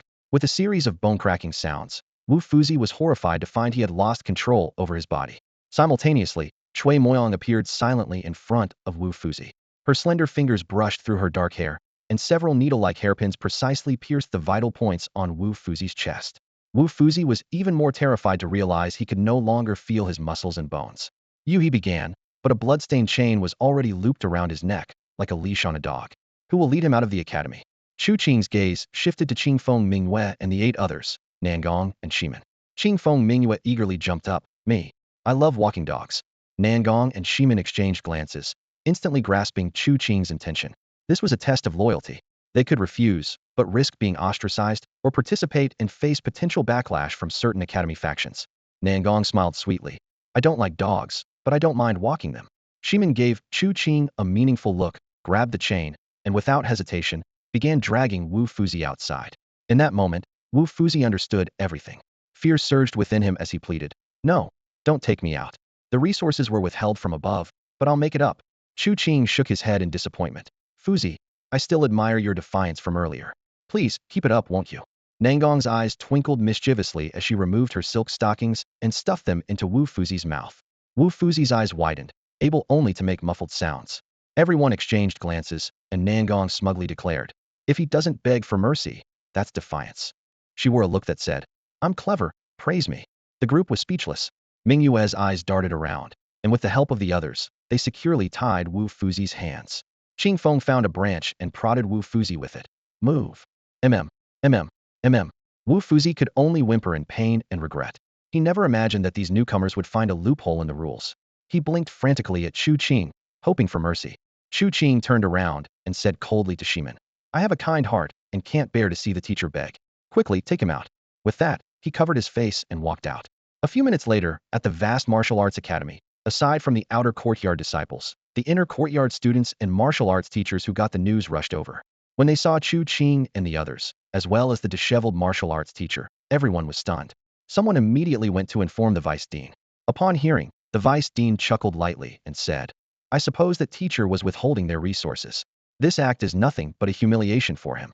The teacher who reported it gritted his teeth in anger and said furiously, "This is humiliating the academy." The vice dean calmly replied, "Did they break any rules?" "No." The vice dean's eyes flickered slightly, and he said slowly, "Remember, the academy's rules are above all." The reporting teacher was left speechless. As time passed, more and more inner courtyard students gathered with Chu Qing. Some were angry and threatened Chu Qing to release the martial arts teacher. Yet, Chu Qing didn't even blink. The female teacher, who had talked to them about benefits the day before, appeared in the crowd and advised, "You are humiliating a teacher, which won't help your future studies. After all, he is a teacher. If you do this, will any teacher be willing to teach you martial arts in the future?" Nangong Shui sneered. "A teacher who is not as good as a student, why should they teach us?" The female teacher fell silent, cursing inwardly. "You geniuses from the capital always think you're superior to ordinary teachers." As the group reached the academy's entrance, the atmosphere became tense. Chu Qing stood outside first, and the martial arts teacher's face turned pale as he collapsed to the ground in fear. He frantically blinked at the surrounding teachers for help, but they remained coldly silent. Chui Moyang, Wang Yinyang, Nangong, Shimin, Qingfeng, Mingyue, everyone stood outside. Chu Qing sneered coldly and kicked the teacher's knees, forcing him to kneel. Then, Chu Qing grabbed the teacher's hair and shouted, "Who will save him?" Inside the academy, all the martial arts teachers and inner courtyard students remained silent. Some were merely onlookers, while others, despite wanting to help, dared not act rashly against Chu Qing and the group of capital geniuses. They simply couldn't win. Chu Qing's smile grew even colder, and he shouted again, "Who dares to save him? Who dares to save him?" Qingfeng and Mingyue echoed loudly. Nangong and others followed suit without hesitation, shouting, "Who dares to save him?" The dozens of people inside the academy instantly fell silent. The air seemed to freeze, and everyone's expressions became extremely serious, reminiscent of dawn when Chu Qing, covered in blood, stood outside the academy and shouted coldly, "Who dares to kill him?" At that moment, a chill ran through everyone in the academy. Ruthless. Chu Qing and his companions were not just ruthless. They were the most ruthless people they had ever encountered, unprecedented in the Academy's history. 1 second, 30 seconds, a minute passed, and Chu Qing smiled and said, "This teacher withheld our resources. He deserves to die? Who objects?" Still, none of the dozens of inner courtyard students and more than 10 martial arts teachers responded. Suddenly, Chu Qing leaped into the air, landing precisely on the teacher's shoulders. He bent down, grabbed the teacher's head with both hands, and pulled hard. Crack! A crisp sound echoed as blood gushed out, drenching Chu Qing. The body fell heavily, convulsing continuously. In the spring sunlight, Chu Qing held the teacher's head high, with the bloodied spine dangling from it, dripping crimson onto the ground. The deputy dean held his teacup, his gaze distant. He had initially thought that the young man merely intended to humiliate the master who was withholding resources, but he never expected that he would dare to commit murder in public, swiftly executing the master with a single stroke. Axine, is it that I'm getting old, or has this generation of the inner academy changed? The deputy dean asked the martial master beside him. Axin, in his 40s, with a body of bulging muscles, a thick beard, and long hair, resembled a lion ready to pounce. "Master, it's this generation of the inner academy that has changed," he said in a deep voice. "They are not ordinary children of forts or common aristocrats, they are from noble families. Noble families are different from forts and aristocrats. With the millennium catastrophe approaching, the empire seeks rebirth through fire. Those forts and aristocrats nearing 1,000 years old wish to leap through the dragon's gate and transform into noble families. But history tells us that while there are noble families lasting thousands of years, there have never been forts, aristocrats, or empires that have stood for 1,000 years." Axin continued. "These noble family descendants, whether in physical fitness, knowledge reserves, or character cultivation, are far superior to those from forts." The deputy dean suddenly smiled. "Axin, do you think a commoner can control those noble family prodigies?" The lion-like Axin fell silent. As a martial artist who only knew how to solve problems with violence, this question was too profound for him. News spread like wildfire through the martial academy, and Shiji County Chu Qing led the new generation of inner academy students, dragging the martial master out like a dog, beheading him in public and bathing in his blood. By noon, Shi Taizhu and Zhao Hongxiu had just completed their mission and returned to the martial academy with 2 red snakes. Upon hearing the news, they were speechless for a long time. It was Chu Qing who had slaughtered hundreds at dawn and executed the martial master in the morning. This young man, who once wore sackcloth and practiced mantis boxing while complaining incessantly, who was so poor he could only eat raw frogs and couldn't afford secret medicines or even sign a servant contract, was now the controller of the inner academy. "Sister, if only I had." Shi Taizhu hesitated. Zhao Hongxiu sighed inwardly. Although Shi Taizhu was talented and progressed rapidly, he was still worlds apart from Chu Qing. More importantly, Shi Taizhu's character was mediocre. "Shi Taizhu, he is no longer of our world. Don't keep comparing yourself to him. We just need to work hard, and one day we can reach that height too." Shi Taizhu suddenly realized, recalling the words he had said to Chu Qing yesterday. "We are not of the same world." Indeed, but now their positions had swapped. It was in the clouds, and I was in the dust. Zhao Hongxiu knew well that no matter how hard she tried, she could never reach Chu Qing's level. She had never dared to oppose the children of forts, let alone kill, nor did she dare to humiliate a martial master like that. Chu Qing, this naturally rebellious young man, didn't care about the aristocracy at all. "All right, let's go submit our mission and continue practicing," Zhao Hongxiu said, gathering her spirits. Shi Taizhu looked at the 2 red snakes in the bamboo basket and nodded heavily. "Yes, more missions, more practice. That's the right path." Meanwhile, 7 or 8 martial masters gathered in a secluded corner, silent for a long time. Finally, someone gritted their teeth and said, "They have so many resources, we only withheld a little, why oppose us? Tomorrow, we'll keep withholding. Let's see if they dare to act," another said angrily. "Tomorrow it's my turn to deliver resources, and if he tries to kill me, will you help?" The group of masters remained silent. If it were only Chu Qing, they would certainly join forces to kill him. But with those noble family prodigies from the capital involved, they were hesitant, fearing to openly confront the noble family descendants. "Don't hold back tomorrow, okay? My 18th concubine just gave birth to a chubby son." Suddenly, a martial arts teacher barked, "Shut up!" The room fell silent. After a long pause, another martial arts teacher said in a deep voice, "It's my turn to teach soon. I'll just ramble on and waste their time." Swish! Swish! Chu Qing was taking a bath, and there were more people in his room this time: Qingfeng Mingyue, Nangong Shimen, Wang Yinyang, and Cui Moyang. The 4 exchanged glances and whispered to each other. They had known each other since their time in the prefectural city, and now, standing together, they spoke little but shared a mutual understanding. Shimen sighed with a wry smile. "It seems we've really become one now. Is that a good thing or a bad thing?" Wang Yinyang asked coldly. "A good thing," Cui Moyang replied without hesitation. "A good thing." The twins echoed in unison. Shimin frowned, then said, "All right, if you all say it's a good thing, then let's consider it a good thing." Nangong chuckled softly. "Whether it's good or bad, if we want resources, we have to be strong. Without strength, others will take them. Chu Qing is right. One slow step leads to many. We're already behind the people from the prefecture. If we lose resources, we'll never catch up." Determination flashed in Chu Qing's eyes. "If I want to establish my authority, I must kill. I'd rather die in some remote place than return to the prefectural city and be laughed at." The group fell silent, understanding each other without words. Half an hour later, Chu Qing finally emerged, dressed in a red and white brocade outfit. Seeing the recognition and resolve in their eyes, he couldn't help but smile. "Let's go check on our resources, make sure they haven't been stolen," he said with a grin. Everyone laughed, the tension easing instantly. 7 or 8 minutes later, they arrived at the inner courtyard and entered the classroom. Under curious gazes, they took their seats. Inside, a martial arts teacher was standing, seemingly oblivious to their presence. Chu Qing and the others ignored him. The resources were still on the table. Chu Qing scanned them with a glance, finding nothing changed, and sighed lightly. "Too bad, no one stole them." Qing Feng remarked coolly. "Even if they were stolen, we might not know who did it." Chu Qing laughed. "Who did it doesn't matter. What's important is to drag someone out and execute them as a warning. Then no one will dare steal." His icy words sent a shiver through everyone present. Even the usually composed Wang Yinyang and Cui Moyang couldn't help but flinch slightly. The martial arts teacher, secretly observing from the side, couldn't help but twitch his lips, his heartbeat quickening. He thought to himself, what a decisive and ruthless Chu Qing. Chu Qing began to inventory the resources, noticing that the embezzled portion hadn't been compensated, but he wasn't bothered.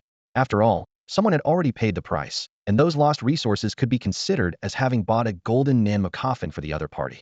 With his growing strength, Chu Qing's confidence was increasing. Moreover, he possessed a secret technique that allowed him to unleash even greater power. It was only after entering the martial academy that he realized he had to fight for what he wanted. Without fighting, he would never grow.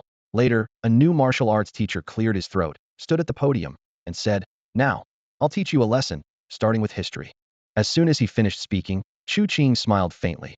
"Teacher, I suggest you don't teach history. The Empire, the martial academy, they mean nothing to me. You should teach martial arts knowledge."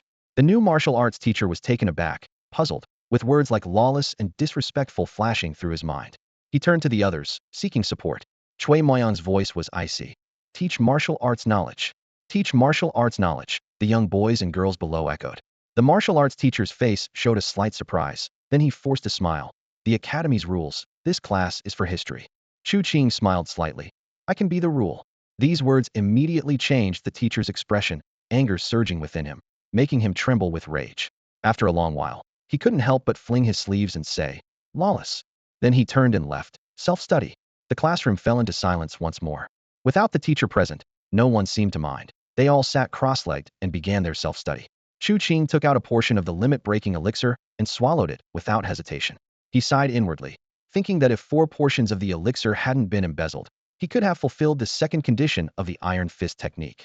But there was still time. In front of him lay several other items, 3 general elixirs and a nourishing ointment. Although the general elixirs were valuable, they weren't immediately necessary. The nourishing ointment, however, was a true treasure. Once applied to the skin, it would seep through the pores into the muscles and bones, even reaching the internal organs, with each dose lasting an hour. "The more of this we have, the smoother our future path will be," Cui Moyang remarked. "Unfortunately, after reviewing the next 3 years' supply allocations, there's only 1 portion per day." Wang Yinyang and the others shook their heads in regret, acknowledging the ointment's value, surpassing even that of gold incense. "Don't forget the rules," Chu Qing reminded with a smile. "If we manage to live on the 3rd level of the stone tower, we'll get a portion of the ointment every day." The challenge for the stone tower begins at the end of the month. The young men and women nodded in agreement. Chu Qing then focused on the last item, gold incense. This could speed up the growth of major tendons, but his current techniques had already fully developed them. To open new major tendons, he needed other techniques as a foundation. He decided to try using the gold incense to train his copper tendons. Acting on his decision, Chu Qing lit the last stick of gold incense. The smoke rose 3 feet high, swirling like clouds. "You're using it now?" Nangong asked in surprise. "Good things should be used," Chu Qing replied without hesitation. "If I get killed and these fall into enemy hands, wouldn't it be a waste?"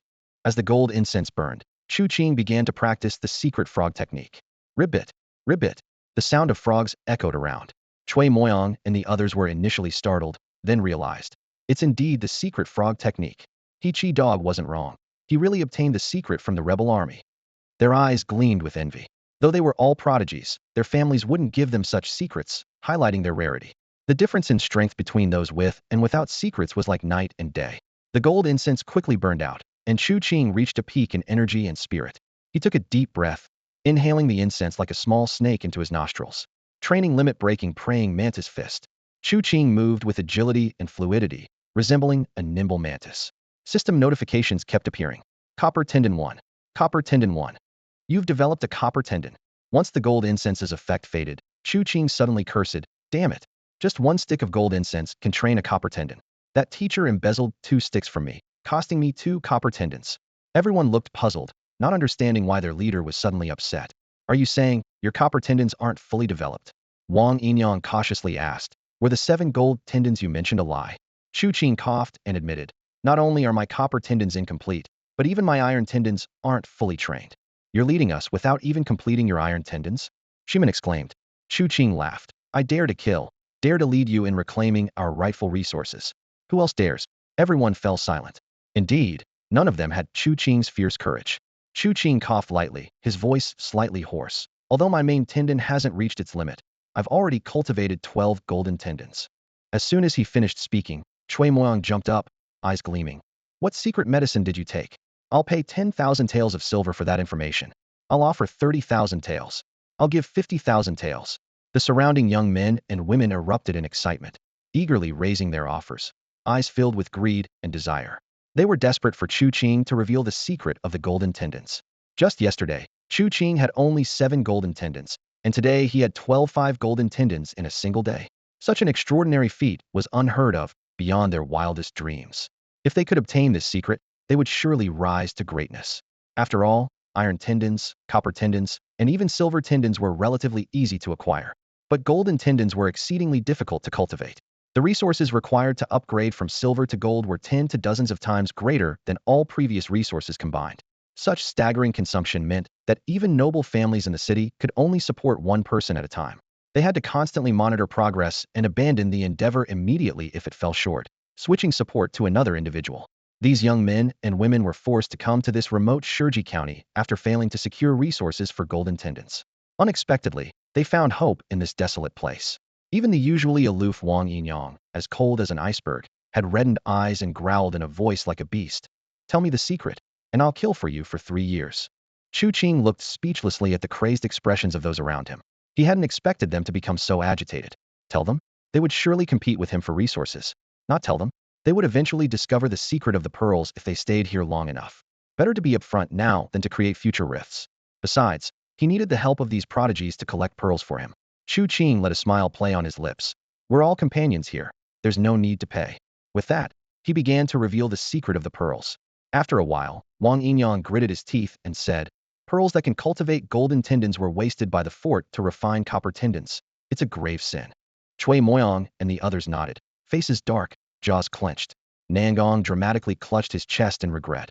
How many pearls have they wasted over the centuries? Such squanderers. Chu Qing clasped his hands behind his back, smiling. "So, everyone, I have a plan." All eyes were fixed on him, burning with intensity. "First, wipe out all the forts and noble families in Shurji County. Seize all the pearls," Chu Qing said calmly, as if discussing the day's weather. The crowd stared at him in shock. They had only resented the forts for wasting resources and were thinking of ways to get pearls. But Chu Qing's ruthless idea of eliminating all fort powers to monopolize the pearls was too extreme and domineering. "We can't do that. It'll cause huge trouble. We're too small to handle that." Voices of opposition rose, tinged with panic. Unperturbed, Chu Qing continued. "Second, there are many refugees outside the city. We can form a mining team to dig for pearls." Relief washed over the crowd as they nodded. This was a good suggestion, less aggressive, though it might still lead to conflicts with the fort powers. Third, a regular pearl can only cultivate 1 golden tendon. But I have an ancestral secret method that can allow a single pearl to cultivate 2 or even 3 golden tendons. The already bright eyes of the crowd turned bloodshot. At that moment, they wished they could tie Chu Qing up and force out the secret unknown even to the scions of noble families. Chu Qing continued. "With the pearls, we'll distribute them evenly. You can exchange 2 regular pearls for one of my specially crafted pearls. This crafted pearl guarantees at least 2 golden tendons, with a chance of 3. Silence fell over the crowd, the air thick with tension. After a long pause, Shimin said with a wry smile, That way, you benefit the most. Chu Qing laughed heartily. Once I've cultivated all my golden tendons, I'll stop participating in the distribution. Hearing this, the crowd nodded, hope rekindling in their eyes. Yet in the next moment, Chu Qing added, "Tell me, with all that I'm offering, how do you plan to repay me?" Silence descended again, even heavier. If they could use the pearls to cultivate all their golden tendons, they would truly be prodigies among prodigies. How could they possibly repay such a monumental favor? Chu Qing had given them too much. Cui Moying and the others exchanged perplexed glances, pondering for a long time, yet unable to figure out how to return such a generous gift. Seeing their confused expressions, Chu Qing's lips curled into a slight smile. The secrets he had acquired from Tang Wuming and the Su family girl had cleverly tied these individuals firmly to the same cause.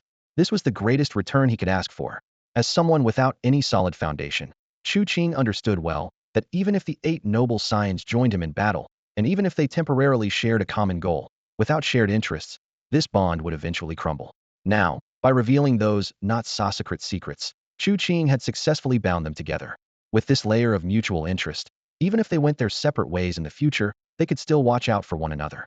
This was precisely what Chu Qing truly desired. His ambitions had long since surpassed the confines of Shiji County Martial Academy, reaching towards the prefecture city, the provincial city, and even broader horizons. The young men and women were deep in thought when Chu Qing stood up, breaking the silence. "Everyone, I'm heading to the library." "Oh, right." He took out several bloodstained iron whistles and distributed them. "Each of you take one. If you find yourself in trouble alone, blow the whistle. Anyone who hears it must come to help." The iron whistles were handed out, one for each person, no more, no less. The young men and women suddenly understood, smiles of realization appearing on their faces. Chu Qing left for the library to search for martial techniques, while Cui Moying and the others stayed behind, discussing in low voices how to repay Chu Qing. Someone suggested giving him money, but another quickly retorted, "How much can we gather? Can that bit of money buy the secret worth 365 gold strands?" Another suggested offering women, to which Nangong and Cui Moying rolled their eyes, responding, "As long as you're strong enough. What kind of woman can't you get? What kind of man can't you get?" By noon, they still hadn't come up with a plan. Meanwhile, Chu Qing had already stepped into the library. The first floor was filled with ordinary martial techniques, numbering in the thousands, including styles like praying mantis fist and iron hand. Chu Qing mused, "In the past, I went to great lengths for a single martial technique. How long has it been? And now I can browse freely." However, these low-level techniques no longer interested him, as they activated too few iron strands. The second floor housed mid-level techniques, most capable of activating around 50 iron strands, but Chu Qing remained unsatisfied. The third floor contained high-level techniques, though there were only a few dozen, each capable of training around 60 iron strands. Chu Qing browsed through them, but remained discontent, continuing upward. However, when he reached the entrance to the fourth floor, a martial master in a wheelchair blocked his way. This master was in his 40s or 50s, with both legs lost. "Identity token," the master demanded, extending his hand. Chu Qing handed over his token, and the master, after checking it, remarked with some surprise, "You're a new inner courtyard student, huh? Normally, someone would give you a lecture on the strengths and weaknesses of martial techniques in the afternoon, and you would come to choose one in the evening or tomorrow. I didn't expect you to be so eager." Chu Qing smiled. "Sir, our cohort in the inner courtyard has offended many instructors. So, those instructors are unwilling to teach us martial knowledge." The legless master scoffed. "You just killed one instructor, not their parents. Why hold a grudge?" Chu Qing simply smiled and didn't respond. The legless master then had him sign and stamp a document, which Chu Qing did. "The fourth floor is for weapon techniques," the legless master explained. "These weapon techniques are divided into ordinary and secret types. The fourth floor only has ordinary weapon techniques. As per the rules, you can choose one." Chu Qing curiously asked, "What about the fifth floor?" The limping scholar laughed and said, "The fifth floor, where the dean secludes himself, holds secret techniques for hand-to-hand combat, weaponry, bones, internal organs, flesh and blood, and skin. To reach the fifth floor, you must accumulate a lot of credits." Chu Qing expressed his gratitude with a salute. Seeing his politeness, the limping scholar was pleased and continued, "The scholar on the fourth floor is my mentor. They'll speak to him in secret to ignore you. You can learn as many techniques as you like." Chu Qing was taken aback. The limping scholar chuckled proudly. "I hate rules the most." Chu Qing thanked him again before heading up the stairs. Upon reaching the fourth floor, he was stunned. He had expected weapon techniques to be sparse, but instead, he was met with rows of bookshelves, as many as on the first floor. At that moment, footsteps approached, and an elderly scholar with a white beard came into view. Though his arms were missing, his legs were intact, and he walked steadily. Seeing Chu Qing, he smiled and said, My disciple told me that the ruthless one who likes to kill scholars is here, and that I should secretly ignore you. Chu Qing smiled and replied, there's no need to ignore me, scholar. Let's follow the rules. Besides, I don't enjoy killing scholars. The limping scholar burst into laughter. The Martial Academy has stood for 900 years, and in this vast empire, you're the only one who dared to drag a scholar out and slaughter him. Chu Qing humbly replied, as the waves of the Yangtze River push forward, there will always be someone who surpasses me and slaughters a scholar within the academy. The limping scholar laughed again. I was supposed to listen to my disciple and let you learn any weapon technique you wished, but... He paused, a cunning gleam in his eye. I suggest you specialize in one weapon. If you can surpass the limits of a particular weapon technique, it will be far more formidable than mastering 7 or 8 techniques without reaching their limits. Chu Qing was intrigued. Weapon techniques have limits to surpass. The limping scholar nodded. Once a weapon technique surpasses its limits, there's a chance to forge a path to the heavens. If you can achieve this before reaching the limits of skin techniques, your future achievements will be boundless. Chu Qing was puzzled, not understanding what a path to the heavens meant. The limping scholar explained with a smile, weapon techniques fall into 3 major categories: orthodox, unorthodox, and exotic. Swords and spears belong to the orthodox, axes and hammers to the unorthodox, and flails and chain spears to the exotic. Together, they form 3 paths to the heavens. Chu Qing curiously asked, has anyone in our martial academy truly forged a path to the heavens? The limping scholar paused for a moment. Even the dean hasn't achieved it. Chu Qing was surprised. Is it that difficult? The limping scholar sighed. Out of 1,000 people who reach 365 golden sinews, at most only one can forge a path to the heavens. Do you think it's difficult? Chu Qing felt a weight on his heart, thinking this achievement seemed impossible. The limping scholar's eyes darted. It said that if you practice secret weapon techniques to their limits, there's a more than 10% chance to forge a path to the heavens. If you can acquire some secret elixirs, the chances increase. Chu Qing was speechless. Can I meet the dean on the 5th floor? The limping scholar laughed heartily. Want to get secret weapon techniques from the dean? You need 1,000 credits, and for secret weapon techniques, you'll have to pay an even higher price. Chu Qing was silent for a moment, contemplating. I want to obtain the secret weapon techniques. The limping scholar laughed. Ambitious. Back then, I led 36 disciples to challenge the secret weapon techniques, and 35 died. I lost my arms, and the only surviving disciple lost both legs. Do you dare to seek the secret weapon techniques? Chu Qing smiled slightly. Scholar, I was once just a lackey waving flags and shouting. But since I started practicing martial arts, I've told myself Chu Qing, will never be a lackey. If I'm going to train, I'll train in the best. The limping scholar nodded in admiration. Ambitious. If I still had hands, I'd give you a thumbs up. Chu Qing remarked. The best secret weapon technique in this martial academy is the overlord spear. Back then, the dean said that to learn the overlord spear, it's best to first train in the chain spear. First soft, then hard. First exotic, then orthodox. With secret technique support, the chance of forging a path to the heavens can increase to 20. Chu Qing was intrigued. Which chain spear should I choose? The limping scholar laughed. The chain spear is the most difficult weapon among the exotic, especially the double-head chain spear, which is even more challenging. But the harder it is, the better it aligns with the secret overlord spear. Conveniently, the Martial Academy has a manual for the double-head chain spear. Chu Qing was curious. Did you train in it back then? The limping scholar replied with a hint of bitterness. Back then, I lost my arms because of the prerequisite training for the double-head chain spear. Do you think I trained in it? Chu Qing chuckled lightly. Luckily, I can take it for free. The limping scholar was momentarily stunned, then burst into hearty laughter. Good. I can see you have courage. The daily practice of 100 times, 1,000 days to enter. Chu Qing silently recited the advancement requirements, his brow slightly furrowed. Due to the dual-wielding mantis swords, the system provided optimized advancement conditions. First, swing the chain gun 1,000,000 times. Second, wear the chain gun for 10 days. Goodness, Chu Qing murmured to himself. The optimized conditions are even harder than mastering the mantis swords. He couldn't imagine what it would be like without optimization. After a moment, Chu Qing bid farewell to the one-armed master. The master hesitated, a complex look flashing in his eyes. When I was young, I crafted a chain gun, which is still in the armory, the one-armed master said in a low voice. Someday, if you learn the secret overlord spear and agree to kill someone for me, you can take it. Chu Qing didn't immediately agree, but instead smiled slightly.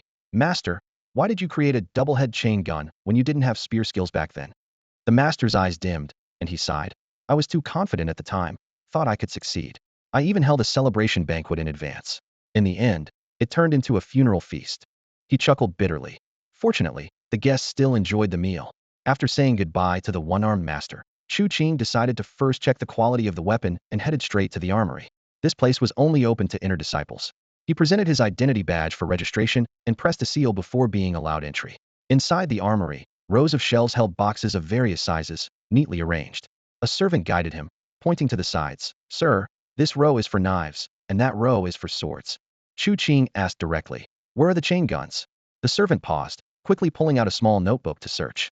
Finally, he led Chu Qing to a corner, pointing to a solitary shelf. "There are 10 chain guns here." Chu Qing examined closely and found names on the boxes. Soon, he located the one left by the one-armed master. The box was clearly engraved with dragon and snake double-head chain gun. Click! The box opened, and the scent of medicine filled the air. Thick oil paper wrapped the items inside, which the servant carefully unwrapped. A minute later, a dark green chain gun was revealed. At first glance, the weapon appeared quite ordinary. Chu Qing reached out, using his eagle claw technique to grasp one of the links. Over 60 iron tendons exerted force together, not enough to crush iron to powder, but sufficient to leave marks on metal. However, the iron link didn't budge. He then activated the toad technique, drawing upon the major tendons of other skills. In an instant, over 200 major tendons reinforced the eagle claw technique. If he applied this grip to his expensive dual-wielding sword, it would crush the iron instantly. Yet, this iron link, no thicker than a chopstick, remained unmoved. What a weapon! What a dragon and snake double-head chain gun! Chu Qing's eyes gleamed with excitement. He casually pulled out the chain gun, discovering it was much longer than a regular chain gun. A typical chain gun is about 3.5 meters long, but this one was a full 7 meters. The spearhead alone was a foot long, capable of being used as a short sword. Weighing it in his hand, this slender chain gun was surprisingly about 20 pounds, comparable to his dual-wielding sword. Such a heavy flexible weapon must be extremely challenging to wield. No wonder it takes 1,000 days just to master the basics. Fortunately, I have a profession slot, Chu Qing thought, carrying the weapon back to his dormitory. He eagerly removed his clothes and, following the techniques in the manual, wrapped the dragon and snake double-head chain gun around his body. The chain coiled around him, with the 2 spearheads snug against his arms. Chain gun wrapped around body 1, flashed in his profession slot. Chu Qing's mouth curled into a smile. As long as the one-armed master kept silent, no one would know he was practicing this peculiar weapon. And once mastered, it would be enough to catch some opponents off guard. At noon, he wrote a letter to Lady Jean, detailing that he was doing well and repeatedly urging her not to worry. At the end of the letter, he emphasized, "If anything happens, write to me immediately. I'll receive it right away. If anyone bullies me, I'll deal with them." Chu Qing finished writing the letter, sealed it with wax, and stamped it with his seal. The maid respectfully took it and promised, "Within an hour, Madame Jean will definitely receive it." Shortly after, the maid returned after delivering the letter, carrying an exquisite food box. She also brought an additional large lacquered box, smiling as she said, "Young master, the task is complete, and here is what you requested." Chu Qing's eyes lit up, and he eagerly opened the box, ignoring the steaming meal. Suddenly, 2 blood-red venomous snakes sprang out, their jaws wide open ready to bite. The maid screamed and stepped back in fright, but Chu Qing laughed heartily, swiftly grabbing the snakes by their necks. He deftly removed their fangs and wrapped the 2 red snakes around his legs. Red snake coil 1 weapon method acquired. Red snake leg is about to break its limit, Chu Qing calculated internally. Next up are the iron fist and iron hand. Basic training resources were no longer scarce, and he had also stockpiled some advanced resources. With his skills about to break their limit, his strength was visibly increasing. But this was not enough, as his goal was the 365 limit golden tendon, not merely the iron tendon. To quickly develop golden tendons, pearls were essential. This needed to be discussed thoroughly with Cui Moyang and the others that night. In the afternoon, Chu Qing skipped classes to focus on his training indoors. His fingers flew as he continuously struck the spearhead, the clanging sound of metal ringing incessantly. He was fully concentrated on increasing the count, achieving high efficiency. Within 3 days, he had to accumulate enough strikes to prepare for the iron fist breakthrough, which required striking an iron block 100,000 times. The iron hand required 10 days of burning in fierce flames, which was too time-consuming and had to be left for last.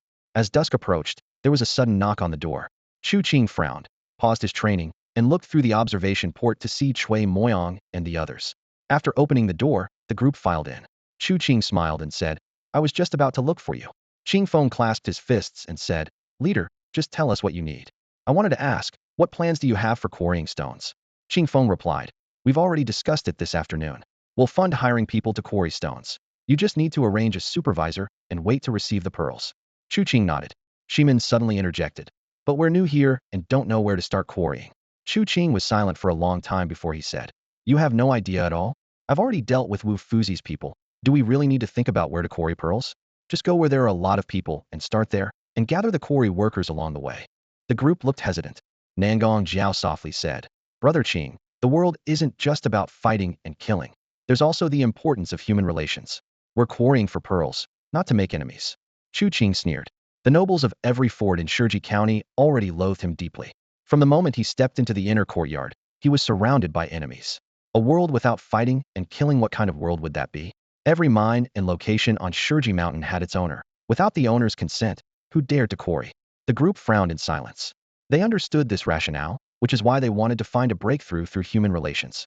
Chu Qing continued, if you think human relations can solve it, then give it a try. Within 10 days, at least 3,000 people should be working for us in quarrying. After a month, there must be 30,000 involved in mining. If you can't achieve that, there's no need to share pearls with me or exchange secret pearls with me. You can play by yourselves. The group. The next day, Chu Qing stepped into the classroom to find that Wu Fushi had delivered a substantial amount of resources, just as Chu Qing had requested. Chu Qing looked them over with satisfaction and smiled. Well done, Fushi. He then added, however, there's still something that wasn't quite right. Wu Fushi's mouth twitched slightly as he cursed inwardly. This kid, even after getting the resources, still isn't satisfied. Does he intend to extort me further?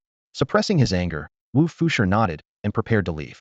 Tomorrow, hand the resources over to my maid, Chu Qing added casually, picking up the resources and getting ready to leave. Shimin quickly caught up to him and asked urgently, Qing, about the plan we discussed. Chu Qing smiled nonchalantly. Just get it done. I don't care about the process, only the result. You have 9 days. With that, he turned and left the classroom with the resources.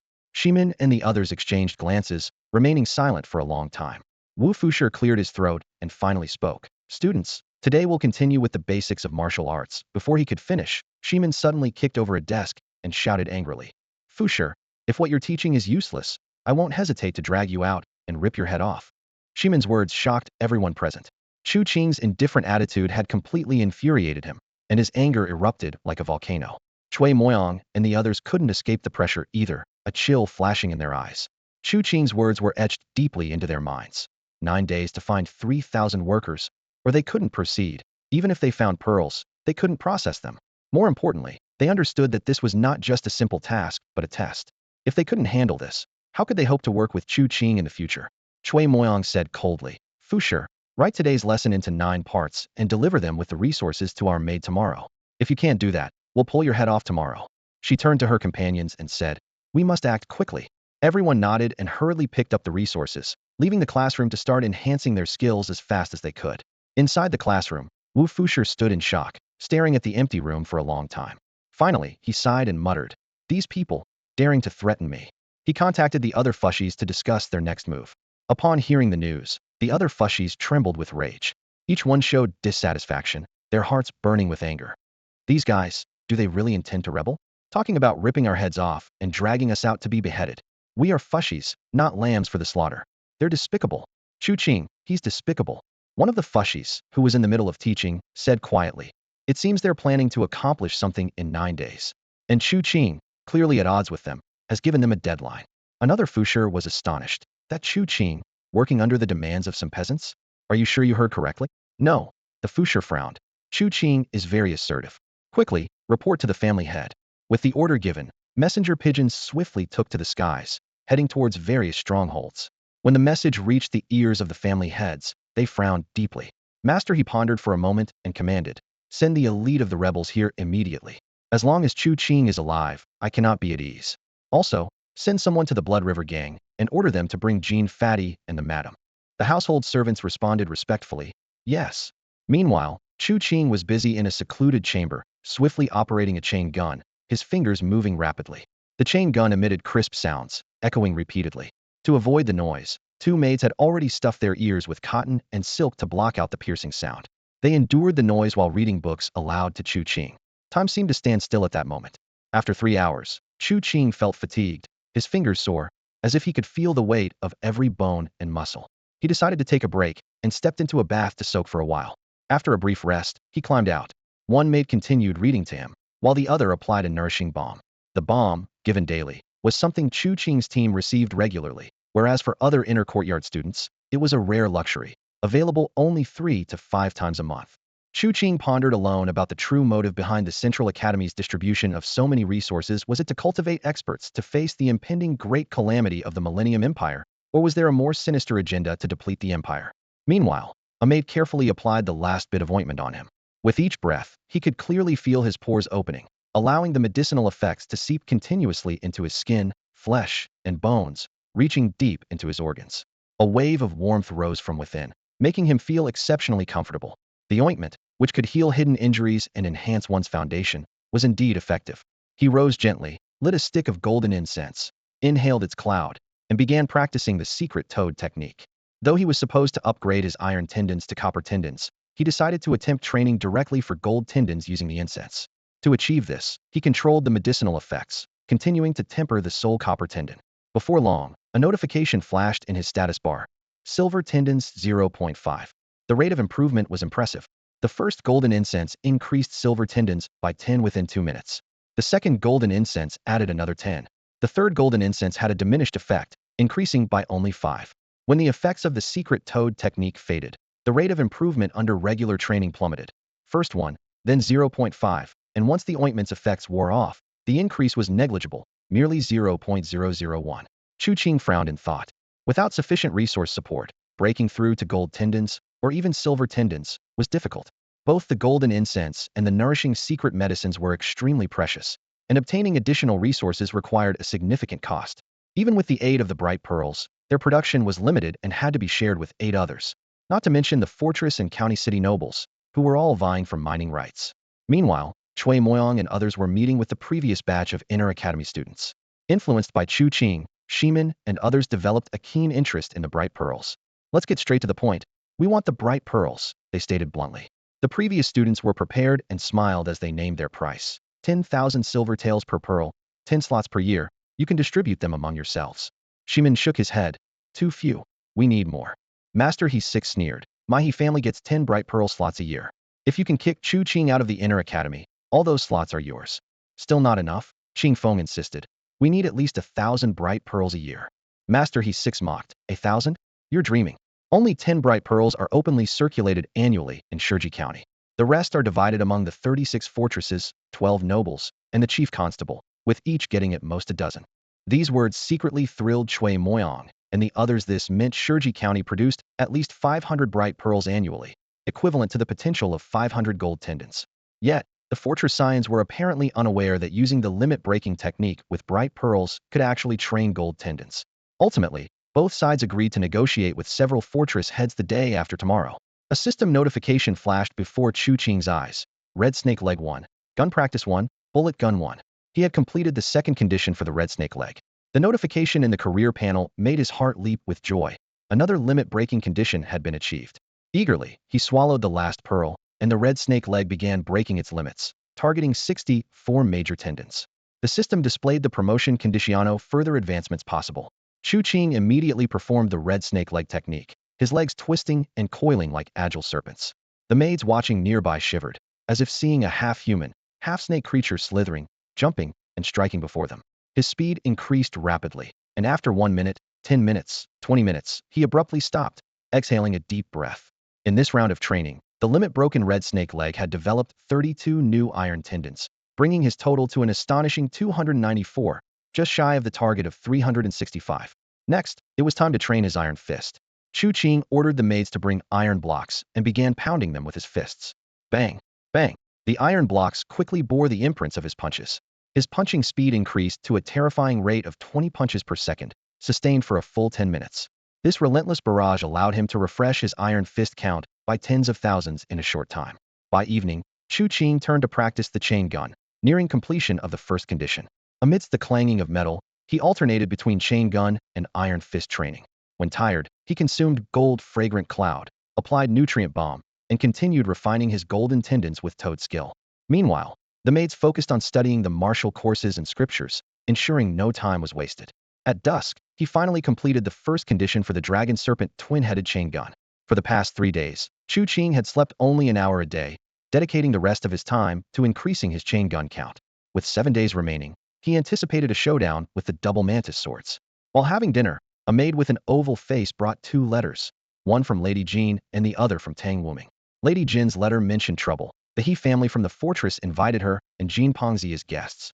Knowing Chu Qing's conflict with the He family, she refused, but the He family members persisted, and due to Lady Shi's presence, she couldn't force them away. Jin Pengzi dared not drive them off, so she sought Chu Qing's help. Interesting. Chu Qing sneered and instructed. Tell the messenger I'll return tonight. Then he opened Tang Wuming's letter, which contained a single sheet of paper stating that he had failed his exam. He lamented his past arrogance only to face oppression now, repeatedly calling it unfair, congratulating Chu Qing on entering the inner court, but stating he would not join him and would instead reflect on his life. After reading, Chu Qing pondered, sensing Tang Wuming's inner confusion. What he needed was a way to get out of his low spirits. After much contemplation, Chu Qing put pen to paper and wrote 2 stories. One about the struggles and perseverance of an art student who failed in a previous life, and another about the legendary life of Huang Chao. He used these stories to illustrate that even in the face of setbacks, one can reach the pinnacle of life through relentless effort. At the end of the letter, he solemnly penned a poem. When autumn comes, on the 8th of September, my flowers bloom and all others wither. The fragrance reaches the skies over Chang'an, and the city is adorned in golden armor. He then added, the bones of nobles pave the streets, the treasury burns to ashes of brocade. Finally, a simple and powerful sentence. The road is under your feet. Chu Qing ordered a maid to stamp the letter with 7 or 8 seals, sealed it with wax, and quickly sent it along with 50 taels of silver to the messenger. Outside, a man waited in despair. The young master he followed had failed the examination and spent his days in a drunken stupor, leaving the man feeling uncertain about his future and considering finding a new master. Upon receiving the letter, he rushed back to the manor to find Tang Wuming drowning his sorrows in alcohol. Su Qing'er, a woman from the Su family, anxiously tended to him. She immediately opened the letter and began to read it aloud, while the man stood to the side, wringing his hands and waiting for the right moment to take his leave. At first, Tang Wuming expected ridicule, but as he listened, he broke into a cold sweat and suddenly shouted, "Stop reading. I want to see it myself." His drunkenness vanished as he carefully read each word and sentence. After a long while, Tang Wuming seemed transformed, laughing heartily at the sky. What a story of a failed art student. What a my flowers bloom and all others wither. What a bones of nobles pave the streets. The treasury burns to ashes of brocade. Excitedly pacing back and forth, he waved the last page of the letter. Just days ago, Chu Qing was a barefooted commoner, yet now he writes such splendid prose and stamps it with numerous seals. He is the role model I should learn from. Turning to the man, Tang Wuming said, "Pack your things, we leave at once." "Where to, young master?" the man asked, bewildered. "To join the rebels. They need educated people. I will guide them on the path to success." "This journey could be a perilous one," Su Qing'er remarked with a smile. "But I am willing to face life and death with you, young master." The man, however, hesitated. "I don't want to go." Meanwhile, Xian Yuan Lu was brightly lit. Chui Moyang and others were drinking with the heads of the He and Lan families, among other fortress elites. After several rounds of drinks, the head of the He family spoke bluntly. "You can have the pearl, but you must expel Chu Qing from the inner courtyard, even the martial academy. The vacant spot will be ours." Chui Moyang and the others frowned, while Nangong sneered. "We don't have that kind of power." The head of the He family glared. "Then lure him out and kill him directly." Wang Yinyang coldly retorted. "We want the pearl, but if you harm a single hair on Chu Qing's head, be prepared to be cut down." The head of the He family was momentarily stunned, then laughed in rage. "This is Shurji County, our territory. Even a dragon crossing the river must bow down. We respect you because you're noble science, but without respect, you're nothing. Here, we are the law. Who dares defy us?" Before he finished speaking, the guards of the fortress elites exuded a murderous aura, surrounding Wang Yinyang and the others. At that moment, a crisp bell rang. Chui Moyang stood up, her hands reaching for the hairpin in her ponytail. With a swift motion, 2 gleaming swords, each a foot long, fell into her hands. She coldly declared, "The fortress's swords can kill, and so can mine." A few hours ago, at dusk, Chu Qing finished writing a letter to Tang Wuming and then confidently left the martial arts academy, heading straight for Lady Jin's residence. Meanwhile, Chui Mseong and his group were also on their way to Xianyuan Tower to meet with the head of the He family. Chu Qing, dressed in fine clothes and wearing soft deer leather shoes, walked briskly along the stone-paved road. As he approached, passers-by fell silent and quickly stepped aside. At the street corner, a few gang members fighting over territory saw him coming. Some dropped their knives in fear and ran, while others collapsed to their knees, begging for mercy. "Please don't kill me." Chu Qing merely smiled, lightly tapping his toes on the ground, and glided towards the Jin residence like a giant dragonfly. The perimeter of the Jin residence was surrounded by dozens of armed servants and gang members, brandishing their knives and shouting incessantly, "Fat Jean, come out. You must bear the consequences of Chu Qing's actions." One threatened menacingly, "If you don't come out and apologize, we'll leave you with no place to be buried." Even a tea vendor had come specifically to provide refreshments to the troublemakers. Inside, Lady Jean trembled with anger, but her fury was directed not at the shouting crowd outside, but at her indecisive husband, Jean Erin. "A few years in the backwoods have extinguished all your ambition and drive. You've really let me down." Fat Jean looked troubled. Since fleeing the provincial capital to Sherji County, he had indeed lost his former zeal. "My lady, the stronghold is not to be trifled with. Even injuring one of their servants could spell disaster for us. Besides, the boss already suggested we stay with the He family for a few days. It's no big deal." Lady Jean looked at her timid husband, feeling both disappointed and anxious. On one side was Fat Jean, who didn't dare to touch even a servant, and on the other was Chu Qing, who could unhesitatingly kill He Chi Gongzi and slaughter hundreds of the stronghold's servants. The contrast was stark. She silently hoped, "I wonder if Qinger received the letter. Will he come?" At that moment, a scream echoed from outside. Chu Qing held a chain spear, its head plunged deep into a tea vendor's kidney, more than a foot inside. Seeing this, the others fled in panic, but Chu Qing did not pursue them. He merely memorized each face, and then cleaned the spearhead with the tea. The stronghold's servants within the Jean residence were initially stunned to see Chu Qing, but upon his command to leave, they quickly fled. When they saw only the tea vendor's corpse on the street, they even breathed a sigh of relief, whispering, "So that's all Chu Qing is capable of, just venting his anger on a vendor." Hearing this, Chu Qing's lips curled into a cold smile. "Killing you? That would be too easy for you." He intended to make those who dared insult Lady Jean taste death slowly, in fear and despair. Inside the Jean residence, Lady Jean felt both relieved and worried upon seeing Chu Qing arrive. When Chu Qing returned to the Jean residence, Lady Jean immediately approached him, anxiously inspecting the young man for any injuries. "Qing, I'm fine." Chu Qing quickly reassured her before she could speak. He walked straight to Lady Jean, completely ignoring Jean Fatty standing nearby. Jean Fatty stood aside, watching his wife rush towards the tall, elegantly dressed youth. His heart ached as the rumors about them echoed in his mind, leaving him unsettled. Chu Qing and Lady Jean entered the house hand in hand, with Xiao Taohong following closely behind. Jean Fatty stood alone in the courtyard, lost in thought. Just then, Chu Qing turned back and waved at him, saying, "Go tell the leader of the Blood River Gang to arrange a banquet on the top floor of Xianyuan Tower. I want to meet him." This order left Jean Fatty stunned. The boy who used to be a mere errand runner in the gang now had the authority to command the leader. He quickly responded, "Don't worry, Brother Qing, I'll inform the leader right away." Before leaving, he glanced back at the house, feeling slightly relieved to see Xiao Taohong there as well. Inside, Chu Qing was massaging Lady Jin's shoulders. She looked aggrieved, saying, "Those people were very aggressive earlier. They seemed genuinely intent on harming me. I'll only drag you down eventually. Perhaps we should have Lady Shi and the others come witness us severing ties." "No need." Chu Qing replied with a smile. "They're targeting me. Even if we sever ties, they'd still blame you. But don't worry, I'll resolve these troubles soon." Chu Qing's fingers moved skillfully over Lady Jin's acupuncture points, such as the Ying Chuang, Shinfeng, and Tianqi, which helped alleviate symptoms like palpitations, chest tightness, and coughing. Lady Jean softly said, "Qing, you can stop now." The two talked for a long time, with Chu Qing sharing his progress at the martial academy. As night fell, Chu Qing prepared to leave, and Lady Jean quickly brought out a box containing two exquisite, specially crafted pearls. Despite the pearls' value, Chu Qing felt that returning the kindness Lady Jean had shown him was only right. However, Lady Jean insisted, "You should use them first. Once you're stronger and no longer need them, I'll take them back." Before departing, Chu Qing repeatedly instructed, "Write to me if anything happens. Don't shoulder everything alone. For major issues, you must consult with me." His authoritative tone, rather than being overbearing, made Lady Jean smile and nod in agreement. By this time, many lieutenants of the Blood River Gang had gathered at the entrance of Xianyuan Tower, eagerly awaiting their leader.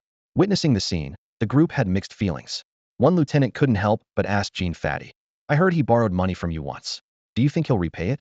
"In the past, Outer Academy students always repaid their loans," Jean Fatty replied after a long pause. "But now he's an Inner Academy student and capable of killing. Do you think he will repay it?"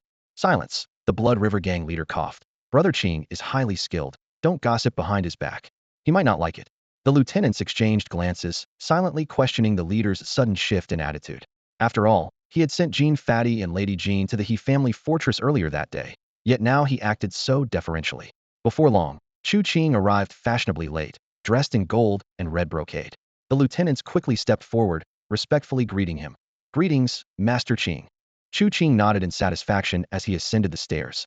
Just as he was about to reach the top floor, Master Jean lowered his voice to remind him, Master Qing, there are already guests on the top floor. Chu Qing paused, smiling calmly. Then let's stay on this floor. Just as he was about to take a seat, he suddenly stopped and asked, who is on the top floor? The Blood River leader immediately replied, Master Qing, it's people from the He family, Lan family, and Zhang family of the fortresses, a total of 18 fortress representatives, along with 8 inner court disciples. Hearing this, Chu Qing turned and headed upwards. Let's go to the top floor. Seeing the Blood River leader and others looking uneasy, he explained as he climbed. If it were anyone else up there, I wouldn't go. But since the fortresses are my enemies, I won't allow them to eat and drink above me. Besides, before he finished speaking, he had already reached the top floor, where he saw Cui Moyang gripping her hairpin sword, exuding a fierce aura. The twins and Wang Yinyang were also armed, staring down the opposing group. Chu Qing smirked. This is a perfect opportunity to give those fortress elites a lesson. Seeing Chu Qing, Cui Moyang and her companions' eyes lit up, as if they had found their backbone, gripping their weapons tighter, their intent to fight growing stronger. Meanwhile, the faces of the He family head and others grew increasingly grim, especially upon hearing Chu Qing's words about teaching them a lesson. For years, even the powerful chief constable sure wouldn't dare to claim he could teach them a lesson, let alone openly suppress them. Yet here was Chu Qing, a newcomer, showing such blatant disregard for them. What are you doing here? Chu Qing asked Cui Moyang and her group. The Mingyue sisters replied in unison. Big brother, we asked them for some pearls, but they said they'd have to kill you first. Wang Yinyang disagreed. And they said the fortress disciples' swords are sharp enough to kill.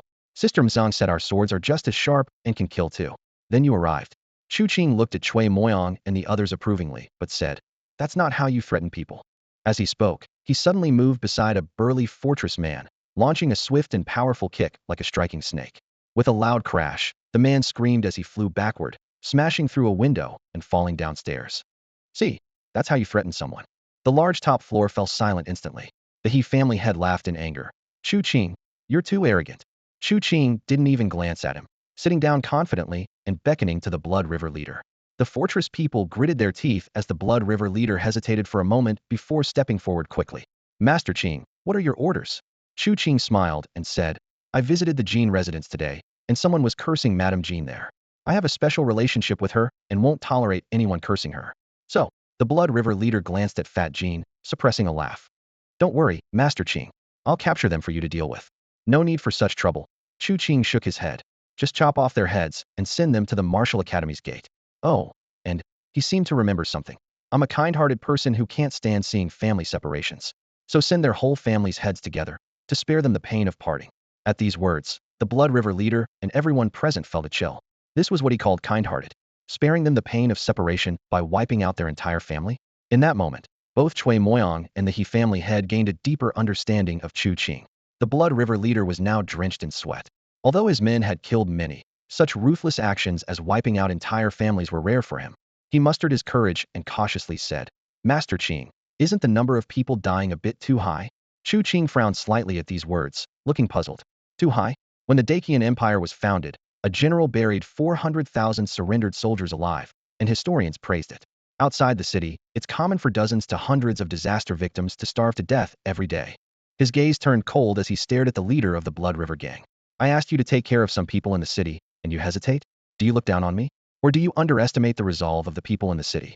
The leader of the Blood River gang broke into a sweat, beads of perspiration rolling down his face and soaking his collar. The twin Mingyue sisters laughed nearby, their eyes curving like crescent moons.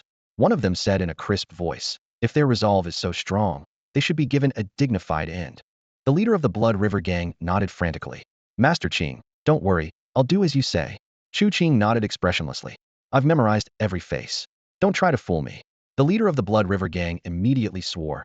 I wouldn't dare deceive Master Qing. Only then did Chu Qing show a hint of satisfaction. He turned back to the gang leader. This is your first time working with me, so I'll allow questions. But next time, just do what I say without questioning, understood? Thud. The gang leader dropped to his knees, drenched in sweat. Understood. At this moment, Chu Qing turned his gaze to Nangong and the others. You say the world of martial arts is about human relationships and the deadline is approaching. I expect these relationships to bear fruit. Nangong and the others could only respond with awkward smiles, exchanging glances. Chu Qing rose to leave.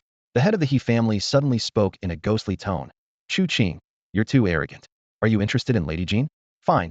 Tonight I'll make her into a stew. Chu Qing didn't turn back, his tone as calm as water. All right, just remember to save me a portion. With that, he descended the stairs and left, leaving the top floor in silence. Time flew by. The Blood River Gang leader hunted down those who cursed at the Jean residence like a mad dog. After each operation, he delivered the severed heads to the Martial Arts Academy's entrance. Chu Qing turned a blind eye, never sparing them a glance. He instructed the Blood River Gang to act this way for one reason: intimidation. With intimidation, things would proceed more smoothly and with fewer hassles. The He family head ultimately didn't dare turn Lady Jean into stew.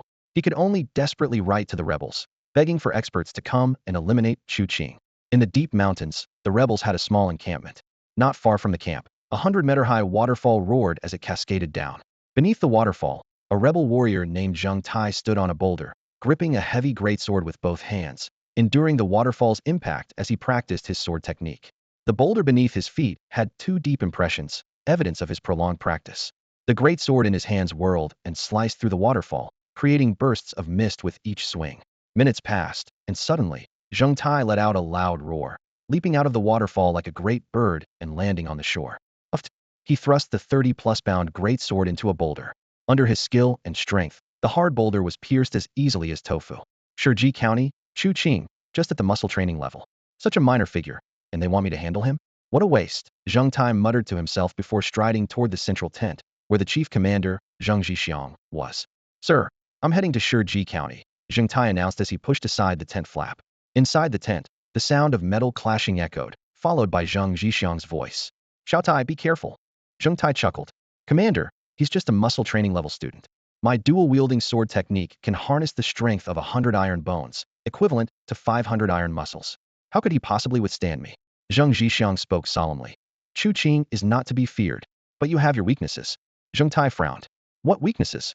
To wear the specially made heavy armor, you have the strength but lack endurance, Zheng Zhixiang advised earnestly. And in combat, it's not just the number of muscles and bones that matter, but also experience, techniques, and personal weaknesses. Military techniques are grand and consume a lot of energy. If you can't defeat him in 3 minutes, retreat immediately, relying on your armor to return. Though Zheng Tai was unconvinced, he nodded respectfully. Understood. Inside the tent, Zheng Zhixiang added, I'm at a critical point in my training and need guards. However, I've contacted a nearby squad in Shiji County to support you. Zheng Tai expressed his gratitude. Remember, even when a lion hunts a rabbit, it uses all its strength. After dealing with Chu Qing, return quickly to continue your training. We have little time and big plans ahead. Yes. Zheng Tai packed his gear, mounted his warhorse, and headed straight for Shiji County. If the timing was right, he would reach the He family's fortress by tonight. If all went well, he could eliminate Chu Qing tomorrow and return the day after. 10 days had passed since Chu Qing and Cui Moyang discussed the issue of the pearls. During this time, all of Cui Moyang and his group's attempts ended in failure. They couldn't recruit quarry workers, and negotiations over the pearls proved fruitless. Faced with this, Chu Qing decided to resolve the pearl issue in his own way. Throughout these 10 days, he scarcely ventured outside, choosing instead to stay indoors and focus on his training, except for the occasional outing.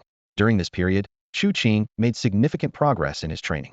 He successfully pushed the limits of the red snake leg technique and broke through a bottleneck with his iron fist. He even managed to develop a golden sinew using restorative ointment and gold incense. However, he wasn't fully satisfied with this progress. When the iron fist broke through, the 30 or so new iron sinews overlapped with the previous ones, failing to generate additional power. After some reflection, Chu Qing went to the library to consult the one-armed teacher. Under the teacher's guidance, Chu Qing learned that all the iron sinews in his arms had been fully developed. Upon hearing that Chu Qing was practicing the red snake leg, the teacher specifically recommended an advanced leg technique called the dragon slaying stance.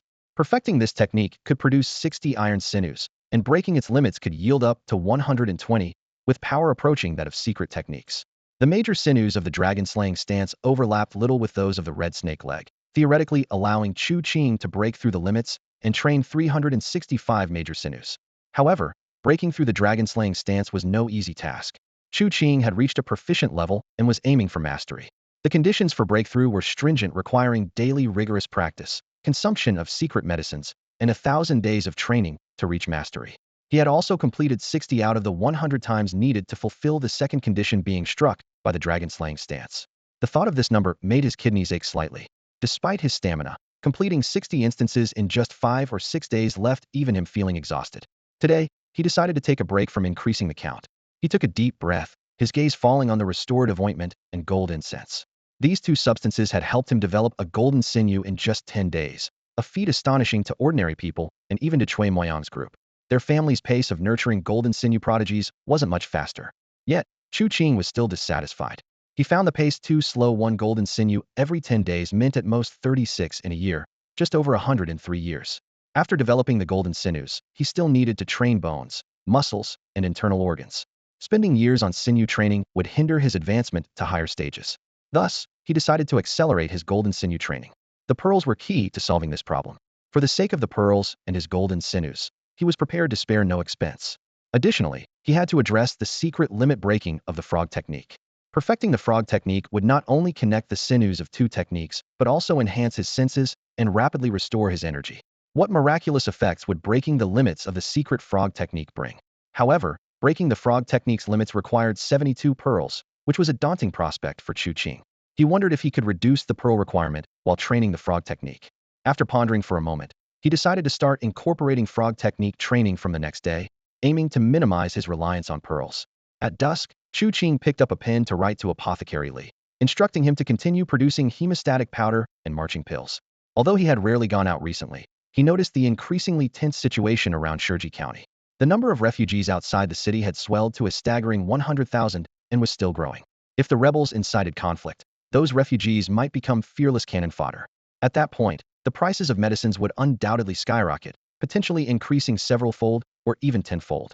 Chu Qing instructed the maid with the almond-shaped face to deliver a message to Lady Jean, informing her of a celebratory dinner planned for tonight with fellow graduates, and requested her to prepare a lavish feast. In truth, this gathering was a pre-celebration modeled after the Broken Arm Sage's practice, meant to heighten the killing intent and invincible aura for the impending slaughter. Meanwhile, the round-faced maid was tasked with notifying Chui Moy and others. At this moment, Chu Qing, clad in red and white brocade, sat quietly cross-legged. With the dual effects of the chain's spear manifesting, his profession bar flickered continuously, signaling the imminent fulfillment of the second condition. Everyone's been notified, the round-faced maid reported, kneeling before Chu Qing. Chui Moy just nodded and then adorned her hair with a hairpin. Chu Qing smiled, understanding that Chui Moy's hairpin sword was her weapon, clearly recalling the agreement made 10 days prior. Wang Yinyang nodded and began polishing his sword. The twins promised to come immediately, and both Nangong and Shimin agreed to attend. Chu Qing closed his eyes without speaking. In the candlelight, his unique aura captivated the round-faced maid, who couldn't help but say, "Master, let me serve you."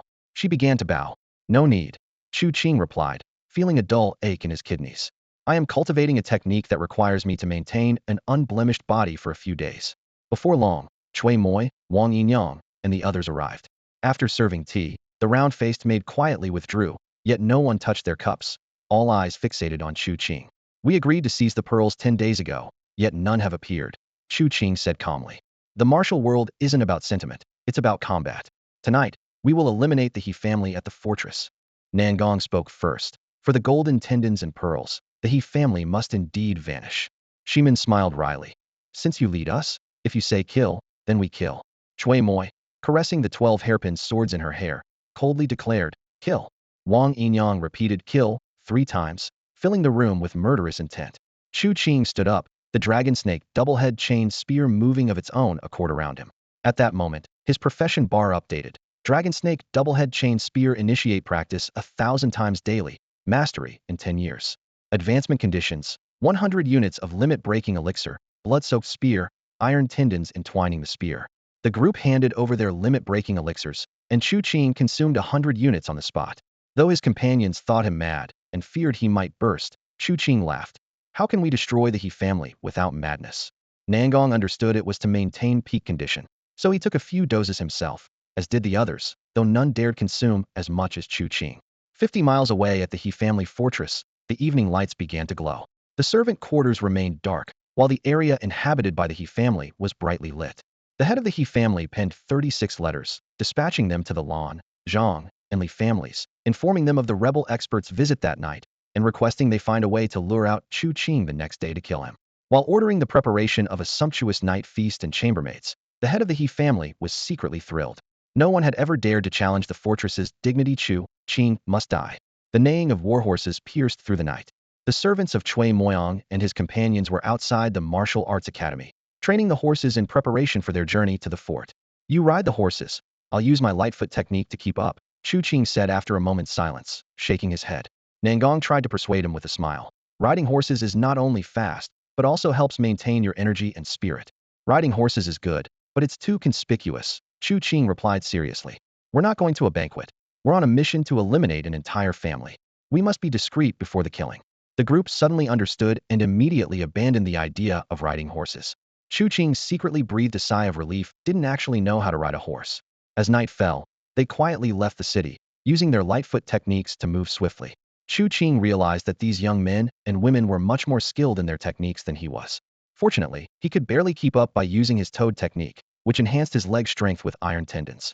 While running, Chu Qing silently contemplated the moves of the double-head dragon and snake chain spear. He was pleasantly surprised to find that the beginner-level techniques of the chain spear were several times more intricate than the perfected two-handed mantis sword.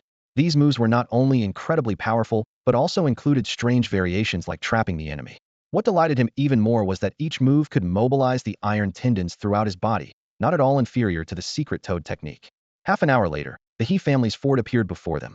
The 6 or 7 meter high walls were dotted with several watchtowers, brightly lit, indicating that there were people on guard duty.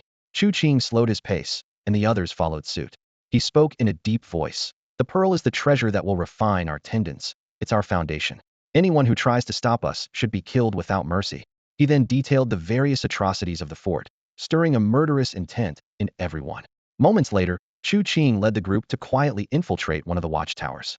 He gently pushed open the door to find 2 servants gazing at the night sky. Greetings, young master. They instinctively saluted upon seeing Chu Qing's luxurious attire. Chu Qing smiled as he shook his hands, and the double-head chain spear shot out from his sleeves like a venomous snake, piercing through their throats in an instant. Blood dripped down his sleeves, marking the completion of the second condition. The slaughter commenced. Chui Moyang, Wang Yinyang, Nangong, and Shimin split up to charge towards the center, while the twins Qing Feng and Mingyue headed for the servants' quarters. As Chu Qing's iron whistle sounded, Chui Moyang unleashed his dual hairpin swords. Wang Yinyang's long sword danced like a dragon, and Nangong and Shimin showcased their swordsmanship, tearing through anything in their path. They wielded soft swords, their moves vicious and deadly, striking with the ferocity of a tiger. Kill. However, Qing Feng and Mingyue were different. Qing Feng swung a regular long knife, its blade sharp, simple, and swift. Mingyue, being a woman, gripped a pair of miao knives, her ferocious technique even more violent than Chu Qing's double mantis swords. The gleaming blades spun like wheels, carving deadly paths in the darkness, emitting a blood-red glow. Chu Qing stood quietly atop a tall building, surveying the surroundings, as screams echoed in the night below. He waited silently. Suddenly, the window of a pavilion was smashed open, and several brawny men charged out, roaring. Chu Qing smiled slightly, and finally sprang into action. Whoosh! Whoosh! Moving with the agility of a dragonfly skimming water, Chu Qing swiftly darted across the rooftop, closing in quickly. His target was the burly man behind Chui Moyang, intending to ambush her from behind. Your opponent is me.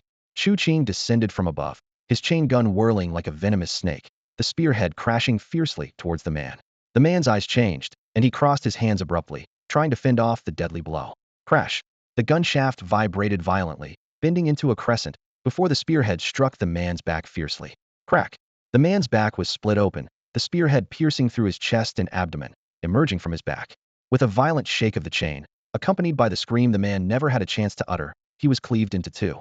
Chu Qing took a step forward, instantly arriving in front of the man's corpse, his fingers hooking quickly into the flesh, searching along the tendons. The third condition of the chain gun was iron tendons wrapped around the gun. With a fierce tug of his fingers, a thick iron tendon was extracted, rapidly coiling around the gun shaft, turning it a steely blue. He pulled out another section of the iron tendon, continuing to wrap it around. But then, the patterns on the gun shaft ceased to increase, and Chu Qing frowned slightly, seemingly realizing something. Could it be that each warrior's iron tendon can only be used once? At that moment, the head of the He family led his people out, engaging in a fierce battle with Chui Moyang and her team. Seeing Chu Qing brutally extracting the tendons from the deceased to wrap around his chain gun, a chill ran through his heart. Then, witnessing Chu Qing frown lightly before pulling out another tendon to continue wrapping, he couldn't help but feel an indescribable rage. Chu Qing, you're a demon. The He family head roared in fury, leading his family's disciples to charge at Chu Qing. Chu Qing chuckled, his chain gun dancing in the wind like a snake. Come on, I'm just in need of your tendons to aid my cultivation. Facing the head of the He family, he advanced instead of retreating, meeting them heat. The double-head chain gun moved like a writhing snake, spiraling through the air, its spearhead both fierce and supple, quickly piercing through enemy defenses. 36 moves, each flowing into the next, leaving no room for defense. The spearhead, a foot long, could cleave a person into two when swung, and blast a head apart when thrust into a chest. Every attack was accompanied by the sound of air being torn and the shattering of flesh. Every swing filled the battlefield with terror. The progress of the iron tendons wrapping one continued to climb, and Chu Qing laughed skyward, his gaze sharp as a knife. The He family head, drenched in blood, was furious beyond belief, his eyes filled with disbelief. Before he could even begin to trouble Chu Qing, the latter had already led his people to annihilate their family one by one. Watching his family members fall one after another, a tidal wave of despair surged within the He family head. 1 minute, 2 minutes, the cries of battle gradually diminished, and Cui Moyang, Wang Yinyang, and others gathered together. In the end, only the He family head was left on the battlefield, standing alone against Chu Qing. Why? The He family head shouted angrily, his eyes filled with rage and unwillingness. All this for an elusive pearl? You would destroy my entire family. Chu Qing sneered coldly, his tone laced with cruelty. The pearl. We want the pearl, and if you won't give it to us, then your family must be wiped out. A flash of wild fury crossed the He family head's eyes, and he growled lowly, yet he no longer had the strength to resist. At that moment, his voice was abruptly cut off, as the outcome of the battle was sealed. The precious pearls are beyond the comprehension of these country bumpkins. They brandished their swords menacingly and charged at the head of the He family. Kill. Even when faced with royal power, the head of the He family was powerless to resist, and now, surrounded by these prodigies, he was even more trapped. He cursed angrily, his mouth full of vile words, but in the blink of an eye, his body was covered with dozens of bloody wounds. Spare me. I'm willing to give you all the pearls, he almost begged. Huh. Cui Moyang, like a graceful butterfly, leaped lightly, brushing past the head of the He family. As she landed, 2 hairpin swords were now embedded in his head. No need. Killing you and wiping out the He family, the pearls will still be ours. The head of the He family stared wide-eyed. His body went limp, and he collapsed with a thud. Seeing this, Chu Qing hurriedly pulled out the iron rods. At that moment, urgent iron whistle sounds came from the outer courtyard. Twin sisters, there's trouble. Go check it out. Cui Moyang gave a cold smile, withdrew her hairpin swords, and walked expressionlessly towards the source of the sound. Wang Yinyang and others, covered in blood yet steady in their breath, exuded a menacing aura as they unhesitatingly moved to support the twins. Meanwhile, Chu Qing continued to work swiftly, pulling out iron rods one by one, gradually forming a chain gun. 1, 2, 10, the progress sped up. However, just as the last iron rod remained, a deafening explosion sounded. The wall was blown open, and 2 figures rolled out from the gap. It was the twins, Qing Feng. Immediately after, Ming Yu and the 2 of them were struck by a powerful force, blood spraying as they fell to the ground. Cui Moyang and the others' expressions changed drastically. They quickly passed through the gap, picked up the twins, and hurried towards Chu Qing. She urgently said, "It's a fully armed expert. We can't hold them off. Let's go." Chu Qing's eyes narrowed sharply. If even Cui Moyang and Wang Yinyang, both trained to the peak of their abilities, were no match, just how strong was the enemy? At that moment, the sound of clashing metal came from outside the collapsed wall, with an overwhelming murderous aura surging in waves. Even Chu Qing couldn't help but feel a chill, as if he was witnessing a sea of corpses and blood. You won't get away. The voice was cold and threatening, laced with endless killing intent. Line up, I'm going to kill you one by one. I'm on a schedule. The sound of clashing metal echoed as heavy footsteps approached. Out of the darkness emerged a heavily armored man, wearing a formidable horned helmet, clad in thick armor, with steel gloves encasing his hands. He wielded a gleaming 2-handed sword. Chu Qing instantly understood why Cui Moyang and the others were defeated. The heavy armor provided the best defense. Ordinary swords couldn't penetrate it. Even with enhanced strength, it was difficult to break through. The most dangerous part was that an opponent in heavy armor could afford multiple mistakes, whereas they had to be flawless. A sinister laugh came from beneath the helmet as Zheng Tai spoke coldly. I planned to kill you tomorrow, but you came to me. Fine, it'll save me the trouble. Don't worry, I'll leave your body intact. Chu Qing remained unfazed and turned to instruct Cui Moyang and the others. Go find my 2-handed sword. This reminder lit up Cui Moyang's eyes, recalling Chu Qing's preferred weapon. All right. Without delay, Shimin, Nangong, and Cui Moyang dashed off to find the sword, while Wang Yinyang stayed behind to guard the injured twin pairs. Zheng Tai cracked his neck, bones popping audibly. A 2-handed sword? Seems like you came unarmed. I'll be generous and wait for you to get your weapon before making a move. After all, it'll be over in one strike. His voice was filled with confidence. as if his armor was his ultimate advantage. Killing you doesn't require a weapon. Chu Qing chuckled, swiftly closing the distance. Extreme, red snake leg. Over 60 iron tendons exploded in force. Bang! Zheng Tai's body swayed, yet he continued to laugh. Is that all you've got? Chu Qing spun, his feet skimming the ground like a nimble mantis. His fists lashed out, wind cutting like blades, combining frog technique with mantis fist, linking with eagle claws iron tendons, unleashing the power of over 200 iron tendons. This strike could break even steel plates. Boom! After the dull impact, Zheng Tai staggered back. His armor showed only minor dents, but Chu Qing's fists were cracked. The fists that could pound iron like clay were injured. Zheng Tai laughed arrogantly. You think my armor is scrap metal? With your skills, you can't hurt me at all. With that, he charged like a raging bull. Watch out! Wang Yinyan's warning came just as Chu Qing moved behind Zheng Tai. You're too slow. This move will send you on your way. A dragon serpent twin-headed chain spear shot through the air, its 7-meter chain wrapping around Zheng Tai's legs like a venomous snake. Boom! Heavily armored, Zheng Tai crashed to the ground. In just 2 seconds, the chain spear had him tightly bound. Perfect timing, I needed a strong tendon. Your life will aid my cultivation. Chu Qing sneered. Zheng Tai struggled disdainfully. A mere chain can't hold me? Break. Yet no matter how hard he tried, the chain spear remained immobile. You think my chain spear is ordinary metal? Chu Qing mocked with a chuckle. As Zheng Tai grew furious, Cui Moyang and the others returned with the two-handed sword, slowing as they took in the scene before them. The heavily armored warrior, who had narrowly escaped execution, was now bound in an awkward position. Nangong stood to the side, rubbing her eyes and exclaimed, Qing, you're amazing. Shimin coughed lightly and added, Indeed, Qing's weapon is particularly effective against him. Cui Moyang's eyes lit up as he swiftly drew his dual swords and charged at Zheng Tai.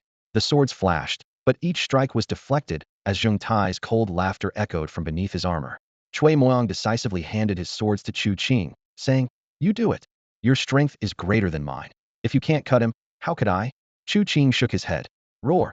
Zheng Tai bellowed from within his armor. You're going too far. Do you really think I'm just a helpless prey? I'll kill you all. Before he finished speaking, his horned helmet fell off, and Zheng Tai flexibly slipped out of his armor by contracting his muscles. He grabbed a double-edged sword and charged at Chu Qing like a raging bull. Chu Qing's eyes sparkled as he grabbed a nearby sword to counter the attack. The clash of metal resounded, forcing Chu Qing back several steps, while Zheng Tai only staggered slightly before charging again. Ha! Ha! Ha! Zheng Tai's massive sword swung like a wheel as he shouted menacingly. You think without armor, I'm weak? Ridiculous. I've trained to the limits of iron-like muscles and bones. Despite being at a disadvantage in strength, Chu Qing's technique was flawless. He retorted with a cold smile. Having strong muscles and bones doesn't guarantee victory. The battle raged on for 5 minutes, and Zheng Tai was drenched in sweat. Though his military swordsmanship was powerful, it was also exhausting.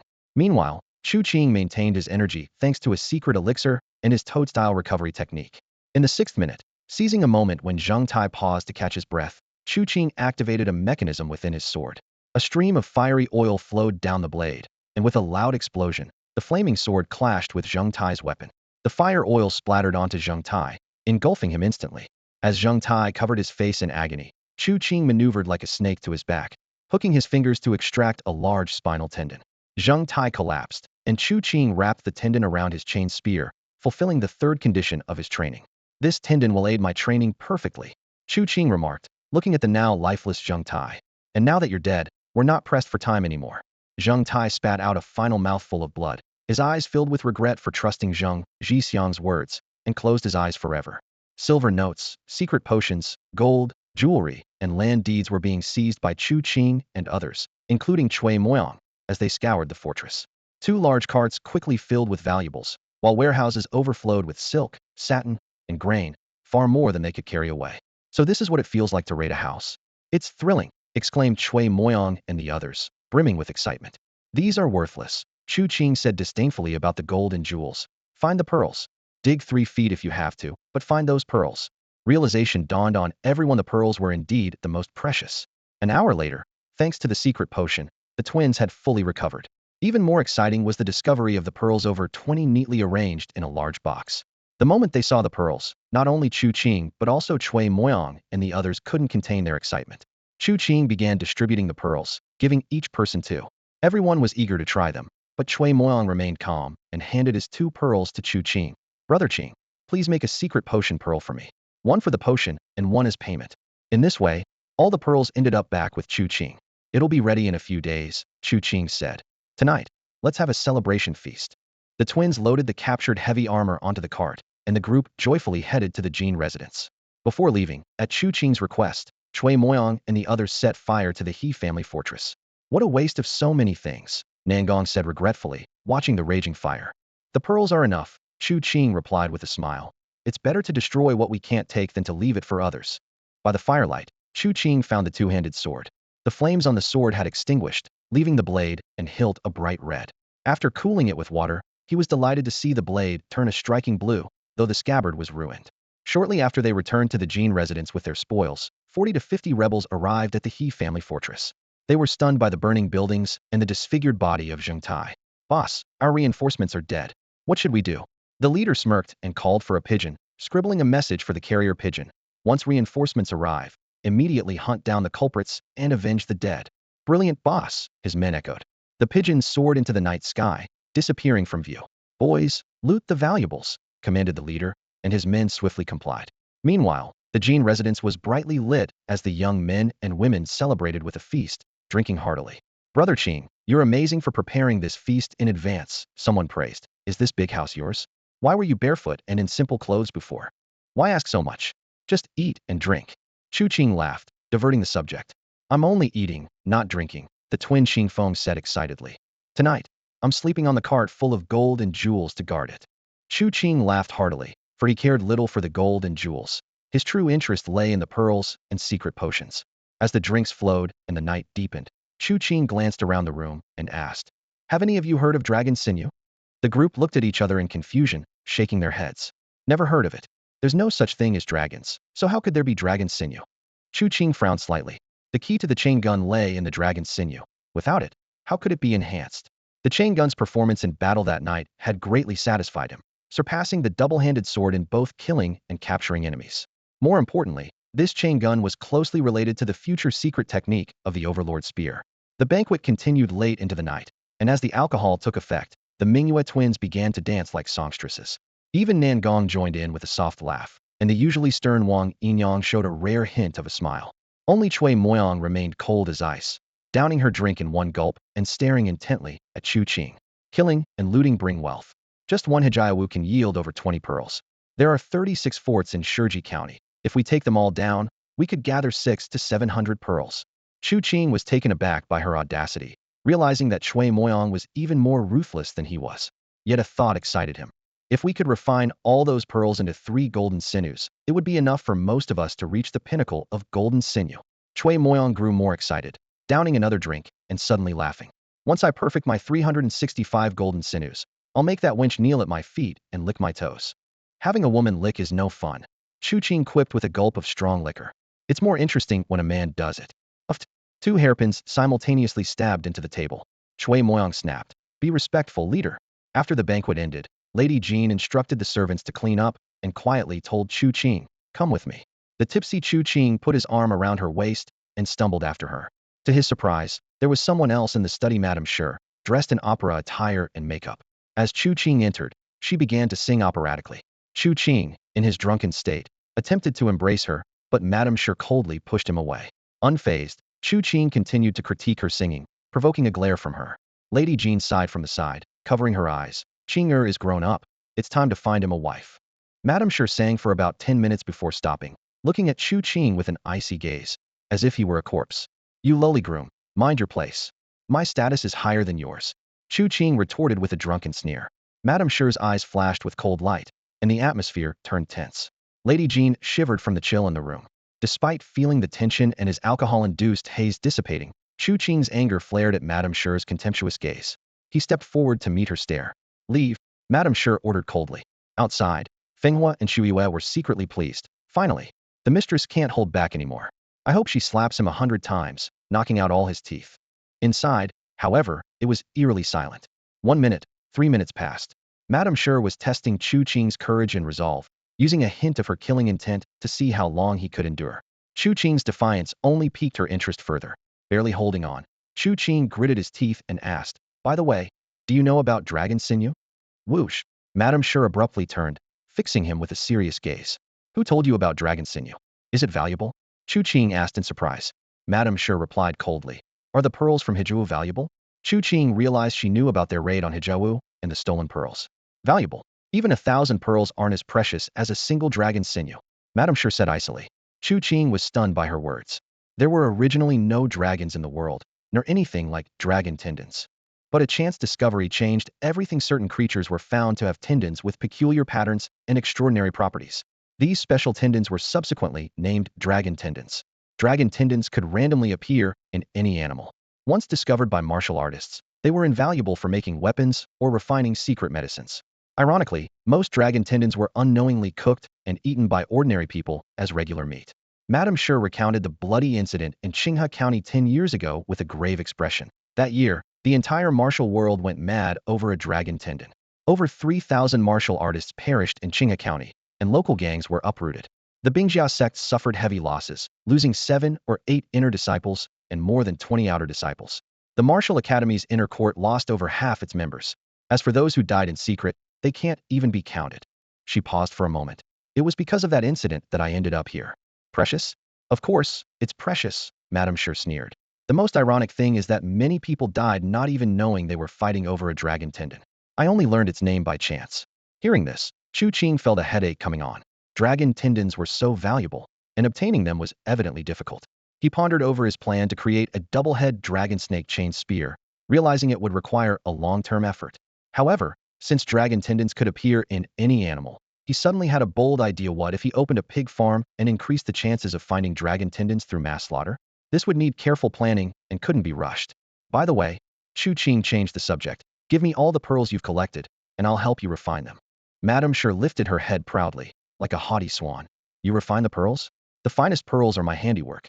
Seeing Madame Jean blush and nod in confirmation, Chu Qing immediately picked out 7 or 8 pearls from the pile and pushed the rest towards Madame Sure. Please refine these, and I'll find someone else for the others. Coachman, you don't want to eat my refined pearls? Madame Sure asked disdainfully. I don't want others to eat them. Chu Qing replied directly. Madame Sure sneered. Coachman, you don't have the right to be so possessive. With that, she left with the pearls. Madame Jean timidly said, Qing, I also don't want others to eat my refined pearls. I'll find someone else to refine them. Chu Qing reassured her, and Madame Jean finally relaxed. After a few more pleasantries, Madame Jean yawned, saying she felt tired. Before leaving, she suggested calling Xiao Taohong to help Chu Qing practice the dragon subduing technique. How did you know? Chu Qing asked, surprised. Your maid said you practice it 10 times a day, Madame Jean mumbled, looking down. Chu Qing instinctively rubbed his sore back and declined with a smile. No need. You should rest. They'll be leaving early tomorrow.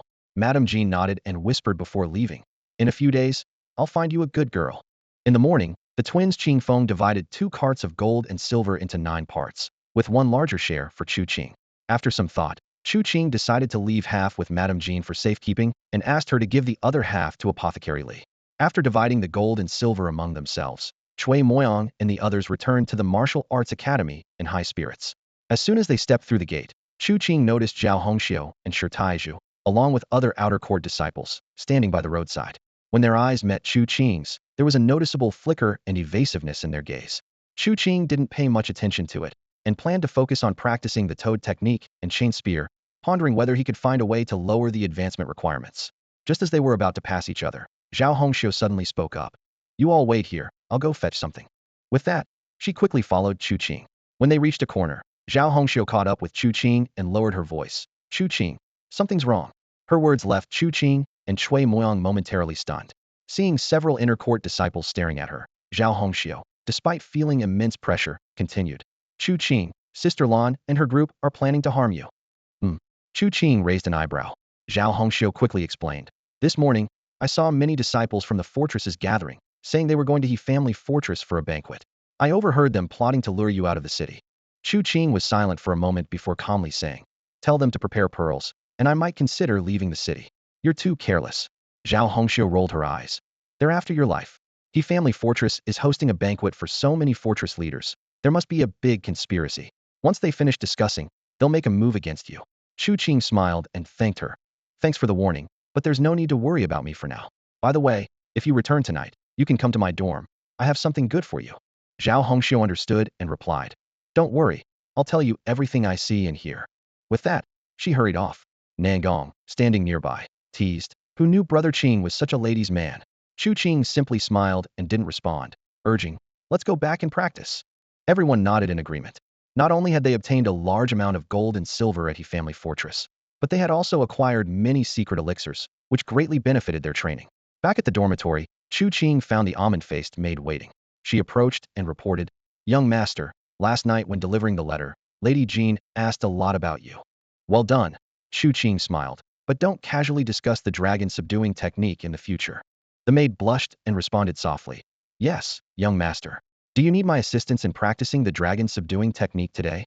Chu Qing patted his waist and replied, "Not for now. I've switched to other methods and need a few days of rest."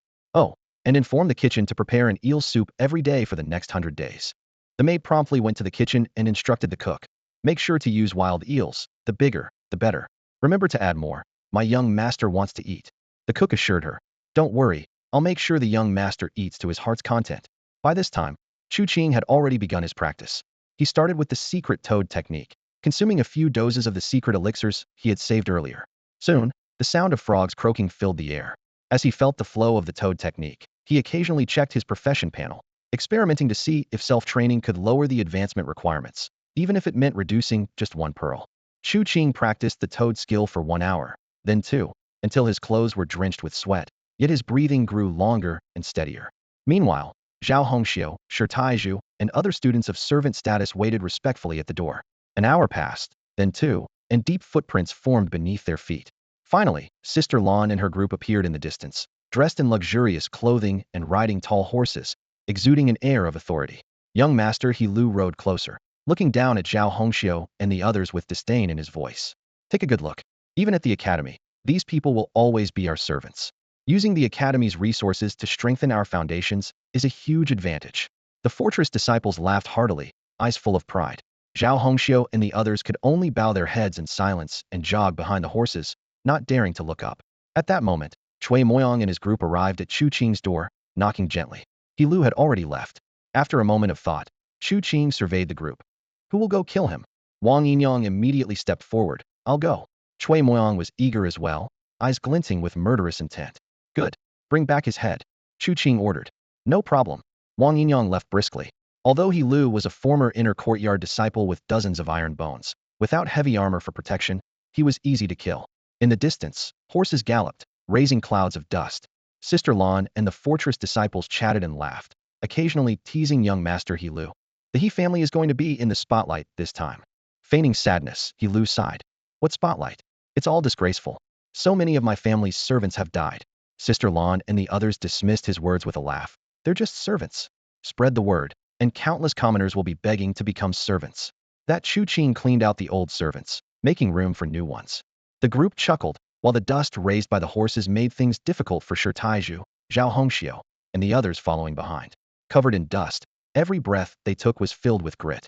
When someone tried to move to the side to avoid the dust, a fortress disciple harshly reprimanded them. "What's your status? You're told to follow behind, so stay behind. Disobey, and we'll show no mercy." The contracted youths could only remain silent and continue trudging through the dust. Clip-clop. The fortress disciples galloped with joy and laughter. As they neared the He family fortress, smoke rose in the distance, prompting someone to joke. "Is the He family already preparing a meal?" He Lu boasted. "The He family is always hospitable. It's your first time visiting, so naturally, we prepared in advance to ensure a warm welcome." As they continued, the aroma of roasted meat wafted through the air. Sister Lan took a deep breath. "This roast smells authentic." He Lu was even more pleased. "We have over 20 hunters at home, hunting daily. Our roast is naturally excellent." Behind them, Shi Taizhu gritted his teeth in frustration. "Damn, we're running on foot while you discuss roast meat on horseback." The gap is quite large. As they neared home, He Lu eagerly spurred his horse. It was his first time returning home this month. But as the fortress gate came into view, his face turned pale as paper. The fortress gate stood open, with bloodstains trailing across the ground. Something's wrong. He Lu's head spun with dizziness, and he dared not think further, spurring his horse frantically forward. Sister Lan and the others sensed the problem and hurried to catch up. Clip-clop, clip-clop. Inside the fortress, bodies lay everywhere. The outer circle bore knife wounds, while the inner circle had sword injuries. Many fortress patriarchs had already arrived, staring at the bodies with grim expressions. Thud. When He Lu saw the mutilated corpse of the He family patriarch, his head spun violently, and he fell from his horse. The He family was finished. He Lu's mind buzzed, as if the sky were falling. Lan Jie saw the charred bodies amidst the ruins, and, recalling the earlier talk about barbecue, she immediately turned aside and vomited violently. Lu Gongzi suppressed his inner fear and bowed deeply to the many fortress lords present. Uncles, I beg you to seek justice for me. Avenge my family. With that, he knelt heavily, his forehead repeatedly striking the ground. However, all the fortress lords fell silent. Seeing Lu Gongzi's profound grief, one lord finally spoke up. Lu, stand up. We arrived early and, after a thorough investigation, discovered some clues. Lu Gongzi lifted his blood-stained forehead and urgently asked, Please, uncle, tell me. The lord pondered for a moment and then slowly explained. There were 9 perpetrators in total, 8 of whom were the main assailants, while another provided support. Each of them was highly skilled, capable of easily taking your father's life. Yet, they chose to toy with him before finally surrounding and killing him. Another lord added. There was also a mysterious expert who fought against the murderers. This person was incredibly powerful, but seemed to lack endurance, and was ultimately defeated. Strangely, no body of this expert was found at the scene. Lu Gongzi was taken aback. Just 9 experts could wipe out a fortress? The lords present were equally alarmed. More disturbing was the evidence that, despite being injured, the attackers could recover quickly, clearly possessing some secret medicine. Let's go, one lord said, his face grim. That mysterious expert must be reinforcements for the rebels. Even he lost, so we. The other lords were equally grave, all thinking the same. If these experts attacked their fortresses, could they withstand it? The crowd gradually departed, the sound of hooves fading into the distance. Lan Jie and others hesitated for a moment before riding away as well. Only a few who were close to Lu Gongzi stayed briefly to offer comfort before leaving. Under the scorching sun, Lu Gongzi felt a chill throughout his body. With his family destroyed, he was at a loss, covering his face and crying bitterly. Suddenly, he heard light footsteps, followed by the crisp sound of a sword being drawn. Come fight. Wang Yinyang stared coldly at Lu Gongzi. Lu Gongzi trembled all over, knowing the killer of his family stood behind him. I'm not part of the He family. Please, I didn't see your face. Spare me. Wang Yinyang smirked disdainfully, stepping closer. In the sunlight, his shadow completely enveloped Lu Gongzi. I beg you, don't kill me. Sorry, Qingge wants your head. Qingge. A dizzying realization struck Lu Gongzi. Instantly thinking of Chu Qing and the noble prodigies from the city, he mechanically turned his head, seeing Wang Yinyang's striking silver hair. You, a noble scion, working for barefoot peasants? Wang Yinyang rarely smiled. Can't help it, he offers too much. The sword fell, and a head flew. Wang Yinyang casually caught the head, hanging it at his waist, and said coldly, We wanted the pearls, but you wouldn't give them. Qingge can lead us to slaughter you and earn the pearls. Tell me, why would I listen to you, a coward instead of him? With so many iron-bone men, yet you didn't dare resist. What a pity. Lu Gongzi's vacant eyes stared at the black smoke curling from the fortress, speechless forever. Ribbit, ribbit. Inside the stone tower, Chu Qing continued to practice the toad technique in the deep, dark space. The remnants of the secret medicine had been completely consumed. Although he couldn't clearly feel the progress of the toad technique, his vitality and spirit remained at their peak. Initially, he felt a wave of heat spreading from his heart, as if he could unleash some intense technique to exhaust all his energy. However, over time, he was surprised to find that this feeling of heat gradually transformed into a nourishing force. Rather than dissipating, his energy nourished his flesh, organs, and even skin. This nourishment was so slow and subtle that without Chu Qing's keen perception, he would hardly notice any change. What was going on?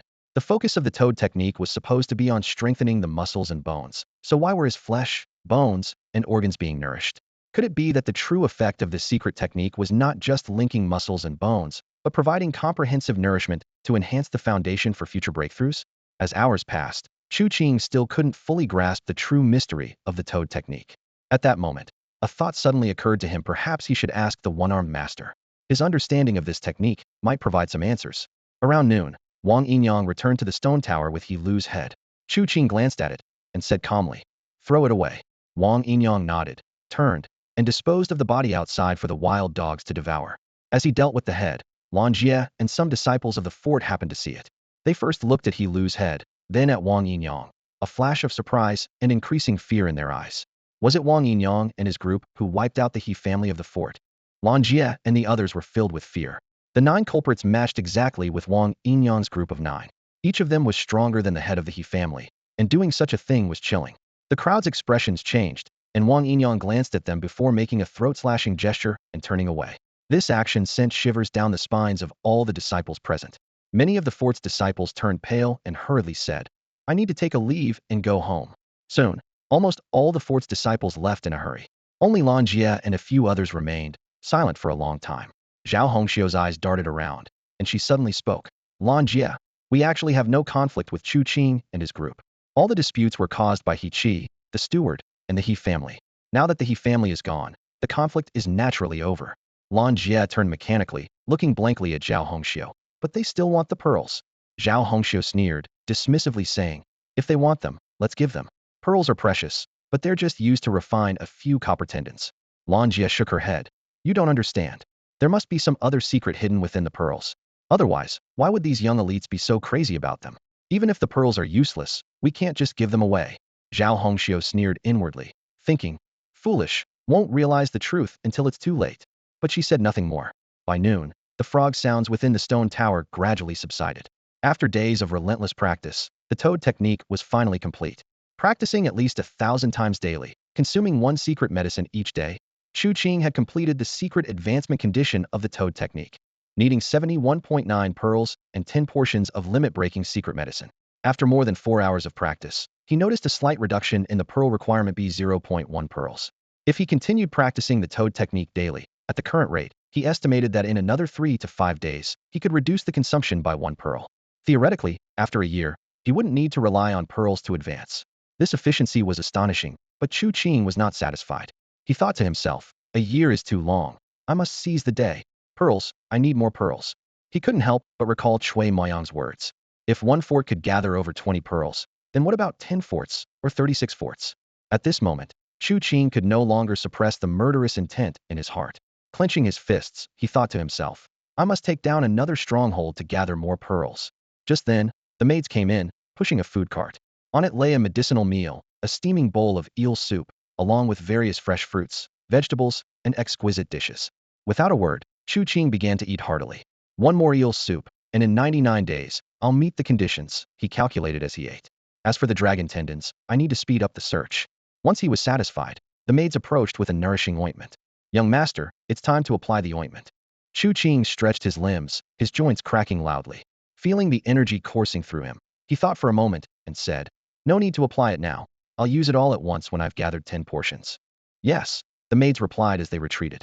Boom, boom. Chu Qing began his training, his legs flying in the confined space as his points steadily increased. 1 minute, 10 minutes, a whole hour passed. He was exhausted but had gained a lot.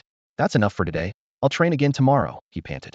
The maids chuckled softly in response. Yes, young master. Their eyes crinkled into crescents, making them appear particularly charming. In the afternoon, Chu Qing continued practicing the toad technique to restore his vitality. This time, he discovered that under the influence of the secret technique, most of the excess energy was flowing to his kidneys, repairing his depletion. This realization made him aware that the secret technique and secret medicine had similar, extraordinary effects. He quickly devised a new training plan, 15 hours of secret technique practice daily, which would save a pearl every 3 days. The remaining time would be used to enhance the dragon subduing pose, iron shirt, and advance his twin mantis swords. Although the twin mantis swords seemed less important after acquiring the dragon serpent double-head chain spear, considering the rarity of dragon tendons, he decided to continue improving the mantis swords. By dusk, the pearl requirement for the toad technique had decreased by 0.1. Chu Qing was about to head to the library to research sword-nurturing methods when a maid hurried over with a letter. Young master, you have a letter. The letter was from Tang Wuming, describing his experiences at the 800-mile water village. It depicted the simple local customs, with men fishing and women mending nets, painting a pastoral life. Through the lines, Chu Qing astutely sensed that Tang Wuming seemed to have joined the rebels and became the leader of over 3,000 fishermen. Recruiting, and you ended up recruiting me? Chu Qing chuckled softly. You're a young master from a wealthy family. How did you end up betraying your class and joining the rebels?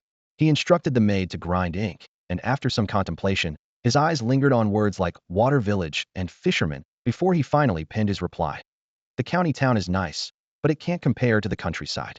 Once Chu Qing had taken control of all the fortresses and villages, the county town became an isolated island. Instead of visiting the county town, one might as well enjoy the pleasures of the lakes and countryside. With this in mind, he remembered his fondness for fish tendons and instructed his men to carefully inspect the tendons of every fish they caught. If they found anything unusual, they were to save it for him. After all, such rare fish tendons were not common, and he had plenty of military pills and hemostatic powder to trade. Upon learning about Tang Wuming's situation, Chu Qing's first thought was to have Tang Wuming find dragon tendons for him. With an expanse of 800 miles of lakes and 3,000 fishermen, countless fish were caught daily. Who could predict how many fish tendons, or even dragon tendons, might be among them?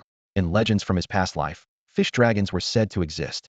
Perhaps in this world, dragon tendons were more likely to be hidden within fish. It was worth a try, especially since he had no shortage of military pills and hemostatic powder. As a rebel, Tang Wuming would undoubtedly need these supplies. If he could obtain a dragon tendon, he would surely be willing to accept the trade. If Lady Shi knew about this, she might be willing to trade the entire county town for a dragon tendon. Chu Qing smiled slightly at the thought and wrote a letter to Tang Wuming, briefly describing how he had personally led the destruction of the He family fortress for the sake of a pearl. At the end of the letter, he added, "Brother, I'm not threatening you. I just want to say that for the sake of a pearl, I dared to destroy all 35 remaining fortresses in Shurji County. And the strange tendon I want now is even more precious than the pearl. So, brother, please help me find it." He sealed the letter with wax, stamped it, and then wrote another letter to Li Yaoshi, instructing him to give the letter-bearer military pills and hemostatic powder. Once the letters were finished, he gave them along with 50 taels of silver to Tang Wuming's messenger. The messenger, still the tall man, was by now accustomed to these mysterious tasks. Upon receiving the letter, the messenger headed straight to Li Yaoshi. After reading the letter, Li Yaoshi waved his hand and exclaimed, "Take as much as you can carry." The tall man looked at him in disbelief, confirming several times, "Really?" Li Yaoshi pointed to the seal on the letter. "A promise from a great figure. Take as much as you like."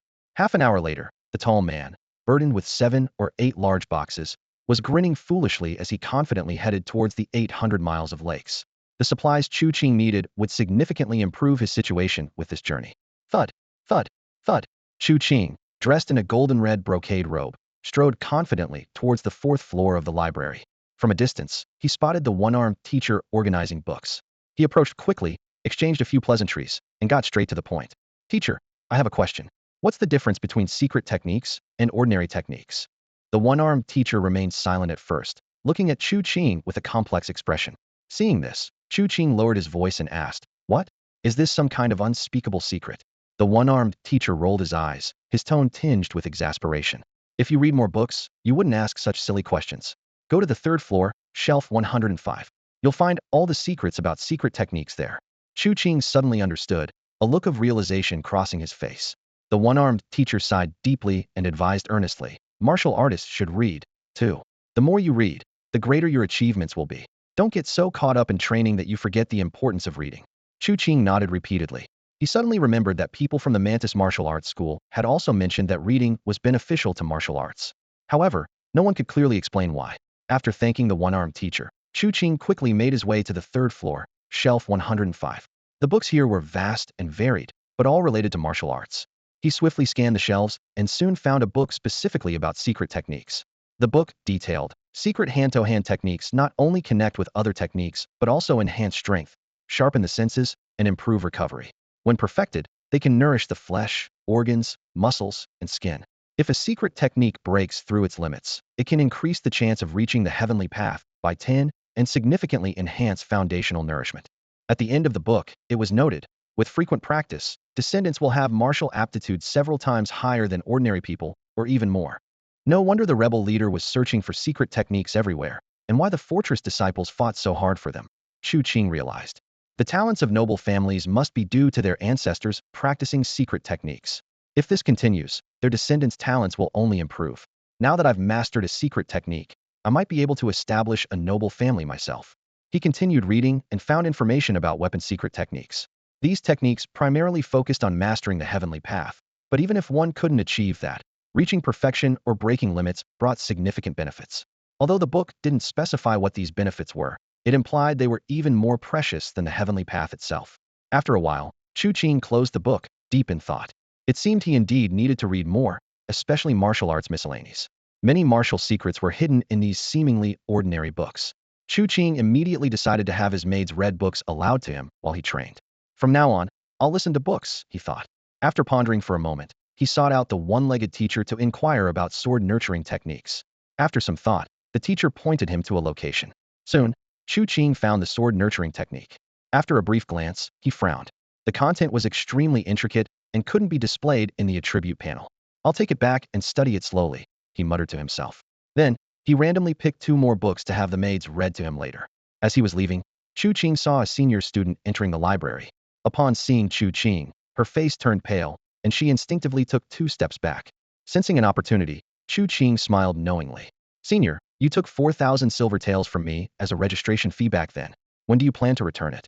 Hearing this, the senior's expression became even more flustered, and she stood there, at a loss for words. She was also a disciple of the stronghold, always well informed. When Chu Qing entered the inner courtyard, she felt uneasy. Out of the 4,000 taels registration fee, she had embezzled 1,000. What terrified her even more was that Chu Qing had killed someone publicly and even dragged a martial arts teacher out of the academy, decapitating him in front of everyone, leaving her nearly breathless with fear. Countless times, she thought about returning the 1,000 taels to Chu Qing, but never dared to. Today, she heard that Wang Yinyang had beheaded Mr. He Lu, and the He family was wiped out by 9 people, who might be the new members of the inner courtyard. This news further unsettled her. In her anxiety, she went to the library to borrow books to calm her mind, only to run into Chu Qing. Young Master Chu Qing, I haven't dared to spend a single tael of the 1,000 taels I took. It's all hidden under my bed, and I'll give it to you right now, she stammered, her heart filled with trepidation. Chu Qing scrutinized her carefully, and after a moment, he said calmly, I don't want the money. The senior sister was terrified and thought, he doesn't want the money? Does he want my life? She instantly knelt down, clutching Chu Qing's leg, pleading desperately. Young master, brother Qing, please don't kill me. I'm still young and don't want to die.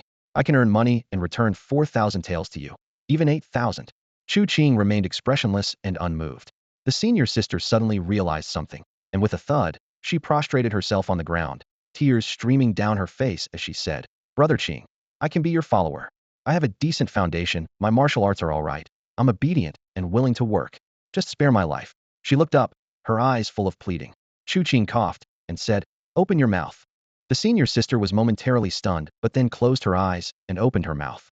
A pill dropped into her mouth with a plop. She widened her eyes, filled with doubt. Is it poison? But the next moment, warmth flowed through her body. She was stunned, looking at Chu Qing in disbelief. Chu Qing said indifferently, From now on, you will work for me. Anything I ask you to do must be kept secret.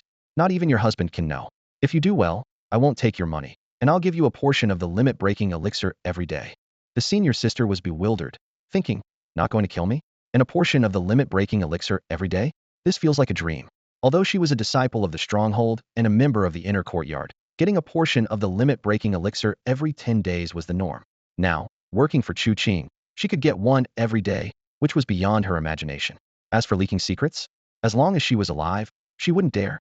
A few minutes later, Chu Qing returned to the stone building with the senior sister, under the strange gaze of Master Dunleg. Some inner courtyard disciples were stunned when they saw the two of them. Especially seeing the senior sister acting demure and obedient like a maid, they were even more shocked. Damn, she won over Chu Qing so quickly?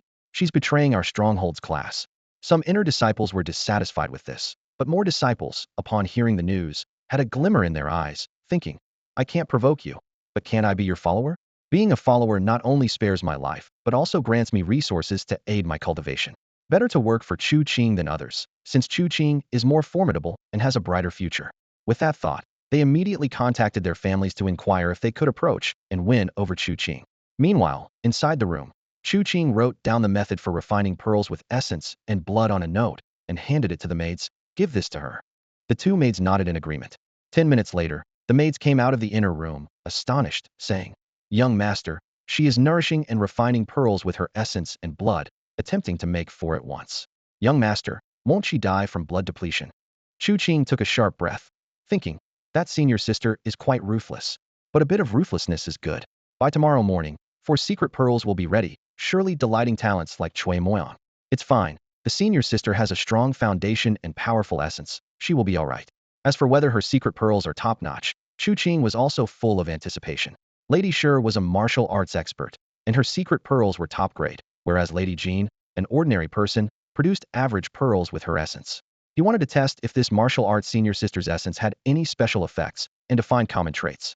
If he could master the common traits of producing top-quality pearls, even if he no longer needed them, he could sell this secret method for immense profit. To get first-hand information on the senior sister's secret effect, Chu Qing kept her behind. The nervous senior sister trembled initially, fearing her head might be used as a ball. Seeing this, a few maids hurriedly comforted her, following Chu Qing's hint. The young master is only interested in your body. He won't harm your life. These words somewhat eased the senior sister's tension. The maids added with exaggeration, Our young master has risen from the bottom step by step and has never had a childhood sweetheart. With your background from the fortress, if you humble yourself and please him, you might hold a significant place in his heart one day." These words left the senior sister deep in thought. As night fell, the senior sister noticed that after dinner, Chu Qing immersed himself in cultivation. Watching this young man, who could kill Wu Fuzi and destroy the He family fortress, work so hard, she couldn't help but admire him. No wonder he's so powerful. With this thought, she began to cultivate alongside him. However, after just an hour, the senior sister was exhausted and wanted to slack off. But each time she saw Chu Qing still focused on his practice, she forced herself to continue. This cycle repeated several times until midnight, when she finally couldn't hold on any longer and curled up on the bed, falling into a deep sleep. Yet Chu Qing remained upright, tirelessly cultivating. In a daze, she heard the sound of the door opening and closing. She wanted to get up and check, but her exhaustion pulled her back into slumber. At 1 a.m., Chu Qing took Chui Moyang and others to the outskirts of the city. Usually cold and reticent, Chui Moyang was unusually excited. "I've investigated thoroughly. This Yang family fortress is as strong as the He family, and their quarry is even larger. The pearl reserves must be considerable. Once we wipe out their entire clan, both quarries will be ours." Her eyes gleamed with unprecedented murderous intent. The twins, though eager for the pearls, were less fervent than Chui Moyang. By tomorrow morning, after taking the pearls, they would at least develop 2 golden veins, and their enthusiasm would only grow. The Yang family fortress lay dozens of miles outside Shiji County, now silent. Chu Qing and his team launched their operation following the previous strategy, with the difference being Chu Qing's personal involvement this time. Armed with a double-head chain spear, no one could approach within 7 meters of him. The chain spear whistled through the air, piercing walls a foot thick and severing the throats of those inside. The spearhead struck like lightning, penetrating the enemy's skulls. In Chu Qing's hands, the master-level chain spear unleashed terrifying destructive power, his combat strength alone rivaling that of Chui Moyang and Wang Yinyang combined. The fortress echoed with screams as many fell before they could even glimpse their enemy. The head of the Yang family awoke to the horrific cries outside, fear gripping his heart. Why us? They just destroyed the He family, and now they're coming for us? Aren't they afraid of retaliation from other fortresses banding together? Is this rebellion? Splat! A chain spear sliced through the air, penetrating the solid wall, its head twisting and coiling like a nimble serpent, precisely wrapping around the body of the Yang family head. The spearhead suddenly jerked back and then plunged down with lightning speed. With a sharp crack, the chest of the Yang family head burst open, his heart shattered into pieces. He fell to the ground dead, his face frozen in an expression of bewilderment, unable to even cry out. "Kill the enemy. Seize the pearls," Chui Moyang commanded with swift authority. Ignoring the scattered gold and silver treasures, he focused on finding the pearls. Meanwhile, the twins were deeply interested in the gold and silver. An hour later, 3 carts were filled with treasures, and they had collected over 30 pearls. "See, this is what happens when you don't use your treasures," Chu Qing remarked, looking at the corpse of the Yang family head. "The man is dead, and the valuables have gone to his enemies. Do you think they'll regret it in the afterlife?" Everyone laughed at his words. Bathed in moonlight, the group returned leisurely to Shiji County, their faces glowing with the joy of a fruitful haul. Once back at their residence, they immediately set about processing their loot and distributing the pearls. By the time everything was arranged, dawn was breaking. "Everyone," Chu Qing announced, "I've crafted 4 pearls, and the remaining 4 will be ready by tomorrow. Who wants theirs first?" His words caught everyone's attention. "I must have one," Chui Moyang said urgently. As one of the strongest among the 8 noble family's prodigies, apart from Wang Yinyang, no one opposed her demand. "I want one," Wang Yinyang quickly followed. Nangong and Shimin exchanged a smile. "We'll wait for tomorrow's batch." The twins each chose a pearl, and Chu Qing instructed the maids to collect them. When the maids delivered the crafted pearls, Chu Qing inspected them and was surprised to find that out of the 4, 3 were of standard quality and only 1 met the high-quality standard. Seeing Chu Qing deep in thought, the group grew tense. Did it fail? One of the twins, Qing Feng, couldn't help but ask. "It succeeded," Chu Qing replied with a smile. "I just expected them all to be top tier, but only 1 is." The group relaxed slightly, but tension quickly rose again over how to distribute the single top-tier pearl. The standard crafted ones produced 2 golden threads, while the top-tier one produced 3, providing a significant advantage. The atmosphere grew heavy, as everyone understood that improper distribution could sow discord within the team, potentially leading to its eventual disintegration. "Everyone," Chu Qing broke the silence. "The top-tier and standard pearls look identical. Why don't we choose at random and leave it to fate?" Though not entirely satisfied with relying on luck, the group had no better solution. Wang Yinyang was the first to act, picking up a pearl and frowning. "Why does it smell like blood?" There was a minor mishap. Chu Qing coughed lightly. I assure you it won't happen again. Wang Yinyang nodded, swallowed the pearl, and began cultivating. 5 minutes later, he exhaled deeply 2 golden threads. The others quickly grabbed their pearls and swallowed them. Another 5 minutes passed, and the three had nearly finished cultivating simultaneously. 2 golden threads, the twins exclaimed in unison. Chui Moyang smirked. 3.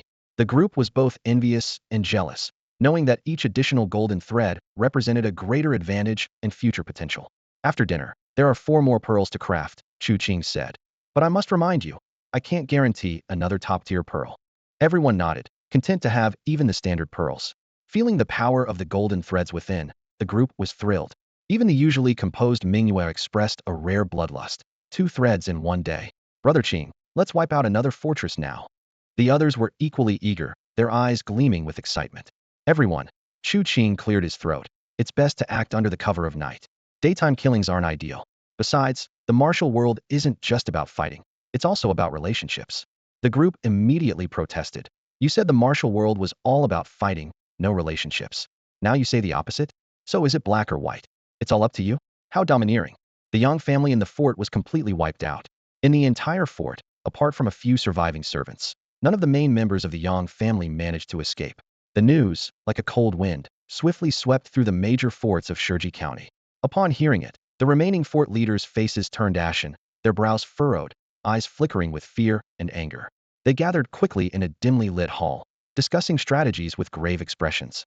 It's still 9 killers, exclaimed an elderly fort leader, slamming the table, his voice trembling with rage. Are the killers really Chu Qing and his group? Questioned another thin fort leader quietly. Regardless of whether they are or not, we have to assume it's them now, a burly fort leader said decisively. And then, we need to address this. Otherwise, the fort's prestige. Before he could finish, the hall erupted into intense debate and arguments. Some fort leaders stood, others sat, each with different expressions, their voices clashing. Shiji County, with its 36 forts, has stood for over 500 years, sneered a fort leader with a grim face, revealing yellowed teeth. They've taken out 2 families since they arrived. They ignore the rules and our authority. This is rebellion. We must unite immediately and eliminate them. How do we eliminate them? Another fort leader asked with a cold smile, tapping his fingers lightly on the table. Gather our best fighters, surround the martial academy. As soon as they step out, we strike. Some nodded in agreement, their eyes filled with murderous intent. Others shook their heads, showing worry. Ladies and gentlemen, a white-haired fort leader stood up, his voice steady. The world is not just about fighting and killing. It's about understanding people and situations. We must figure out why they attacked our fort. Once we know their motive, we can respond appropriately. We might even turn the tables on them. These words were like a bucket of cold water, dousing the anger in the room. The fort leader's eyes lit up, nodding in agreement. Investigate. Start the investigation immediately. Although individually the fort's influence in Shiji County wasn't significant, together, they formed an invisible net that quickly covered the entire county. Soon, information began to flow into their hands. The He family quarry was taken over by a group under Chu Qing's banner. The Yang family quarry was also taken over. A group under Chu Qing's name was recruiting workers from among the refugees for the quarry. They accepted anyone who was an adult. In one morning, they recruited at least 10,000 people for the quarry. All the quarry tools in the county were seized by them. Even the food supplies were emptied by them. The fort leaders exchanged glances, a realization dawning in their eyes. Pearls, one fort leader suddenly exclaimed, slapping the table. They want the pearls.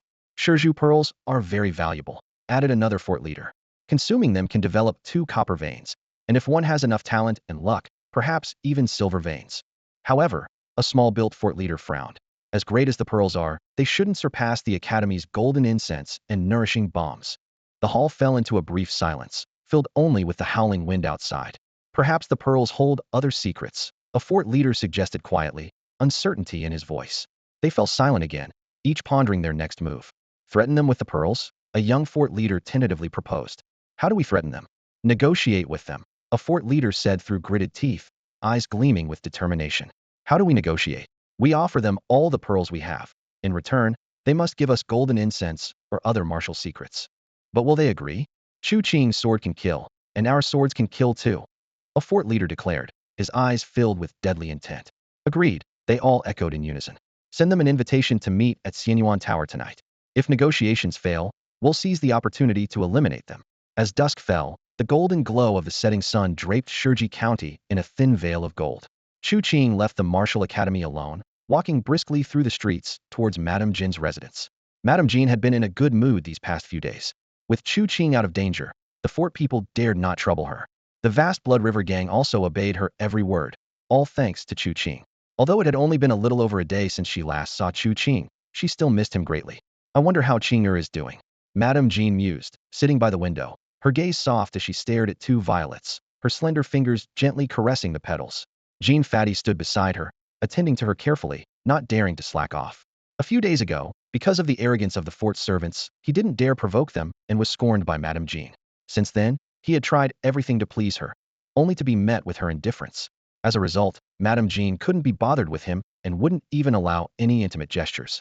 In the stillness of the night, he recalled some rumors, and sorrow welled up within him, soaking his pillow with tears.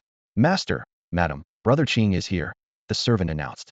Madame Jin's eyes sparkled instantly, while Jean Fatty's mouth twitched involuntarily. Moments later, a tall, poised young man in black and white brocade with a ponytail strode in. Looking at this vibrant young man, Jean Fatty felt as if he were in a dream, unable to connect him with the ragged, barefoot boy from a month ago. Master of the hall, Chu Qing greeted with a fist salute. Jean Fatty's face flushed with embarrassment as he said, Master Qing, just call me Little Fatty. Seeing this, Madame Jean secretly sighed in disdain and then gently said, Qing'er, come with me to the study, and I'll teach you to write. Chu Qing nodded in agreement, gestured to Jean Fatty, and followed Madame Jean into the study. Jean Fatty, staring at the closed study door, realized he was drenched in sweat. He mused, how unpredictable life is. If I hadn't lent him money a month ago, would he have achieved this success? Laughter from Madame Jean echoed from the study, and Jean Fatty breathed a sigh of relief, thankful they were only in the study. He called for Little Peach Blossom. Take tea to Master Qing in the study. Little Peach Blossom entered the study with mixed feelings, seeing Chu Qing practicing calligraphy, while Madame Jean gently guided his hand, adjusting his strokes and offering quiet advice. Little Peach Blossom silently ground ink and poured tea, standing at the door with her back to them, her eyes fixed on the door crack, ready to cough as a warning if Jean Fatty approached. Inside the study, Chu Qing was focused on learning. He was determined to visit Madame Jean regularly, both to study and for the secret of refining pearls. Time passed, and Madame Jean's voice grew hoarse as she read from a book, occasionally sipping tea to soothe her throat. Seeing her fatigue, Chu Qing massaged her acupoints to relieve her tiredness. After finishing the book, Madame Jean adjusted her collar and said, Qing, Madame sure sent 3 pearls this morning. Take them. Chu Qing's eyes lit up. 3 top-grade pearls could produce 9 golden threads, the true path to power. He then took out some pearls, saying he would refine them next time for her. Where did you get these pearls? Madame Jean asked in surprise. Earned them working, Chu Qing replied with a grin. Madame Jean rolled her eyes, clearly not believing him. Only then did Chu Qing reveal the truth. The He and Yang families are no more. These are spoils from their homes. With a clatter, Madame Jean dropped her book. She turned incredulously. You wiped out the Yang and He families? They refused to give me pearls, so I eliminated them, Chu Qing said calmly, continuing to massage her. Madame Jean first laughed, then covered her face and cried. Chu Qing awkwardly tried to comfort her, only making her cry harder. After a long while, she stopped. Qing'er, these are tears of joy. My Qing'er has made something of himself. If they won't give you what you want, you take it. If we had the same mindset and strength back then, we wouldn't have ended up like this. At that moment, Madame Jean only felt regret for not meeting this young man sooner. Chu Qing gently comforted Madame Jean, patiently guiding her to recount her past. Madame Jean's eyes sparkled with memories as she slowly began to speak. In the past, she and Jean Erin were in the prime of their youth. However, fate was unkind. When Jean Erin competed for a spot at the martial academy in the city, he was sabotaged. Not only did he fail, but he was also expelled and became an outcast. Over the years, the once spirited Jean Erin had turned into a plump man, and Madame Jean had wasted over a decade in the remote Shurji County. All these years, I've often thought. Madame Jean's voice was filled with deep regret. If we had been ruthless and eliminated the person who wronged us, perhaps everything would have been different. Chu Qing nodded solemnly. Indeed, sometimes only by eliminating the enemy can you truly deter them. Madame Jean looked at Chu Qing meaningfully. If you ever go to the city, I hope you can maintain this mindset. The pressure is much greater there, and many people lose themselves under it. As they spoke, a servant hurried over. Master Qing, the head of the 34 fortresses invites you to a drink at Xianyuan Tower. I understand, Chu Qing replied calmly. The servant hesitated, and Chu Qing frowned. You may leave. Yes. The servant retreated. Madame Jean couldn't help but laugh. He was actually hoping for a more specific response from you. Chu Qing chuckled. People from the fortresses seek me out only for negotiations. And negotiations begin the moment a message is delivered. For the next hour or so, Chu Qing stayed with Madame Jean, either practicing calligraphy, reading, or sharing amusing stories that made her laugh heartily. When he finally left, Madame Jean leaned against the door frame, watching his figure fade into the distance, speechless for a long time. At the top floor of Xianyuan Tower, the fortress leaders sat across from Cui Moyang and others. Compared to the tense atmosphere a few days ago, the mood was still strained, but with He Jiazhu no longer alive and his fortress reduced to ashes, everyone was noticeably more restrained. Finally, one of the fortress leaders couldn't hold back. What do you all want? We can negotiate. Cui Moyang silently rotated his teacup. Wang Yinyang focused on polishing his sword, while the twins chatted happily as they ate. Nangong and Shiman exchanged a glance and spoke up. The usual terms, we want pearls. All the pearls from your homes and quarries belong to us. Agreed, the fortress leaders said after conferring, but payment must be at market price or exchanged with gold incense. What's the market price? 10,000 taels per pearl. That's too expensive, lower the price. 9,000 taels, that's our bottom line. The mining costs are high. Nangong frowned. Even with the wealth from two fortresses, the number of pearls they could purchase was still limited. Make it cheaper. A fortress leader suggested. We can trade with gold incense, one stick for one pearl. Hearing this, Nangong and the others' eyes lit up. Gold incense was not only precious, but also accelerated cultivation, doubling the effect on golden tendons. Compared to the value of the pearls, the golden incense was indeed insignificant. An allotment of 3 sticks of golden incense per day was already considerable, yet Nangong remained unsatisfied, desiring more. Both parties engaged in intense bargaining over the terms of the deal, eventually settling on exchanging 5 sticks of golden incense for 6 pearls. The fort lords secretly breathed a sigh of relief. Although they were aware that the pearls might hold secrets and that the deal wasn't particularly favorable for them, they were clueless about the pearl's true worth. Each pearl could at most produce 2 copper tendons. Offending these well-connected individuals over such a small resource gain was simply not worthwhile. One of the fort lords brought out 2 copies of the contract and asked Nangong and his companions to sign. After a thorough inspection, everyone confirmed the terms were correct and signed their names. The banquet then commenced, filled with laughter and clinking glasses. At that moment, Chu Qing appeared. The fort lord's pupils constricted, and the joyous atmosphere came to an abrupt halt, glasses frozen midair. They all knew that Chu Qing was the true leader of this small group.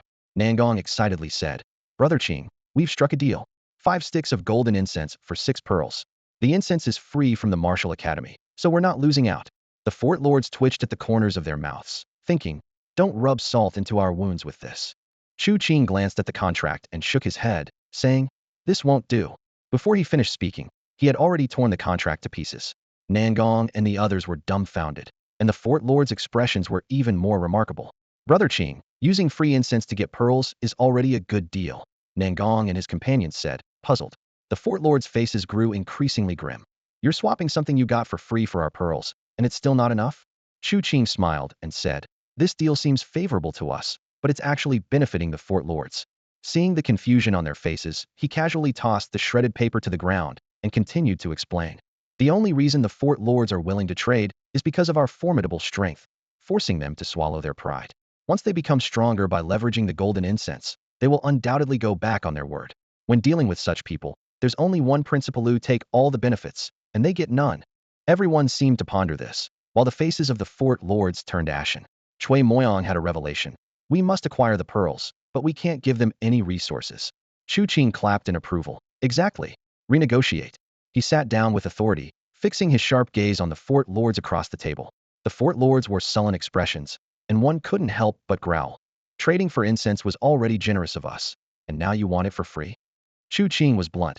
Yes, for free. You've ruled these forts for hundreds of years. What's the harm in giving us some pearls now? Nangong and his companions burst into laughter, while the fort lords trembled with anger. Chu Qing, you're going too far. This isn't a negotiation. Chu Qing smiled and said, negotiation? Who gave you permission to negotiate? I'm merely informing you. Each of the 34 forts must hand over 25 pearls by tomorrow, and one more every 10 days thereafter. Comply, and you can continue to exist. Fail, and you'll disappear. That's it. By noon tomorrow, I want to see the pearls. With that, he got up and left, with Nangong and the others following closely behind. The fort lords were left staring at each other. After a moment, someone erupted in anger. Everyone, let's kill them. We brought so many skilled fighters. We could catch them off guard. Some fort lords nodded in agreement, their murderous intent palpable. However, others remained silent, weighing the pros and cons. Killing was easy, but to eliminate these scions of noble families, especially the formidable Chu Qing, would likely come at a steep cost. Could they afford such losses? Eventually, a fort lord sighed and said, "This is a serious matter. We should deliberate further." Qing, this isn't the way to the martial academy. Nangong frowned, looking ahead in confusion. Yeah. Chu Qing responded briefly, not stopping his stride. Chui Moyang asked curiously, "Qing, what are we doing? Taking down a fortress?" Chu Qing's voice was as cold as steel. Nangong and Chui Moyang's eyes lit up. The latter spoke coldly. "One a day. In a month, they'll all be gone." Everyone followed Chu Qing's lead with a shared understanding. An hour later, within a fortress, the sounds of battle echoed thunderously. Amid the flash of blades and swords, screams rose and fell. Minutes later, the clamor ceased abruptly, leaving a dead silence over the entire fortress. After a moment, Chu Qing emerged from the fortress with two pairs of twins Jingfeng and Mingyue, all covered in blood, standing on the main road with cold eyes. "Qing, we want to loot the spoils too." The twins complained discontentedly, their eyes glinting with greed. Chu Qing coughed lightly, wiping blood from his face. Gathering spoils isn't as satisfying as defeating the enemy.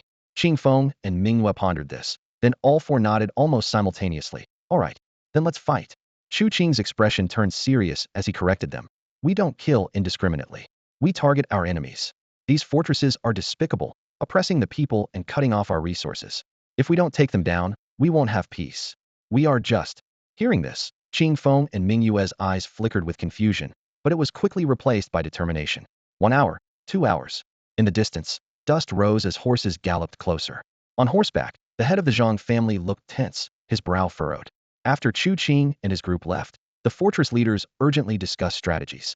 The factions advocating for war and peace were deadlocked, unable to reach a decision. The Zhang family head was adamant about fighting. What arrogance from Chu Qing and his group. They're just 9 people. No matter how skilled, they're still novices, just ordinary people. With enough numbers, we can defeat them. He slammed the table. Every fortress has dozens of cavalry. If we unleash them, they could decimate even thousands of soldiers, let alone 9 people. The more the Zhang family had thought about it, the more dissatisfied he became. These fortresses have dominated for years. How can a mere commoner think of overturning that? Why is anyone afraid? Just because 2 fortresses were destroyed? We may not be able to beat them individually, but together, we can. Fuming with anger, the Zhang family head decided to contact other war-supporting leaders the next morning, planning to crush Chu Qing together. With fortresses banding together, they could gather hundreds of cavalry. Defeating a few warriors would be a breeze. Thud, thud, thud. The sound of hooves grew closer, the fortress now in sight. The fortress was unusually quiet, which pleased the Zhang family. Had the servants knew better than to disturb the household at night. Just then, a guard suddenly became alert. "Master, there's a scent of blood." "What?" "A strong scent of blood." The Zhang family head's heartbeat quickened, unease washing over him like a tide. Everyone immediately went on guard, moving a little further to see 5 figures standing on the road ahead. "Charge through, trample them," the Zhang family head shouted, whipping his horse fiercely. "Nay!" The horse whinnied, galloping forward. The Zhang family head, with dozens of guards, felt confident. Clang! Chains suddenly clattered. A spearhead over a foot long shot across 6 or 7 meters, striking a horse squarely on the forehead. The horse neighed in agony, collapsing heavily. The figures blocking the road either leapt into the air or sidestepped. Blades flashed like snow, sweeping in. One by one, the guards screamed as they fell. Chains snaked through the air like serpents striking. Thud, thud. The sound of blades piercing flesh mingled with screams. When the Zhang family head looked back, he found that more than a dozen of his men were gone. Kill, flee. His mind was in turmoil. Attack. Chu Qing roared, the chain in his hand moving like a dragon, resuming its ruthless slaughter. A minute later, the Zhang family had looked around to find himself alone and defenseless. Panic overwhelmed him. "Please, don't kill me. I'll give you pearls, all the pearls." Chu Qing looked at him coldly. "Very well. Unfortunately." He paused. "It's too late." "Huh," Mingyue shouted, striking simultaneously. Crack. The twin blades crossed, and the Zhang family head screamed, split in half. Qing Feng stepped forward, swiftly severing the head and hanging it at his waist, blood dripping onto the dust below. These guys have such great resources, yet they're still useless. Under the moonlight, Chu Qing shook his chain gun, blood dripping from the tip and pooling into a small dark red puddle on the ground. He sneered. "That's why we need to take their resources, to avoid wasting them."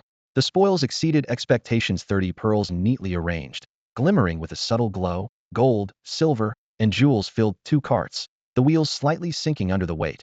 Grain, cloth, and silk piled up in several warehouses, almost collapsing the wooden shelves. As for the rumored underground granary, it might exist, it might not, but they had no time to investigate. Chui Moyang and the others were planning to set fire to the stronghold, but Chu Qing stopped them. "Don't burn it down. We'll use this stronghold as a base. At dawn, bring the stonemasons to transport the grain and cloth. We need more people to mine the pearls. Everyone nodded in agreement.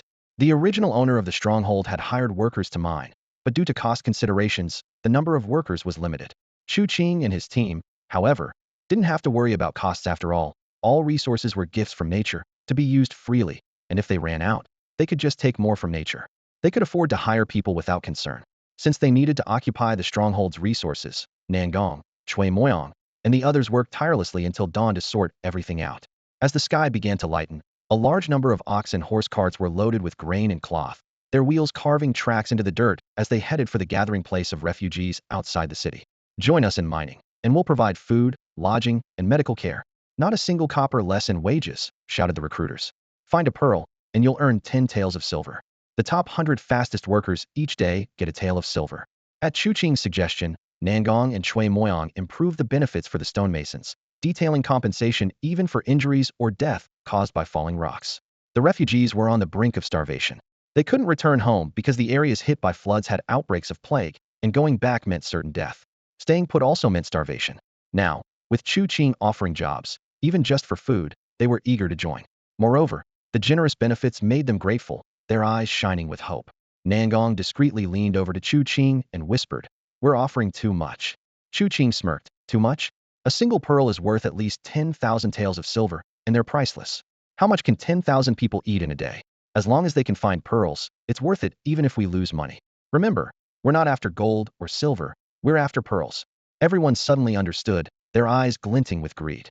"Oh, and have your people buy tools from the surrounding areas," Chu Qing suddenly instructed. Nangong frowned and asked, "How many do we need? 10,000 sets of tools isn't much. It's best to get hundreds of thousands, or even a million sets," Chu Qing replied, leaving everyone wide-eyed. Chu Qing pointed to the vast expanse of bamboo mountains stretching for thousands of miles, tracing an arc with his arm. "There's plenty of space in these bamboo mountains, no matter how many people we send in." Nangong asked worriedly. "With so many people, what do we do about all the rubble they dig up every day?" Chu Qing pointed to the uneven roads. "Pave them. Use the rubble to pave the roads from Shiji County to other counties, and even to the prefecture city. If there's nowhere else to dump it, just pile it up somewhere. All I want are the pearls. Even if it means burying Shiji County in rocks, it's worth it for the pearls." With Chu Qing recruiting on such a large scale, thousands of refugees, after getting a decent meal, brought their families to mine pearls. Many of them didn't even have tools, but they used their hands to move stones and stones to break smaller stones. Though not efficient, their sheer numbers made up for it. Large rocks were split into smaller pieces, and any stone larger than a pearl was smashed open. They discarded the stones, keeping only the pearls. This scene left the original stronghold owners speechless. Such waste. They could sense Chu Qing's determination to obtain pearls. Meanwhile, the refugees were overjoyed to have food and work. They were so grateful that they were willing to sell themselves into lifelong servitude to Chu Qing. Unfortunately, they couldn't meet Chu Qing in person, nor did they have any means to do so. Thus, they could only repay Chu Qing's kindness by working hard. In the bustling excavation, near noon, a ragged refugee smashed open a fist-sized rock and discovered a pearl. At that moment, he held the pearl up, its luster shimmering in the sunlight, and shouted with all his might, "Master Qing, I found a pearl." At midday, Chu Qing received a pearl. This wasn't just any ordinary pearl, it was a gift from nature. Although rare, it was enough to lift his spirits. Chui Moyang and the others were even more excited, as it was the result of their own efforts. "Brother Qing is right," Chui Moyang said excitedly. "The more hands we have, the greater the pearl yield. We need to expand and recruit thousands. No, tens of thousands. We'll dig through the entire Shiji Mountain." Everyone was filled with enthusiasm, and Chu Qing smiled, adding, "Once the quarrying tools are in place, the yield will be even more impressive." Chui Moyang's eyes lit up. Why not incorporate the stone workers from other forts?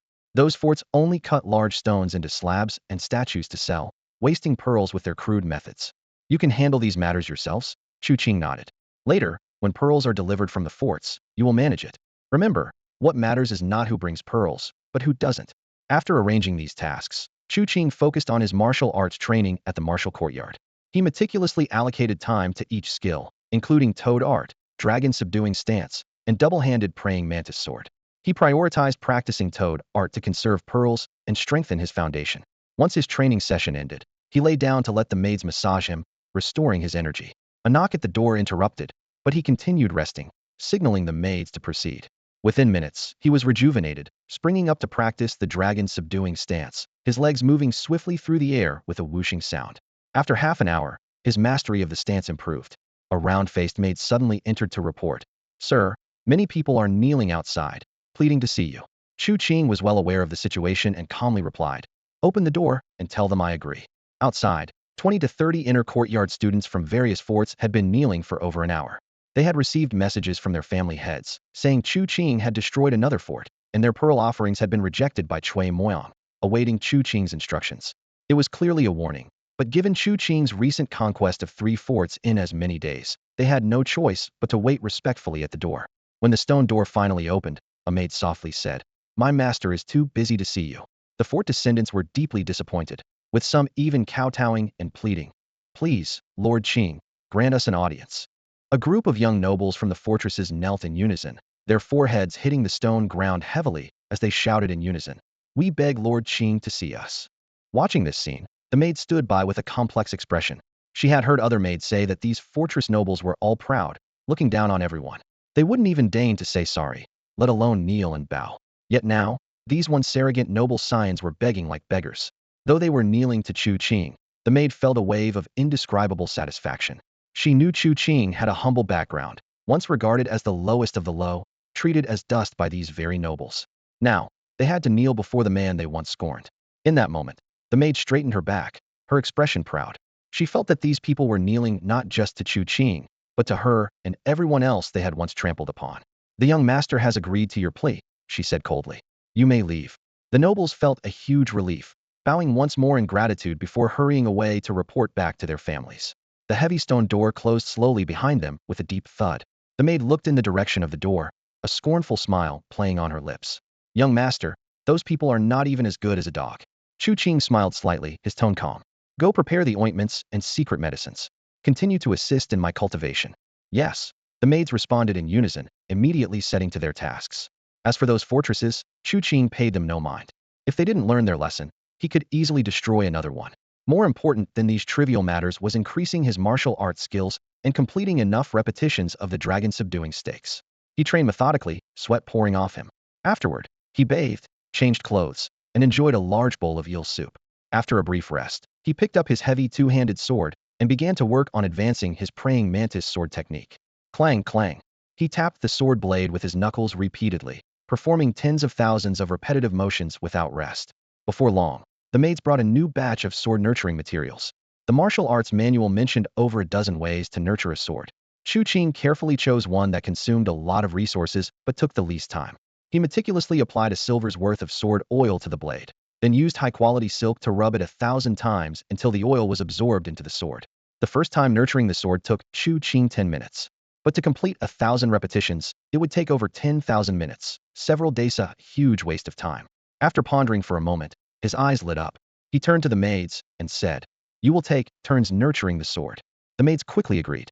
Some applied medicine to restore his state, others focused on sword nurturing, and some read to assist his cultivation. This freed up more of Chu Qing's time, allowing him to fully dedicate himself to practicing the toad skill and iron cloth technique. By dusk, Chui Moyang and the others returned carrying a heavy chest, excitement written all over their faces. Those fortress lords were scared out of their wits. Chui Moyang laughed. Not only did they send all the pearls, but they also handed over the stone masons and tools. "We even extorted 10,000 taels of silver and a large amount of grain from each family. From today on, Shurji Mountain and the pearls are ours." Next to him, Nangong chattered excitedly about the recent events. Apparently, several pro-war fortress lords had secretly plotted to attack Chu Qing and his group at night. But when they reached out to the Zhang family, they discovered it had already been wiped out. The patriarch's head displayed prominently at the fortress gate. In just 3 days and nights, 3 fortresses were eradicated. The remaining pro-war factions were terrified. They had once sworn that together they feared no one, but now they realized that alone, they were powerless against Chu Qing. They had lost. Completely despairing and defeated, they could only bow their heads. By midday, these fortress lords obediently lined up at the Martial Arts Academy's gate, carrying pearls with reverence. Chui Moyang and the others deliberately kept them waiting in the scorching sun for a long time. Only when the fortress lords arranged for their young members to kneel and beg Chu Qing for forgiveness were they finally allowed inside. After handing over all their pearls, mining areas, and miners, along with a large amount of grain, the entire Shurji County understood. The era of the fortresses was over. The era belonging to Chu Qing had truly begun. As dozens of fortress lords stepped out of Shurji County's gates, they were all haggard and dispirited, their former arrogance completely gone. Their once proud postures now slumped like paper. Some commoners in plain clothes on the roadside pointed and whispered as they passed. I heard these fortress lords knelt for a long time at the academy's gate. In the end, it took a big figure from the academy to speak up before they were released. At that moment, the fortress lords felt as if they had plunged into an abyss. What they felt was not just defeat, but the humiliation of having their dignity stripped away. It had become the true lost dogs. Time flew by, and several days passed in the blink of an eye. Ever since dealing with the castle lords, Chu Qing's life had settled into an enviable routine. Each morning, he began his training, refreshing his techniques, and consuming the top-secret pearls meticulously crafted by Madame Sure. Lately, Madame Sure had been producing 6 pearls daily, allowing him to develop 18 golden tendons and significantly boosting his strength. Combined with his twin-headed chain spear and the secret of frog technique, Chu Qing's combat abilities had reached an unfathomable level. On this day, thanks to the relentless efforts of the maids, he finally completed the second requirement of the dragon subduing stake. To master it, one needed to train 1,000 times daily, consume secret medicine daily, and achieve perfection in 1,000 days. The specific conditions for advancement included kicking 1,000,000 times and accumulating 100 sticks of golden incense. With this in mind, Chu Qing immediately instructed the maid, "Go inform Chui Moyang and the others to save all the golden incense for me. Also, help me find out how to acquire the secret medicine for Iron Shirt." The maid quickly returned with the news. "Young master, they agreed to save the golden incense for you. However, the Iron Shirt secret medicine can only be purchased with academy credits, 1 credit per portion." Chu Qing shook his head lightly. Credits were too precious, and he hadn't taken on tasks to earn them in order not to waste time. The existing credits were reserved for a meeting with the dean to exchange for the secret tyrant spear. It seemed he'd have to try his luck on the black market. Currently, most of his techniques had reached their limits, except for the Iron Shirt, which was still at the grand completion stage. Although he had developed iron tendons, to use the pearls to cultivate golden tendons, the technique needed to break its limit first. The iron palm also required breaking its limit. With a sufficient supply of pearls, the speed of refining golden tendons was rapid, and he needed to accelerate the progress of other techniques. As night fell, Chu Qing informed Chui Moyang and Wang Yinyang before quietly leaving the academy. He didn't head straight to the black market, but first went to see Madame Jean, handing her a batch of pearls. "Keep a secret pearl for yourself and give the rest to Madame Sure for processing. For every 6 pearls she makes, give her 1 as compensation." Madame Jean firmly refused. "No way. Chu Qing, I'm not training right now. Consuming a pearl would be a waste." Chu Qing smiled and said, "You completely deserve it." Besides the hundreds of pearls collected from the castle lords, the quarry could mine 7 or 8 pearls daily, totaling over 200 a month. Although it consumed a lot of raw materials, giving Madame Jean 1 pearl didn't bother him. Madame Jean finally agreed and asked, "Do you want me to call Madame Sure?" Thinking of the proud Madame Sure, Chu Qing hesitated but then said, "Another day. I have other matters to attend to." Madame Jean nodded. Although she didn't want Chu Qing to interact with Madame Sure, considering Sure's status in Shurji County, if Chu Qing caused any trouble, she could mediate through her. Madame Jean suddenly said, "I found a suitable girl for you, from a scholarly family with only sisters and no brothers, a perfect match for you." Chu Qing cleared his throat and explained, "I'm not thinking about marriage yet." Madame Jean smoothed her clothes, muttering under her breath, "If your hands weren't so restless, I'd believe you." An hour later, Chu Qing, feeling refreshed and energized, headed straight to the black market outside Qingshui County. After the floodwaters receded, he was eager to see the reconstruction progress there. With an agile frame, he sped down the road like the wind. To his delight, he discovered a section of the road from Shurji County to Qingshui County paved with finger's-size gravel. These stones, compressed with the soil, made the road exceptionally sturdy. Clearly, they had taken his advice on handling the gravel, solving the problem of gravel accumulation while repairing the road. In the night, many laborers were still pushing carts of gravel to repair the road. Despite the meager pay, this job had become highly sought after in the county. Due to limited tools, they had to work in shifts. Chu Qing slipped through these busy figures unnoticed. In less than an hour, the outline of Qingshui County appeared in view. The county itself was dark and silent, resembling a ghost town, but outside the county, there was a brightly lit area. The black market had reopened. Donning a mask, Chu Qing entered the black market, only to pause in surprise. The scene was vastly different from his memory. Instead of cries selling secret medicines, manuals, and weapons, the market was filled with shouts of grain and herb trades. Lot 125 offers a ton of mixed grains. Lot 66 is buying white flour and rice. Just as Chu Qing doubted if he was in the right place, a familiar call rang out. Lot 69 is buying bedroom secrets. This brought back a sense of familiarity. After wandering through the market, Chu Qing quickly grasped the situation. The flood had led to outbreaks of epidemics in many places, devastating grain supplies, and even the prefecture city was experiencing a food shortage. No wonder the refugees were reluctant to leave. Other places were in worse condition. Chu Qing found his old trading stall and inquired about the iron shirt's secret medicine. Brother, do you need food? The stall owner bluntly refused. All the secret medicines have been traded for food. Now food is the most sought-after commodity. With no other choice, Chu Qing turned to a black-robed man for information. Soon, a short man with a sharp, monkey-like face approached. I have secret medicine, the man said. How do we trade? Chu Qing asked. Do you have bedroom secrets? The man retorted. Are you the Lot 69 stall owner? Chu Qing realized. That's right. I don't have bedroom secrets. Will silver work? No silver. Do you have food? I do, but you'll need to come with me to get it. The Lot 69 stall owner hesitated for a moment. Is there a lot?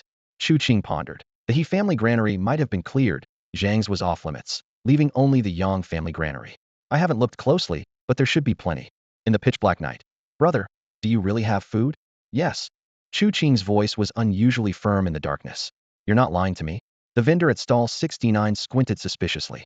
Chu Qing looked him straight in the eye and said slowly, in my entire life, I've never lied. Do you believe me? The vendor hesitated for a moment, then gritted his teeth and said, all right, I'll believe you this once. In less than an hour, Chu Qing led the vendor through a dark path to the Yang family's fortress, littered with bones. In the moonlight, the rotting corpses emitted a nauseating stench, and the air was thick with the scent of death. The vendor shivered, instinctively stepping back, and whispered, Brother, I don't have the secret medicine on me, so even if you kill me, you won't gain anything. His hand quietly moved towards the dagger at his waist, cold sweat soaking his back. Chu Qing turned his head, looking surprised. Why would I want to kill you? Damn. The vendor rolled his eyes, his voice trembling with fear. If you don't want to kill me, why bring me to this abandoned fortress? Look at all the bodies here. Who knows how many people you've killed? His mind raced, his fingers clenching the dagger's handle, ready to fight for his life. To his surprise, Chu Qing showed no intention of attacking. Instead, he led the vendor to a dark warehouse, pointing at the smoke-blackened door, and said, Look, there's plenty of food inside. Go on, carry it out. With a snap, Chu Qing easily broke the lock. They pushed the door open, and by the faint moonlight, the vendor saw rows of grain jars stretching into the darkness, seemingly endless. He gulped, bewildered, stammering, You this? Chu Qing's lips curled into a smile. So, is there food here or not? There is. The vendor swallowed again, his eyes gleaming with greed. He quickly calculated, if I get all this food, I'll definitely earn a huge reward. Unabashedly, he said, I'll take it all. Name your price. Chu Qing paused for a moment and then said slowly, First, give me the secret iron cloth medicine, and then we'll talk about the rest. All right, the vendor agreed readily. Wait here, I'll be right back. He gave Chu Qing a deep look and turned to leave. Chu Qing found a corner to sit in, practicing his toad skill while waiting for the transaction. Time ticked by half an hour. The sky gradually lightened. He frowned. Did the vendor back out of the deal? What a pity, the iron cloth medicine. Disappointed, he was about to leave. Suddenly, the sound of carts and horses came from outside. Chu Qing quickly climbed to a high point and saw the vendor, face covered, leading a group of burly men driving dozens of ox and horse-drawn carts. Seeing this, Chu Qing's lips curled up slightly. However, he soon noticed the caravan slowing down, as if something was amiss. Chu Qing's brow furrowed, suspicion growing. At that moment, the vendor felt like crying. In the daylight, he finally saw clearly that the place he was supposed to transport the grain from was a fortress he knew well. Even more terrifying, he recognized the former owner of the fortress. The Yang family fortress, it was fine just a few days ago. How did it suddenly get wiped out? The vendor was horrified. Who was the killer? The one I made the deal with? Or some powerful figure passing by? The rotting corpses and burn marks on the walls made his heart race and cold sweat drip. When they reached the granary, Chu Qing emerged from the shadows. Go in and move the grain. Give me the secret medicine. The vendor handed over an exquisite box, his voice trembling. Friend, about the Yang family fortress. Chu Qing carefully inspected the secret medicine, not lifting his head as he said, They're all dead, not a single survivor. Take as much as you want. No one's stopping you. The vendor hesitated, but after Chu Qing confirmed the medicine was genuine, he was satisfied. Stay here, don't move. I'll be back soon. A minute later, Chu Qing entered an abandoned stone house, eagerly swallowing the secret medicine. His attribute panel immediately updated. Skill, Iron Cloth Mastery Daily 1000 Refinements. Secret Medicine consumed, 5,000 days to break through. Advancement Conditions 1. 100 Secret Medicine Doses. 2. 10 Pearls. Iron Cloth is mastered, Chu Qing thought. But the advancement conditions are even more demanding. A basic skill requiring 10 pearls? This iron cloth must have great potential. In the past, he wouldn't have considered advancing further. But now he wasn't short of pearls. A minute later, Chu Qing strode back to stall number 69, a determined look on his face. Give me 100 more portions of the iron cloth's secret potion, he stated bluntly.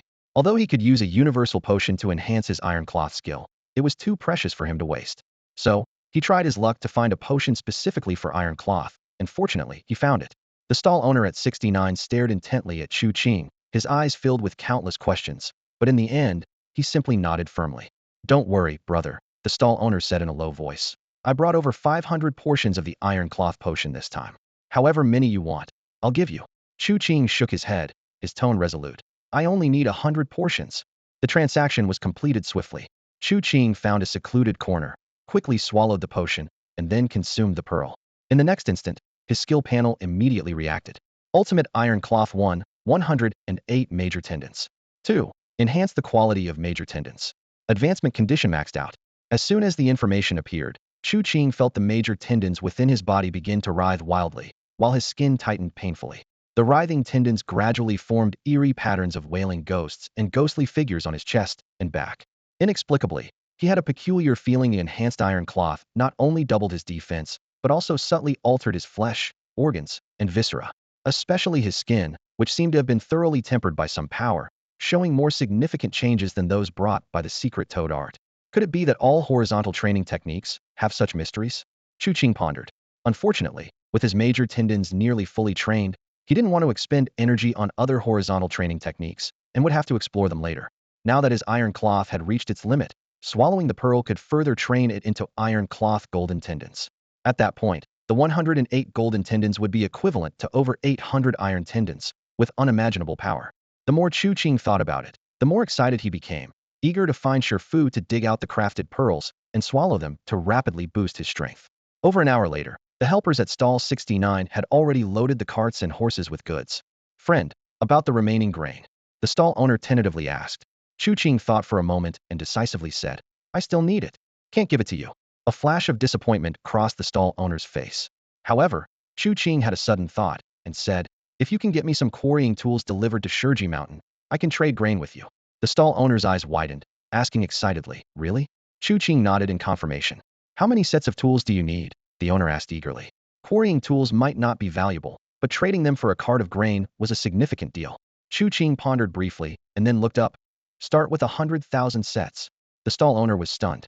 After repeatedly confirming that Chu Qing indeed wanted 100,000 sets of quarrying tools, he realized the person before him was no ordinary individual. 100,000 sets implied at least tens of thousands of people using them. That many people quarrying? It was unbelievable. Yet, he neither wanted to nor dared to ask further, only promising confidently, I'll definitely get the tools. But I'm afraid there's not enough grain here. Chu Qing waved his hand, exuding undeniable confidence. In such a large fort, there's more than just grain. There's also gold and silver. I've heard some people dig cellars and cast silver into balls weighing thousands or even tens of thousands of pounds to hide them. Have your people search, dig them out, and buy the tools. If it's really not enough, I'll notify you in advance to move things the next time I take down a fort. The stall owner remained silent. At that moment, he was even more convinced that the masked man before him was the one responsible for the massacre at the Yang family fort. Moreover, he was a ruthless person who regarded human life as insignificant. What a ruthless person, he thought to himself. Daring to wipe out the Yang family fort, he's likely to face retaliation from other forts. When did such a brutal figure arrive in Shurji County? Chu Qing left, leaving number 69 to clear out the Yang family from the fortress. He wasn't concerned about how much wealth remained in the fortress. His mind was focused on the newly mastered iron cloth technique. Moreover, someone had already volunteered to help deliver tools to the quarry workers. In Chu Qing's view, every additional set of tools increased the chances of finding pearls. As long as he could acquire pearls, everything else would fall into place. After Chu Qing's departure, number 69 immediately began gathering information. Within a few short hours, a flood of intelligence poured in. Shurji County had undergone a drastic change. 3 fortresses had been wiped out, and the quarries on Shurji Mountain were now controlled by a man named Chu Qing. 33 fortress lords knelt at the Martial Arts Institute's entrance, offering their wealth to Chu Qing. These shocking developments left number 69 utterly bewildered. He suddenly realized that the person he had just dealt with was likely the most influential figure in Shurji County. Chu Qing. This guy, coming from such humble beginnings, has achieved so much in such a short time. Impressive. Number 69 marveled to himself. After much contemplation, he meticulously recorded all the intelligence about Chu Qing and dispatched someone to deliver it to their distant ally, the Bingjia sect. Meanwhile, several thousand miles away at an expansive lake, a man named Tang Wuming, wearing simple clothes and working barefoot with others to sort fish, received a letter and several boxes from Chu Qing. When he opened the boxes, their contents left him speechless. His fingers slowly traced over boxes of hemostatic powder and military pills, his voice trembling slightly. I remember when I first met him, he was just a novice in martial arts, dressed in simple clothes and barefoot. Now he's become a prominent figure, and he's sending such precious medicines as gifts. Tang Wuming took a deep breath and, trying to remain composed, asked, "How is my friend doing now?" The messenger thought for a moment and replied, "Your friend is a big deal now. I couldn't even meet him in person. It was his maid who handed over the letter. But I heard that your friend has already subdued all the fortress lords in Shiji County." Hearing this, Tang Wuming fell into deeper silence. He recalled Chu Qing's humble beginnings and contrasted them with his current status, capable of subduing all fortress lords, filling his heart with doubt. How could he gain such power in such a short time? Why would those arrogant fortress lords submit willingly? Who was backing him? Tang Wuming began to speculate. Could it be that his true identity is that of a noble family member from the provincial city? No, even a noble from the provincial city couldn't achieve this so quickly. He might be from a prestigious family in the state capital, or even the main city of the Northwest. Otherwise, it would be impossible to reach this level. Doubts and speculations swirled in Tang Wuming's mind. After a long time, he picked up a pen and wrote a letter, listing several questions, all concerning his current predicaments. He wanted to use these questions to test Chu Qing's talents and deduce his true origins. First, how can he ensure that fishermen follow him unwaveringly? Second, how can he ensure that farmers support him steadfastly? Third, what is the most important factor in becoming bigger and stronger? Fourth, how can he enhance the combat strength of his followers? Tang Wuming wrote down his many questions, then called for the messenger and said, "Take 7 or 8 strong men with you and deliver this letter. If he offers you medicine, bring back as much as you can." The messenger nodded in agreement. After the messenger left, Tang Wuming immediately gathered his companions and showed them the hemostatic powder and military pills. The group was instantly excited. "Great! These are essential combat supplies. Brother Tang, where did you get these? There's enough medicine here for a whole war." Tang Wuming cleared his throat and explained, "Well, I have a friend who needs a special type of fish tendon, and these medicines are his advance payment." He then detailed Chu Qing's requirements. The crowd exchanged glances, shocked by the situation before them. Some whispered about the eccentric preferences of the mysterious figure willing to trade 10 crates of vital strategic supplies, like hemostatic powder and military pills, for a peculiar fish tendon. "This person is incredibly extravagant," someone exclaimed. Among the crowd, a rebellious soldier's eyes flashed with resentment as he muttered with a cold sneer, "This is the decadent empire we aim to overthrow. These prominent figures squander important resources for their selfish desires." However, Tang Wuming was deep in thought. His eyes flickered as he became convinced that Chu Qing was not as simple as he appeared. This wasn't about satisfying some culinary craving. Clearly, Chu Qing had seen through his identity and set such a specific condition. Otherwise, why would he only be interested in the fish tendon and not any other tendons? "He's saving face for me," Tang Wuming mused, his heart filled with doubt. How could there be a fish tendon more precious than a pearl? What was Chu Qing's intention in helping him so generously without any prior acquaintance? Meanwhile, Chu Qing was focused on his training. Ever since surpassing the limits of the iron shirt technique, he had devoted himself to mastering the descending dragon stance. In just 10 days, he had practiced over 7 million times, even reducing his sleep to just 1 hour a day to increase efficiency. He would sit at his desk, rapidly kicking his legs, a training method that left the maids dumbfounded and even astonished the senior sister he had placed under house arrest. Just a few days ago, he was tirelessly training day and night, and now he's often lost in thought, the senior sister muttered to herself. This man is becoming more and more unpredictable. As Chu Qing was simultaneously kicking and eating, Chui Moyong, Nangong, and others hurried over, their faces brimming with confidence. The progress of adding 2 golden tendons to their training each day had given them immense assurance. "Brother Qing, the end of the month is approaching. Should we challenge the 2nd floor of the stone tower?" Chu Qing snapped back to reality, realizing how quickly time had passed. Just a month ago, he was anxious about becoming an academy student. Now, he was not only an inner courtyard disciple, but had also subdued numerous fortresses, gathering a group of elite family talents under his command, consuming at least 3 to 6 pearls daily. Such a life was beyond his wildest dreams. "All right, let's go and challenge the 2nd floor," Chu Qing declared decisively. "Next month, we'll aim for the 3rd floor and strive for that nourishing ointment." Ascending each floor of the stone tower brought additional benefits. and the nourishing ointment on the third floor was what Chu Qing valued the most. This ointment not only enhanced one's foundation and healed hidden injuries, but also accelerated training progress, surpassing the value of golden incense. Recently, while practicing the secret toad technique, he found the effects of the ointment particularly remarkable. Go inform the second-floor students that I'm coming up and have them send someone for a mere formality, Chu Qing instructed. Nangong and the others quickly set off to carry out his orders. After they left, the senior sister emerged from the inner room, hesitating before speaking. Master Qing, during the Stone Tower challenges, the Vice Dean and others will be present. They won't allow any staged fights. Do I need a staged fight? Chu Qing chuckled. The senior sister hesitated for a moment, then cautiously said, Your strength, Master Qing, certainly doesn't require it. It's just, there might be those who wish to suppress or scheme against you. Chu Qing paused at her words, pointing to himself. Someone wants to suppress or scheme against me. The fortress disciples have such courage.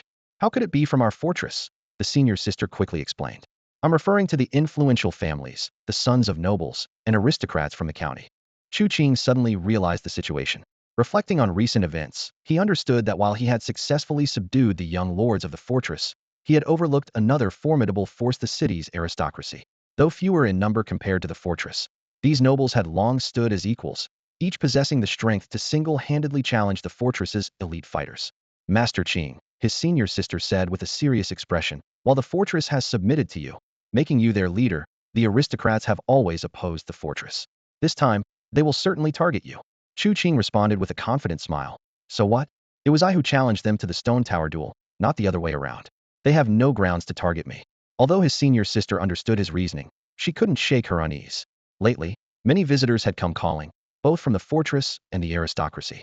But Chu Qing had politely declined them all. Apart from his regular visits to Lady Jean, he seldom left his residence. Despite the external turmoil, with the likes of Cui Moyang handling matters, Chu Qing remained unaffected. However, once he participated in the Stone Tower challenge, those individuals would surely seize the opportunity to cause trouble.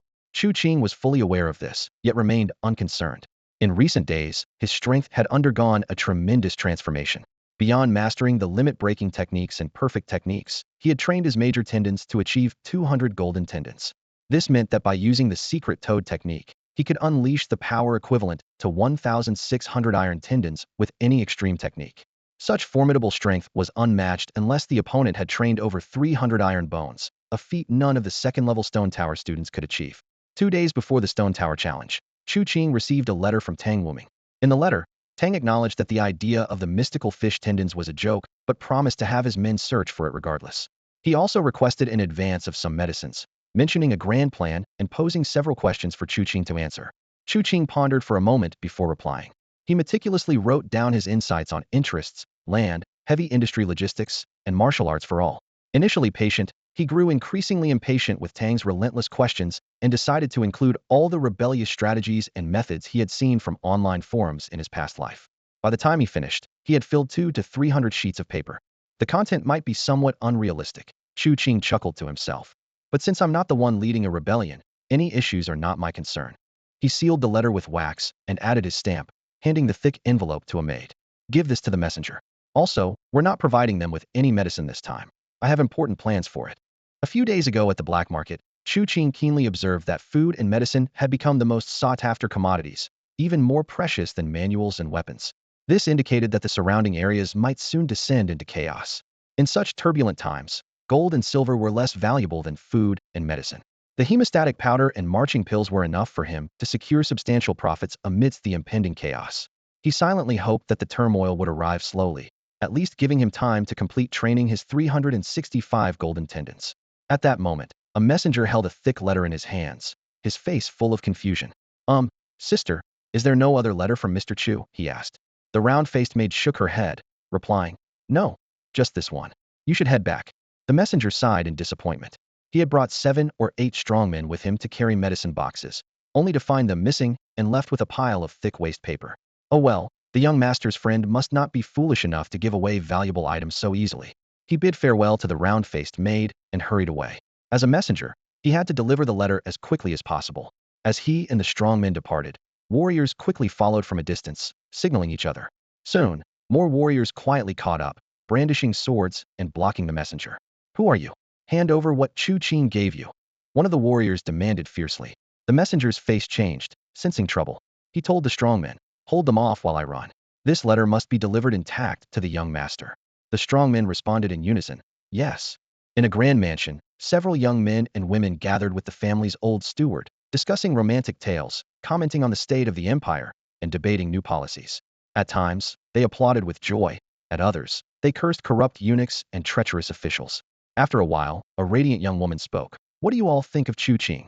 A young man laughed and said, "Chu Qing is just a nobody, brave but foolish, with little future potential." Another young man added, "If he weren't mingling with the noble family's offspring, he would have been wiped out by the fortress long ago."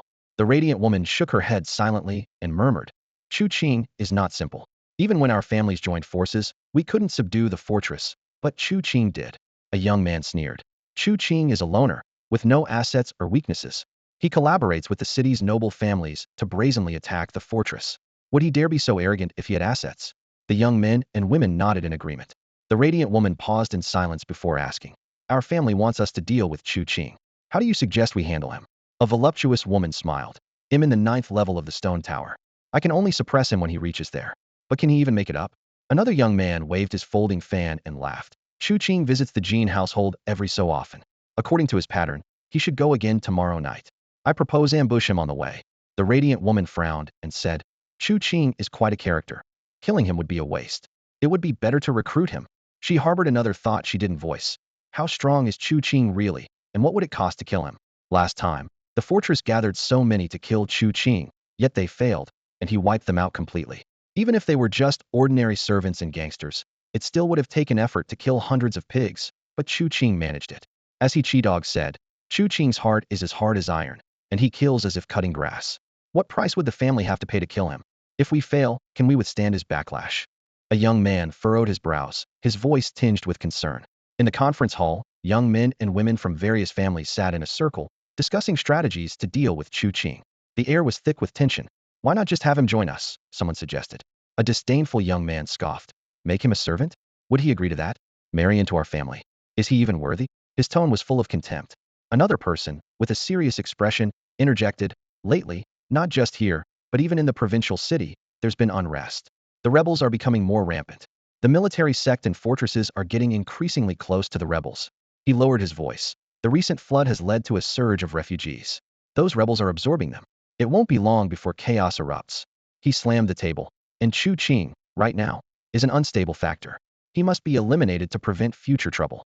In the corner, a bright-eyed woman sighed quietly. She spoke softly. "We have the ability to gather the refugees, yet we ignore them. Chu Qing gathers them to dig stones and build roads. He's made Shurji County more stable, so how is he an unstable factor?" A young man sneered at her words. "Are refugees even people? Why should we gather them? Letting them fend for themselves is the way." His eyes gleamed with coldness. Chu Qing gathering refugees must mean he plans to rebel, buying tens of thousands, even hundreds of thousands of stone tools to use as weapons. If he isn't dealt with, he'll become a major threat. The other young men and women nodded in agreement. If he isn't dealt with, he'll become a major threat. The bright-eyed woman sighed deeply. "I won't participate in this action." With that, she stood up and left, her dress gently swaying behind her. The other young people exchanged glances and continued to discuss where to ambush.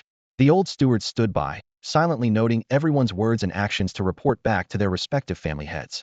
This time, the family head saw Chu Qing as a whetstone to train the next generation. The performance of the young ones was crucial to the future ranking of their families, so they couldn't afford to be careless. Over an hour later, the plan was set. Each family would send a master at the level of flesh and blood. Someone sneered, "Chu Qing might be able to kill those at the muscle and bone level, but can he kill those at the flesh and blood level?" Meanwhile, the bright-eyed woman found her father, her brow slightly furrowed. "Why must we kill Chu Qing?" Her father wore a meaningful smile. "The empire is teetering, and chaos is about to begin. Many families want you, the new generation, to grow quickly. And Chu Qing is a good whetstone. He's neither too weak nor too strong." The woman replied bitterly, "I believe bringing him into our fold is the best choice." The family head scoffed, a hint of disdain in his eyes. "Chu Qing, born in rags and barefoot. Moreover, he acts lawlessly. If he dared to wipe out a fortress a few days ago, he'll dare to wipe us out too. Such a person has rebellion in his bones. He doesn't respect rules or know fear." The family head's voice grew colder.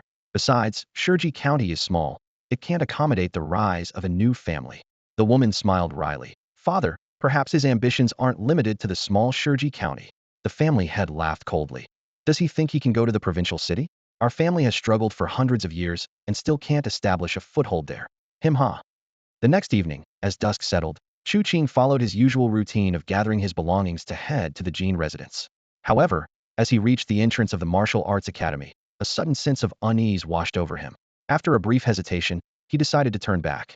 From the shadows, a few watchful eyes observed his every move. What a pity, the target suddenly went back, a voice murmured. Maybe something came up, and he was too cautious to leave. This might be a failed attempt. Should we withdraw? Let's wait another half hour and decide then. All right. The whispers of conspiracy floated quietly in the dark. When Chu Qing returned to his dormitory, he found the maidservants busy preparing medicinal meals and lighting incense for the senior sister, who was refining a pearl. Surprised by his sudden return, they briefly paused but then continued with their tasks. Young master, you're not leaving anymore. One of the maidservants asked. I am, just forgot something. Chu Qing instructed them to bring his two-handed sword. He had completed the required sword practice, and the maidservants had dutifully performed 1,000 sword maintenance rituals. Now, all that remained was 100 more blood rituals to achieve mastery. Carefully, Chu Qing poured flammable oil into the sword's hilt. Meanwhile, the maidservants delicately extracted and polished the pearl. Will you be back tonight, young master? They asked absent-mindedly while polishing the pearl, noting his unusual decision to take the two-handed sword. I'll return by dawn, Chu Qing replied, reassuring them with his promise. Carrying the two-handed sword, Chu Qing set off once more towards the Jin residence. Along the way, the sense of unease grew stronger. In the dark alleys, a heavy killing intent seemed to press upon him. Someone wants to kill me. Are they planning to strike before I enter the Jin residence, or after I leave? It can't be the local disciples. It must be the aristocrats. As he reached the halfway point, the murderous intent intensified. Despite being armed with a chain spear and a two-handed sword, Chu Qing felt the danger was palpable. Seeing the bustling street ahead, he abruptly changed direction, slipping into a narrow alley. This unexpected move caught the shadowing martial artists off guard. The target ran off before reaching the designated spot. The blood and flesh realm experts hidden inside a house sighed upon hearing the news. Qin Ming, one of the experts, sneered, the younger generation insists on using these street assassins, who have no idea how to conceal their killing intent. Chu Qing must have sensed it and decided to retreat. Forget it, want to grab a drink? The others declined Qin Ming's offer, preferring more leisurely pastimes. Eventually, they parted ways, each seeking their own entertainment. Chu Qing darted through the streets and alleys, neither heading to the Jin residence nor returning to the academy, but instead following a specific pattern to search for suspicious individuals. Initially, the family disciples and martial artists pursued him closely, but soon lost track. Damn it, where did he go? Do we have a backup plan? The employer said no. Useless employer, didn't even prepare a backup plan. The martial artists cursed as they left, leaving a few aristocratic heirs deep in thought. What was supposed to be a well-planned ambush ended in failure. These so-called martial artists are useless. Forget it, I'll deal with him next time. Hearing this, a woman nearby frowned. Next time? With Chu Qing being so alert, is there even a next time? We need a backup plan, everyone. The group exchanged puzzled glances and murmured in agreement. Meanwhile, Chu Qing was stealthily tracking a burly middle-aged man. The aura around this man gave him an intense feeling of danger. Perhaps this guy was one of those who tried to surround and kill me earlier. Chu Qing thought to himself, as he employed his secret toad technique to minimize his presence. He only used his peripheral vision to watch, never directly looking at his target to avoid raising suspicion. Soon, he watched the dangerous man enter an inconspicuous tavern. The tavern was small, and the quality of the drinks was mediocre, yet it was bustling with patrons. The reason was simple: the owner was an attractive widow in her prime. Many customers came not just to drink, but to take liberties with her, savoring the experience. As soon as Qin Ming entered the tavern, the usually rowdy patrons fell silent. The widow's eyes lit up upon seeing him, and she eagerly threw herself into his arms, cooing, Ming, you've been away for days. I've missed you terribly. Qin Ming chuckled mischievously, replying in a gruff voice, I've missed you more. With that, he began to fondle her. Blushing, the widow whispered, to the back courtyard. Ignoring the stares from the patrons, she hurriedly dragged Qin Ming away. The patrons watched, chuckling suggestively, making bets on how long Qin Ming would last. Chu Qing silently climbed onto the wall of the back courtyard, hoping to eavesdrop. To his surprise, it was completely silent, save for the muffled vulgarities from the front. What's going on, he wondered. He cautiously peeked over the wall. The courtyard was quiet, all the rooms dark and empty. Something's wrong. That middle-aged expert and the widow are both suspicious, Chu Qing's instinct screamed. Although tempted to ambush the expert, Chu Qing decided against it after some thought. He wanted to avoid trouble and focus on his training until he had fully mastered his skills. After Chu Qing left, Qin Ming emerged from a room, looking smug, and left humming a tune. Shortly after, the widow appeared in the courtyard, releasing a gray pigeon into the night sky. Back at the academy, the maids were overjoyed to see Chu Qing return early. Master, they greeted in unison. I need a bath and a change of clothes, Chu Qing said calmly. The maids, delighted, rushed to assist him. Master, did everything go smoothly? Yes, Chu Qing replied curtly. Master, did you kill all the bad guys? Chu Qing paused, puzzled by their assumption. Why do the maids think I'm a killer, he wondered. Master, are you the best at the academy? Master, do people fear you on sight? As they continued to address him as Master, Chu Qing nearly lost himself in their reverence. Fortunately, an hour later, his rationality returned. You may leave. I need to train. Yes, sir, the maids replied, bowing as they left. Next door, in Shimin Feng's room, several fortress disciples stood nervously, trying to please Shimin and his group. Shimin pointed at one disciple and said, Tomorrow, I challenge you. The disciple immediately clasped his hands in respect. Brother, don't worry. I'll make sure to lose gracefully. Shimin nodded in satisfaction. The others also chose their opponents. The last disciple stood there, uneasy. What about me? Shimin laughed. Tomorrow, Brother Qing will choose you. With a thud, the disciple fell to his knees, terrified. No, I don't want to fight Brother Qing. He'll kill me. Chu Qing's fearsome reputation for brutal victories and decimating entire fortresses preceded him. Just the thought filled the disciple with dread. Shimin barked. You useless dog. Fighting Brother Qing is an honor. Do you dare refuse? The disciple shook his head frantically. I don't dare. I'll fight Brother Qing. Only then did Shimin look pleased. The other disciples quietly sighed in relief, glad they weren't the ones to face Chu Qing. Later, the chosen disciple returned to his dormitory, tossing and turning, unable to sleep. He was terrified of being accidentally killed by Chu Qing. Even if the academy punished Chu Qing, it wouldn't bring him back to life. Heavenly gods, please protect me tomorrow. Just then, there was a knock on the door. The disciple paused before getting up to open it. Outside stood several young nobles. He was taken aback and greeted them with a bow. Do you need something? The young nobles smiled. Aren't you going to invite us in? The disciple hesitated. Over 3 hours later, the group of young nobles finally emerged from the room of the manor's young master. The door shut with a heavy thud. Inside, the young master of the manor, half asleep, kept muttering under his breath, Kill Chu Qing. He looks down on the disciples of our manor, trampling on my dignity. Without dignity, I'd rather die. By the end of the month, the once quiet martial academy was bustling again. Inner courtyard students were gearing up to challenge higher levels of the stone tower, while outer courtyard students watched those newly promoted to the inner courtyard, hoping to be chosen as followers. Early in the morning, the maids rose to groom Chu Qing meticulously. His golden-red brocade robe shimmered in the morning light, with a sachet and seal hanging from his gold thread hair, and his waist adorned with exceptionally luxurious accessories. Everything was set.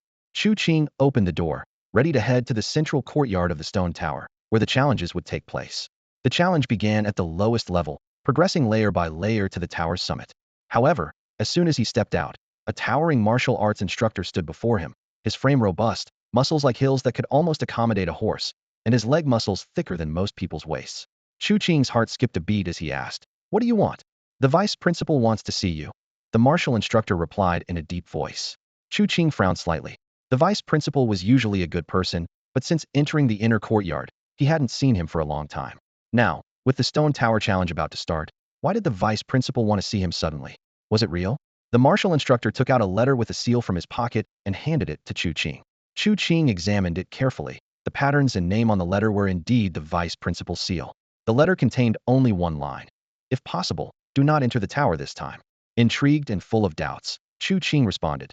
Take me to see the vice principal. All right, the martial instructor replied.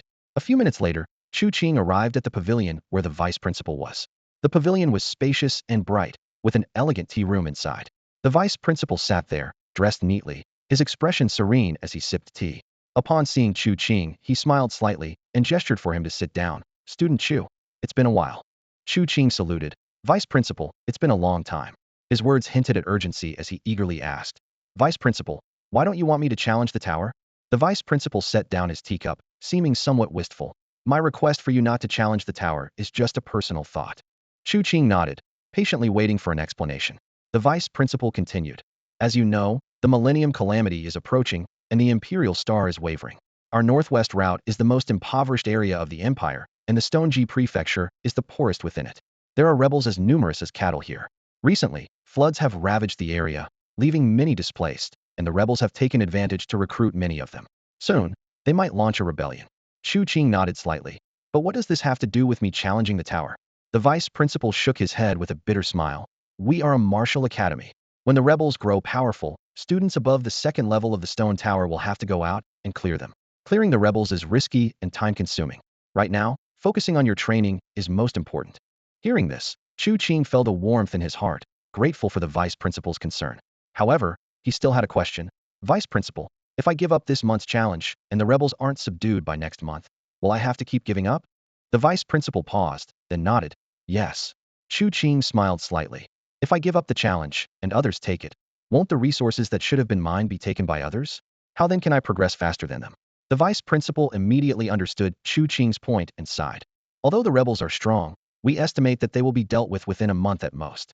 The current rebels are just forerunners for the king, unable to cause much trouble. By next month, everything will return to normal. You're only delaying by a month. Chu Qing shook his head, a glint of determination in his eyes. In early spring, when I first started learning martial arts, someone told me, if you fall behind by one step, you fall behind by every step. I don't want to slow down even for a moment. Besides, dealing with rebels surely comes with extra resource rewards, doesn't it? The vice dean nodded in agreement. Indeed, there are. However, these rewards are generally not as valuable as your regular resources. Chu Qing chuckled lightly and said without hesitation, even the smallest gain is still a gain, and I don't want to miss out on any opportunity. Currently, his cultivation had not progressed much, relying heavily on the support of the luminous pearls. With them, he could cultivate 3 to 5 golden tendons a day, or even more. Dealing with the rebels not only wouldn't delay his progress, but could also bring additional benefits. More importantly, if he delayed for a month, the situation might change, and who knows what the next upheaval would bring. If he continued to procrastinate, his unwavering determination might dissipate. Therefore, he had to act. The vice dean was silent for a long time before finally sighing deeply. All right, perhaps you're right. Chu Qing's determination earned his admiration. The vice dean waved his hand and said, you go ahead, I'll join to observe later. Chu Qing clasped his hands in respect and took his leave. The atmosphere in the stone tower courtyard was extraordinarily lively. The first floor was the most bustling, the second floor was slightly quieter, and the higher up, the fewer the audience, and the more subdued the atmosphere. All the inner courtyard students aspired to reach the higher floors. Seeing Chu Qing finally appear, Cui Moyang and others were somewhat surprised. Chu Qing waved at them, led them back to his room, and repeated the vice dean's words verbatim. Nangong playfully remarked, one slow step leads to a slow pace. Our key to improvement now is the luminous pearls, not just hard work. Defeating the rebels doesn't waste time. It helps gather more resources. The others nodded in agreement. Wang Yinyang grinned and patted his long sword. It's just killing. Haven't we done enough of that lately? Chu Qing smiled slightly. All right, since everyone is prepared, let's go. Let's climb the tower. Everyone nodded in agreement. Shimin took the opportunity to say, Brother Qing, yesterday we picked an opponent for you from the fourth disciples. He's average in strength and timid, should be a breeze to handle. Shimin briefly described last night's situation. Chu Qing nodded. Although Shimin and the others' methods weren't entirely above board, it didn't matter, as the opponent was no match for him anyway. The group made their way to the courtyard. Shortly after, the vice dean arrived with a group of martial instructors.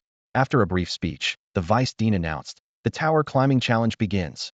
Shimin eagerly jumped to the center of the courtyard. I challenge the second floor Ma Fei. With a swoosh, a fourth disciple from the second floor leaped down, charging aggressively. After a brief exchange of respectful gestures, they quickly engaged in combat. The fourth disciple was no match for Shimin, and after a reprimand the previous night, he couldn't fight freely. In less than 30 seconds, Shimin struck him down with a single blow. I concede, the martial instructor announced loudly. Shimin Feng successfully climbs the tower. Then, the twins, Nangong, and others took their turns, effortlessly defeating their opponents and successfully climbing the tower. Wang Yinyang and Cui Moyang easily dispatched their opponents and ascended as well. Finally, it was Chu Qing's turn. Standing in the courtyard, he surveyed the surroundings. The inner courtyard students on the upper floors watched intently, many seeing Chu Qing for the first time. Some whispered, is this Chu Qing? He looks gentle and refined, yet he's said to be ruthless, with a heart of stone, cutting down enemies like grass. The students on the 8th and 9th floors smirked, most of them from noble families, anticipating Chu Qing's failure. At this moment, Chu Qing smiled and said, I challenge Xiao Long. Xiao Long, a fourth disciple, was the opponent Shimin had chosen for Chu Qing. Timid and mediocre in martial arts, Chu Qing chose him for an easy climb and to prepare for upcoming challenges. With a swoosh, Xiao Long, clad in white robes, jumped into the courtyard, eyes firm and battle-ready. Come fight. Shimin and others' expressions changed slightly, puzzled by Xiao Long's unexpected fighting spirit. What's going on? How did Xiao Long's fighting spirit become so intense? Chu Qing felt a hint of surprise. The opponent should have had no fighting spirit, and it was supposed to be a certain defeat. Yet, Xiao Long's determination made him uneasy. Nevertheless, Chu Qing was unconcerned, having cultivated over 200 golden tendons. Facing a minor opponent, why should he fear? In the next moment, Chu Qing dashed towards his opponent like a dragonfly skimming the water. Bang! They collided, and Xiao Long in white robes let out a cry, sent flying by Chu Qing's blow, landing 7 to 8 meters away, spitting blood. The martial instructor immediately announced loudly, "Chu Qing successfully climbs the tower." Chu Qing nodded and was about to leave the stage. However, to everyone's surprise, Xiao Long struggled to his feet, eyes fierce, gritting his teeth as he declared, "I haven't lost yet. Fight!" With his furious shout, Xiao Long's muscles began to swell, charging at Chu Qing once more. Seeing Xiao Long charge forward, Chu Qing frowned. He initially intended to break Xiao Long's legs with a kick, but the vice dean's warning about the rebels suddenly echoed in his mind. The students would eventually face the rebels in battle, and Xiao Long's unusual behavior might be related to them. This thought flashed through his mind, and Chu Qing decided to observe carefully. His legs moved with the agility of a serpent, each strike precisely sending Xiao Long flying. The sound of impact grew louder with each blow. Strangely, every time Xiao Long fell and coughed up blood, he managed to struggle back to his feet and recklessly charge at Chu Qing again. Once, 10 times, 20 times, the onlookers' expressions grew increasingly grave. This was no longer a normal Dulan opponent who couldn't withstand even one of Chu Qing's kicks, was repeatedly rushing to his doom, clearly having lost his senses. The vice dean watched the battle with a frown. Nangong and others looked troubled. The supposedly weak opponent they had chosen for Chu Qing was acting so crazily that it was embarrassing for them. "Moyong," Nangong whispered to Cui Moyong. "Take this guy out later and deal with him." Cui Moyong, usually impassive, nodded slightly, her earlobe brushing against Nangong's lips, causing her face to flush with embarrassment. Nangong blinked thoughtfully. The fight continued. Chu Qing repeatedly kicked Xiao Long away, while Xiao Long, like a machine, kept spitting blood and staggering back for more. A student from the fortress urgently shouted, "Master Qing, break his legs and force him to surrender." But Chu Qing shook his head. Amidst the repeated clashes, he discovered something astonishing. Xiao Long's physical abilities were actually improving, yet his eyes grew increasingly vacant, like a beast that had lost its mind. Suddenly, Xiao Long managed to grab Chu Qing's red snake-like leg. More shockingly, he opened his mouth wide and attempted to bite Chu Qing's leg. Although the extreme iron body technique activated just in time, deflecting his teeth, the madness of the scene left everyone stunned. Just as Xiao Long prepared to bite again, the vice dean appeared like lightning, grabbing Xiao Long by the neck. "Cadet Chu has succeeded in ascending. Cadet Xiao has fallen ill and needs immediate treatment. Continue the ascent." With that, he whisked Xiao Long away from sight. Guided by the martial instructor, Chu Qing led Cui Moyong and others to the second floor. They headed straight to Xiao Long's room, where Chu Qing immediately ordered a search. "Something's wrong with Xiao Long. Look for anything unusual." The group split up to thoroughly search the room, which was slightly larger than the ones on the first floor. They left no corner unchecked, from the suite to the bathroom, from the study to the bedroom. A few minutes later, Cui Moyong approached with a heavy diary in his hands. "Qing, there's something wrong with this diary," he said, prompting everyone to gather around. The diary belonged to Xiao Long, and as soon as they opened it to the last page, their expressions changed. "Kill. Kill Chu Qing. Murder." Nearly every page was smeared with blood, creating an unsettling and eerie appearance.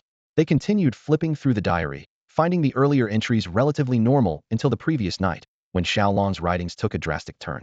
Was it the result of overwhelming stress, madness, or something else entirely? Chu Qing examined the diary thoughtfully before saying in a low voice, "The deputy director has taken him away. There should be some results soon." Everyone nodded in agreement. Chu Qing continued, "Check who saw him yesterday, and find out who was the last person to see him." With another round of nods, everyone dispersed to carry out their tasks. Shortly after, Chu Qing signaled for the servants to come over, and with a few others, they began cleaning the rooms on the first floor. "Young master, we are here to help you clean the rooms." The servants quickly moved items from the first floor up and then brought things down from the second floor, tidying the rooms and laying fresh bedding. At this moment, another servant approached Chu Qing and handed him a thin booklet. The cover read, "Benefits of the second floor." As everyone took a look, smiles spread across their faces. With this arrangement, the distribution of basic resources increased to 4 portions per day, and they could earn 2 credits even if they did nothing. Without Chu Qing and Mingzhu, each person would have only received 1 portion of basic resources. The additional portion was enough to delight Cui Moyong and the others. Besides this, there was a privilege: they could recruit 2 followers from the outer courtyard. These followers were allowed to enter the second floor of the stone building at designated times to provide various services. Followers received one portion of basic resources daily and had the option to enhance their skills with advanced martial arts, weapons, and techniques. Additionally, they enjoyed improved living conditions, with more sumptuous meals, more elaborate attire, and an additional servant to attend to them.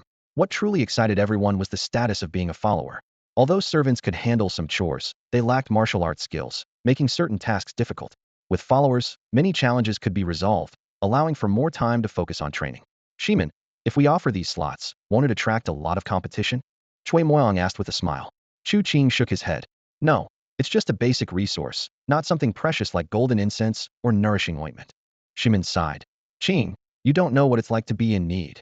If it weren't for you, we'd be eager for that basic resource.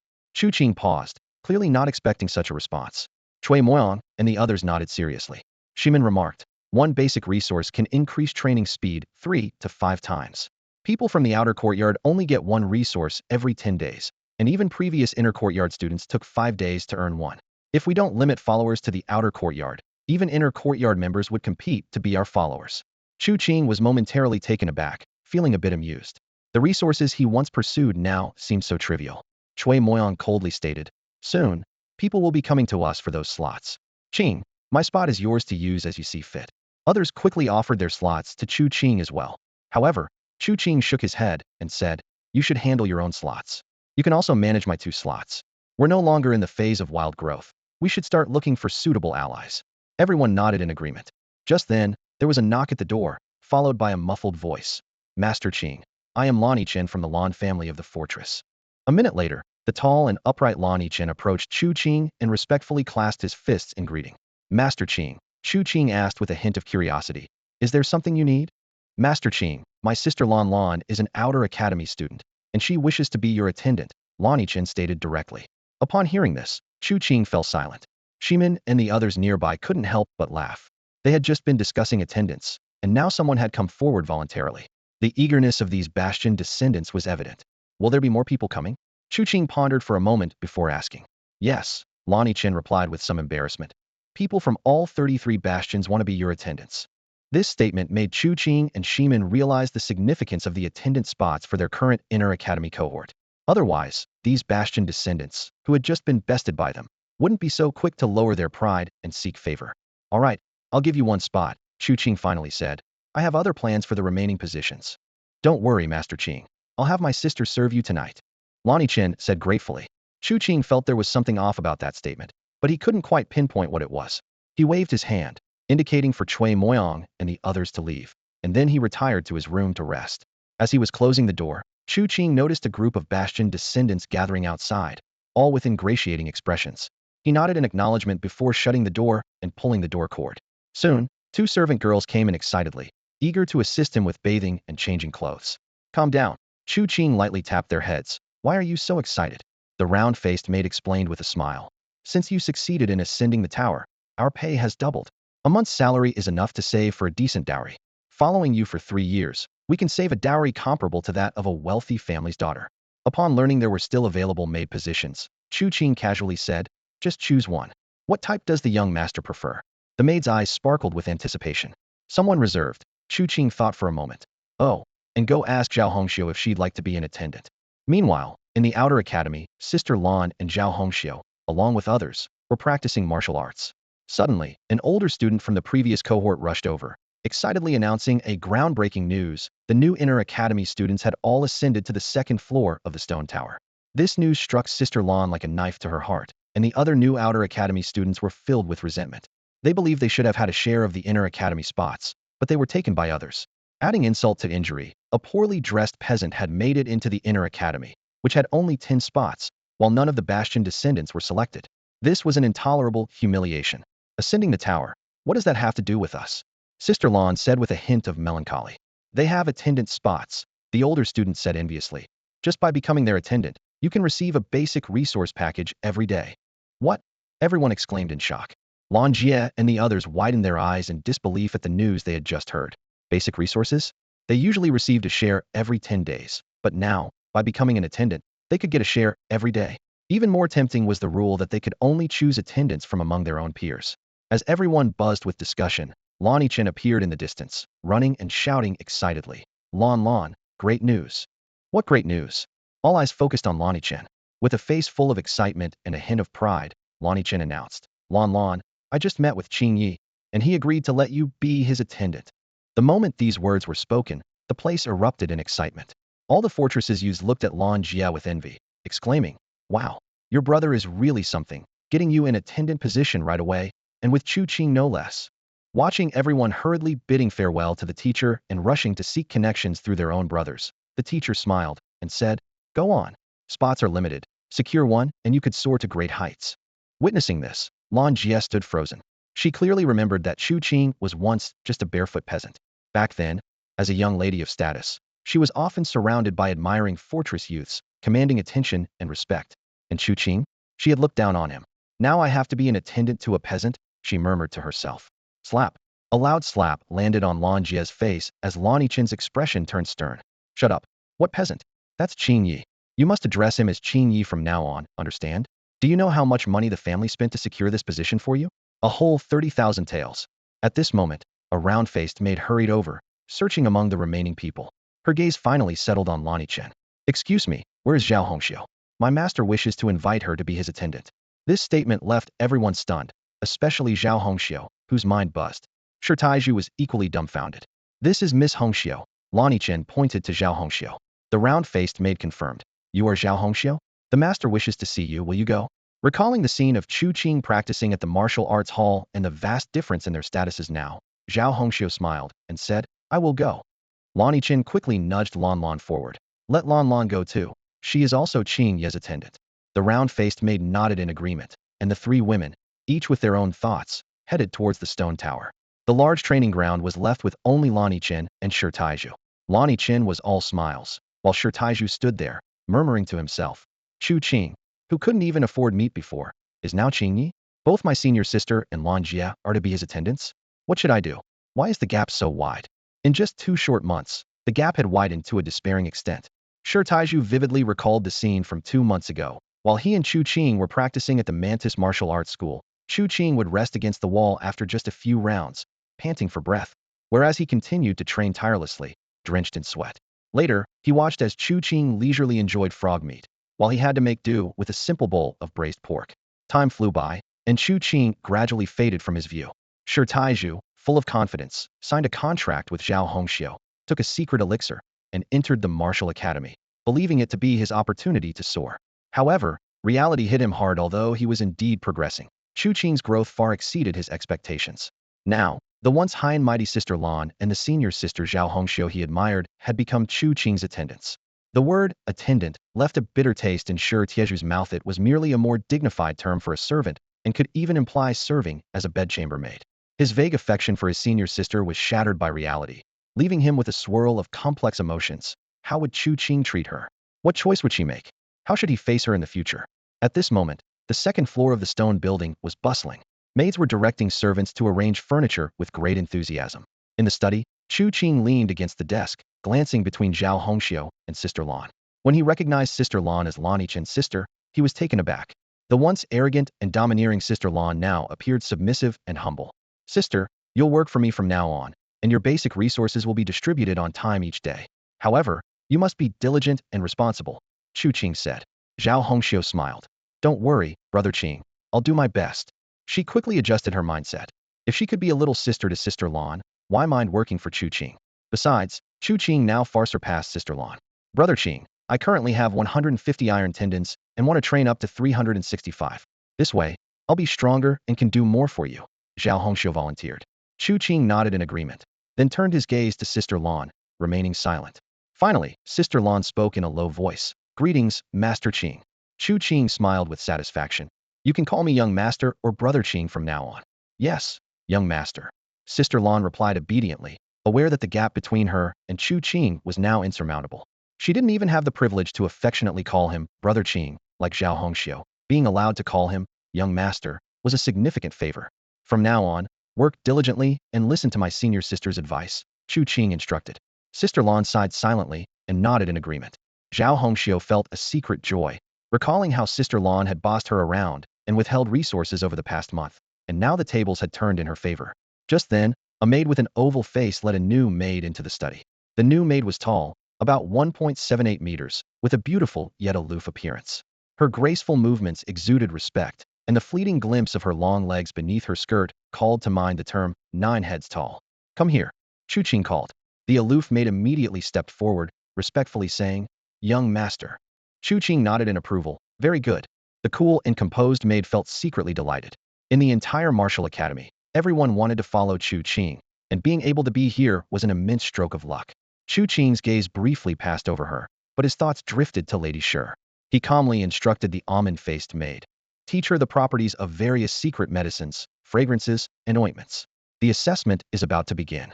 The almond-faced maid responded with a smile. Yes. She replied promptly and quickly went to organize the other maids. Chu Qing looked again at Zhao Hongxiu and Sister Lan, with a hint of contemplation in his eyes. You two will take turns supervising the quarry, ensuring the workers are diligent and preventing anyone from stealing my pearls. There will be an assessment every 10 days, and those who perform well will receive additional rewards. Zhao Hongxiu cheerfully replied. Brother Qing, don't worry, no one will take your pearls. Sister Lan nodded firmly. Young master, I will certainly do my best. Chu Qing looked at them with appreciation. If you perform well by the end of the month, I can help you obtain a martial art technique, whether it's hand-to-hand combat or weapons. The two women beamed with joy and kept thanking him. Zhao Hongxiu even patted her chest with assurance. I'll make sure everything is done perfectly. Chu Qing waved his hand, signaling them to return on their own. As attendants, they would also reside here, ready to be summoned by Chu Qing at any time. Time passed, and days went by. Chu Qing's investigation into Xiao Long was progressing slowly, with no results yet from the vice principal, and Cui Moyang and the others' inquiries had reached a deadlock. Fortunately, Chu Qing was in no rush. He could wait patiently. Through his connections with Cui Moyang, Zhao Hongxiu, and others, he learned that the situation in Shiji County was dire. Rebels were active around the county town, even appearing in Shiji Mountain and within the county. 100 miles away, Qingshui County also faced a rebel attack. Inside the martial academy, tension began to rise. Some senior students were already dispatched to suppress the rebels, and the vice principal specifically approached Chu Qing, informing him that soon, their cohort of new students would also begin their assignments. Chu Qing was well prepared for this, his heart calm and untroubled. Notably, ever since Sister Lan became a maid, she discovered that Chu Qing was hiding a woman in the inner courtyard, which caused a significant change in her mindset. Sister Lan started to compete with the other maids for tasks, even volunteering to assist Chu Qing with bathing and dressing, hoping to personally make pearls for him. The maids felt anxious and uneasy. You're an attendant. Do you intend to do all our work? What about us? Does the young master still need us? Thus, a fierce struggle ensued in secret. In contrast, Zhao Hongxiu focused solely on her work, never deliberately trying to curry favor with Chu Qing. With abundant resources at her disposal, her progress was swift. She could almost forge 2 iron bars a day. Although Chu Qing noticed this, he remained indifferent. Among these 3 maids, his favorite was still the one with the cold gaze. Her demeanor gave him a familiar feeling, somewhat reminiscent of Lady Shi. Since the incident, Chu Qing had not ventured outside. Today, he finally made a breakthrough. He realized that once he completed the final task of the dragon subduing stake, he could leave. After several days of effort, he finally completed all the kicks for the dragon subduing stake, with only 100 golden incense sticks left. He closed his eyes, fully immersing himself in the upcoming training. The fragrance of incense slowly rose, one golden stick after another lighting up, its scent permeating the surroundings. Chu Qing entered a tranquil state, holding his breath and focusing, beginning to absorb the incense cloud, gradually sensing changes within his body. The system notification flickered. You have completed the second condition of the dragon subduing stake. Dragon subduing stake perfected daily 1,000 refinements. Daily secret medicine ingestion. 10-year breakthrough. Condition 1. 10 pearls. 2. 100 universal secret medicines. 3. Defeat 100 enemies with the dragon subduing technique. Chu Qing's gaze grew resolute, with a crystal-clear awareness that his cultivation journey was just beginning. Chu Qing pondered over the conditions needed to break through the limitations of the dragon subduing post, and couldn't help but feel a sense of relief. 10 pearls, a universal elixir, and defeating 100 enemies. These might have been daunting tasks a month ago, but now, apart from the challenge of defeating 100 enemies, the other conditions were manageable. The sachet held more than 10 pearls, and he had a plentiful supply of the elixir. Taking advantage of the lingering effects of the 100 sticks of golden incense, he decided to push through to the perfect realm of the dragon subduing post. He quickly swallowed an elixir and prepared to apply the ointment. As the maid was not present, he called Lan Jie to assist him. Come, help me apply the ointment. Blushing, Lan Jie agreed, her trembling hands carefully spreading the ointment over Chu Qing's body. ensuring no spot was missed. Once fully covered, Chu Qing immediately began practicing the dragon subduing post. Whoosh, whoosh, whoosh. His legs whipped through the air, creating a gusty sound. The perfected realm of the dragon subduing post displayed an astonishing power, as his legs moved like a true dragon in flight. Under Lan Jie's watchful eyes, the space around his legs seemed to warp with dragon-like twists. With the combined boost from the golden incense, the elixir, and the toad skill, the number of iron tendons rapidly increased. After more than an hour of intense practice, he successfully cultivated all 70 iron tendons required for the dragon subduing post, without overlapping with the iron tendons from the red snake leg.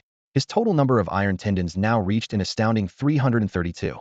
Once he broke through the limits of the dragon subduing post, achieving 365 iron tendons was within reach, and with the pearls in place, he could then forge the golden tendons. Bath, Chu Qing commanded. Lan Jie, like an ordinary maid, knelt to serve him, her former dignity as a noble lady now stripped away. She meticulously cleaned Chu Qing's entire body, finally asking softly, "Master, should I help you with the dragon subduing?" "No need." Chu Qing frowned. "Focus on your own training, don't waste time." Despite her reluctance, Lan Jie silently complied. She then dressed Chu Qing in fine garments, from brocade robes to silk socks, deerskin shoes, and a gem-studded belt, finally tying his hair into a ponytail. Chu Qing, fully prepared, was ready to visit the Jin residence to retrieve the secret pearls. However, as soon as he stepped out of the stone building, a robust martial teacher, whose arm was so large it could bear a horse, hurriedly stopped him. "Student Chu, this is a letter from the vice principal. Please come with me to meet him." Chu Qing carefully checked the seal and content of the letter for authenticity, inquiring about the reason as they walked. It's likely about the rebel forces," the martial teacher replied with a grave expression. Moments later, Chu Qing met the vice principal for the first time since his challenge at the tower. The usually spirited vice principal now appeared weary, with a furrowed brow. Upon seeing Chu Qing, he immediately said, "Come, let's go." After a few minutes, the deputy dean led Chu Qing along a weed-covered path to a group of stone houses that were once a secluded place for the martial academy. These stone houses had long been abandoned and neglected. Chu Qing was surprised to find Cui Moyang and others already there. The deputy dean activated a mechanism next to one of the stone houses, and the door opened with a heavy sound. As everyone entered, the air was filled with a musty scent. Inside, a muscular, white-haired man was bound by chains, his eyes bloodshot, and face twisted in anger. Chu Qing was taken aback and asked softly, "Deputy Dean, is this Xiao Long?" "Yes," the deputy dean replied gravely. "Since I brought him back, his condition has changed daily. I consulted the dean, who said Xiao Long had taken a secret potion that burns life force. This potion can unleash potential and grant immense recovery and strength, but at the cost of lifespan. Moreover, he has been hypnotized." Chu Qing pondered this, while Cui Moyang and the others frowned. Coming from noble families, they knew such life-burning potions were extremely rare and had never seen anyone dare to take them. The deputy dean continued, "This kind of potion is common among the rebels. It was given to Xiao Long by the Qin family and some influential noble clans." "The Qin family?" Chu Qing repeated. "The influential noble clan from Shiji County." "That's right," the deputy dean nodded. "The Qin family has significant power, and no single fortress dares to provoke them. Moreover, the Qin family is one of the few in Shiji County that doesn't fear Chief Shi or even Lady Shi." Realizing the gravity of the situation, Chu Qing asked, "Deputy Dean, you didn't call us here just to tell us this, did you?" The deputy dean smiled slightly and nodded. "Indeed, the Martial Academy suspects the Qin family is colluding with the rebels, possibly even supporting them secretly. We need you to investigate." A glimmer of opportunity appeared in the eyes of Cui Moyang and the others, eager to take action after seeing other students earn resources by completing tasks. However, Chu Qing shook his head. "I don't want to do investigative tasks. Are there any missions that involve direct action?" The deputy dean looked at Chu Qing, puzzled. "Your status is different from ordinary students. How can you jump straight into such dangerous activities?" Chu Qing coughed lightly. "I'm currently cultivating a technique that requires combat to break through. Defeating enemies can significantly enhance my skills." The deputy dean's eyes widened. "Defeating enemies makes you stronger? I've never heard of such a technique at the Martial Academy." Chu Qing smiled wryly. "Deputy Dean, if I want to fight, can I take a task from the credits hall?" The deputy dean was momentarily stunned, then said after some thought, "All right, if you really want to take action, then take a mission at Shiji Mountain." "Shiji Mountain?" Chu Qing frowned. "That place produces pearls." Hearing this, Cui Moyang and the others became very interested and urged, "Are there rebels there? Let's complete the Shiji Mountain task first, then deal with the Qin family." The deputy dean frowned. "You don't want to tackle the Qin family directly, but instead head to Shiji Mountain. Is it for the pearls?" "Yes." Chu Qing and the others answered in unison. The deputy dean seemed to understand, but still shook his head and sighed. Pearls are nice, but golden incense is more precious.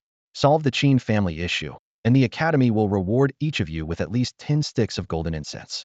But you insist on Shurji Mountain. Chu Qing remained resolute. We know what we're doing. Seeing this, the deputy dean didn't press further. In that case, while Xiao Long is still alive, spar with him to experience the changes brought by the life-burning potion. Chu Qing and the others nodded, then stepped forward to confront Xiao Long. Each blow landed with a heavy thud inside the stone house, yet Xiao Long, like a beast, remained unfazed. Their strikes barely moved him, and wounds inflicted by blades quickly healed as his bones resisted further damage. After several rounds, Chu Qing and the others finally managed to break Xiao Long's bones using their advanced techniques. However, to their shock, the broken bones seemed alive, wriggling and healing rapidly. After an hour of combat, they concluded that at least 50 advanced techniques were needed to break Xiao Long's bones. To incapacitate him, they would have to sever his limbs or even decapitate him. A terrifying potion. Chu Qing breathed deeply, a chill running through him. If hundreds took this potion, who could stop them? The deputy dean, looking weary and worried, said, "That's why I appear so exhausted." As night fell, Chu Qing, along with Cui Moyong and others, walked along the street, discussing the situation with Xiao Long and Shurji Mountain with grave expressions. The Qin family is the real danger, Chu Qing said, his eyes sharp. They not only possess a secret drug that burns lifespan, but also have methods to control people's minds. However, the Qin family mainly threatens the Martial Academy and Shurji County, while the rebels at Shurji Mountain directly threaten our pearl production. He stopped and said firmly, "Chaos can happen anywhere, but not at Shurji Mountain." Cui Moyong and the others nodded in agreement. Indeed, even if Shurji County falls, it doesn't matter, as long as the pearl production at Shurji Mountain is maintained. Recently, thanks to new tools provided by stall owner number 69, excavation efficiency has increased more than tenfold. The daily pearl production ranges from at least 20 to over 40. Chu Qing had Sister Lan and another senior student secretly crafting pearls day and night, allowing everyone to consume one per day, refining 2 golden tendons. This terrifying rate of improvement gave everyone hope for perfecting their golden tendons. Reaching the academy gate, Chu Qing said solemnly, "Tomorrow, we will take on the task at Shurji Mountain to investigate the rebels." "What if we find the rebels? How should we deal with them?" Nangong Jiao asked in a clear voice. A cold glint flashed in Chu Qing's eyes. "Capture most of them. Let 1 or 2 escape to deliver a message never to return to Shurji Mountain." Nangong nodded in agreement and asked, "What are your plans for tomorrow?" "I need to go to the Jean residence early," Chu Qing explained. "Ostensibly to maintain relations with Madame Jean, but actually for Madame Sher's pearls." Although he said Shurji Mountain was most important, he was more worried about the Qin family.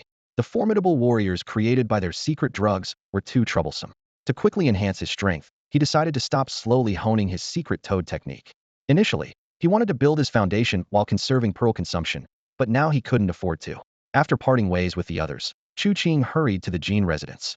Xiao Taohong greeted him. "Brother Qing, you're just in time. Madam is about to have dinner." In the dining room, Madame Jean chatted while eating about the new blooms on the violets needing careful tending and asked if they should inform Madame Sher. Chu Qing responded patiently. Finally, Madame Jean expressed her concern about the frequent murders on the streets, and even the nearby Qinghe County being ravaged by rebels. "Don't worry," Chu Qing reassured her. "Shurji County's foundation remains, and with the refugees working at Shurji Mountain, the rebels can't make much of a stir." These words eased Madame Jin's worries. After dinner, she led Chu Qing to a secret room. Inside, over 200 pearls glimmered under candlelight. Most belonged to Cui Moyong and the others, while Chu Qing's share was only 7 or 8. "Godmother, please step out. I need to practice here," Chu Qing said. Madame Jean advised, "Practice steadily, don't rush." Chu Qing nodded in acknowledgement. After Lady Jean left, Chu Qing unhesitatingly swallowed 10 limit-breaking pills and then reached out to grab over 60 pearls. His diligent practice during this period had reduced the number of pearls needed for his toad technique by 3 to 5. Advanced toad technique, Chu Qing muttered, feeling the moment when all the conditions for advancement were met. Instantly, the over 60 pearls turned to dust and vanished. A system prompt appeared. Secret toad technique limit break. 1. Enhance foundation. 2. Self-recovery of vitality. 3. Accelerate cultivation. 4. Connect all major tendons.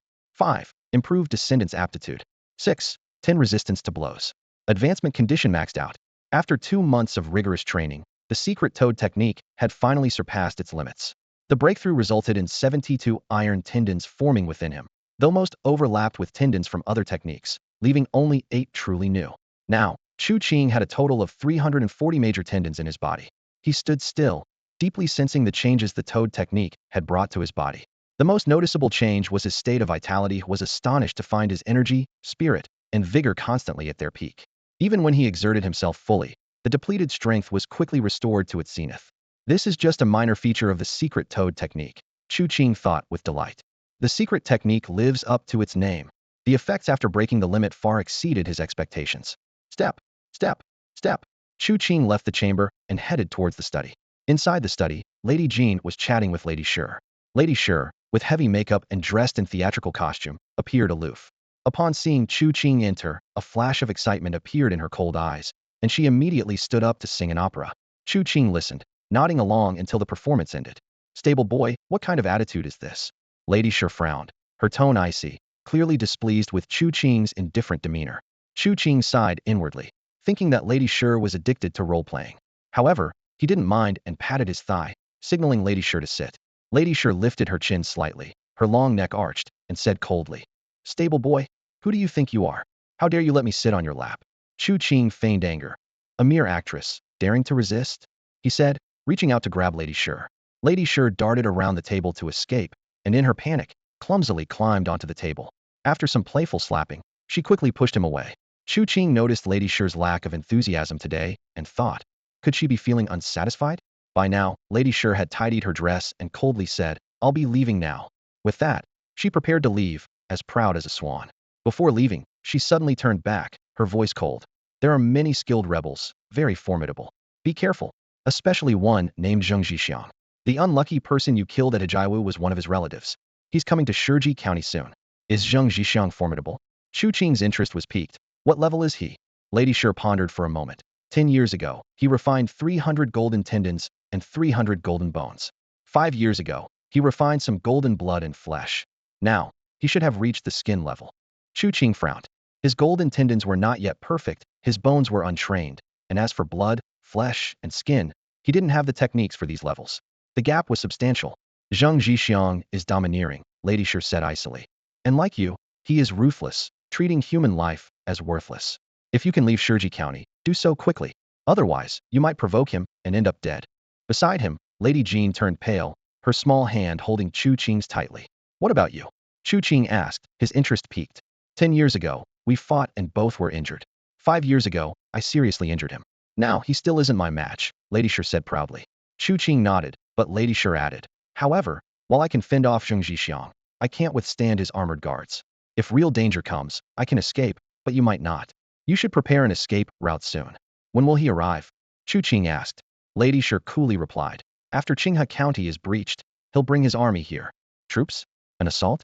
Chu Qing was slightly moved, quickly deciphering the underlying message in Madame Shi's words. First destroy Qinghe, then take over Shiji. Afterward, seize several nearby counties as a foundation, ultimately targeting the prefectural city. Madame Shi rarely showed a look of approval, nodding as she said, "You have some brains." The ultimate goal of the rebels is the prefectural city. Once they occupy Shiji Prefecture, they can establish a foothold on the northwest route. After that, whether they aim to dominate the world or rule peacefully, they will have more confidence. In any case, if you want to save your life, don't go to the prefectural city. Chu Qing lowered his head and nodded, but in his heart, he didn't fully agree with Madame Shi's view. Escape? If he fled once, could he escape a second time? The imperial star was tottering, and bandits were swarming in from all directions. Even if he reached the main city, the rebels could break through at any time. Would he have to keep running? All the way to the imperial capital? Moreover, the Martial Academy had already ordered the clearing of rebels, relying on the Academy's intelligence to eliminate them one by one. Each rebel group eliminated would weaken their strength. While pondering, Chu Qing found himself alone in the room. It wasn't long before Madame Jean returned to the study, holding a box which she handed to him, saying, "These are secret pearls." Opening the box, Chu Qing found over 30 pearls neatly arranged, emitting a faint glow. With these pearls, my golden muscles can increase by 180 strands, bringing me closer to perfection. He calculated silently, accepting the pearls with a grateful look towards Madame Jean, saying, "Mother, perhaps in a few days, I can take you to the prefectural city." Madame Jean was slightly taken aback, shaking her head. "No, I must wait until the end of the year to return. If I go to the prefectural city now, my former enemies will surely seize the opportunity to act against me, even suppressing my father's power." Back then, Madame Jean and Jean Erin were forced to leave the prefectural city, though their enemies were no longer present. Those who had sided with them were still active. Chu Qing frowned, feeling uneasy. If the rebels really attacked Shiji Prefecture, he wasn't afraid due to his martial skills, but Madame Jean wouldn't be able to protect herself. Suddenly, an idea struck him, and his eyes lit up as he suggested, how about digging a tunnel? He recalled the classic tunnel warfare tactics from his previous life and explained them in detail to Madame Jean. She paused, then smiled. Qing'er, you're so clever. I'll arrange for someone to start digging tomorrow. Chu Qing nodded. Make sure to watch the people digging the tunnel closely. Once it's done, I'll send them to Shiji Mountain to quarry stones. I've also set up a hidden residence there recently. If things become irreversible, we can retreat there. Madame Jean agreed, showing a hint of fatigue as she prepared to rest. Chu Qing began consuming the pearls. One by one, the secret pearls were swallowed, rapidly increasing his golden muscle strands. By the time he finished all 30+ pearls, his golden muscles had surpassed 300 strands, a remarkable feat now. He only needed to break through the bottleneck of the dragon's subduing post. Once that was achieved, and with enough pearls in hand, he could complete the process, refining his golden muscles to 365 strands. Early the next morning, after having breakfast with Madame Jean, Chu Qing headed straight to Shiji Mountain. After he left, Jean Fatty came into the dining room, looking down with a hint of worry in his eyes as he glanced at Madame Jean. She frowned slightly, asking coldly, "What's the matter?" Jean Fatty sighed softly, speaking in a low voice. "Madam, the rebels are becoming more rampant. Shouldn't we consider relocating?" Madame Jean sneered, her tone indifferent. "Where to? The prefectural city? The time hasn't come. Do you dare to return? To another county? Do we have a foundation there? The rebels run rampant everywhere. Nowhere is safe." Jean Fatty whispered. "How about we bypass Shiji Prefecture altogether and head towards the imperial capital? The closer they were to the capital, the safer it would be." Lady Jean gazed into the distance and sighed. "If we go elsewhere, can you protect me?" Fatty Jean replied firmly. "I can." Lady Jean let out a cold laugh, her eyes filled with disdain. "You can't protect me. You're not as capable as Qing." These words struck Fatty Jean like a heavy blow, shattering his last shred of dignity. He turned abruptly, covered his face with his hands, and left hurriedly, his silhouette filled with desolation. On Shiji Mountain, a scene of bustling activity unfolded. Although there were indeed rebel forces lurking in the mountain, neither Chu Qing nor Cui Mai and the others paid much attention to it. Even the managers below, who sensed something amiss, didn't take it too seriously. Zhao Hongxiu was no different. Early in the morning, Zhao Hongxiu waited at the entrance of the camp. Various managers came to consult on different matters, and she efficiently arranged everything with just a few words. She never forgot to remind them, "Master Qing will arrive soon. If you don't perform well, there will be consequences." These words made the already diligent managers even more cautious, and they assured her, "Don't worry, Sister Hongxiu. The stone workers are working hard and won't disappoint Master Qing." 10 minutes passed, then half an hour. Finally, Chu Qing appeared in the distance, carrying a long item wrapped in burlap. Zhao Hongxiu immediately went to greet him. "Where are Cui Mai and the others?" Chu Qing asked directly. "They are inspecting various mine pits," Zhao Hongxiu quickly replied. "A few seem to have found something and went deeper into the bamboo forest." Chu Qing nodded, acknowledging their diligence. "What about those suspected rebels? They're all working in the quarry. Should I call them over?" Chu Qing shook his head. "Let's go to them directly." Zhao Hongxiu hesitated. "Brother Qing, if they cause trouble, they might incite others." Chu Qing patted the burlap beside him, a cold smile on his lips. This double-handed sword has seen blood before. Zhao Hongxiu felt a chill, knowing Chu Qing was not joking. She silently prayed for those men to behave themselves. Soon, they arrived at the quarry. Among the crowd, Chu Qing immediately spotted several men who stood out. They were particularly burly, their movements betraying the presence of martial prowess, starkly contrasting with the other frail stone workers. "Call them over," Chu Qing instructed. As the three robust men approached, a flicker of something crossed their eyes before they respectfully saluted. "Greetings, sir." Chu Qing understood that these men recognized him. "I hear you've been stirring up the workers to rebel during your downtime." "Sir, we are honest men just doing our jobs, never daring to have ulterior motives," they quickly denied. "That's best," Chu Qing replied with a smile. "Tell me, what do you discuss with the workers?" Before one of them could speak, Chu Qing interrupted with a wave of his hand. "Remember, you only have one chance. I will ask the workers, and if your stories don't match, it will cost you your lives." These words were like a cold shower, leaving the men frozen in place.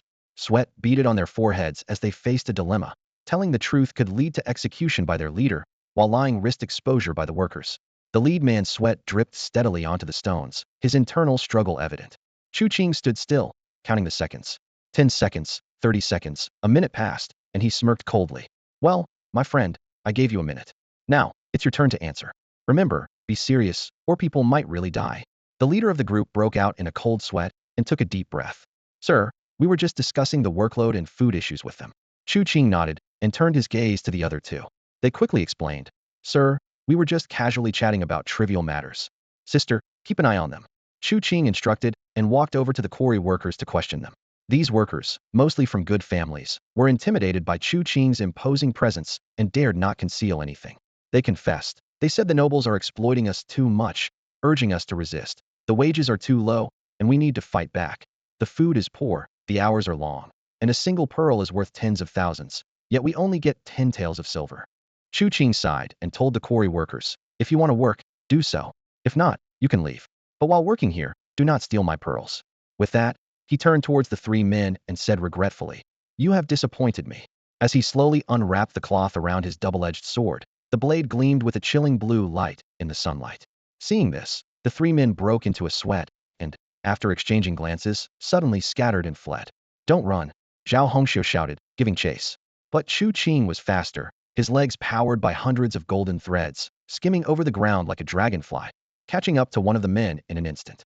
The sword flashed, and then two more cold gleams followed. Crack, crack, bloodstained sword one, bloodstained sword one, bloodstained sword one. The three men were cut in half, without even a scream. With his brocade clothes stained with blood, Chu Qing, expressionless, told the terrified quarry workers, They deceived me, and thus they must die. The quarry workers began to stir uneasily. Chu Qing leaped onto a large boulder and shouted sternly, I don't care if you rebel or refuse to work, but you must not deceive me or steal my pearls. Anyone who dares will face my sword. He turned to Zhao Hongxiu. Sister, go summon all the overseers and bring those who like to incite others.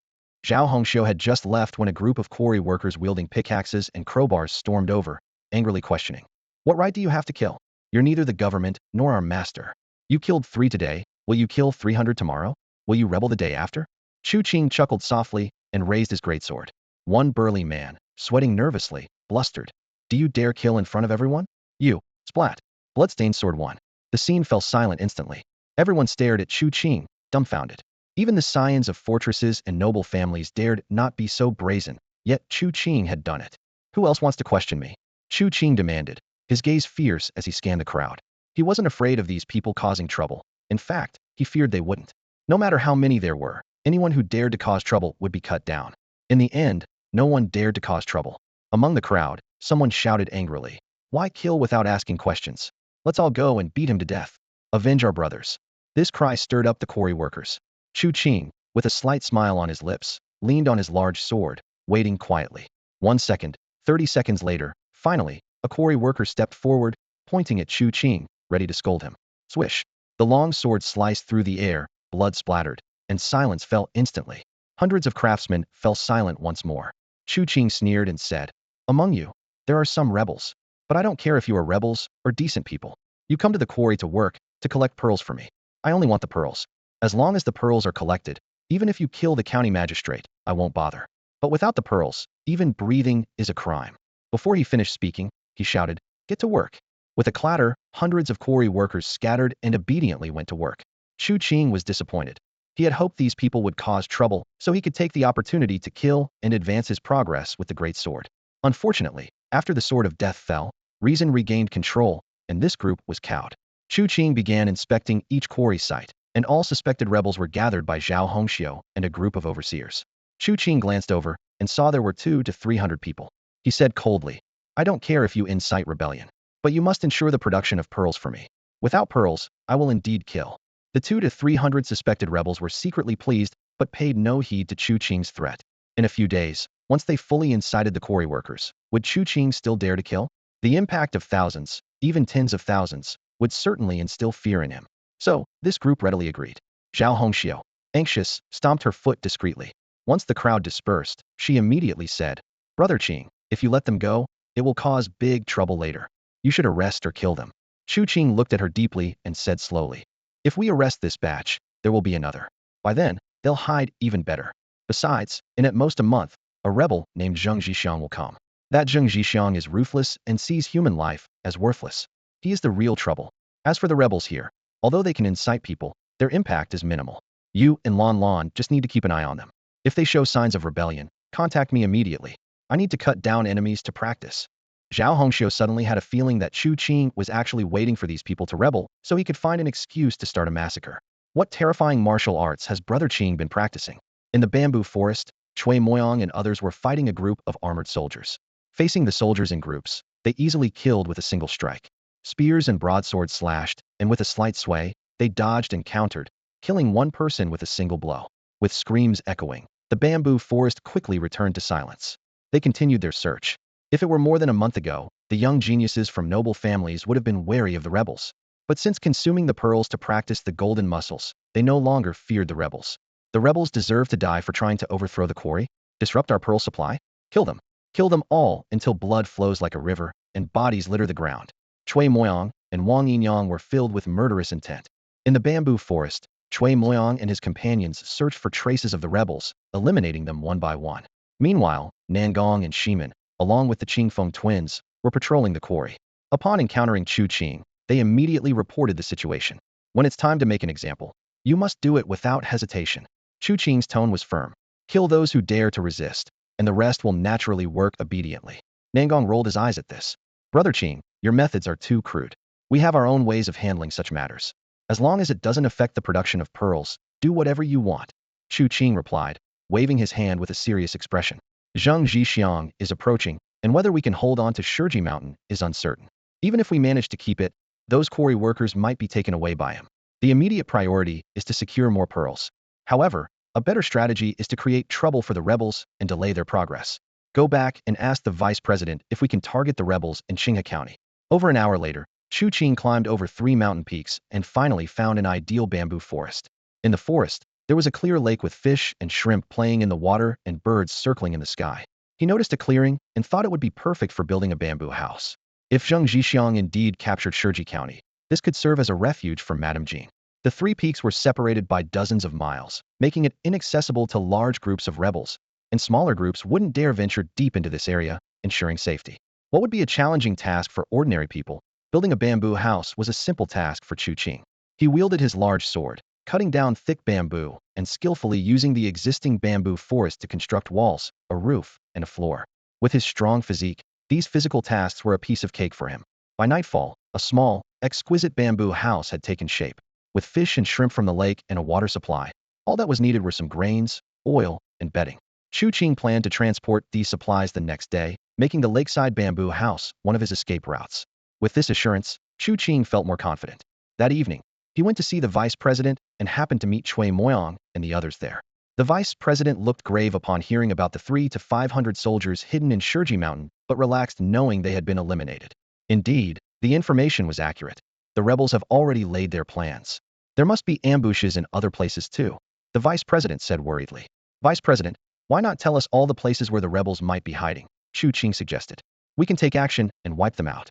Cui Moyang and the others were initially puzzled, but then realized that Chu Qing was trying to protect Shiji Mountain. They agreed. Vice president, please inform us of any other possible rebel hideouts. Unexpectedly, the vice president fell silent. Could it be that you're worried we'll earn too much credit and there's nothing left to reward us with? Chu Qing joked. Of course not. The vice president replied with a wry smile. I just have some concerns. Please wait a moment. I'll be right back. With that, the vice president flew away like a great bird. Chu Qing and the others exchanged glances, pondering whether the vice president might have ties to the rebels. Moments later, the vice president returned, still resembling a great bird in flight, holding a box in his hands. Upon opening the box, they found 9 portions of medicinal paste. Each person took one with swift, decisive movements. The deputy head handed over a slip of paper with suspicious locations written on it, and with a grave expression, he cautioned, these places might harbor rebels. If encountered, eliminate them without hesitation. Pay special attention to those from the fortresses, as many have ties with the rebels. He paused briefly before adding, one more thing, be wary of the Qin family. It's confirmed that the secret medicine taken by Xiao Long was brought into the academy by someone from the Qin family. They are likely connected to the rebels, though it's also possible they purchased it from them. In any case, proceed with caution. The Qin family? Chu Qing frowned, recalling the scene at the tavern where he had almost been ambushed while a skilled fighter met with a charming widow. That person had vanished without a trace. He glanced quickly at the paper and, as expected, found information on that very tavern. Ladies and gentlemen, I suggest we investigate this place first. Chu Qing briefly recounted his near-ambush experience. Nangong sneered. Whether she's colluding with the rebels or not, she should be dealt with. Mingyue ground her teeth. Anyone who dares to oppose Brother Qing is an enemy of our Mingzhu. Chui Moang added coldly. No mercy. As the group, filled with a murderous intent, prepared to set out, Chu Qing said, let's bring those fortress youths along. Seeing the group's confusion, he smirked. If they cooperate in eliminating the rebels, they can share in the rewards. If they have any treacherous thoughts, their heads will be our trophies. The young men and women were invigorated by his words, though the deputy head was left in shock. As night fell, a group clad in fine silks swept over the rooftops under the moonlight, silently surrounding the small tavern. Chu Qing led Chui Moyang and others inside, interrupting the scene of several burly men harassing the tavern's hostess. The tavern fell silent. In such a low-class establishment, aside from Qin Ming, they had never seen so many finely dressed guests. The hostess suppressed her racing heart and forced a smile as she approached. Madam, we'd like to talk, Chu Qing said with a smile. No problem, let's speak in the back courtyard, the hostess replied, not forgetting to remind the men as she left. Eat and drink as you like, but remember to pay. Once the hostess and her group had left, the men in the tavern rose in unison, retrieving hidden weapons and preparing for a fight. One man whispered, 13, this doesn't look good. Send a carrier pigeon to inform the superiors. The man called 13 had just finished writing a secret message and stepped outside, only to quickly retreat. This is bad. The courtyard is filled with academy members in fine silk. At this, the men's faces turned grim. In the backyard, the proprietress wore a grim expression. She was surrounded by 9 elegantly dressed young men and women, their eyes glinting with a mix of excitement and cruelty. Ladies and gentlemen, you're all staring at me like this. It makes me afraid. The proprietress forced a pitiful expression, her voice trembling slightly. The group sneered dismissively. As prodigies from noble families, their strength had significantly increased after training with Chu Qing, and they could already sense the murderous intent in the air. This seemingly delicate proprietress was clearly more than she appeared. Well, proprietress, Chu Qing cleared his throat, his voice calm yet authoritative. I'm a straightforward person. You answer what I ask. Remember, you must be honest, no lying. Otherwise, people will die. The proprietress immediately collapsed to the ground, feigning a pitiful demeanor. Sir, whatever you ask, I'll tell. Yet, in her heart, she was calculating how to muddle through. A while ago, a skilled person came to see you. You talked for a long time in the backyard. Who is he? Where does he live? Chu Qing asked directly. The proprietress secretly sighed in relief and responded with the prepared story. His name is Qin Ming, an acquaintance of mine, living at the Qin family estate. The group frowned. The Qin family estate was not a place they could easily access, making the situation tricky. However, Chu Qing seemed unconcerned with these details. Then, what's your connection with the rebels? Chu Qing suddenly shifted the topic, a meaningful smile on his face. The proprietress immediately fell silent. Qing, let me handle this, Chui Moyang spoke coldly. I'll scar her face, then peel the skin from her chest. She'll talk for sure. This statement made everyone present gasp. Even Nangong, another woman in the group, took a step back, as if seeing this ruthless companion for the first time. Chu Qing cleared his throat and gave the proprietress a gentle smile. I'll try a different approach. You only need to nod or shake your head. Remember, you can deceive, but don't let me catch you. Otherwise, I will skin you inch by inch and ensure you live through it. The proprietress turned pale. She wasn't afraid of death, but the thought of living as a skinless monster terrified her. She nodded slightly to indicate she understood. Are you a rebel? The proprietress quickly shook her head. Will revealing your true identity cause death? After hesitating for a moment, she shook her head again. Then, tell me now, what is your true identity? The proprietress fell silent. A minute passed, and Chui Moyang had already removed her hairpin, eager to act. You know well, revealing the secret won't be fatal, and we won't spread it, Chu Qing coaxed gently. Once we leave, everything will be as it was, as if the secret was never revealed. The proprietress stood up from the ground with a bitter smile, adjusted her dress, and suddenly adopted a proud demeanor. I am not a rebel, nor am I from a noble family. I am imperial splendor. At these words, Chui Moyang and the others' faces changed dramatically, and they involuntarily took 2 steps back. The imperial embroidery is a formidable official institution within the Great Qian Empire. While the aristocratic families and fortresses have been notorious for their arrogance, the imperial embroidery is even more audacious. Chu Qing was somewhat bewildered. Is the imperial embroidery really that powerful? The proprietress looked at him with surprise, scrutinizing him closely. Dressed in fine clothes with an extraordinary aura, he didn't seem like an ordinary person, likely from a noble family or fortress. Could it be that he really didn't know about the imperial embroidery? Seeing this, Nangong smiled slightly and explained, the imperial embroidery is the empire's largest secretive organization, acting with imperial authority before reporting back. That's the imperial embroidery. Chu Qing suddenly understood. It was much like the secret police in historical times. However, No matter how powerful the imperial embroidery was, could they really dictate his actions? So what if it's the imperial embroidery? Chu Qing sneered, grabbing the proprietress's head and forcing her to kneel. The proprietress's eyes widened in disbelief. Even after revealing her identity, this man forced her to kneel? Did he not fear the imperial embroidery? Yet, she remained defiant and refused to yield. Chu Qing's gaze was icy, and he increased the pressure. Kneel, he commanded with undeniable authority. As time ticked by, the proprietress's face grew paler, feeling as if her head might explode under the pressure. Finally, unable to resist the overwhelming force, she collapsed to her knees with a thud. Satisfied, Chu Qing released her and smiled slightly. The others, including Cui Moyang, were stunned, their hearts filled with shock. The imperial embroidery of force so powerful that even noble families and fortresses dared not provoke it lightly. Yet this young man dared to act so brazenly. Chu Qing looked at the proprietress and calmly asked, "Is that Qin Ming also with the imperial embroidery?" The proprietress gritted her teeth in hatred, fear filling her heart. This man wasn't afraid of the imperial embroidery's reputation. Who was he, really? Nonetheless, she decided to comply for now, lowering her head as she spoke. "I turned him. He's now an auxiliary member, a temporary worker for the imperial embroidery." Chu Qing nodded, unsurprised. "Why did you turn him? Is the Qin family connected with the rebels?" The proprietress forced a bitter smile. "He's handsome and manly. I was lonely, so I turned him." Chu Qing was somewhat taken aback. "You know how to have fun." But he quickly followed up. "So, is the Qin family involved with the rebels?" The proprietress shook her head.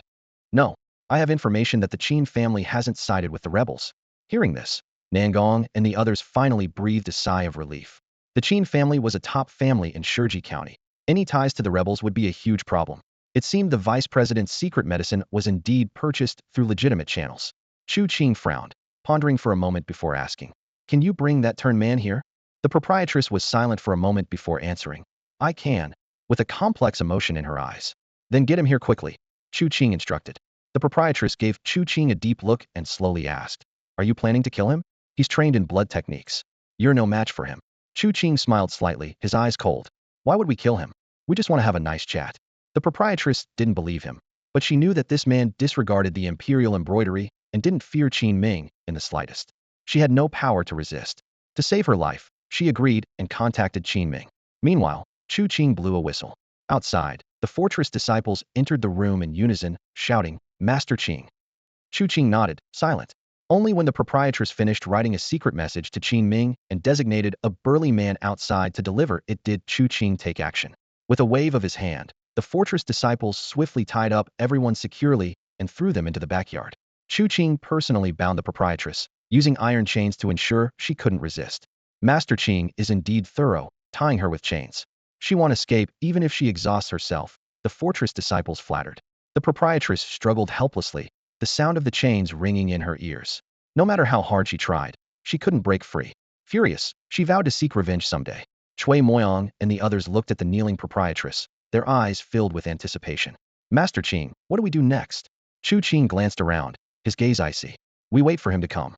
Chu Qing coughed, a sly smile playing on his lips, and declared, "Everyone, the Qin family has colluded with the rebels, aiming to destroy Shiji County. They are traitors to the empire. For the sake of the empire and the people of Shiji County, we must eliminate the Qin family." The disciples of the fortress were taken aback, confusion etched on their faces. They had always thought it was their own fortress that had ties with the rebels. How could it now be that the Qin family was the one involved? "Do we really have to destroy the Qin family?" A voice whispered. "Isn't this just internal strife?" They hesitated, their hearts in turmoil. Chu Qing was known for his ruthless methods, and they feared that refusal might lead to a swift encounter with his execution tactics. The proprietress suddenly realized what was happening, her face turning pale. She quickly interjected, "Don't say such things. The Qin family has never colluded with the rebels. They have always been loyal to the empire." She had assumed Chu Qing's target was Qin Ming, not expecting that he intended to annihilate the entire Qin family. Her heart filled with terror, unable to comprehend Chu Qing's insane plan. Chu Qing frowned slightly and looked at Nangong beside him. Nangong appeared bewildered, blinking as if she hadn't fully grasped the situation. With a calm demeanor, Chu Qing stuffed a sock into her mouth. "MMM." Nangong snapped out of her daze, removed the stocking, and gleefully stuffed it into the proprietress's mouth. The proprietress let out a muffled whimper, a mix of anger and fear crossing her face. Chu Qing coughed again, turning to the crowd. "The Qin family used secret drugs against me, and I am furious." The fortress disciples nodded in understanding. They realized Chu Qing's true intention. The Qin family hadn't colluded with the rebels. Chu Qing was framing them for revenge. Given this, destroying the Qin family wasn't internal strife, but rather beneficial to the overall situation. Master Qing, don't worry. Our swords are ready to spill the blood of the Qin family. The Qin family must be with the rebels. Before the words had fully left his mouth, the fortress disciples felt relieved, eager to act, their voices rising in excitement. Now, not only could they openly destroy the Qin family, but all blame would fall on Chu Qing, presenting them with a golden opportunity. Chu Qing looked at the scene before him, a satisfied smile spreading across his face. Finally, he had a group of cannon fodder to help exact his revenge, a joy beyond words. Chui Moyong and the others stood frozen, expressions of shock on their faces. Shimin whispered a reminder. The Qin family was supposed to fight against the rebels. If we destroy them, it will surely disrupt the situation, benefiting only the rebels. Chu Qing's lips curled into a meaningful smile. I am the situation. The Qin family dared to provoke me, so I will destroy them. Even if everyone in Shiji County has to pay the price, it doesn't concern me. Even if the empire collapses, I will still destroy the Qin family. They plotted against me and must pay with blood. A chill ran through everyone's hearts as they sensed the intense bloodthirst in the air. The fortress disciples felt an involuntary fear of Chu Qinghe was truly terrifying. A few minutes later, Chu Qing led Chui Moyong and others swiftly towards the Qin family. Upon reaching the Qin family, Chu Qing smirked coldly. Go in, kill everyone you see, set fires everywhere, and call for help if needed. Focus on taking down the Qin family's experts first. Everyone nodded eagerly, ready to act. In no time, Chu Qing waved his hand, and a whistle echoed across the area. Hundreds of fortress disciples charged at the Qin family like tigers, cries of battle rising in the air. Following Chu Qing's instructions, they quickly stormed the core areas of the Qin family. Chui Moyong and others moved strategically, joining forces to attack the Qin family's experts. Chu Qing followed closely, his figure weaving through the chaos like a ghost. Each strike was precise, targeting those who slipped through the cracks. Thud, thud. The sound of heavy blows echoed as Chu Qing's dragon-subduing technique landed, striking with the force of a sledgehammer, tearing through flesh and shattering bones, screams ringing out. Dragon-subduing kill one. Dragon-subduing kill one. His skill progression flashed, advancing rapidly. The Qin family was thrown into complete disarray. They never imagined in their wildest dreams that someone would attack the Qin family. Attack! Who dares to cause trouble at the Qin family? Someone shouted, their voice full of terror and anger. However, when they saw the faces of their enemies, their eyes widened in disbelief. The attackers weren't the rogue bandits they had expected, but a group of young men and women in splendid clothing, each exuding a murderous aura, their weapons gleaming coldly. Various attacks rained down like a storm with terrifying power. Despite their martial arts training, the Qin family servants could only retreat in the face of the onslaught from nearly 100 academy students, leaving blood and bodies in their wake. In the main hall, the head of the Qin family was livid, veins bulging on his forehead. Where is Qin Ming? He roared softly. He just left, someone replied, their voice trembling. Quick, contact the others for reinforcements. Bring out the old master. The old master is too aged and weak now. His strength has declined significantly. He can't hold off these academy experts, another person said quietly, eyes filled with despair. The head of the Qin family gritted his teeth, his eyes nearly popping out of his head. Why are the academy people suddenly attacking us? Is the fortress planning a rebellion? He knew that most of the academy students were from the fortress, and the fortress had been getting close to the rebels in recent years. Master, the academy group is shouting the slogan Avenge Lord Qing, someone replied with a bitter smile. Lord Qing? Who is that? The head of the Qin family looked bewildered. The old steward leaned in and whispered, Master, didn't we assign a trial task to the family disciples a few days ago? That trial task is related to this. The head of the Qin family was still puzzled. Master, the trial target back then was named Chu Qing. The fortress disciples call him Lord Qing. The old steward quickly explained. Now, those outside are his people. He's here for revenge. The head of the Qin family was stunned. He looked at the scene outside, where weapons clashed and blood splattered, trembling with rage. How dare he seek revenge? My Qin family is the cornerstone of Shiji County. Killing me is destroying Shiji County. The rebels are about to sweep through. How can he disregard the bigger picture and still want revenge on me? Boom. A young man was kicked into the main hall, his chest cracked open as if cleaved by a battle axe, writhing in agony on the ground with a piercing wail. The head of the Qin family fell silent. This young man was his son, a participant in the trial a few days ago. He clearly remembered his son's spirited demeanor, leading family disciples in the trial. Although the trial ultimately failed, they gained valuable experience. He had planned to send his son to the prefectural city for study, believing in his promising future. The bigger picture? Sorry, I am the bigger picture. Chu Qing, covered in blood, entered the hall with an eerily calm expression, each step exuding an unstoppable aura. The head of the Qin family trembled with rage, pointing at Chu Qing and shouting, "Why? You weren't even injured. Why seek revenge on us? The Qin family is crucial to Shiji County." Smack! Chu Qing's foot landed on the young man's head. Crack! With a forceful step, blood oozed from the young man's orifices, his convulsions growing weaker. The Qin family is important to Shiji County, but the entire Shiji County isn't as important as I am, Chu Qing said coldly. So, old man, you must pay the price. In the next moment, he exerted force with his foot, and bam! The young man's head shattered like a watermelon, blood splattering everywhere.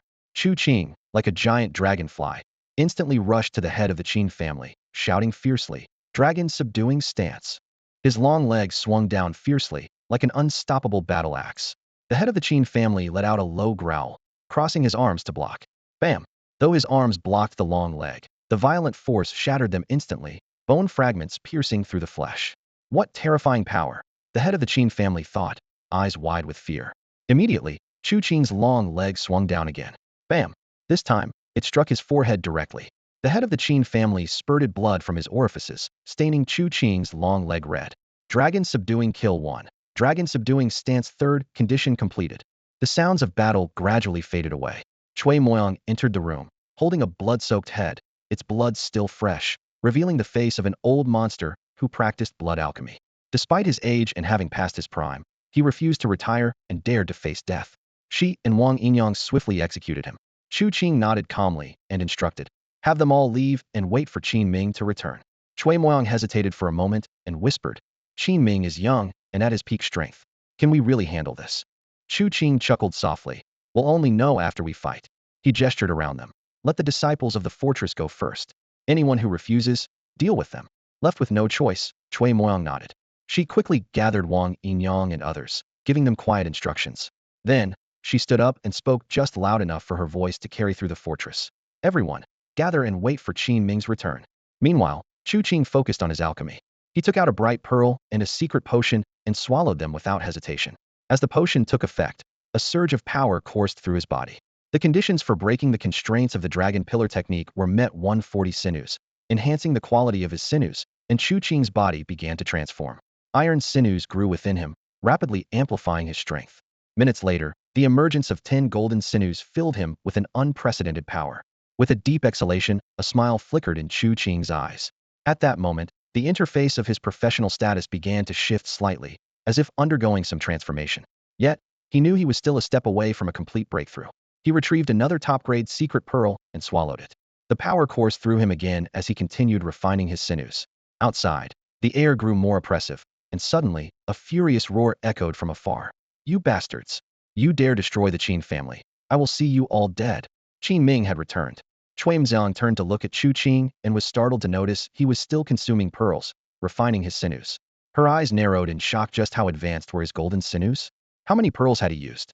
Before she could ponder further, Qin Ming's furious roar grew closer, his presence seemingly tearing through the sky. Chui Moyang sneered, flicking her wrists to unleash 8 hairpin swords into her hands, and then commanded, "Attack." The fortress disciples raised their weapons and charged at Qin Ming, their battle cries echoing.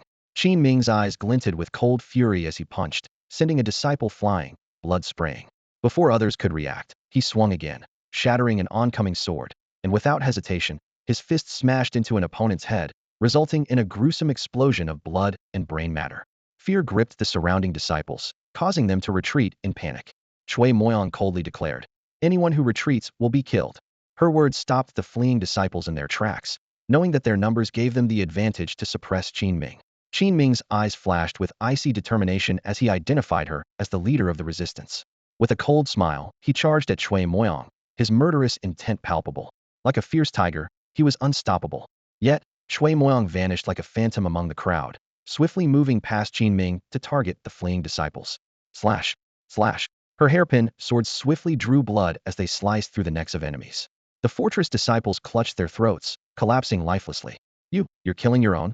One person exclaimed in shock. Chui Moyang sneered, "It's either them or us."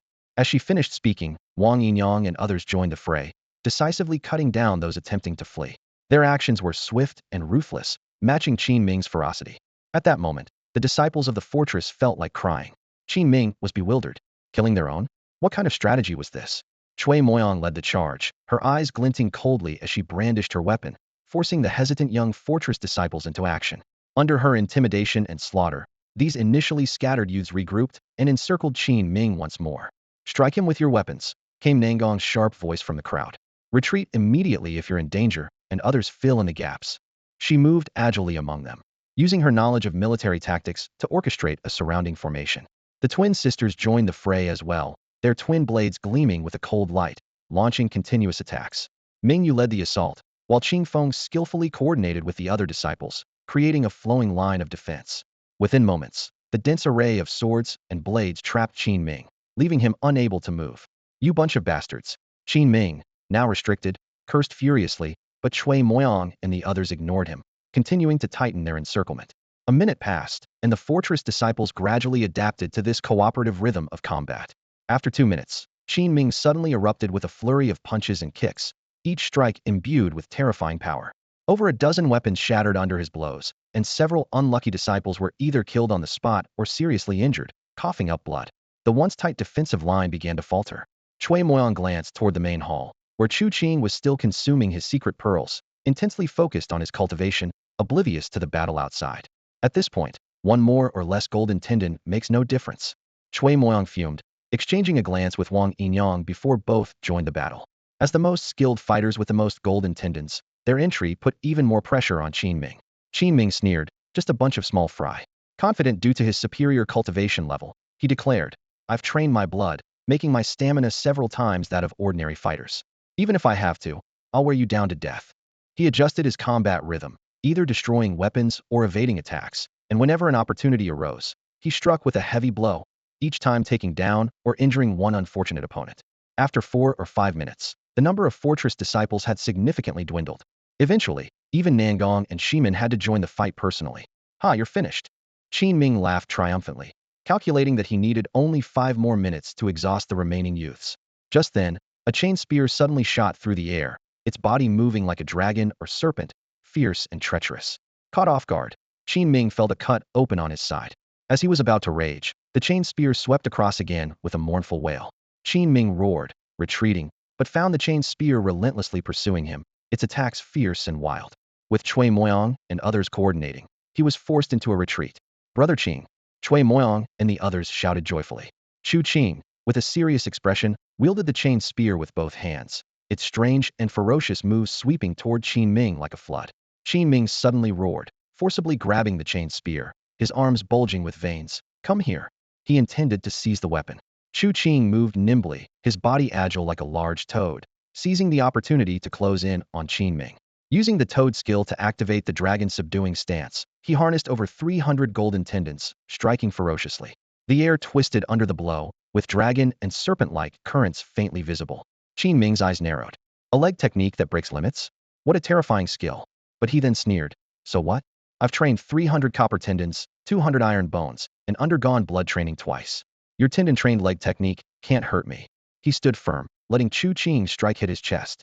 Simultaneously, he formed a hand seal, striking fiercely at Chu Qing's chest. Sensing the danger, Chu Qing quickly activated his iron cloth technique, diverting half of his golden tendons to bolster his defense. Bang! The powerful hand seal struck Chu Qing, sending him flying, his blood scattering in the air. But in that instant, his dragon-subduing stance also landed brutally on Qin Ming's chest. Crack! Qin Ming's chest erupted in a burst of blood and flesh, his chest bones collapsing. He let out a scream, his iron-like chest bones showing cracks all over. Some of the bones even shattered into dozens of pieces, embedded in his flesh. The strike not only broke his iron bones, but nearly shattered his internal organs as well. How is this possible? Qin Ming was incredulous. "It's just a tendon-trained leg technique. It shouldn't be able to hurt me."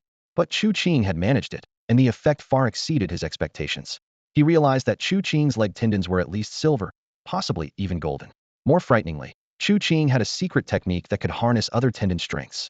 Otherwise, such power would be impossible, let alone injuring him. At that moment, Qin Ming was truly alarmed. In the vast Stonji County, anyone who could cultivate silver tendons was already a prodigy. As for golden tendons, he had never encountered one. Such a person was terrifying. Meanwhile, Chu Qing landed from being struck, blood at the corner of his mouth, but he smiled. "Perfect hand seal? Not bad, but your tendon and bone quality is too low to break my iron cloth." He turned to Chui Moyang. "Hold off his attacks. Next time, I'll channel all my major tendons for a killing blow." With that, he charged at Qin Ming once more. Qin Ming's eyes contracted, his hair standing on end as he roared. Since you want to die, I'll kill you today. His muscles swelled, his face flushed red, preparing to unleash a deadly move. Instinctively, the others assumed defensive postures. However, in the next moment, Qin Ming suddenly turned, knocking aside a few unlucky ones, and sprinted away. Qin Ming ultimately made a run for it. Those who practice blood techniques have a tenacious vitality, and the same technique in their hands is more powerful. Focused solely on escaping, he moved like lightning, impossible for anyone to stop him. The disciples of the stronghold exchanged glances, their brows furrowed, and looked anxiously at Chu Qing. Cui Moyang and others also turned to their leader, waiting for instructions. Chu Qing bent down to pick up the chain spear from the ground, the metal clinking crisply. A cold smile played on his lips. What to do? When you cut weeds, you must dig out the roots. Even if he flees to the ends of the earth, we will kill him. Chase! Whoosh! Whoosh! The group shot off like arrows, relentlessly pursuing. A minute passed, 5 minutes passed, and Qin Ming had already fled beyond the borders of Shiji County, with Chu Qing leading the chase closely, not giving him a moment to breathe. 10 minutes later, Qin Ming arrived at the foot of Shiji Mountain. The stronghold disciples hesitated before the mountain, their eyes warily scanning the dense bamboo forest. Such an environment was perfect for an ambush, and with their physique, they couldn't withstand Qin Ming's heavy strikes.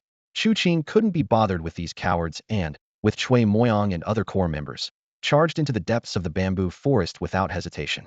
Half an hour later, Qin Ming finally exhausted his strength and stopped. Huff, huff, huff. He gasped for air, his chest bone shattered, a large chunk of flesh missing. His injuries were indeed severe, but having practiced blood techniques, given time, he could nourish his flesh and bones with blood and slowly heal. But why won't he give me any time? Qin Ming gritted his teeth in hatred, filled with regret. Had he known these students were so ruthless, he would never have provoked them. Golden tendons. That Chu Qing, he must have trained over 100 golden tendons. How did he get so many resources to refine golden tendons? Qin Ming calculated in his mind. As long as I escape and heal, I must uncover his secret. Bang, bang, bang. The bamboo behind him emitted a series of dull thuds. Without looking back, Qin Ming knew that Chu Qing and others were using the elasticity of the bamboo to pursue him swiftly, like monkeys.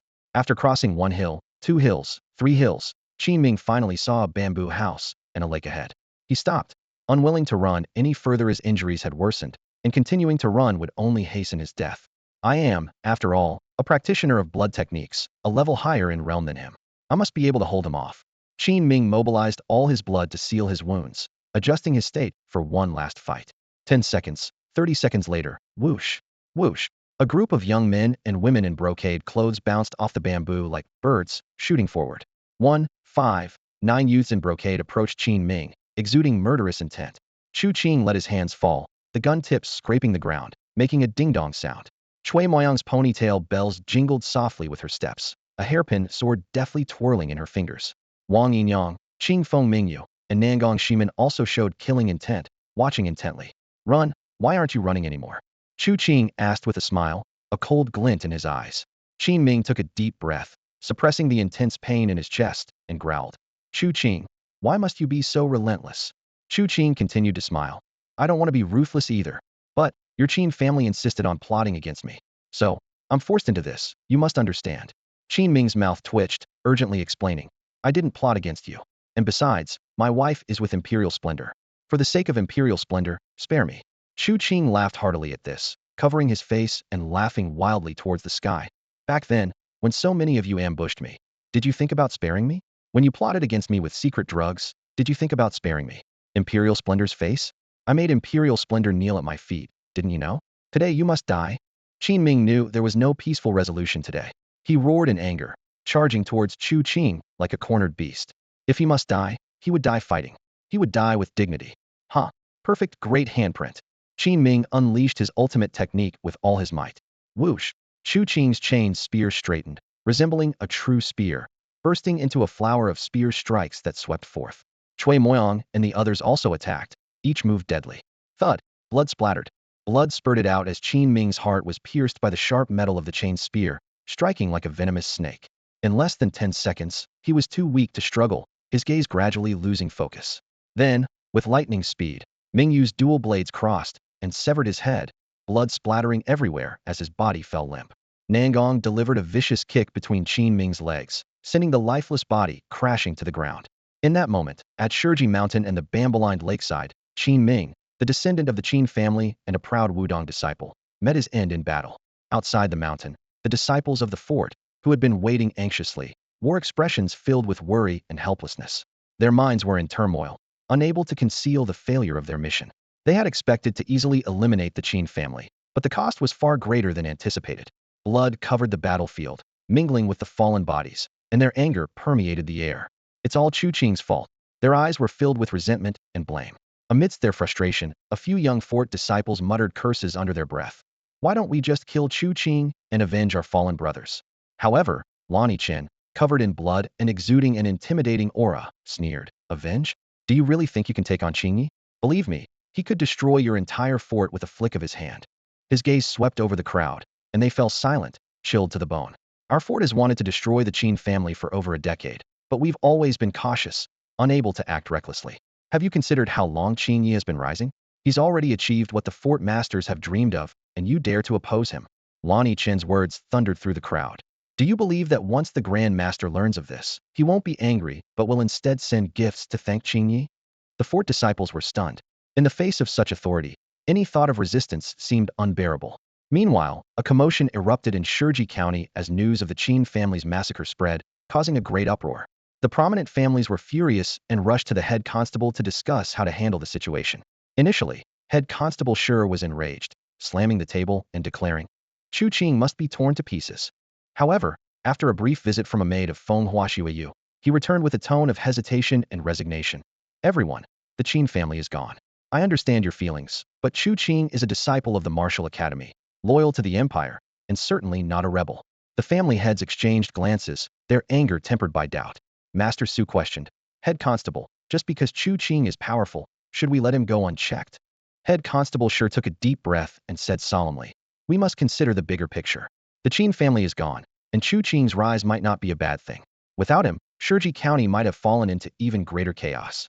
Can he really remain unscathed after destroying the Qin family? One family head angrily slammed the table.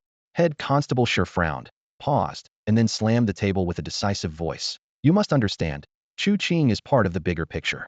Anyone who disrupts it will pay the price. If you still don't understand, ask my wife. His words carried an undeniable authority, leaving almost everyone speechless. On the 5th floor of the library, the old dean sat serenely, his frail body exuding a sense of timeless depth. The vice dean respectfully reported, Dean, something has happened. The dean smiled faintly. Has the emperor passed away? The vice dean shook his head. An enemy invasion? The dean remained unmoved. Then nothing major has happened. The vice dean urgently said, The Qin family is gone, and the situation in Shurji County is unstable. The rebels are about to strike. The dean finally looked up, a glimmer in his eye. Whoever destroyed the Qin family must bear their responsibility. His words were calm and irrefutable. By the way, who destroyed the Qin family? The vice dean quickly replied. It was Chu Qing, this year's inner courtyard disciple he. Before he could finish, the dean chuckled, his voice dry but with a hint of satisfaction. Good. When he starts bone training, have him come to the 5th floor. I'll personally select a bone training method for him. The vice dean stood frozen, puzzled. Dean, are you planning to cultivate Chu Qing? His mind was filled with questions. The dean didn't answer directly, simply stating, if he can achieve this, he's destined for great things in the future. That's all for today. Thank you so much for watching. I hope you guys enjoyed. If you wish to have another part of this recap, please give us at least 1,000 likes. Please don't forget to comment and subscribe to our channel for more content like this. Until next time.